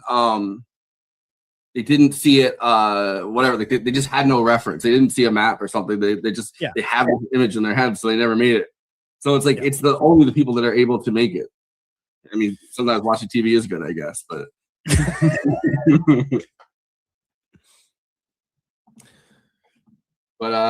so Jillian also becomes obsessed with sketchy, a unique looking mountain soon after she's terrorized in her home by a UFO which descends from the clouds. The presence of the UFO energy field makes every appliance in Jillian's house malfunction, and Barry is abducted by unseeing beings. Another thing that was kind of terrifying as like a kid, where he's getting pulled through the cat or the doggy door. Yeah. He's real happy because he thinks that his toy is coming to save him from his like alcoholic degenerate mother that's a single mom that's trying her best, but is like she doesn't seem like she's real on top of things, and he's just like, I'm gonna go with the aliens. Yeah, she certainly hasn't time to look both ways before you run in the middle of the highway. I mean, what are we doing here? What is that? Deeply affecting scene. You have everything just going nuts. Like you have like it's scary. It's like probably one of the scariest scenes in the whole thing. And I can only imagine, for parents, that's gonna be the scariest thing in the world. Your kid gets taken. There's nothing you can do about it. That's works on a lot of levels, and especially considering how many like parental analogies there are in a lot of Spielberg stuff. Yeah, which is what happened when you get cucked by Seth Rogen. But oh, you're dead! Oh no! No, you can see he's still working through this trauma as like an adult man. He's like, oh, maybe my dad went for cigarettes in the alien ship.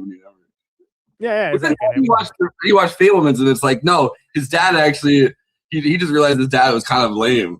Like his dad wasn't even like here's the dad in question, by the way. Getting his dad. His dad didn't even do anything like really. I mean, his dad kind of was just actually kind of like the Richard Dreyfuss character in that he was just kind of like out of it in the beginning of this movie. Yeah. Like it's almost like the aliens and being bad, like that brings him back. He's just I don't know, he's just like he's like a miserable kind of person in the beginning. Devastatingly effective scene though, very very scary, and incredible sky special effects that are happening there as well. So many like great, the sky doesn't normally do. We didn't talk about Richard Dreyfuss in this movie continually threatening to kill the kids. Oh, absolutely, yeah. Which is very 70s too. You're gonna go see Pinocchio. I'm gonna fucking kill you. And she's like, Roy, you can't say that to the kids. He's like, I'm gonna tell that one too. Yeah, exactly. I'm kidding. They want to go see Goofy. They want to go do Goofy golf, and like he's like, we're not doing Goofy golf. All right. No, he's like a totally a non-biased thing. All right, Pinocchio. Who's in? No one's Goofy golf. Yeah, the kids are like, he's like, I hate my kids. I want to go into an alien ship. Lacombe and Laughlin, along with a group of United Nations experts, continue to investigate increasing UFO activity and strange related occurrences. Witnesses in Dharmasala, India, report that the UFOs make distinctive sounds, a 5-tone musical phrase in a major scale. Scientists This is good.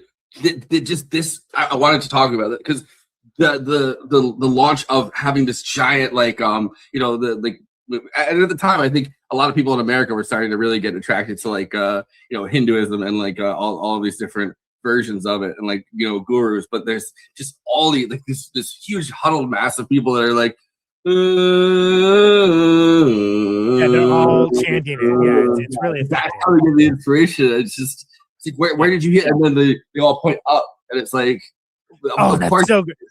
Different cultures would badass scene. Where did this come from? And they just, all 1,000 of them, whatever, just point straight up, and it's like, it's like they're in Dharmasala. They're not in they're not like Mumbai or somewhere like that where it's like a packed urban environment, right? They're in their own version of the desert, and because of that, it's like that they're all kind of together in this mass communion of people, and it's like, of course, different cultures would react to this thing differently. We kind of as a hyper consumerist kind of capitalist kind of culture where it's where everyone's watching TV all the time. There's these strict rigid kind of this is what I do, this is what you do, this is these roles or whatever. Of course those people are kind of going nuts because of this in suburbia, but then there's these large mass of people that just accept it. It's like, that's the sound, these might be the gods. Yeah. So scientists broadcast the phrase to outer space, but are mystified by the response. A seemingly meaningless series of numbers, 104, 44, 30, 40, 36, 10, repeated over and over until Laughlin, with his background in cartography, remember, he's not a translator, he's a cartographer. Yeah, it's Chekhov's map. Recognize it as a set of geographical coordinates, which points to Devil's Tower near Moorcraft, Wyoming. Lacombe and the U.S. military converge on Wyoming. The United States Army evacuates the area, planting false reports in the media that a train wreck has spilled a toxic nerve gas, all the while preparing a secret landing zone for the UFOs and their occupants. I hate this so much that I kept thinking about this. I kept thinking about East Palestine or whatever, the town of not pronounced the train wreck that happened in Pennsylvania, East Palestine or whatever. Right, yeah. East Palestine. We have to say Palestine as a country. We're not allowed to say the word Palestine. But that train that around the same time actually the stuff was happening in Palestine. The train that knocked all that toxic whatever, and then Pete Buttigieg had to go try to figure it out. And I still don't remember what happened with that. But the train got knocked over, and it just reminded me of that because everyone's going on the train and it's like, oh no, we've spilled all these toxic materials, and then they already have the thing where they're like, oh, it's on the news. The news is just giving you so much information in this movie. Yeah. It's already controversial that the government claims that they're moving all of these toxic chemicals from point A to point B using government trains or whatever. It's there it is again. People are really going to protest about this one. Remember? You'd be mad about it. All that stuff is pretty interesting. It all happens very quickly. With the aid of the military. So I think that's interesting. And then they're like Devil's Tower, Wyoming, and then he's like, "Whoa!" He does a Leo pointing thing. He's like, "That's the place." Meanwhile, Roy erratically begins throwing plants, dirt, and other garbage through the window into the kitchen, causing upset. Causing upset Ronnie to leave him. Horrifying for a number of levels, not the least of which is the neighbor's reaction with this, oh, what's going on over there? What are they the kids immediately he's like, kids help me, and they immediately oh cool, throw stuff into the house too. Yeah, you got it. We're done. I'm in. Say less. I'm down. Oh, you got a point for this? Who cares? Causing upset Ryan to leave him, taking their 3 children with her. When a despairing Roy inadvertently sees a television news program about the train wreck near Devil's Tower, great shot composition, TV in the foreground with Devil's Tower, faux Devil's Tower made of garbage and junk in the background. Really, really cool. We, as an audience, see it while he's talking on the phone and he does not see it, and the whole time like, is he gonna see this? Yeah. This is crazy. Which obviously, if you know the movie, then you know he is. You saw a Budweiser ad. You saw that. We see a classic Budweiser ad. Yeah, I saw the Clydesdales that I loved when I was a kid. But like that is the audience knows more than Roy at this point, right? It's like, there it is. It's right there, dude. Like, look over there. What this way? What over here? You know, not to overuse the word trope or whatever, but classic trope. I'm gonna take the kids to my sisters. Sure. I feel like I wonder because you don't have like the movie trope thing, whatever the database of it. There's got to be like, especially from this time period, like 50 movies. Like I'm taking the kids to my sisters. He realizes the mental image of a mountain plaguing him is real. Jillian sees the same broadcast, and she and Roy, as well as many others with similar visions and experience, travel to the site in spite of the public warnings about nerve gas. So, yeah, I mean, this is sort of like these are all people that, you know, for whatever reason were, you know, given the invite. But like getting the invite is just the beginning. You know, they also, I like the guy that's automatically selling canaries in the cage. He's like, get your canaries, get your canaries. Yeah. It's like, I wouldn't let my dog do it. And certainly your life is worth more than a dog, blah, blah, blah. Yeah, very P.T. Barnum sort of like, wow, this guy like figured out. I remember being horrified that people are worth more than a dog. I remember being horrified when I asked my dad, like, why are there birds? He's like, oh, because if the bird dies, then, you know, there's nerve gas. And I was like, oh, they would use a bird for that? That's terrible. You know, like I was like so like hung up on that. I was used to seeing it in like a situation where it's a mine. Like I wasn't used to having like a situation where you see the bird like in a car, right? Or you see a bird, you see like the canary in a cage. Like I feel like it's almost jarring outside of the space of like a mine. Right, because it's canary in a coal mine, right? That's like literally where that saying comes from. And that's what the point of that saying is that like the canary will take the hits of the human. When they have like movies, even something like I feel like even something like Malon, like when they have a movie like that, like they always have the canary, like they always make sure to show you like, you know, the canary goes in first, and then like, you know, if there's a black guy at the mine, like, they send the black guy in next, and then it's like, all right, the white people can go in. That's the pecking order, so to speak. Yeah. Or if it was Train Dreams, they said the Chinese guy in there. Oh yeah, absolutely. Most of the civilians who are drawn to the site are apprehended by the army, like almost immediately. Almost all of them, except for that one other dude that like gets as far as up to like the trail of Devil's Tower. Like it's almost like a like a scavenger hunt in a weird way. Yeah. All the civilians are interviewed by Lacombe and David. They conclude that it has to mean something that each one of civilians had the same vision of Devil's Tower and compelled to be there even at the pain of death itself. Well, we didn't comment. They didn't have the one line. This means something. This is important. Exactly. Yeah. All that stuff works. We have that great Lacombe and Roy back and forth. Yeah, who are you people? Like that, like great. You know, one of like the great old scenes, you know. Yeah, the government, you're French. That's my favorite scene in the whole movie, probably. It's so good. It's so good because it's such it kind of upends what we think of as an interrogation to be, right? That's like something that's kind of like so cool. And the intro to that, right? They get when they get apprehended, the birds, like they have the birds, and then you see, I've never caught this until this time. You see the guy spray the little gas on the birds to knock them out, and he's "Oh, you mean these birds?" And then these the birds, yeah. Are dead. And of course, it's terrifying. You see the what you think at the time, at least, are. I feel like they wrote this in there because it's because they're like, we can't really kill this many animals and have people like watch it, but you see like the dead sheep and the dead, like what you think are dead sheep and dead cows and dead, you know, just all kinds of animals, and then but like the birds are still alive, and then you see the guy, you can actually see the guy kind of lift up his hand and spray the birds with a little, and he's like, these birds, you mean? And then he's like, oh fuck, the birds are dead. That sequence, that Midnight Run style sequence where they're just freaking just going through like the back country roads and stuff, really good. I forgot how great that is. But hey, go ahead, JG. What was your turn? No, I was just going to say one of the things I really love about that interrogation sequence, and I know it's a very small, minor detail, but there's no subtitles for Truffaut's dialogue, and I really like that. Right, because everything's on Balaban to translate everything, right? Right. Which again, as he's reminding, not his main job.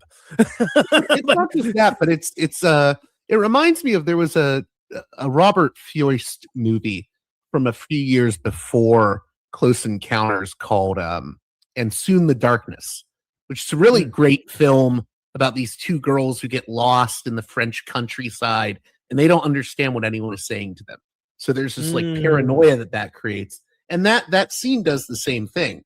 Because you're like, well, what is Francois Truffaut saying? You know, what is actually going on here? You sort of feel the paranoia Dreyfus goes through, or Roy goes through. That's right. Yeah. Well, and that's yeah. Devil's in the details. I like the touches like that.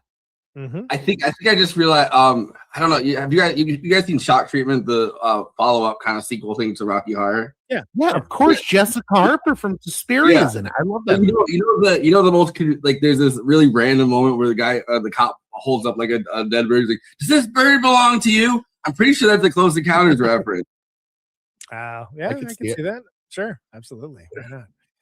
That always confused me. I was like, what? It's like a seagull. It's like, what do you mean does this bird belong to? Whose bird is that? Roy and Jillian escape army custody and make it to the landing site. Again, ditching their buddy. But like that's such a great scene. I need to point that out because that was another one that stuck at me from an early age. Like, go.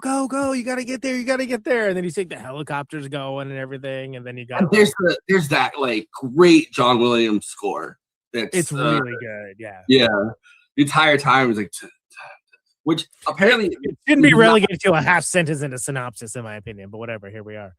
Well, there's a they incorporate the 5-tone sound into the in a bunch of different places into the score, which was Spielberg's idea. He wasn't originally going to do that, and he's like, no, we should keep like playing the.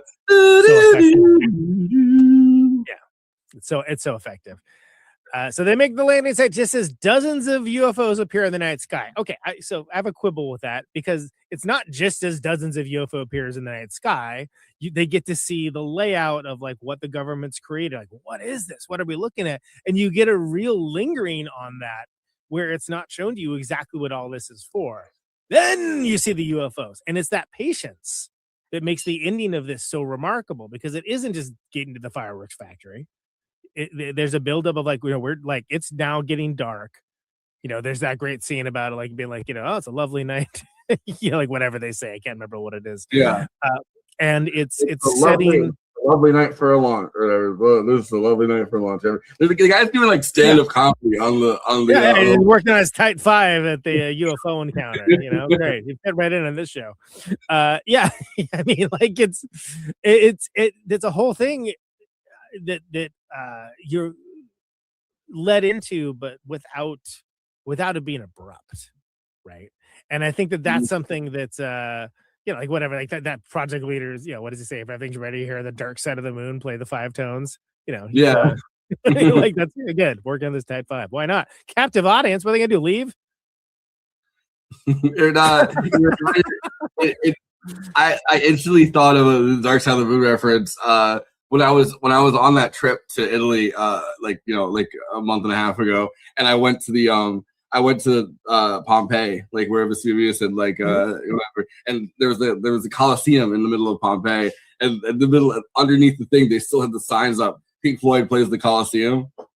Oh, dude, yeah. That's great. Love that. One of the most random places. The real comedy mothership, indeed, Stevie. Thank you. Appreciate it. You get out to the ship. Imagine you walk into the ship and it's like a comedy show, and you're like, "Oh no, I want to leave." They're like, oh no, you have to hear my hour of Netflix special. you want to hear my hour of Netflix special, but all the jokes are like they're alien jokes, so it's like they don't even resonate because you have no frame of reference. That's like hell on earth. Like, don't you hate it when your flabigula megibulates? Oh my god, I have no frame of reference. This is terrible. No, don't you hate it when your delirium it falls on the on the ground, and you have to pick it up, and then your babies run out of it, and it's like I don't know. This is unrefined plutonium. Huh? Tough crowd. And you're just stuck on the ship like for like an eternity, and it's like their version of like a Joe Rogan type fucking like this terrible comedy set. There's a movie in there for I don't know, Seth Rogen or something. There you go. The government specialists at the site begin to communicate with the UFOs by using light and sound on a large electrical billboard. First of all, fantastic to have a visual cue for the music and to have that the repetition of that. Like too, like I don't know. I've always that's what I'm saying. The visual cue of it, like there is something. And by the way, pleased I was to see more than one Simon references, because those games were huge when I was a kid, which was like green, red, blue, and like it was exactly the same thing. It's like, oh, you have to repeat the color sequence, like win the game or whatever, what have you. Yeah, whatever like combination of like neurodivergent I am or whatever, as like I've always had this weird attraction to like those kinds of colors, like the flashing of the colors, and it's always like it's always just done something like sensory, like it's like a sensory pleasure kind of thing for me to like see. Like as a kid, like I really liked when you could repeat the thing and you had to repeat those like the lights as you were talking about. Like there's just a weird connection to it that I have. Nice. So they run the sequence. We don't see much. The ships take off and everyone's like, oh, all right, great. Yeah. Okay, cool. We did it, everybody. And then it's like, oh no, there's more to it than this. We're not done. I identify as a flag flew from my girl. What, did I trigger you? Exactly. That's what you are all triggered. You are not laughing because you are triggered. Do you need a safe space? Do you need a flurgan blogger? You are all snowflakes. So we have this incredible moment of narrative tension. Like, well, what's happening? And we start seeing the clouds. We see the clouds moving before we see the ship, right? Like, whoa, that's what's happening here. What is this all about? And that is a manifestation of some of the things that they say that in some of these books, especially at the time, that you would see those you would see unnatural cloud cover and things along those lines. And I think it's so well deployed in this situation to not just get to the fireworks factory immediately, right? Not to give the prestige with the big ship, to be like, well, those are like little guys. So those are like, the Babu Frick of the Close Encounters universe. Like, what's coming next? And they have good reference. I know, Cody, you don't have a favorite reference to this, so every time I bring it up, you're like, oh, but like, there's a SpongeBob episode where they reference with the jellyfish. They reference Close Encounters of the Third Kind, so they have a bunch of little ones, and then the big one comes out from behind a thing. Like they think that it's over, and then they catch the little ones, and then this gigantic mother jellyfish comes out and like goes over the top. And this is a Close Encounters reference. Well, and it's so iconic too, because again, we're talking about ships that come from space down to Earth. But what's the first thing we see when we see the mothership? It's going up, because it's going over Devil's Tower. And so we're like, what is this all about? This is like weird, and then when you see it, you're like, oh man, like it's as big as the friggin' place that they built this base on, like and bigger. And like which is hilarious that they shot a version with the wrong, like a bad version of the ship, where it's like you actually see that giant thing come over, and Spielberg was like, oh, I don't like what the ship. I don't like it. Well, right, because it doesn't work if the ship doesn't look cool. Yeah. Right? I mean, it doesn't. You just see like, some dumbass Plan 9 pie plate thing. Then you're like, all right. Come on. The guy I like the I like the government guy who like wants him to know he has a sense of humor. So he's like, this is a flying saucer that I spotted. Like, that I bought from a Japanese retailer, blah, blah, blah. It's like, come on, dude, take this seriously. It's the same guy. Maybe it's a project manager. Who knows? Could be the same sense of humor. So an enormous mothership lands at the site, releasing wow, they're skipping past so much stuff in this synopsis. Okay, before any of that happens, we get the back and forth that we don't get just the. I'm just gonna take over the synopsis and not read that because that's they're skipping so much stuff. Like it goes from being page when your synopsis doesn't have key details and plot points. And instead of just the initial 5 tones, which they go back and forth with, then there's a back exchange, but there's like a waiting, and then you get that do do do blah blah. Where it's like, yeah, we get it, we get it. I forgot I did this. Right. We hear that.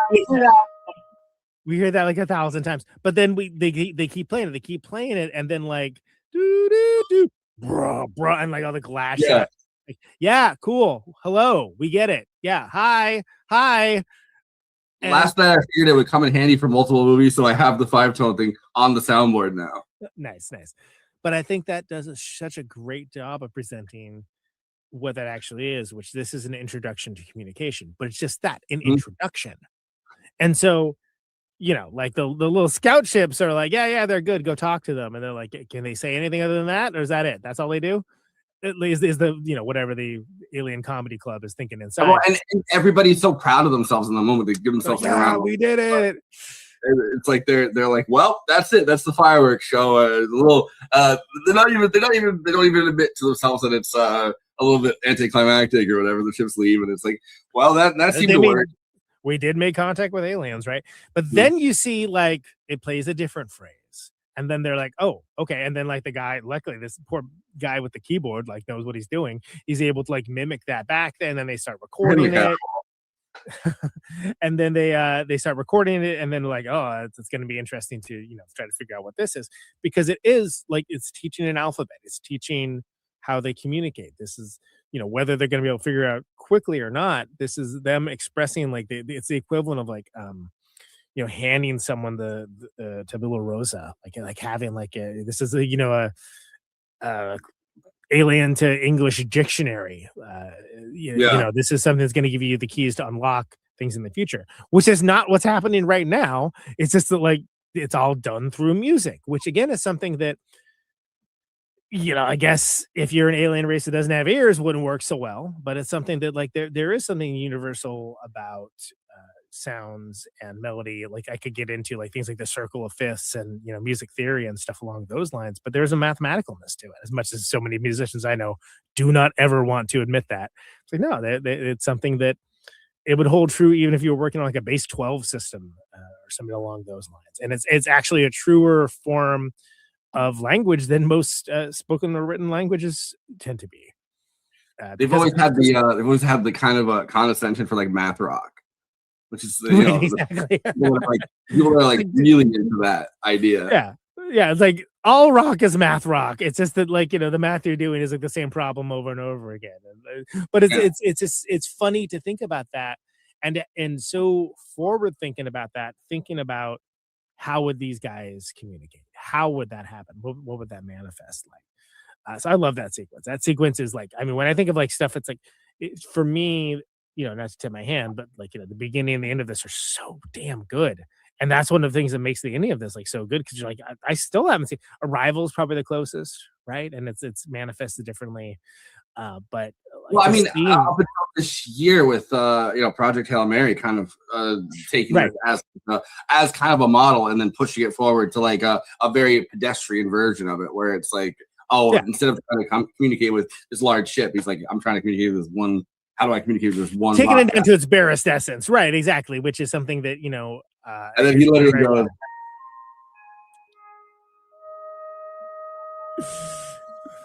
And we'll talk about that next episode as well, because that's the next movie we're doing. But so anyway, I love that scene so much. That scene is so awesomely cinematic, especially as it's going faster and faster. And then like, they put it on the automation and it's like, and then there's like the mothership introduces like the bass line too. And it's going to the same time. It's like, oh, well, this is another part of their shatters everything too, because it's communicating through frequency. So they're like, they have all the windows on the thing. It's like, oh yeah, it's great.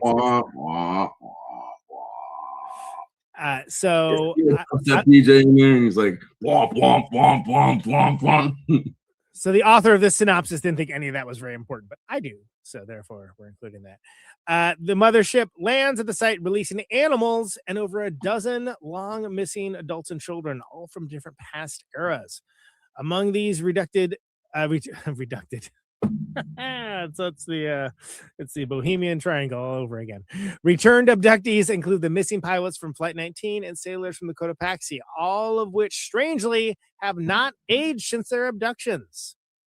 Barry is also returned and reunited with the relieved Jillian, who finally books it down to the bottom. Also, by the way, props to her. She's taking pictures. She's not the only people taking pictures. Props to her. The government officials decide to include Roy in a group of people whom they have selected to be potential visitors to the mothership and hastily prepare him. All right, so yeah, good for Roy. They like give the little Christian benediction to him. Yeah, exactly. As the aliens finally emerge from the mothership, they select Roy to join them on their travels. One of the people they initially selected would be their choice. Who could have predicted? You look like you would get my jokes. Come on aboard the comedy mothership. What I was gonna go with? Do you like stand-up comedy? Yeah, sure, I guess. Great. Do you listen to podcasts? You probably know my podcast, the Bling Glorp Hour. No, I've never heard of it. Well, you'll love it. Come into the show. You'll be very familiar soon. As Roy enters the mothership, one of the alien pauses for a few moments with the humans. Lacombe, again, to be clear, the dude that, as JG was so quick to point out, does not speak the same language as the rest of the scientists, uses Kerwin hand signs that correspond to the 5-note alien tonal phrase. Forrest, please hit it.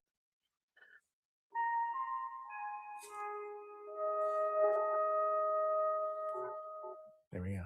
The alien replies with the same gestures, smiles, returns to its ship, which it sends into space. Close Encounters of the Third Kind.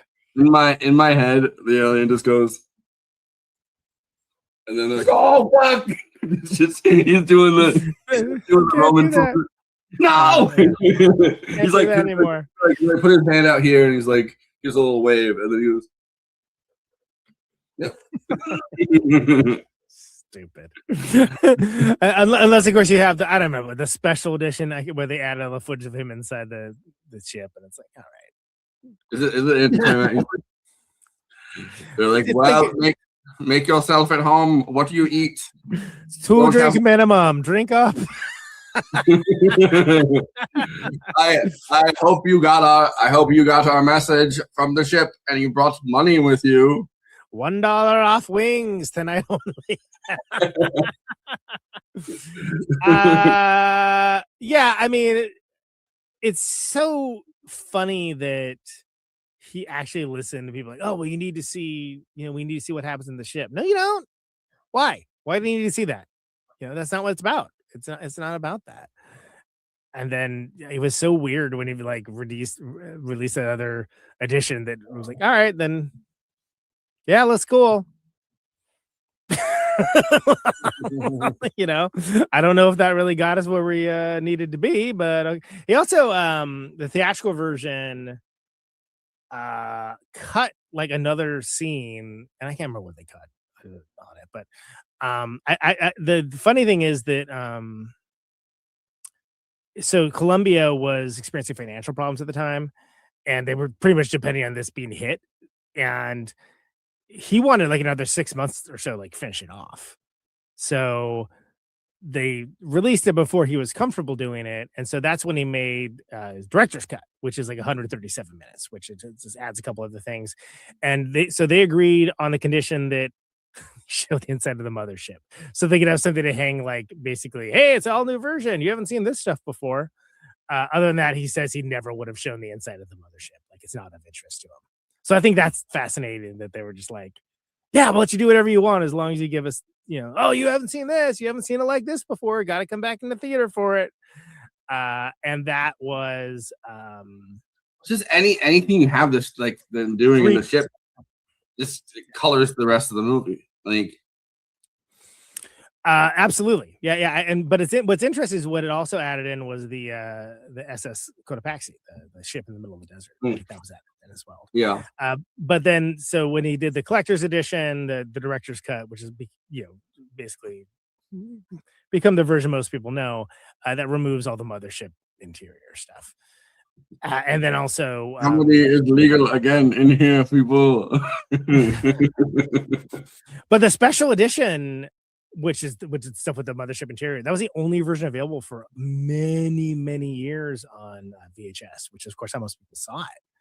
And so one of the first releases for it that included the variant, and this is one of the first times that they did it, Criterion Collection. They offered two versions for the Laserdisc, everybody. One is the variant of the original 77 edition, and the other one is a special edition. So it was the first time they offered two distinctly different versions that were on there, and which of course led to that being pretty common amongst movies to have a director's cut or like another edition. If you have like a deluxe, not for Laserdisc specifically, but for any edition of things. Which, How many like famous films at this point? I mean, going back even to like Orson Welles, where it's like, oh, if I got my cut out there, it would have been way, like, everything would have been way different. So the director's cut, like, it definitely gives the director like the chance, if they've clashed with the studio, which they almost inevitably do on something, right? Like, it gives them the permission, I guess, to show you what their cut would have looked like. So to be explicitly clear, that was in 1990 that Criterion did that. But the one that blew that whole thing open, this would be a good trivia question, by the way, Terminator 2, which was huge. Huge hit, yeah. But the Terminator 2, the theatrical versus the director's cut, that was like something that like that gave that movie that already had, it's hard to explain how huge of a hit that was, like just like epoch defining hit. It gave it a whole nother life, and then it started to be, as happens with a lot of things, learning all the wrong lessons. It's like, all right, we're gonna have movies, the Slapshot, the version you weren't meant to see. Okay, really? Isn't it? Some more jokes. What is it? Uncut, uncensored, on whatever. Like, every comedy that was like, oh, this is a PG-13 comedy, uncut, uncensored, more gross out gags. Yeah.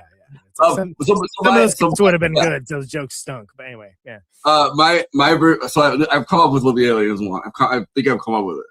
So instead of having Devil's Tower, right? They put a microphone into everybody's minds that sees the UFOs. So the UFOs are going by. So they put a microphone, like a stand-up mic, in everybody's mind, so that they're all of a sudden they push it. So they're all of a sudden they have to work on their like Type 5 or Type 10, and you go to the mothership.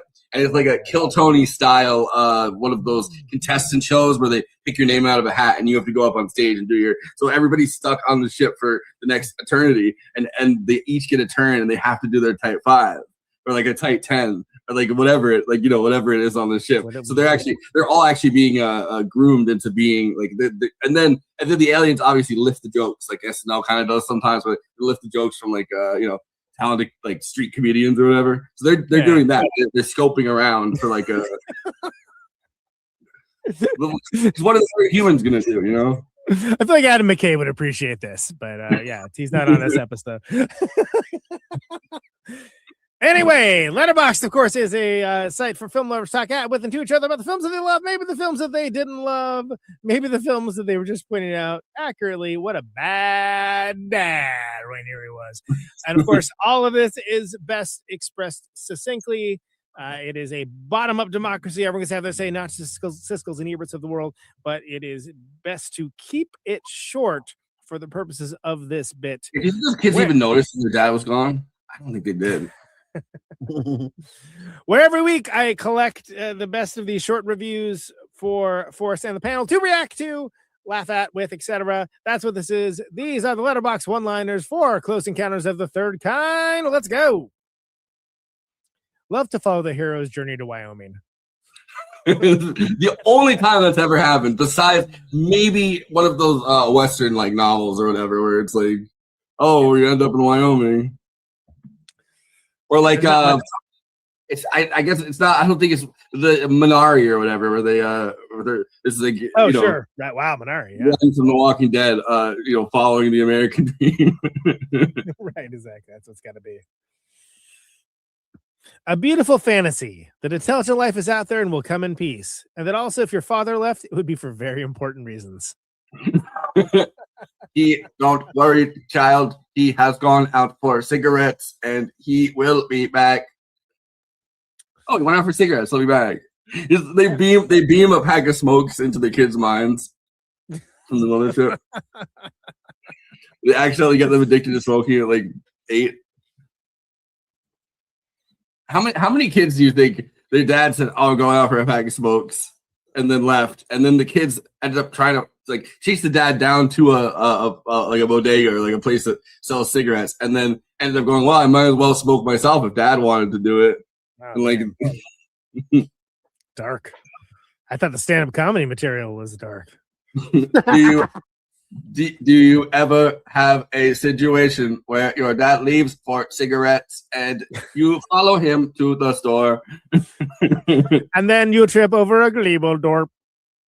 You follow him to the Smorgasbord and you get a pack of Gleepin' Globbin, and everybody looks at you strange because they think you are. You guys are triggered. Oh no, that's my time. You guys need a safe space.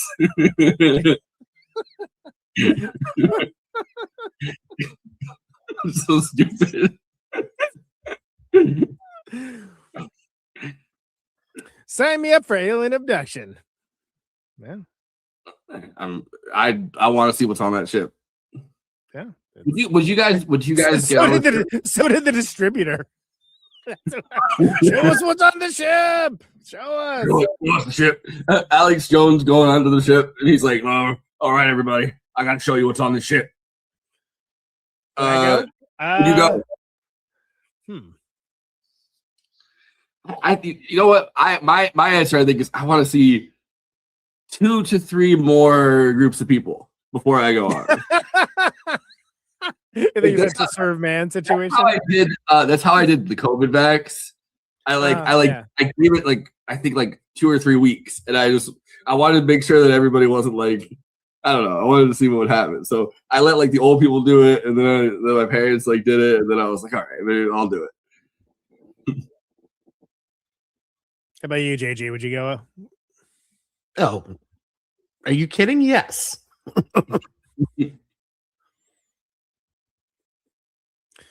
Ba ba ba ba ba. We need deadbeat dads. I love you. We're gonna keep coming back to this, but I wanted to say, what do you guys think of that ending? Because I when I rewatched it, I was like, oh, this is more screwed up than I remember it being. Well, definitely. I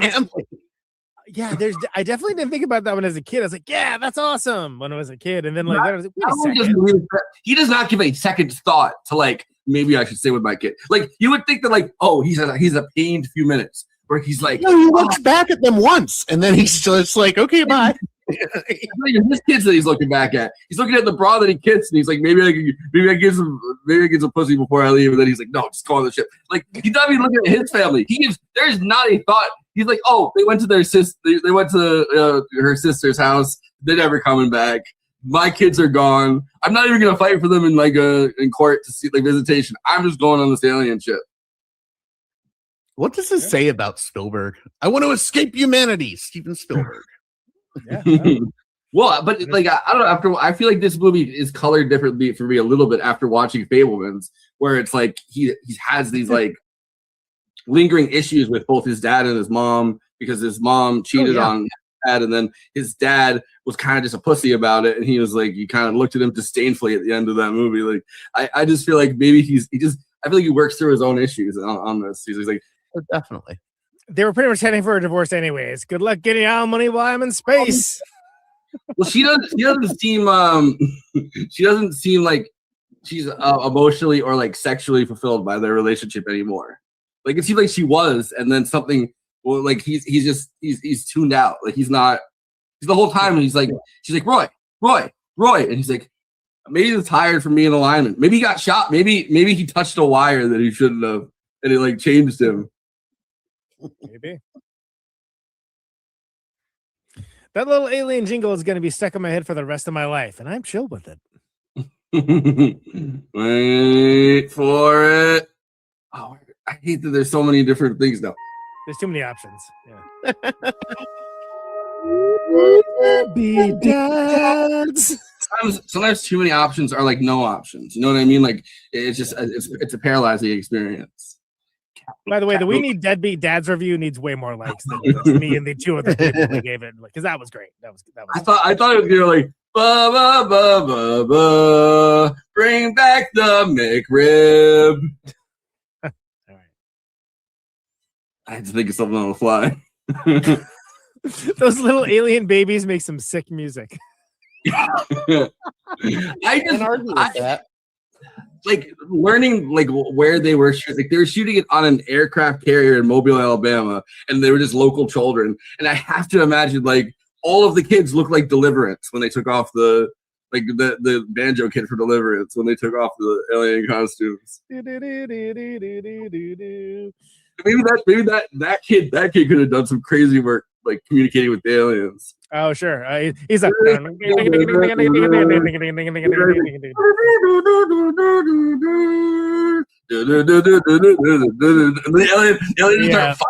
The aliens take that as like a hostile act or whatever, so they just start firing on humanity. Right. We brought in a specialist, and it's that kid. They're like that's their version of like, do you come in peace or war? And it's like because it's like do do do do do. It's nice and calming. They're like, okay, we can land. They come like we come in peace. They're peaceful. But then the kid's like, and they're like, oh fuck, that means war. All right, fire on humanity. No. Well, that's one way to get out of child support. He just the ship just leaves, and then he's like in space, and he's like, okay, I think enough time has passed. They're not gonna. The court's not gonna serve me, right? Like. You get served in space. Your limitations 40 years. They'll probably do it.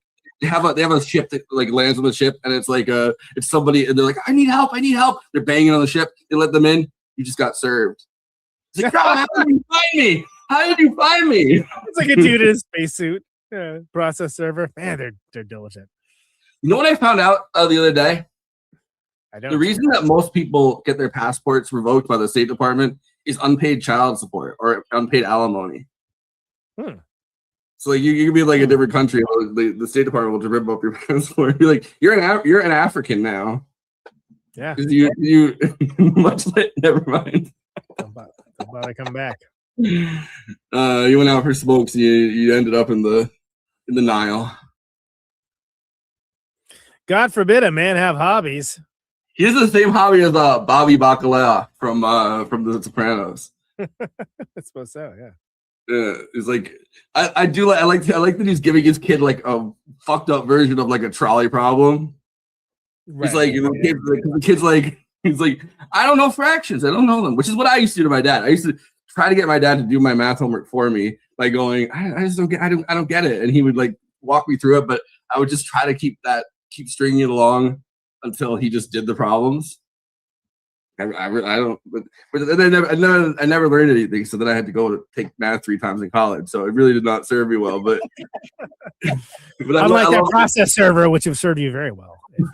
But I love the line where he's like, come on, you have 1 second, answer the problem. He's like, I don't know fractions. I don't know them. How would I solve the problem? And the train crashes like it does later in the movie. Chekhov's train. Would suck to get on the ship after abandoning your family and mid-journey realize that that's actually the only song the aliens listen to. Or the aliens are like trying to reunite you with your family. You're like, I'm good. I ain't trying to do that. Yeah. I would have questions. That's why I would say like, what do you guys got to eat in there?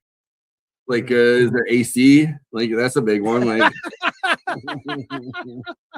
Do you guys have like a washer or dryer? Is it one of those situations like when I was in Italy and they only have washers and you have to hang your clothes out to dry, which is fine, but you have to hang them out early enough that they get dry by the end of the day. And if that's the case, then maybe I don't want to go on the ship because then I'm always gonna be wearing wet clothes and that's gonna be uncomfortable. The aliens go, you know what? You're good. We'll take the one next to you. We'll take that other guy.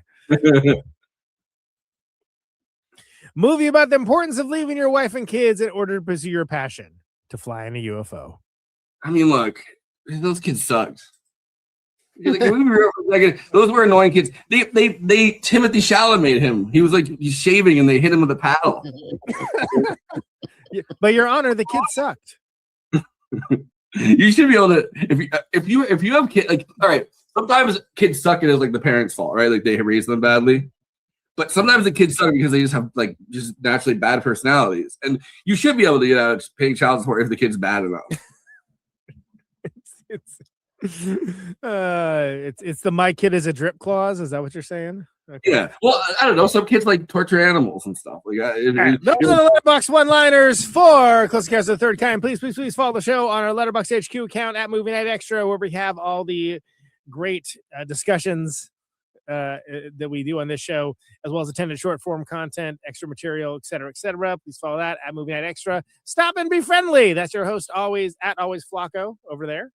Hey, fucking friendly. Be friendly. Getting mad with the aliens that didn't stop to be friendly. Right, exactly. Yeah. You can follow him on the popular Letterboxd format to see what he's logging for this show, as well as many other things. The alien version. I was watching. Do you ever use the Bling Bling Blong Blong app? I was logging my favorite motion pictures on the Bling Bling Blong Blong app. That's the equivalent of Letterboxd for these aliens. Yeah, that's another thing. Do the aliens have movies? If they don't, I'm not going to that alien ship. Yeah, I was gonna say it's gonna put a real fucking spike in this show. I am better than Goofy Golf at Conan Neutron. Follow me for the highbrow, the midbrow, the populist fair Criterion Challenge. Pretty far along, getting closer to the halfway point. So right on par where I need to be. Question the aliens about their Wi-Fi connection. How's the Wi-Fi up there?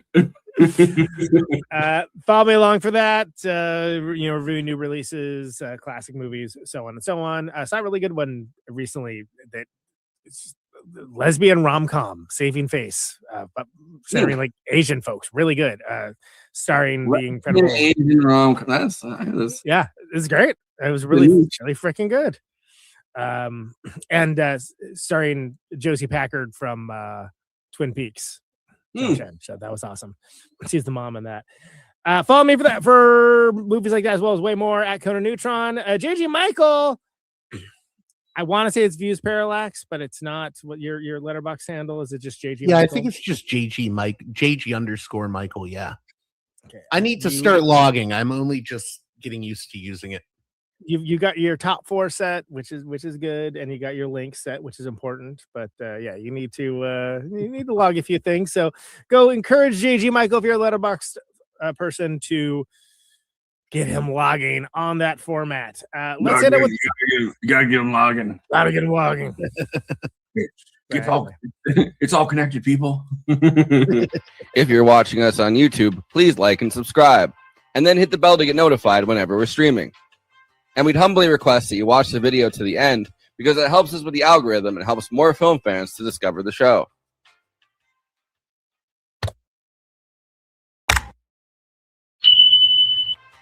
We're also monetized. If you want to get your chat questions definitely read on stream, you can always send us a super chat, which will help us keep the show going. Every cent helps.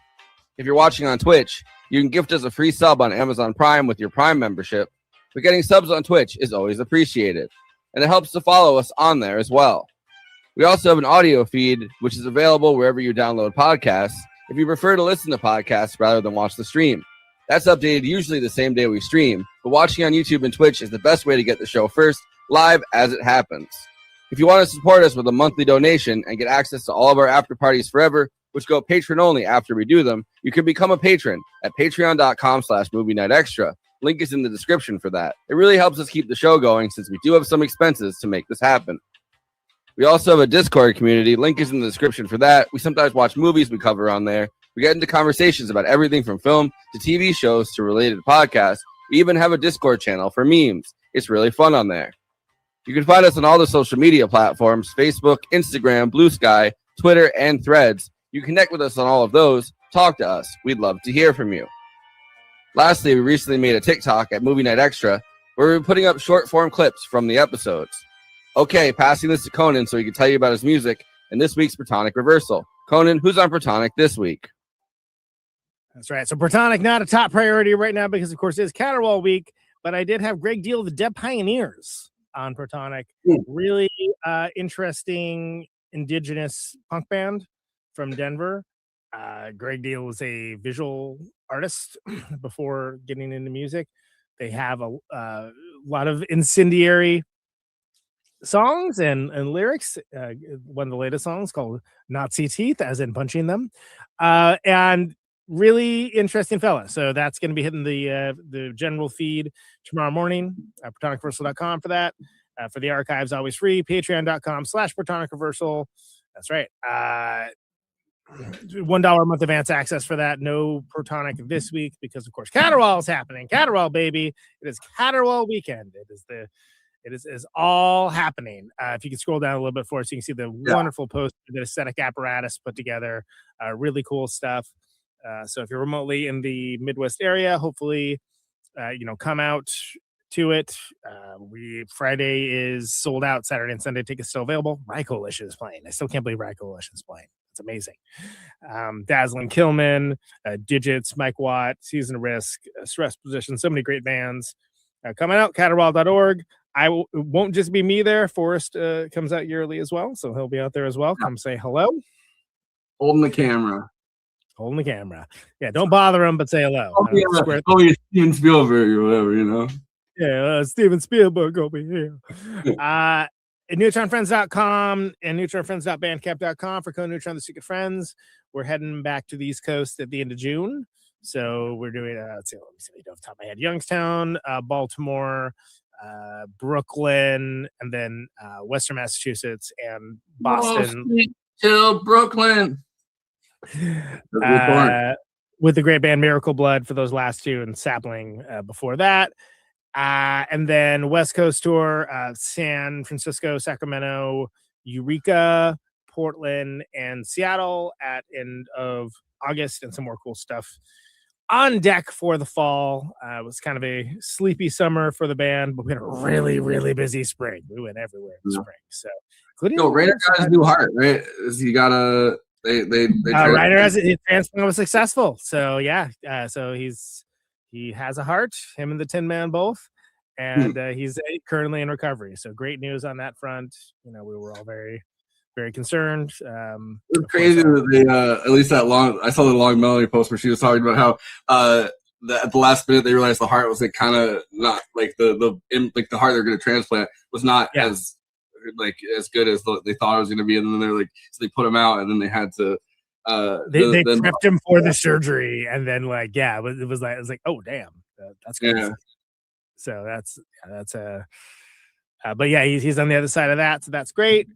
Wake up and be like, oh, I guess I have my new heart, and they're like, oh, we got something to tell you, buddy. How bad? We need to do it over again. Yeah.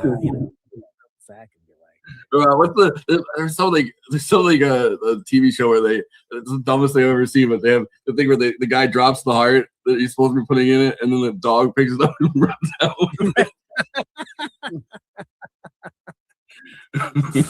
it. Silly. Very silly. Anyway, that's what I got going on. So yeah, check that out. Protonic back on regular schedule next week as well. But yeah, all is Caterwaul right now. Hopefully we'll have great stories for our next episode, which is not Tuesday of next week. I know that. I think it's Thursday. Oh, yeah, we did Thursday. That's right. I remember why. Okay, cool. Yeah, Kira Rossler, Black Flag coming on, not just for Project Hail Mary on this show, but she's coming back on Protonic as well because she has a new record.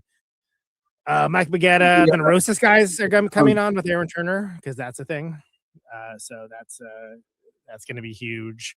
It's gonna. There's a lot of stuff happening like next year in July. Yeah. Like, Kara I'll also do did the sound and the sound designer. She was working on the sound design for Project Hail Mary. That was the inspo behind your writing around. That's right, because her and her team also did Fury Road, won an Oscar for it. Yeah. So very I cool to have think Kara come back from the show. I think that Project Hail Mary has a good chance of I definitely nomination. Yeah. I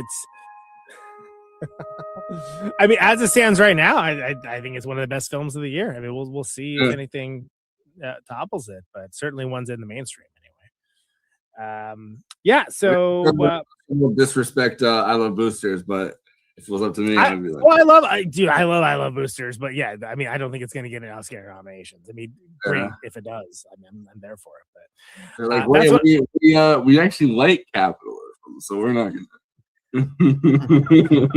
Kristina, of course, is going to be doing her streaming when she does it. I don't think you guys are doing Absurdity Space tomorrow, though. You said, yeah. I think I'm going to. What I think I'm going to do is I'm going to send Nick our Mad Max Fury Road episode that we did with Kerry Rossler. And, oh, good. Get it. Sure. Then I'll half of it this week, half of it next week, and then we can prep people. Awesome. And but I'm sure she will be. Kristina has other streams going on, so please follow her channel for all the normal things. JG, what do you got for plugs? I wanted to say for Kristina's thing, she also has, I guess I put it. She has a Ko-fi or a coffee, whatever you call it. She's KofiAnon.com, right? Yeah, Ko-fi Anon.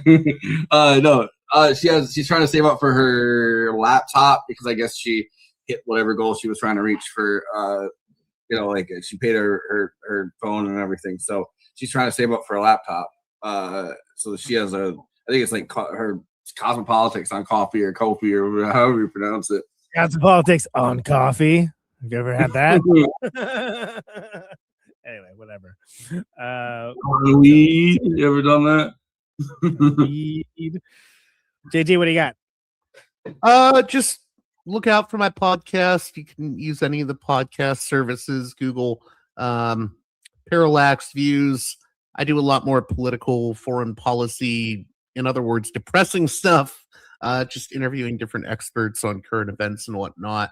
Although I have been covering movies with C. Derek Varn on my Patreon, patreon.com. Hey, you're stepping on our view. Yeah, exactly. You're hearing from our lawyer. We covered, we're very litigious on this show. Well, we just covered because it got a 4K restoration, we ended up covering David Fincher's Fight Club. So that's the latest Patreon episode. Conan went on Afternoon Tune. I went on Afternoon Tune, and Josh said, Fight Club, first time watch. Real quick, have you guys seen the 4K yet? The restoration of it? I have the whatever the physical release before that was. I have. So I have all the special. Well, it's on digital 4K too. Yeah. I'd be interested in that. I mean, I think that movie's great. I think it's. I think it was unfairly celebrated by the wrong people for a really long time. That people overreacted to it, and it went the other way. And that was more or less the conceit of what I said, having had the context of being a fully formed adult with a fully formed brain when I first saw it. All the way to now, when I was on Afternoon Tune talking about it, was like, no, it's turned back around. It's actually kind of underrated, and like people don't give it enough credit because people were so. Again, there are people that's like, oh, it's cool guys doing cool guys stuff. They're not seeing the satirical elements of it because people just can't do satire now. They don't understand it or appreciate it. And I'm not saying that there isn't some flaws to it, but I think it's a wonderful movie, and I think it's unfairly maligned.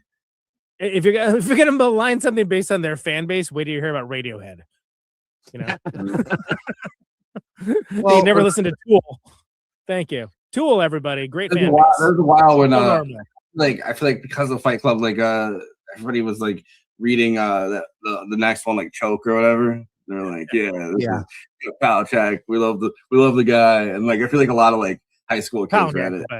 Palachuk, whatever. Hey, get over here, Palachuk. Write me another book.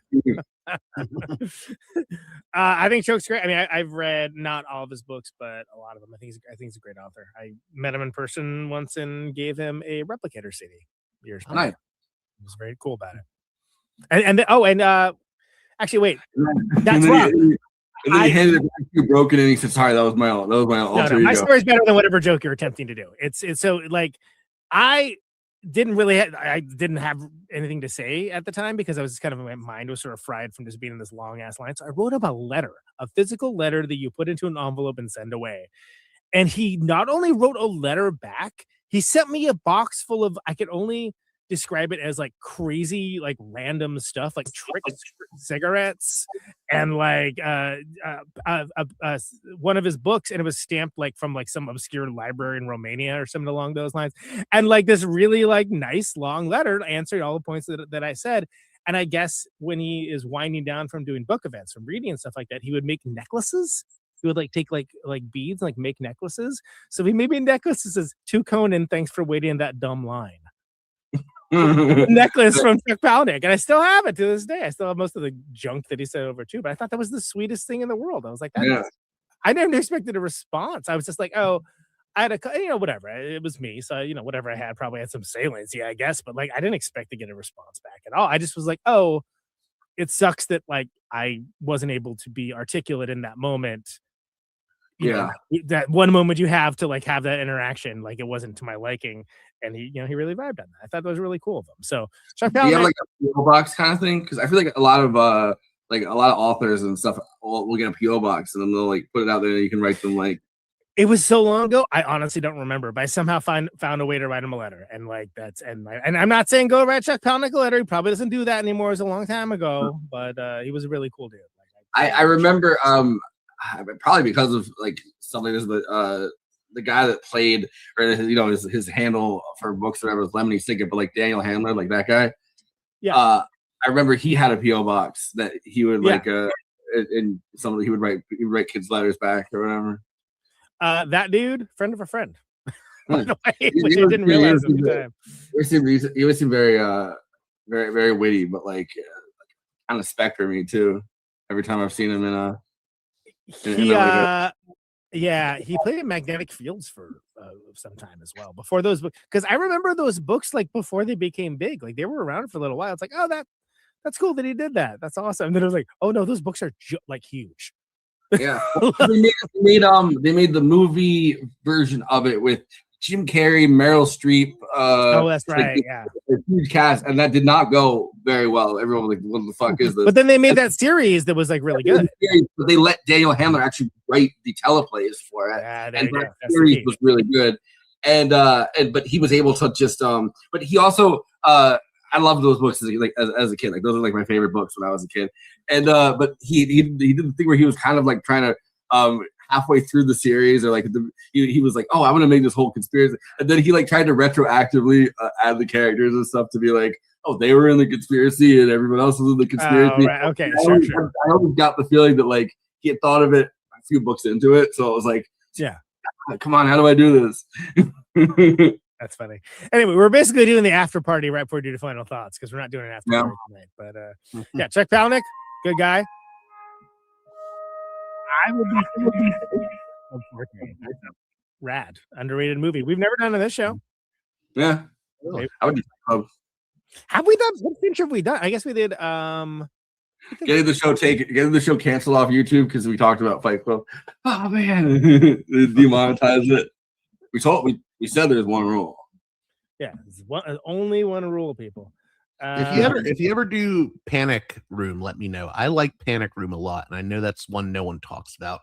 I don't think we've ever done a Fincher movie. Now that I think about it, let's see, 7. No, we haven't done that. Social Network, definitely. Zodiac, Gone Girl. We on the list of movies for when you're on tour, we have The Killer, but we didn't end up.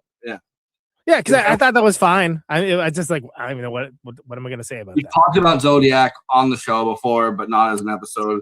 Talked about 7 a bunch of times, but not as an episode. We talked about Gone Girl, but not as an episode.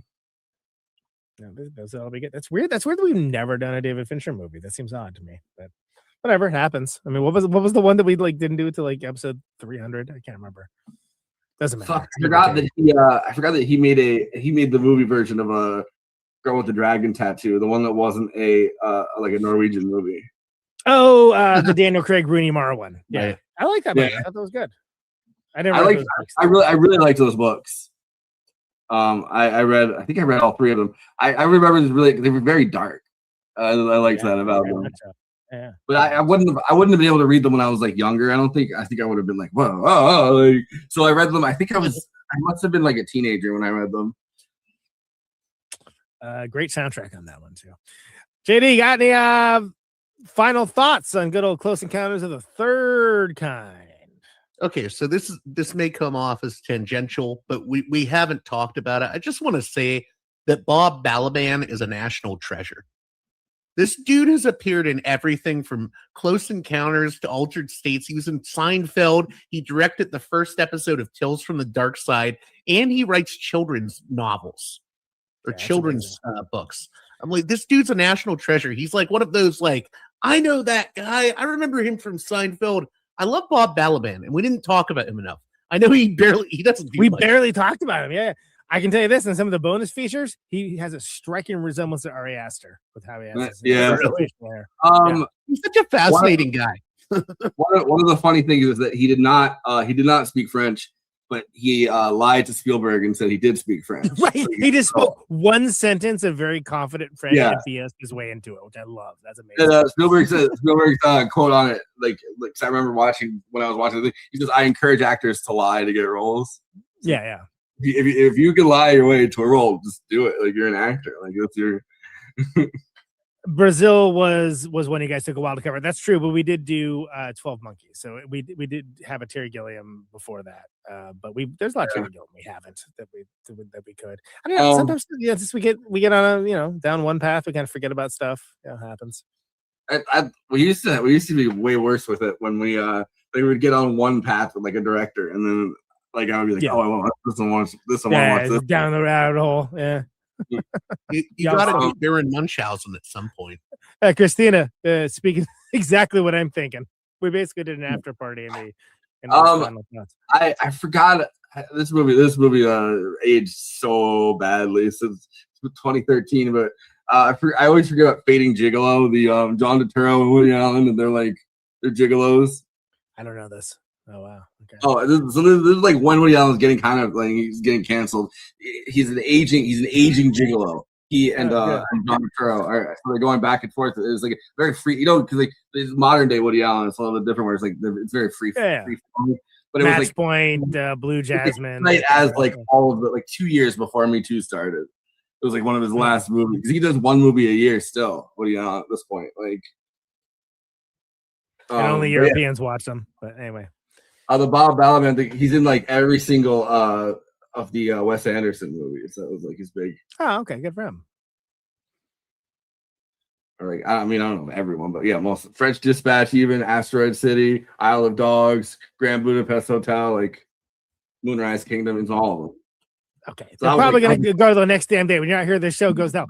I'd like to point out that is not true objectively. This show has gone to hell. I agree with that, but I am the one that keeps this show on track. Just that synopsis does not do it tonight, but whatever. Let's talk about right. I don't even think this show's gone to hell. It's gone long. Go long. I don't know. We could have cut some of the material about the stand up on the. All right, my final thoughts. Great.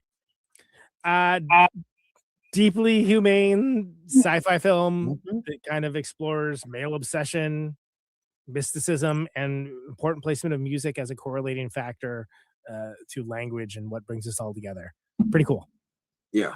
Pretty cool. The middle drags big time, but I love the beginning and especially the end quite a bit, and really, really cool movie.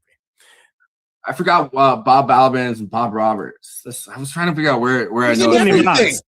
Bob's. What about Bob? They should go to that movie. What about Bob? Right? Right. Thank you. What about Bob Roberts too? What about Bob? Yeah. So next week we're doing Project Hail Mary. I hope people are happy. You got 2.5 hours of prime. No, all right, maybe like 1.5 hours, and then an hour of extra feature, and you get to see inside the spaceship. This is the special edition version of Movie Night Extravaganza. Yeah. Kara Rossler from Black Flag, who worked on Project Hail Mary, of course, coming on next week. Excited for that. And then after that, Disclosure Day. We're hitting this Spielberg again. So I don't know. I mean, I saw the trailer. I'm like, I'm excited for it, but I have no idea what this movie is going to be like. Yeah. Like, not at all. I was the screeners, like with the people that they had to do the screening. They all said it's like the best Spielberg in 20 years. But I mean, I'm glad because you already put on the docket sight unseen. So I'm glad to hear that because I saw the trailer and I was like, this feels very bland. Yeah. Well, it feels like it's like I don't quite know what this is. Like, what is this exactly? What else is he gonna say about? Yeah, like he's had so many alien movies. It's like he's like, oh, I got a new thing to add to the conversation. He's gonna. But these ones do stand up. Or he says he's just like a Trump corollary character that's like trying to distract from a pedophile ring by like putting out alien stuff. Look, an alien. You know what would be the greatest? He needs to make an alien movie where the twist is it was all fake and it was also Trump could usher in fascism. It was a fake alien invasion scenario. Yeah, well, it's the state of exception. The state of exception. The movie. Yeah. You get what I'm saying. Yeah. All right. Well, we'll be around. Hang on. We'll be around next week on Thursday, not on Tuesday, and yeah, we'll leave it.